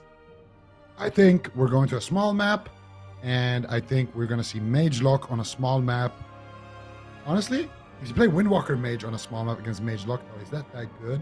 I feel like the Windwalker actually can't run that much, so maybe we go to a medium-sized map. Maybe we go to like Tiger's Peak or something like that, because it can't backfire as well. They blind Mage Lock, and you're at the pillar. On a small map, I think that can be really tough. Good point. Small map. Got that one right. Powermen, I kind of want to see them just go with the rogue lock. I think I want to see them with the rogue lock. I like the mage lock, but I also don't. Are we convinced that rogue lock just loses to cleave? Like a good rogue lock? I don't know if I'm convinced. Maybe we'll find out. I don't think anyone can say that because we've not seen it. Yeah, that's no what one. I'm saying, No though. one in EU plays cleave really. So yeah, Powermen could blind lock, rogue lock just to see. They're not expected to win this match anyway, so this might be the time to throw a curveball. Like, hey, you don't expect us to blind lock this. It's a small map. Let's try and take the small maps away with a surprise comp. If I'm Team Liquid, I think you're locking in DK Windwalker though, and so that you have the extra zone trade for Trill on the Dark Soul. You can just run down the lock, cleave the rogue next to you. I feel like that'd be really tough for rogue lock. We haven't actually seen Liquid play Windwalker DK into Power Man at all. They're going to do Mage Lock on small map. I just feel like if you play Rogue Lock on a small map into Windwalker DK, not ideal. It just doesn't feel ideal. But we haven't seen a matchup that is true. Maybe it's one of those where, like, on paper, it looks a little sus, but in practice, maybe they just have overwhelming damage and Trill has nowhere to kite. You never really know until you actually see two top-tier teams kind of play it out. Since we are on a new patch, and of course, this is on the TR as well, a lot of people on live don't even have this gear, so definitely going to be interesting to see now what Team Liquid decides to do, because this is kind of what I was talking about. If you blind lock the mage, or if you counter lock the Windwalker mage, first of all, I don't think it's a counter, but if you do play Windwalker mage here, how convinced are we that the Windwalker mage actually wins? Because Windwalker mage is a hit and run composition. You go in, you get a leg sweep, you pop the dust, and you send somebody. And then when you don't have cooldowns, or when Dark Soul is active, you need to pillar. Hook Point has tiny, tiny little pillars. Now, one advantage I will give Team Liquid is that, well, we have Tuna on Hook Point, and it's a map of, it's a map for sharks. So, if you really want to be a Tuna on the shark map, I don't think so. That's another big factor to consider. Yeah, really important. Yeah. really, really important. They didn't think that through, locking in Tuna here. That was their first mistake. Team Liquid, it would have been better. They're taking their time here. Like, they're not just locking. It makes me think they're considering Windwalker DK. I would try Windwalker Death Knight if I was them. Why not? It's a small map. It's the best map to play. I think Windwalker Bring in Death the Knight's blender. really good. Oh, it's got to not be. Unholy. It's got to be Mez, right? Unholy too. I don't know if I like Unholy, man. I feel like every time I look at Mez, he's getting these dragons from downtown, like the Frost Burst. I don't know if I like Unholy. I guess we'll find out. I think Unholy is really strong. I don't know. Frost definitely seems good too, but I think the thing they're considering is going to be hard to get double setups with Frost, right? Because Frost really excels when it can cleave two targets. Might be hard to do that against a mage that's playing Blink Stun. So you have Thugonomics that can port. You have Aang that's playing Blink Stun. Basically, as soon as your stuns end, they're going to be able to break out of it and with their mobility. So maybe that's kind of the thought process, but really, really interesting. Mez is going to be tagged in on that Unholy Death Knight, Trill on the Windwalker, and I think it's a perfect time to experiment, because this might be exactly what they want to run into Mage Lock, and it could just be their answer for the rest of the series, or I guess just against the Mage Lock. Maybe it's good against the Rogue too. Why wouldn't it? I like this. Yeah, I like it. It's something new. I don't think, because the Windwalker mage will have that problem. Like, anytime you go to pillar, there's going to be Infernal spawning in your face, and all of a sudden Sam I Am is on fire, and maybe there's a massive spell, and things can quickly spiral out of control. If Doug gets one big Chaos Bolt at the right time, it can just mean the end of the match. Here, you're going to have good answers. You're going to have decent answers, and for Team Liquid, you're not going to be relying on those setups, because the Frost DK is nice, and especially when Mez is playing it, but the Unholy DK also not going to be too bad. The big problem with Frost DK is you need the Chill Streak bounce and can blink out of the setups. Tuna can pre-fade the setups. Like, as soon as you see Blinding Sleet, Tuna's already going to be playing on max range. So you kind of need to grip him in before that. You can, fade on the grip, avoid the Blinding Sleet. Or when you see the Blinding Sleet, you can just pre-fade as well. So you have a cue kind of that tells you that, the setup is coming. So Tuna definitely has a chance to answer to that. So it's just hard to actually get those setups, and you need to get them consistently. If you get one setup, but then another setup doesn't happen for a while, then the first setup kind of gets nullified too. So I like this overall. I think this is, it's still early in the series as well. It's a best of 7. So whoever gets 4 wins will take it. So for Team Liquid, I don't mind it at all. Trade out the payout as well, though. Like, Frost has a big payout if you land it, whereas I'm not sure if Unholy. True. I'm worried that Unholy is just not going to be able to close the game. Like, it's more consistent, but I don't know if it can take a target down. Maybe it will be able to overwhelm the Destruction Warlock if they can just stay on target. there's no Frost Mage like snare spamming them, preventing them from retreating and stuff like that. So consistent damage might be more valuable. I like this as just kind of like an experiment as well from them with Windwalker Death Knight. May as well. You've got like a best of 7 here. This is going to be like some of the best data you could get for the future as well. Considering now it seems like even Golden Guardians are willing to mage lock into you. Having a good answer for it is probably a good idea. They managed to, I think Team Liquid actually managed to dodge all the rogue mages in this tournament though. And that was like one of their main struggle points. And I actually think they dodged both of them on their route to this grand final. So again, while they're having a good performance, I think there's still a lot more to be explored and preparations to be made for the remaining cups. Right now we're tied 1-1 in the grand finals of North America. We saw for the first time KAWHI sent home in 4th place. They've never got a placing lower than 2nd in like 3 years now at this point. So insane series from Golden Guardians. Golden Guardians sent home by Team Liquid, and now it is Power Men versus Team Liquid. Mez coming in, Lord Mez on that unholy Death Knight. Let's see what he can get done in the grand finals. All right, let's see. Trill right now getting coiled away. Double coil on Mez and Trill as they're trying to connect to their target. Subities is worried the consistent damage just will not be, or the burst damage will not be there from the unholy Death Knight. We'll see if he's able to push through. Trill has his cooldowns up right now. This is the Weapons of Order. This is this Wen. This is a leg sweep. Thugonomics gonna port, gets gripped, gets counter gripped by his teammate Tuna into the open, in the middle of the map. This is big damage incoming from Thugonomics, but Mez is there to shut it down. Second Chaos Bolt gonna be interrupted. I'm kind of surprised that they're not running the Trinket against this, but maybe it's just too risky. Trill right now, Touch of Karma gonna be traded out. Thugonomics almost into execute range. Guardian Spirit overlapped with the Ray of Hope. That should be enough. I mean, the healing, he's gone straight to full health, but does have big cooldowns, and Tuna did trade out. Shadow Rift. Rift. Pressure seems really strong so far. Big damage coming in so far, and they're going to look to make their next push here on the side of Team Liquid, connecting back onto Thugonomics. And Decimating Bolt going to get interrupted and ripping it with Combustion. Big damage onto Trill right now. Needs maybe to trade out that Diffuse Magic. Edu's trying to be greedy, telling him to hold it. Thug is actually going to be the one in trouble. Double Mortal Coil connects. There's a kick onto Thug. Big damage. Fleshcraft to kind of deflect some of it with that big shield. Cataclysm gets casted out here for Thug. Still with a lot of uptime here. With that Unholy DK is going to teleport all the way back to the starting room. He gets gripped back, and just unrelenting amount of uptime here. Spinning Crane Kicks comes in. Big damage with the Fist of Fury. That's going to be the Dark Pact, but it might not be enough. They just shred through it. Still stuck in a stun. Edu actually caught up in a Seduce into a sheep right there, so it's an excellent opportunity to get some counter pressure potentially for the Power Men, but doesn't look like they're going to be able to do too much. Trill will eventually run back here, duck for cover. Tuna caught on the wrong side of the river, needs to go back to his side, and Mez still taking a decent amount of beating here. Ang ripping in with Combustion, and the Magic Shell though might be enough defense to reflect, and I'm actually more worried about Thug. He's taking huge amounts of damage. That's going to be the Guardian Spirit and the Ray of Hope. Should be enough to help Thug off in that situation, but still, Tuna's mana is burning down, and Thug still not out of the woods yet, Sid. Oh, Trill at the same time. Karma Diffuse, Anti-Magic Zone, but they're overwhelming Thugonomics in game 3. Tuna gets Ring of Peace on his heel here. Can they stop Tuna from casting?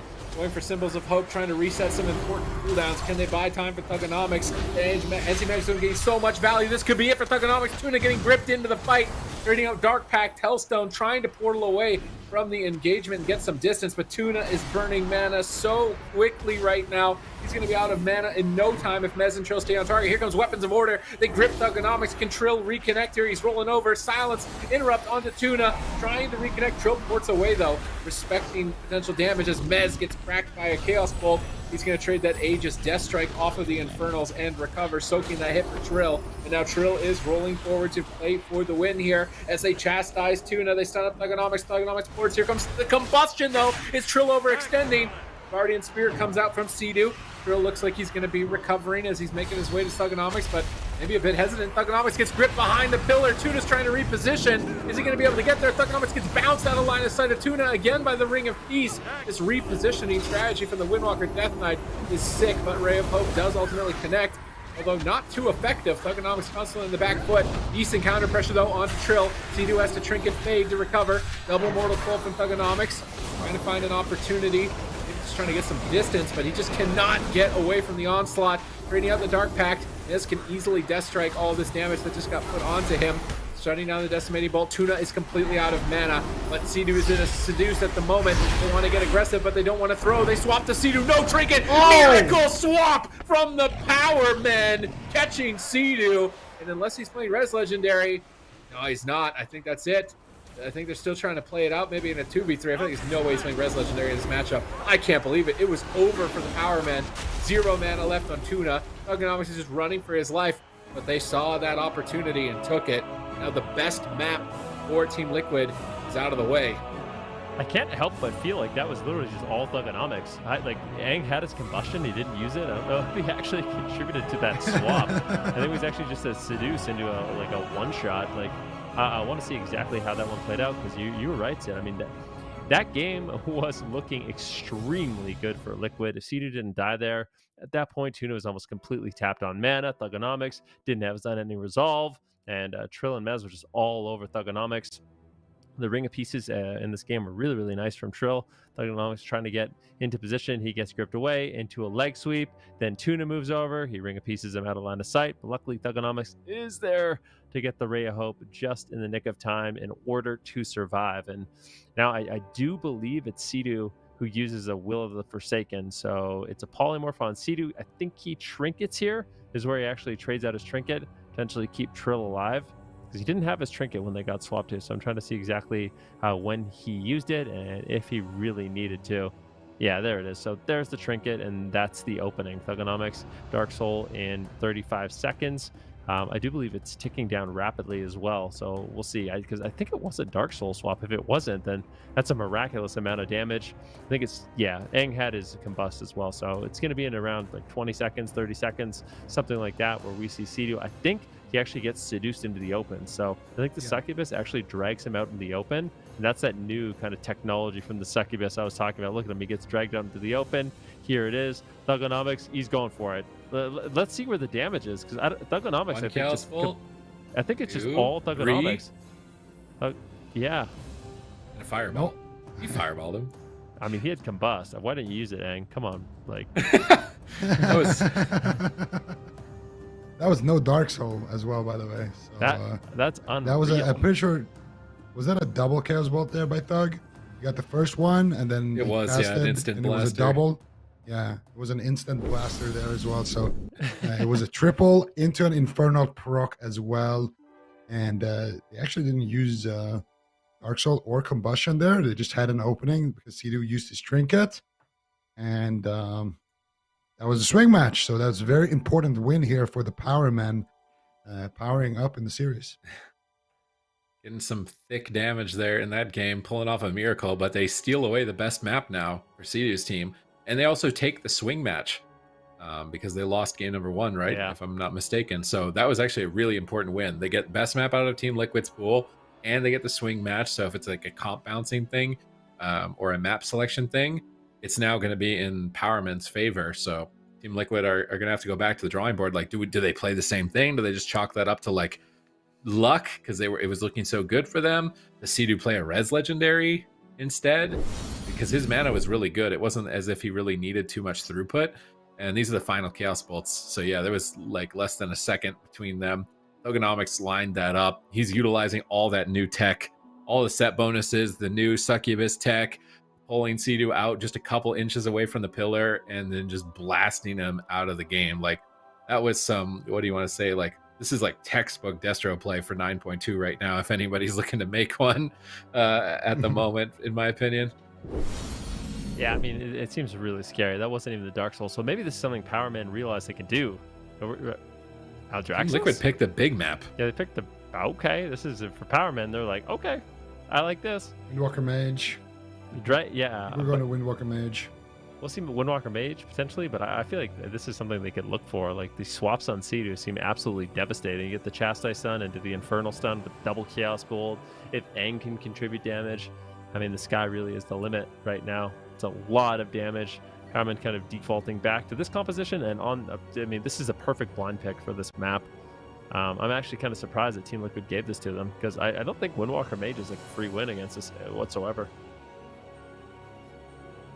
I would have liked to see more Windwalker DK. I feel like that game was in their favor until it wasn't. So I don't know what Team Liquid could have done differently, if they could have traded differently and held on to C2's trinket a little bit longer, or just maybe try to pillar a little bit more until they had that anti-magic zone. But what I like about the Windwalker DK is, number one, you had nice win condition on the mana. You had good pressure throughout the match. I mean, literally at the start of that replay, Doug is getting bounced out of line. It's not looking too good for him. It felt like they were in the driver's seat, actually, for most part of that match. And then they just got deleted. So I feel like the Windwalker Mage, yeah, they did win on Nagrand, but it was a little sketchy. At the same time, though, Powerman did swap up their comp. They didn't want to play that same matchup again. So maybe Team Liquid's Windwalker Mage actually is deadly enough to consistently beat Powerman. I guess we'll find out. I'm surprised by it. I mean, I think I said this before when Mage Lock was dominating Team Liquid so much in the past, was like, maybe they're locking these big maps because they just want to get it over with. Maybe they're saying, like, if we can't beat them on the big map here on our pick anyways, then like we can win the small ones, but we're gonna have to win a big map eventually, right? So maybe just pick the big map now and see if you can pull it off, because you will have to. Like, there's no doubt about it. Even if they went to Black Cold, we're going to this map right after, or we're going to Empyrean Domain right after. So it might just be, let's select the big map and prove that we can beat them on this, because we're gonna have to sooner or later in the series. Yeah, just get it over with. I mean, I kind of doubt that that's their thought process, but maybe. It's never good mentally to, like, I mean, let's assume that they do lose. It feels a lot scarier. Like, at least, I don't know, for me it would be a lot scarier to be down, 3-1, one game away. Even if your good maps are still available, it's still a risky spot to be in. But yeah, Powermen looking very powerful. With the Fire Mage Destruction Warlock, Team Liquid, they're going to be bringing Samayam back with the Windwalker Mage. They did win game number 1 with this. They were able to take down Thugonomics, but I can't help but feel like things could have gone a little bit better for Powerman in that one. We'll see. The way I see this matchup is, if Shrill can actually extend for a long time and get uptime on Thugonomics, get through the portal, get through the gateway, and still have his cooldowns to trade, that's when we're going to see Team Liquid really start accelerating the pressure. Yeah, and it is time to accelerate that pressure. Sidu rocking that Amani Warbear, and Zulaman actually did just come out in Classic WoW, so a shout out there maybe to that. Sidu gonna get a Ray of Hope connecting onto Samayam immediately here in return for Aang's Combustion. So pretty even trades here so far in this match.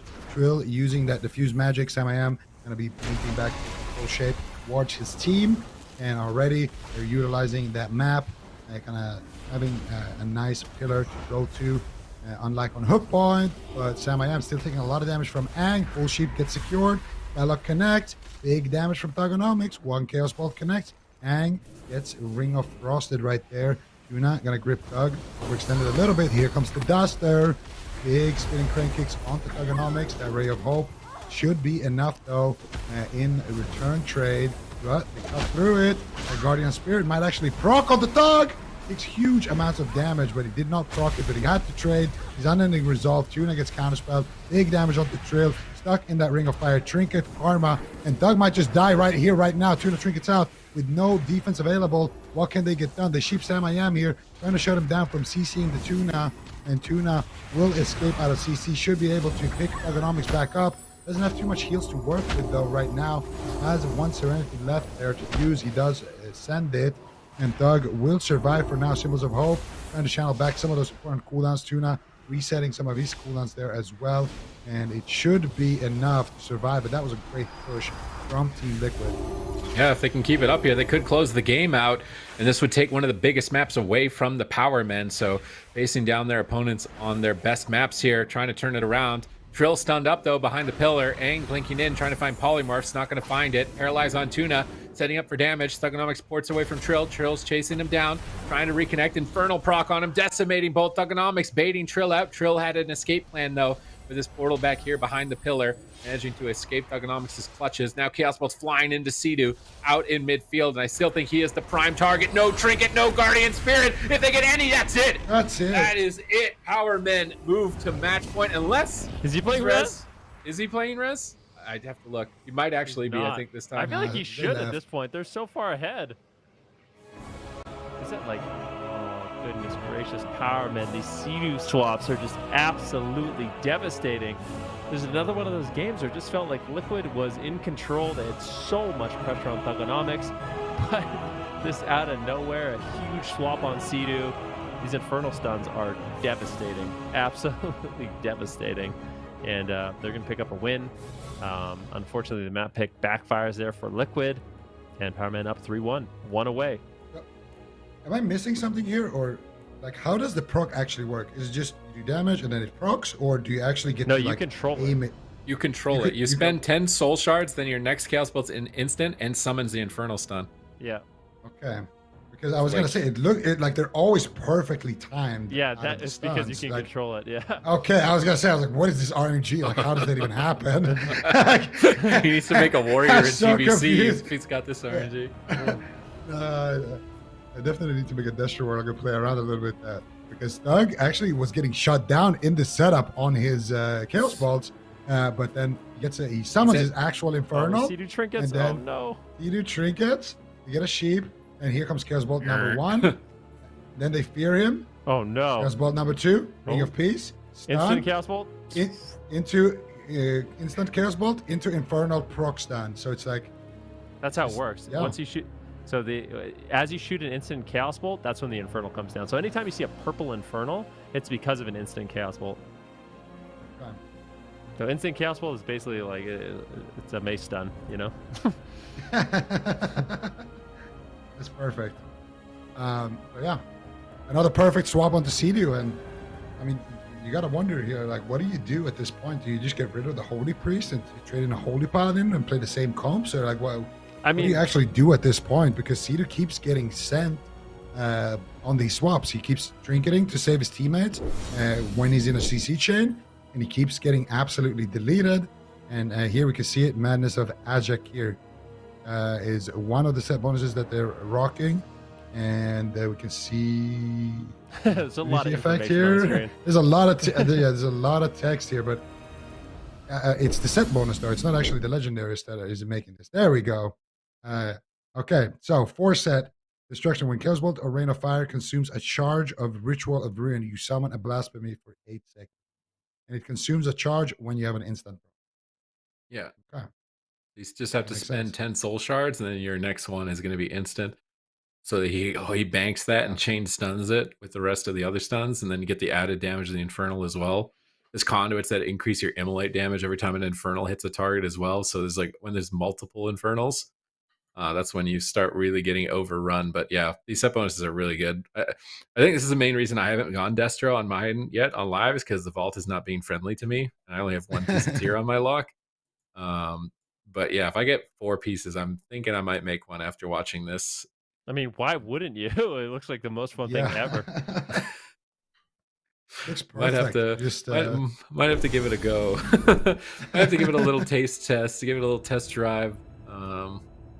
Just a little bit. They're going big map again. This is like, I'm telling you, like, these are not good maps for Sea-Doo to survive swaps. Like, this is them basically saying we have to beat you on big maps to try and get through this series. So we're just gonna keep locking in big maps. Sea-Doo could equip Res Legendary. I think he should. Honestly, Really? think he should at this point. His trinket was maybe kind of bad. I don't think his it was a Trill good got trinket, away. yeah. Like Trill got away, poured it behind the pillar. It might be like But one if of those they're things. on the big maps, I feel like he should play Res Lego. I feel like he's the best target on any big map. He should be like the prime directive for Powerman. How much throughput do you use using the Res Legendary? I mean, ultimately, Honestly, I don't think it's that much for what the damage is at the moment. Like Drill and Sam reset. Has Sea-Doo ever ran out of mana in this matchup? no. So Yeah, I don't know. It's really interesting. I wonder what Team Liquid's going to do. I feel like they're going to play the same comp. Going to a big map makes me feel like they want the space.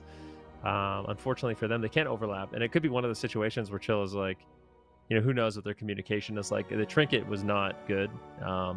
Maybe CD felt like he had to trinket to save Trill, and then Trill immediately ported. So it was like, you trinket when Trill's behind the pillar. Now Trill can't help you from the setups.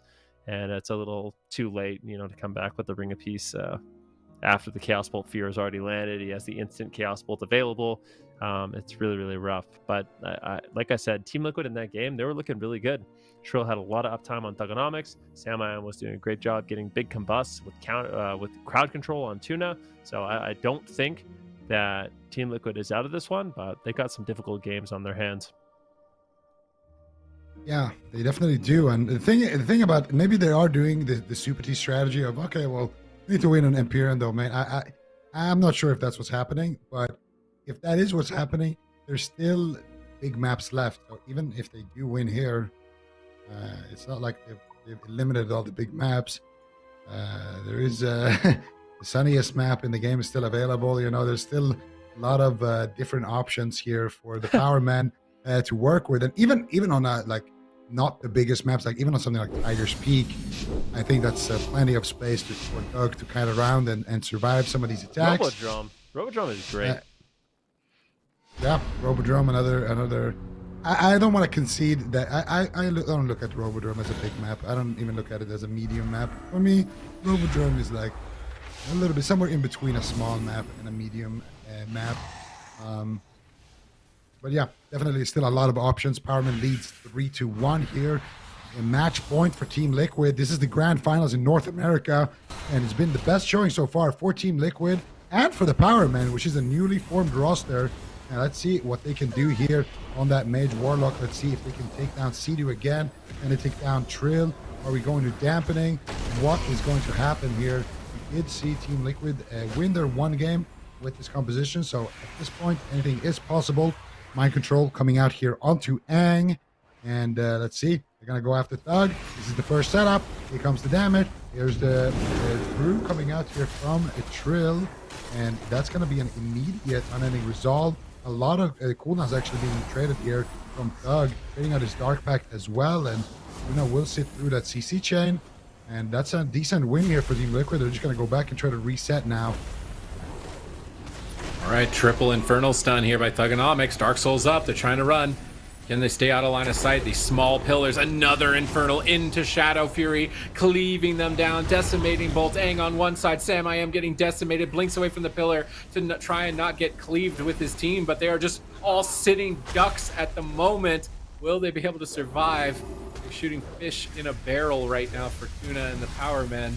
See what they can do here. Tuna's so far away from the fight, just avoiding all crowd control. Holy Fire's coming out onto Trill, stunning Trill in midfield, blasting him down on match point. He can't afford any mistakes. This is his last chance. Is he going to be able to stay alive out here? Sea-Doo clutching out some big heals, keeping Trill stable and trying to allow and enable him to go out, but it's just not enough. It's too much damage. Trill has to retreat once again. They're spreading out on the pillar, not all three players on the same one. Sam off to the side, so they're not all getting cleaved at least, but Trill is bravely going where no Windwalker has gone before, which is the middle of the map against Mage Lock. And the reason we know they haven't gone there is because they've never lived to tell the tale of going there. Is he going to be able to survive as Trill gets feared away into another stun, decimating bolts flying? Sam polyed, but it's just going to break. Trill's the one getting blasted, paralyzed on Tuna. Thug's going to port away. Sea-Doo's right next to him. He's going to gate away from Sea-Doo and Trill. Leg sweep misses from that gate. Thugonomics pre-gates it. Nice play by Thugonomics, avoiding that engagement. Now they're trying to swap back to Aang. Aang can just blink. Samiam getting blasted. He's going to blink back. Trill now left alone. He's trying to pull out. He wants nothing to do with this Mage Lock. And with those evasive maneuvers, now Thugonomics and Aang can just kind of bunker up here. Or I should say it's going to be Team Liquid that bunker up, and Power Men are just going to blast away at them. Yep, Power Men in prime position. This is actually an opportunity for Tuna to sit down and drink, and I think he will take that opportunity also. Trill doesn't want to make it too easy, so he moves forward, gets a paralyze on Tuna, but big swap here on Trill. Damage on Aang as well. I think he altered times there, so Samiam actually commits a reasonable amount of damage onto Aang. Thugonomics has that unnamed resolve, so I guess I wonder if the Holy Priest, the Night Fae Holy Priest, actually resets the unending resolve. It would appear so, as he did use it so early on in the match. I think it did reset, and now Aang actually with his combustion once again going to be playing very, very aggressive, but in polymorph. Samiam trying to shut that down. Trill in the middle of the map once again. Polymorphs on Thugonomics. Samiam really just trying to slow down the game, realizing his team could be in some trouble. Big Chaos Bolts going to be landed, gets interrupted. Sam playing defense, doing a great job. Sea-Doo in crowd control. Team Liquid stabilized, and Powerman, I want them to go for a drink. Once again, Tuna's going to sit down, getting their mana back, and this is basically best case scenario. And this is where this map, I don't know if I love the map pick from Team Liquid. Yeah, definitely going to be a win condition for them, that mana bar of Sea-Doo, because it's going to slowly but surely just deplete. He's not really going to find any drinks anytime his team is at the pillar. Oh, Sea-Doo gets sheep, Trill. What is he going to do here? He teleports behind the pillar. Now the sheep. He might swap on the Sea-Doo. Now the re-sheep. Now Thug. Load up the next Chaos Bolt here. They do shut it down, and there's the swap to Sea-Doo. But this time around, they do shut it down. Trill reads it beautifully and leg sweeps Thug. And force out some more cooldowns there with that dark pack. Has that unending resolve to rotate it back up. As you mentioned, big damage on the Trill though. Stun onto him. Big ray of hope.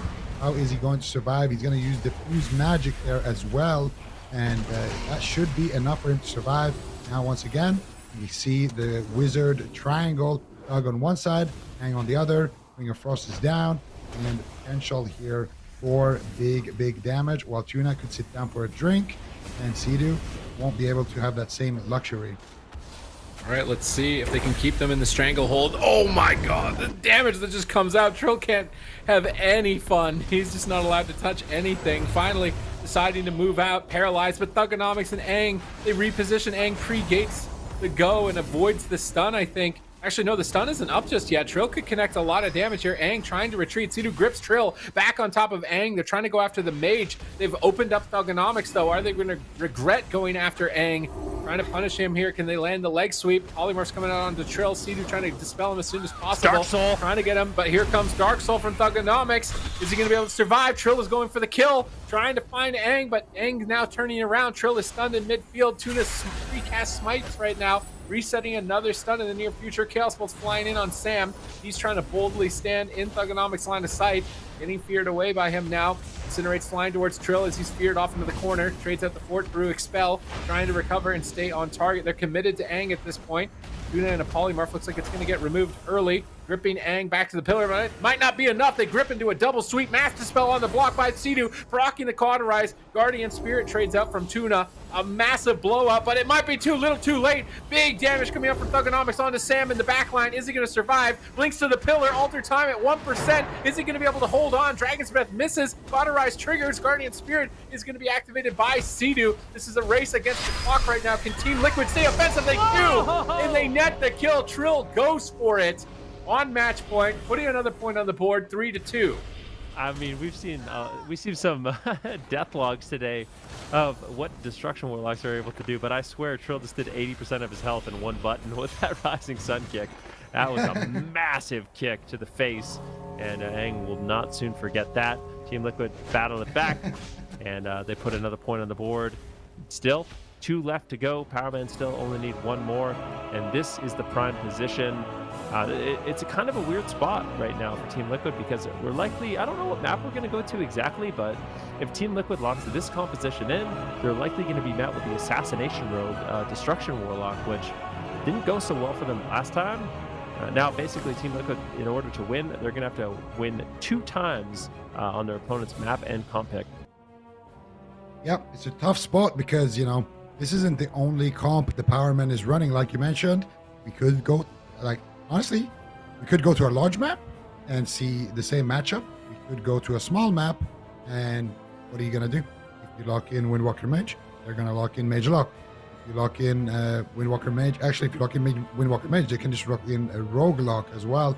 They could even just go to a medium map and just play the comp game. But you're going to see here the ending of that match. Samayam is on fire. Aang is on fire. Aang is on about 80%. The Ray of Hope connects.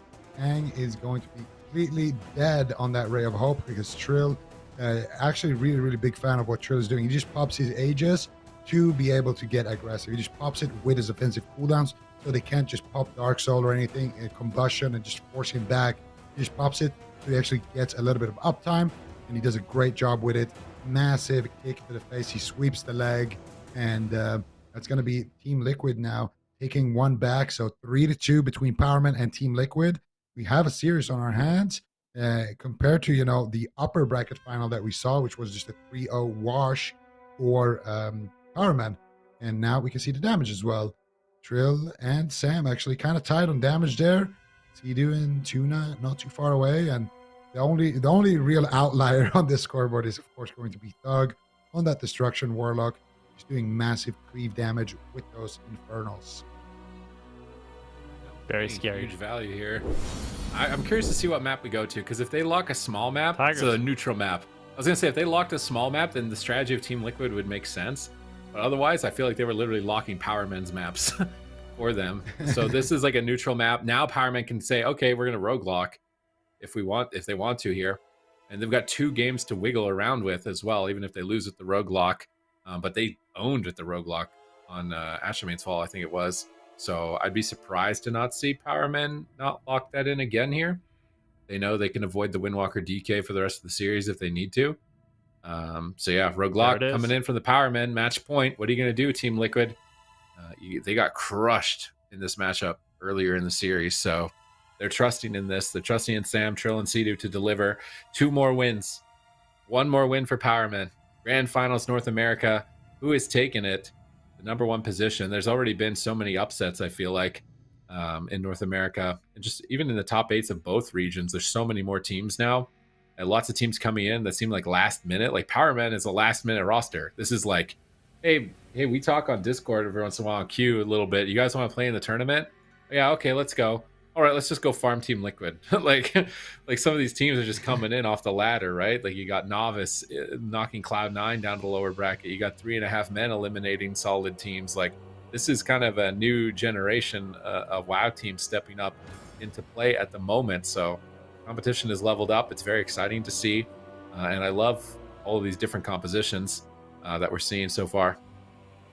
Yeah, me too. It's really, really nice to see Warlocks kind of find their place in the meta. I haven't seen them in basically throughout all of Shadowlands. So Thugonomics going to be stepping it up in a big way for the Destruction Warlock. This is kind of the Destruction Warlock's rise to power.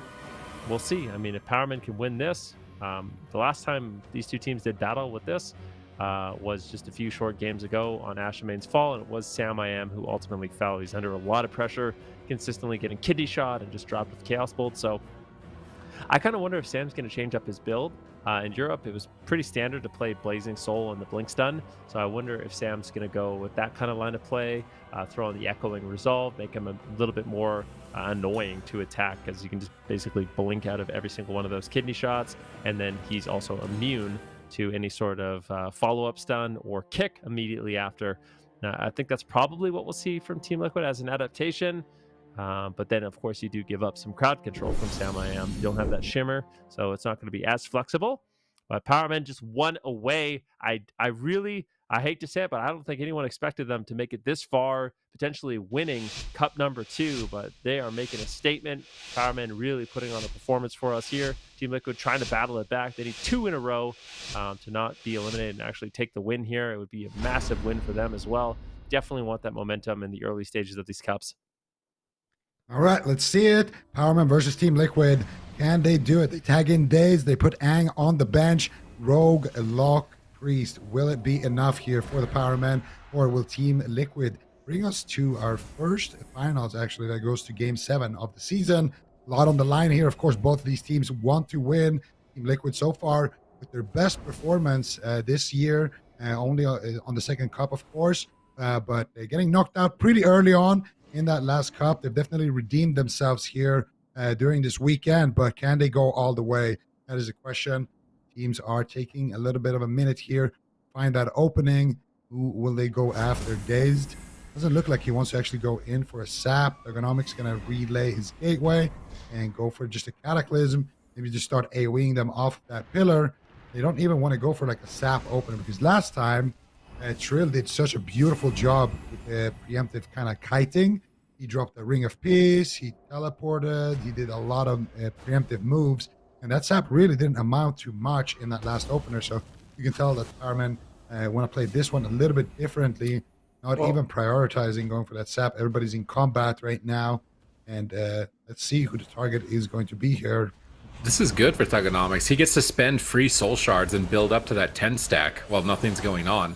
I swear it's bad to let the lock just ramp up fully here. You can start the game with an Infernal Stun right here on Sam because they waited so long. Multiple Chaos Bolts incoming. Big cooldowns traded from Sea-Doo to stabilize Sam. Now a setup onto Daze. D-Trinkets evasions right away in response to those cooldowns from Trill. Trill getting fear spammed as well. Swap onto Thugonomics now from Sam, but is he committed to it? Trill moves over. They want Daze. Daze with that Gladiator's Aegis seems to have managed to weather the storm. Still has Cloak of Shadows for Combust, which is basically almost off cooldown now for Sam. Thugonomics down to half. Trill getting feared off of him, trying to get some distance. Stun onto Sam. They're going to grip Sam, and it doesn't look like he's playing the blink stun.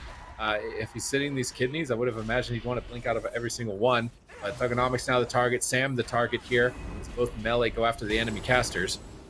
Yep, definitely. Oh, the swap set up here on Daze. Port though. Portal. He ported them off. Portal. I love that. You get the leg sweep on Daze. Thugonomics immediately dropping the rift. That ports Sam and Shrill out of line of sight, and Daze ultimately will survive.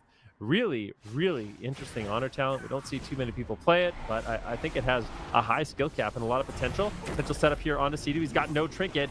Is there any follow-up? A fear? Can they get a stun? Then do stun on Sea-Doo. They don't manage to find it. Aegis and Fade will be enough. Will of Forsaken by Sea-Doo as well. So now no Will of Forsaken and no trinket. There could be another swap opportunity in the future for Powermen onto Sea-Doo, but Sam I Am's going to be eating a couple Chaos Bolts. Big stun, decimating bolt. Can they get the ice block? Actually, match point! No ice block. That's cauterized as well. That's the Guardian Spirit. Things are unraveling here for Team Liquid. Powermen want to push forward. They want to get that win.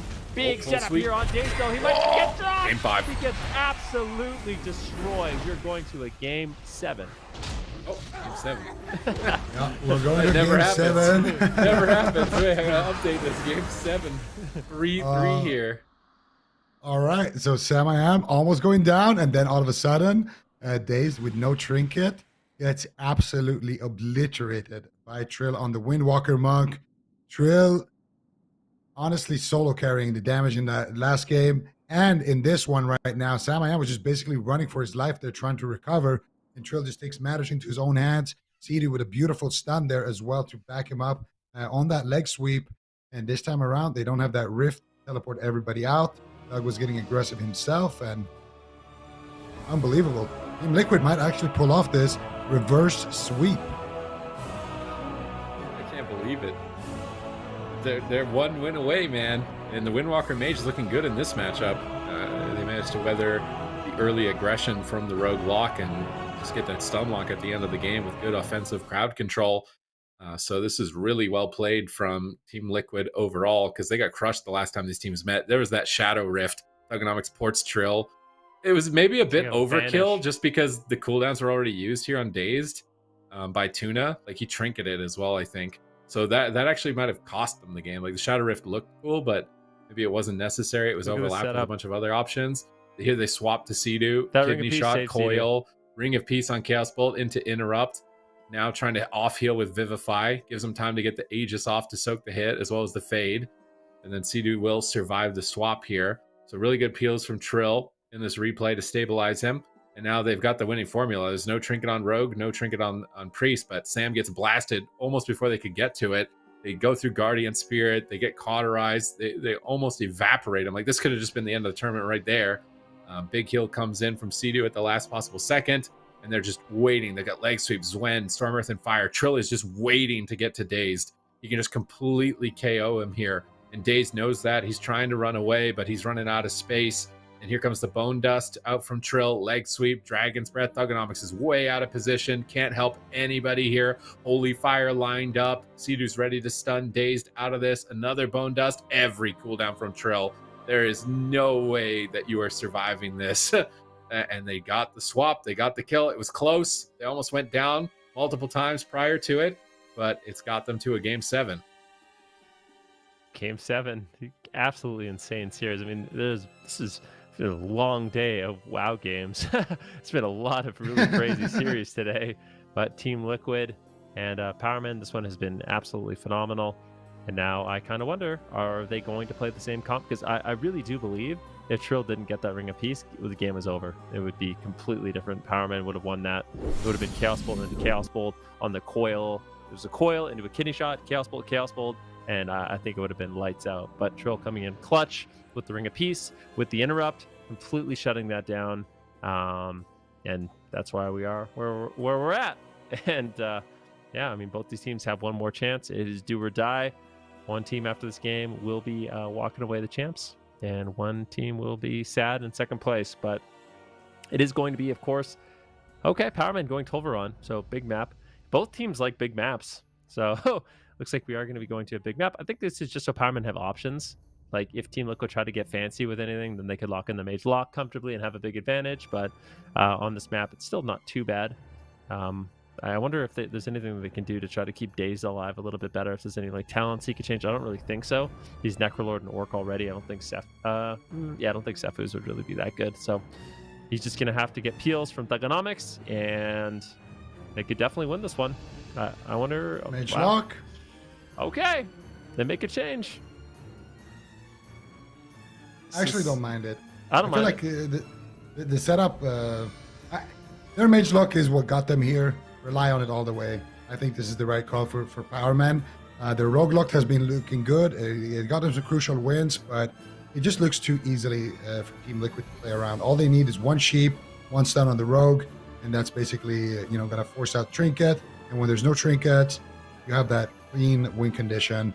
Of course, it's not that easy to get to that point still with Thug, raining down chaos and fire on the whole map. But I like this. Both teams here going to be leading with their strongest compositions.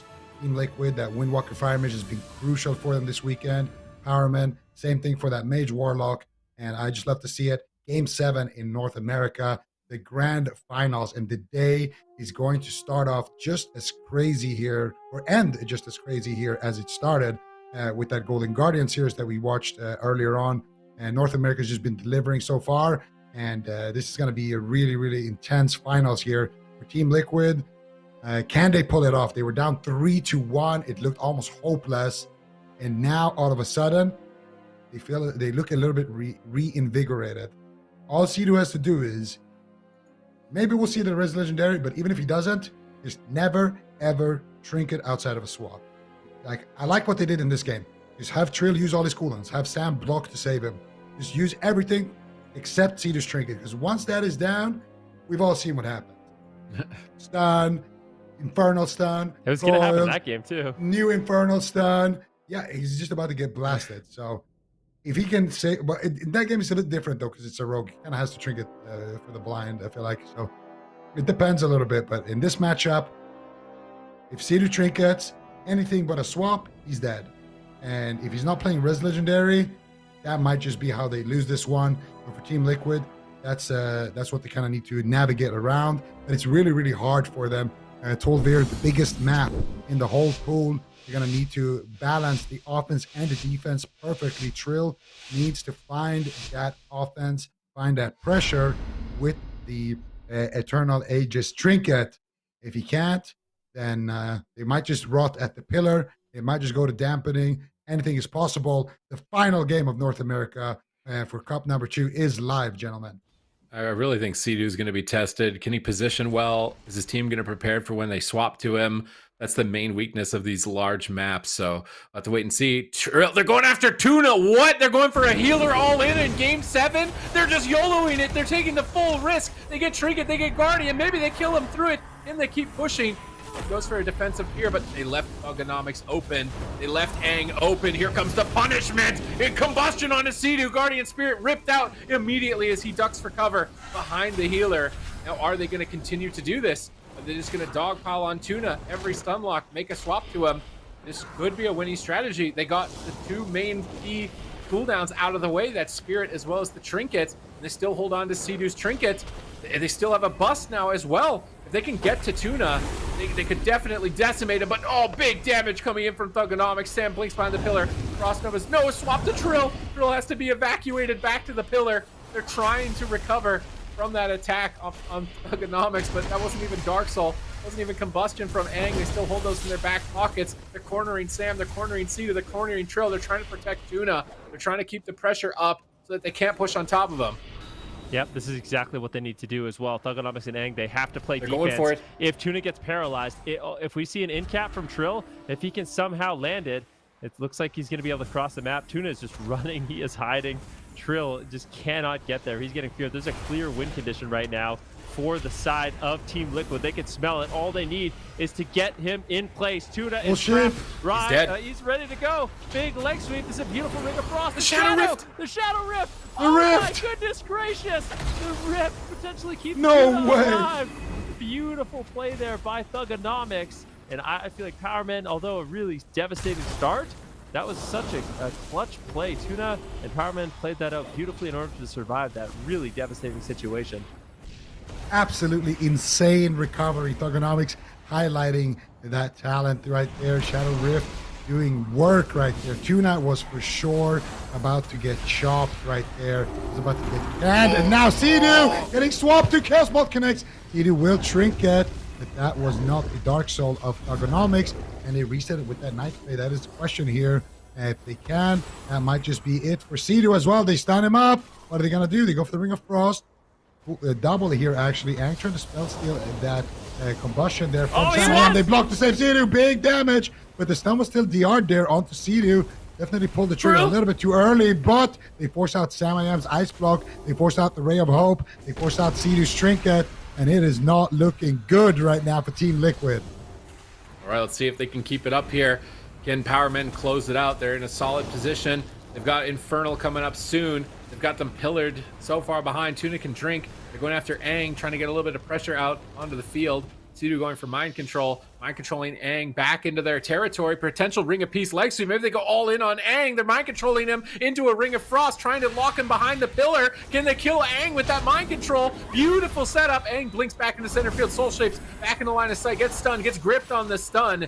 They dealt with that expertly. Now Thugonomics lining up big damage. Holy Fire from Tuna as well. Trill on the run, trying to line of sight.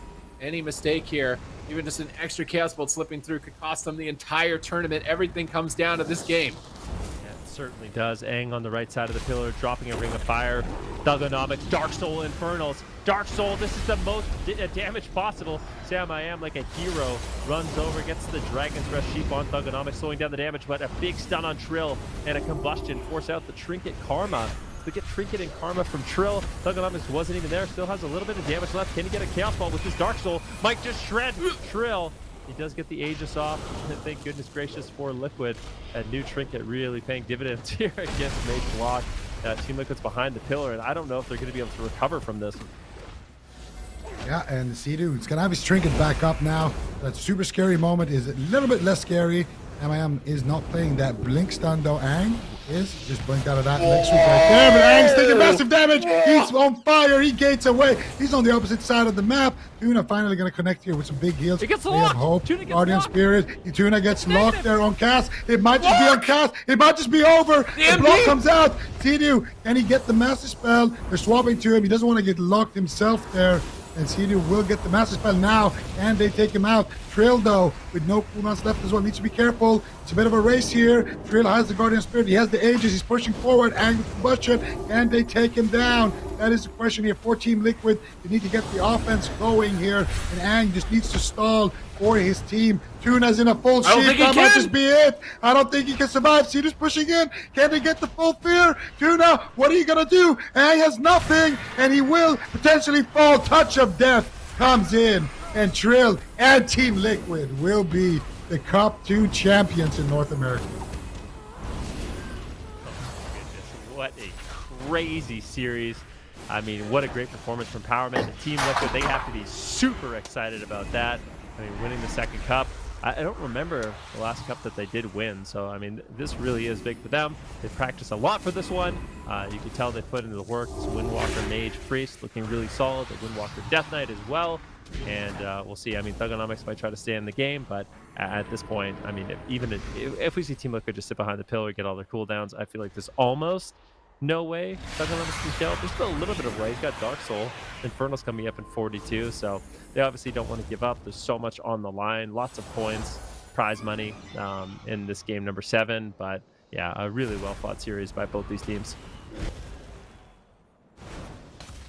Absolutely incredible. And of course, with everything on the line, you want to play it out, but Sea-Doo has no trinkets, so Thug is thinking if I can just get a Chaos Bolt onto him in a stun, it could happen, but you bet Team Liquid will not allow that to happen. All they have to do is just stop the bolts, keep going after Thugonomics here, and that's exactly what they're going to do. It might take them a second, but eventually they will fall. It looks like Tuna has stopped swimming here, and Thug will fall shortly there. There it is. Team Liquid with the victory, pull off the reverse sweep. They're down 3-1. Things are looking hopeless for them, but they don't give up. To quote Sidu himself, he said it was the most amount of pressure he had to heal through, but he heals through it like a champ. And Team Liquid, what an insane performance. Bring it back with the Windwalker Mage.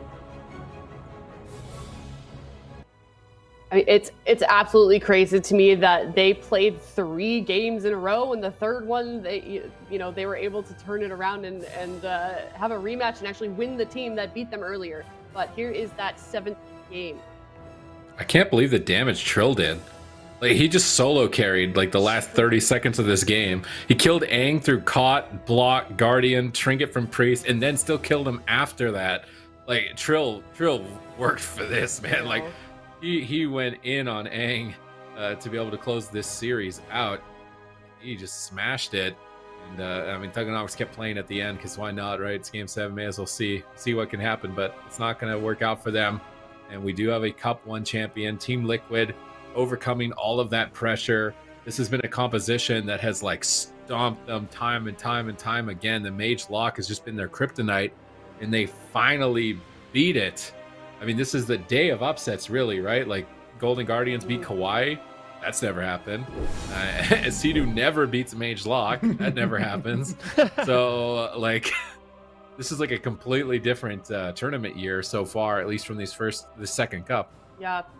Yeah, and Powermen also, we didn't even see them in the top 8 last tournament for cup number 1. They actually got knocked out by KAWHI, and KAWHI got knocked out fairly early, so we didn't even get to see them. So 2 kind of unlikely teams ending up in the top 2. Team Liquid obviously taking that first place. But Trill was really like, dude, I am not getting second place 2 days in a row. Like, it's not happening. Oh my God. He really stepped it up there. That was incredible to see that turnaround. I mean, I love when grand finals end up that just close. I mean, it's crazy to see the turnaround that we saw Team Liquid have. The first time they played Powermen earlier, it was a 0-3. So, I mean, what was the main factor there, Zico? Like, did Trill just I don't know, decide he's gonna win? Like, this I think it's crazy. I think it's a team effort, of course. Like, all of these guys work so hard, and we can't forget about Mez as well. He was so important as well in a lot of their wins. You can't forget how he blended, the Golden Guardians earlier in their upper bracket finals. We're gonna see it right here. Team Liquid when they 3-0 the Golden Guardians, and of course down there in the lower bracket as well, the threat of Mez and the games that he's able to pull out on that Windwalker DK. This man is a monster. And it is a team effort for sure, but in this particular grand finals, my vote for MVP definitely goes to Trill. I don't know what this guy is doing. I don't know how he does it. Most Windwalkers in this matchup cannot leave the pillar. Or if they leave the pillar, they return to it very, very quickly. But Trill somehow, some way, is able to get that mythic parse, that jailer parse, and send it on the mages of the enemy team. And he's able to do it beautifully, honestly. So many games as well. You got to give Sam I Am as well a big shout out with the defensive ice blocks. When they're swapping to Sidu, there were so many times where the Powermen almost, took out the electricity there for Sidu, but it looked beautiful with those ice blocks from Sam, getting those defensive Dragon's Breath, Sheeps, counterspells, whatever it might be, to save his healer, and just good teamwork, good strategy as well. I like that they actually put Powermen on the defensive, going after their healer right off the bat, showing aggression, showing confidence, and kind of riding that momentum. And then when things didn't go their way with Doug kind of saving the game, they still were able to kind of bring it back and find victory. And a lot of that was Trill. So I'd give him my MVP vote, and just a crazy ride for them here, beating out KAWHI, beating out the Golden Guardians, beating out Powermen. Nobody can say they didn't deserve it. They beat out the top competition. They beat out the comps that they never beat. And what a grand finals as well. And here we can see how EU unfolded as well, with a little bit of an upset there as well, with SK Pieces taking it. Yeah, most definitely. They had a pretty busy day today as well. They had to play 3 series today. They started off beating Casual Dads in the first game of the day, and then they beat 2 very, very hard teams to actually win the Cup number 2 for the European region. We can see that they beat MYWAY, and then they also beat KUNGARNA, both very powerful teams. Casual Dads, very powerful as well. So they are definitely ramping up too, getting very consistent. We're seeing that synergy that we need these teams to implement really come through. You can see it in their confidence as well. We kind of got to talk with Mauro after that game, and he was saying that, their team is a lot more comfortable now, and they really know what they want to play in what situation. So it's great to see that unfold. And we're seeing a lot of really nicely formed teams come into the mix here on both Europe and North America. And I really can't wait to see what the rest of the season has in store for us. Just as a reminder for you guys watching from home, saying, why didn't you do this? Why didn't you do that? Signups are open signups. You can totally check that out on Twitter, or maybe our mods can link that information as well. But maybe we see you guys in the next cup and playing against some of these teams. But that being said, that is going to wrap up the second cup. And I would love to see where we are in placements. I'm sure we're getting that calculated behind the scenes here. But one thing is for certain, Super Ts, the points are really starting to matter as we get into the Cup number 3 next weekend. Yeah, they're getting spread out now. So it's like you're running out of options to earn some points to be able to qualify into the circuit. So the pressure is on now. There's only 2 more left. Getting a first place finish does secure you pretty safely, I think. But then you've got to consistently get these top 8s and top 6s from there. So this is really good for SK Pieces. Good comeback for them from Cup number 1 and their performance there. Great comeback for Team Liquid. I feel like it was a great comeback for Golden Guardians as well. I don't think they were expecting to make it through. That Outlaw Rogue did a lot of work for them. Unfortunately, Lord Mez is just going to be the gatekeeper for them still, blocking their path from a championship here at the moment. But both regions are insane. Like every week it's completely different. Like we see LF Org, they were second place in first week. Like it's got swaps. We think it's going to be able to challenge KUNGARNA. Then suddenly out of nowhere, it's SK Pieces that are going to be shredding everybody on their way through there. MYWAY with some interesting changes in their jungle with the marksmanship hunter. And every week it just is evolving, changing. Teams get better, a new strategy, a new comp. So I am very excited to see week 3 now. I am excited as well. And you make a really good point. I feel like if we look, past both regions in the past for Europe and North America, it's always been kind of consistent of who's in the grand finals. And, this is only Cup 2, but I feel like that's just been completely blown out of the water. What do you think about that, Ben? Yeah, I mean, there's no doubt about it. We've been talking about it all day. There's a lot of room for changes. I mean, everyone going into these cups thought that RNP was going to be the composition to beat. Well, it turns out that there's some other comps that can kind of rise to power with things like the 4 set, the 2 set, the double legendary. I feel like the meta has kind of flipped on its head just a little bit. There are room for some of these other teams that have come together to really, make a statement. And SK Pieces SK Pieces is one of those teams you would expect to do extremely well, but there are other teams as well kind of rising up. Casual Dads being one of them, LF Org obviously coming together also. It's just a really competitive year, lots of solid teams, and I don't think I just don't think it's going to be obvious who's going to make that top 4, as you sometimes see even the best teams not make it in. Like SK Pieces, they got eliminated last week. They got a 5th place finish. This week they battled it back, get a 1st place finish, and there's a similar story in North America. A lot of the teams that didn't do so well last week, all of a sudden, are winning. So it's interesting to see. Yeah, it for sure is. And we can take a look at the points here for the Europe standings. You can see how it's kind of shaping up at the moment. KUNGARNA, they're in 1st place, 220, and then SK Pieces following shortly behind with Looking for Org in 3rd. And also, we've also got North America, and you're kind of right, Ben, to that point. It's like as we get, further into these cups, things get very top heavy, which is interesting. Yeah, it could definitely be the case. Although right now, not so much, considering KAWHI just had that 4th place finish. Like, look at who's on their heels right now. 3.5 men didn't even make it through here to the top 4, and they're still in the top 3 at the moment. So there's a lot of teams here trying to gun for it. Curious to see what Cloud9 bring forward for the next week as well. Unitas, what's their Rogue Mage performance going to be like? moving in the future. And now Powermen, I thought they were just going to take this entire tournament, but they got shut down by Sea-Doo in that insane comeback, like 3 games in a row on Windwalker Mage. So maybe they need to now go back to the drawing board as well. It's going to be an interesting year.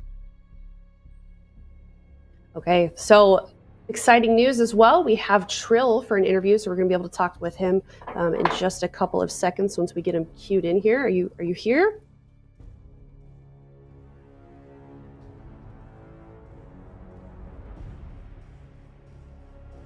Hello, Trill? Hello. Can you hear me? One second, guys. We're just going to get Trill in here in just a moment. All right, Trill, you with us? Hello. Hi, Trill. How are you doing? Yes, we can hear you. How are you doing? Cool. I'm very happy to actually have, won something. I was gonna say, you must feel, pretty excited to get first place for at least AWC. That's gotta feel relieving. Yes, it feels very, very good to be back on top. Yeah, you must. Yeah, and I know both of us are tired. We were both stuck in Boston for quite some time. I mean, all right, what are you gonna do now that before you head into the third cup? Are you gonna get some rest? Yeah, definitely relax a little bit. It's been really, really stressful for me, having to do both at the exact same time. Like, it was a lot to go with. There were times where I would think about, like, just if we didn't even make top 8, like that would look really bad, Yeah. Well, I mean, you were able to pull it off, which I think a lot of people are really impressed by. What when you were doing AWC and the Race World First on the same day, what was your schedule like? I was basically raiding until we had practice, and so then I would go and play war games before the actual tournament. Like we really only got to play for an hour most nights at most, and that was it. That's all we got to play. So I went in on Wednesday with 30 minutes to an hour of war games, and then we just played in the tournament live right out of the raid. I mean, you're kind of a machine, dude. That's pretty insane. That's why I was so stressed out. I know you were. I'm so stoked for you. Like that something worked out. It's great to see you get a win here. But now you've only got AWC to focus on for the moment. So are you looking forward to Cup number 3? Like, how are things going with your team behind the scenes? Yeah, I mean, I think our comps and the way we're playing right now are going really well for us, and so I'm definitely looking forward to Cup 3 and continuing to improve as well. Awesome. Okay, well, before I leave, you want to give any shout outs or anything before we head off here? I mean, I just want to give a huge shout out to Team Liquid for just being able to help us in any way they can and really give us the edge that we need to keep competing at this level. And the event, by the way, that we were rating from was still really great, and hopefully there's some more opportunities like that in the future, even for the PvP scene that we can get going. It'd be nice to ball play together in person again as well. Haven't had the opportunity to do that in a while. Yeah, it's definitely a different atmosphere when everyone here is together, and I know that the guild was really excited to hear that you guys had a win on Saturday, and they were looking forward to seeing how you guys would perform today on Sunday. So congratulations once again. I'm going to let you go, and we'll see you next week. All right, thank you so much. Thanks, Trill. Okay, welcome back, guys. Cool to see an interview from Trill. Did you guys see him running around? I don't think they must not know that they're on camera. He at one point walked off like with his character. I feel like he probably forgot. He probably was excited and forgot. He did. That training. That happens in a while. You just want to do Oribos laps. Like it's like your default when you're sitting there. You just want to start moving your character around. Like it's really hard to just stand there and not jump around. But according to production, they did tell him, which I think makes that even more funny. But that being said, we can take a look at the points. Now we've seen Team Liquid shoot up there to second place with points. That's, of course, combined with Cup number 1 as well. So you know, just like Europe, North America is shaping up very, very nicely. And I'm looking forward to seeing everyone in Cup number 3 return for both Europe and North America. And that is going to wrap things up for us. Make sure you guys are subscribing on YouTube. You're hitting that notification bell so you know when we go live. And you're also following us on Twitter. If you type !info in the chat, you'll get a link for a lot of really cool information if you want to know the structure of the tournament and everything that's going on. And also don't forget to check out open signup. So we'll see you guys next weekend, same time, same place on Friday, youtube.com/Warcraft, 10 a.m. Pacific, 7 p.m. Don't forget, if you're in Europe, you just had a bit of a time change. So 7 p.m. CEST. So thank you guys so much. We'll see you later.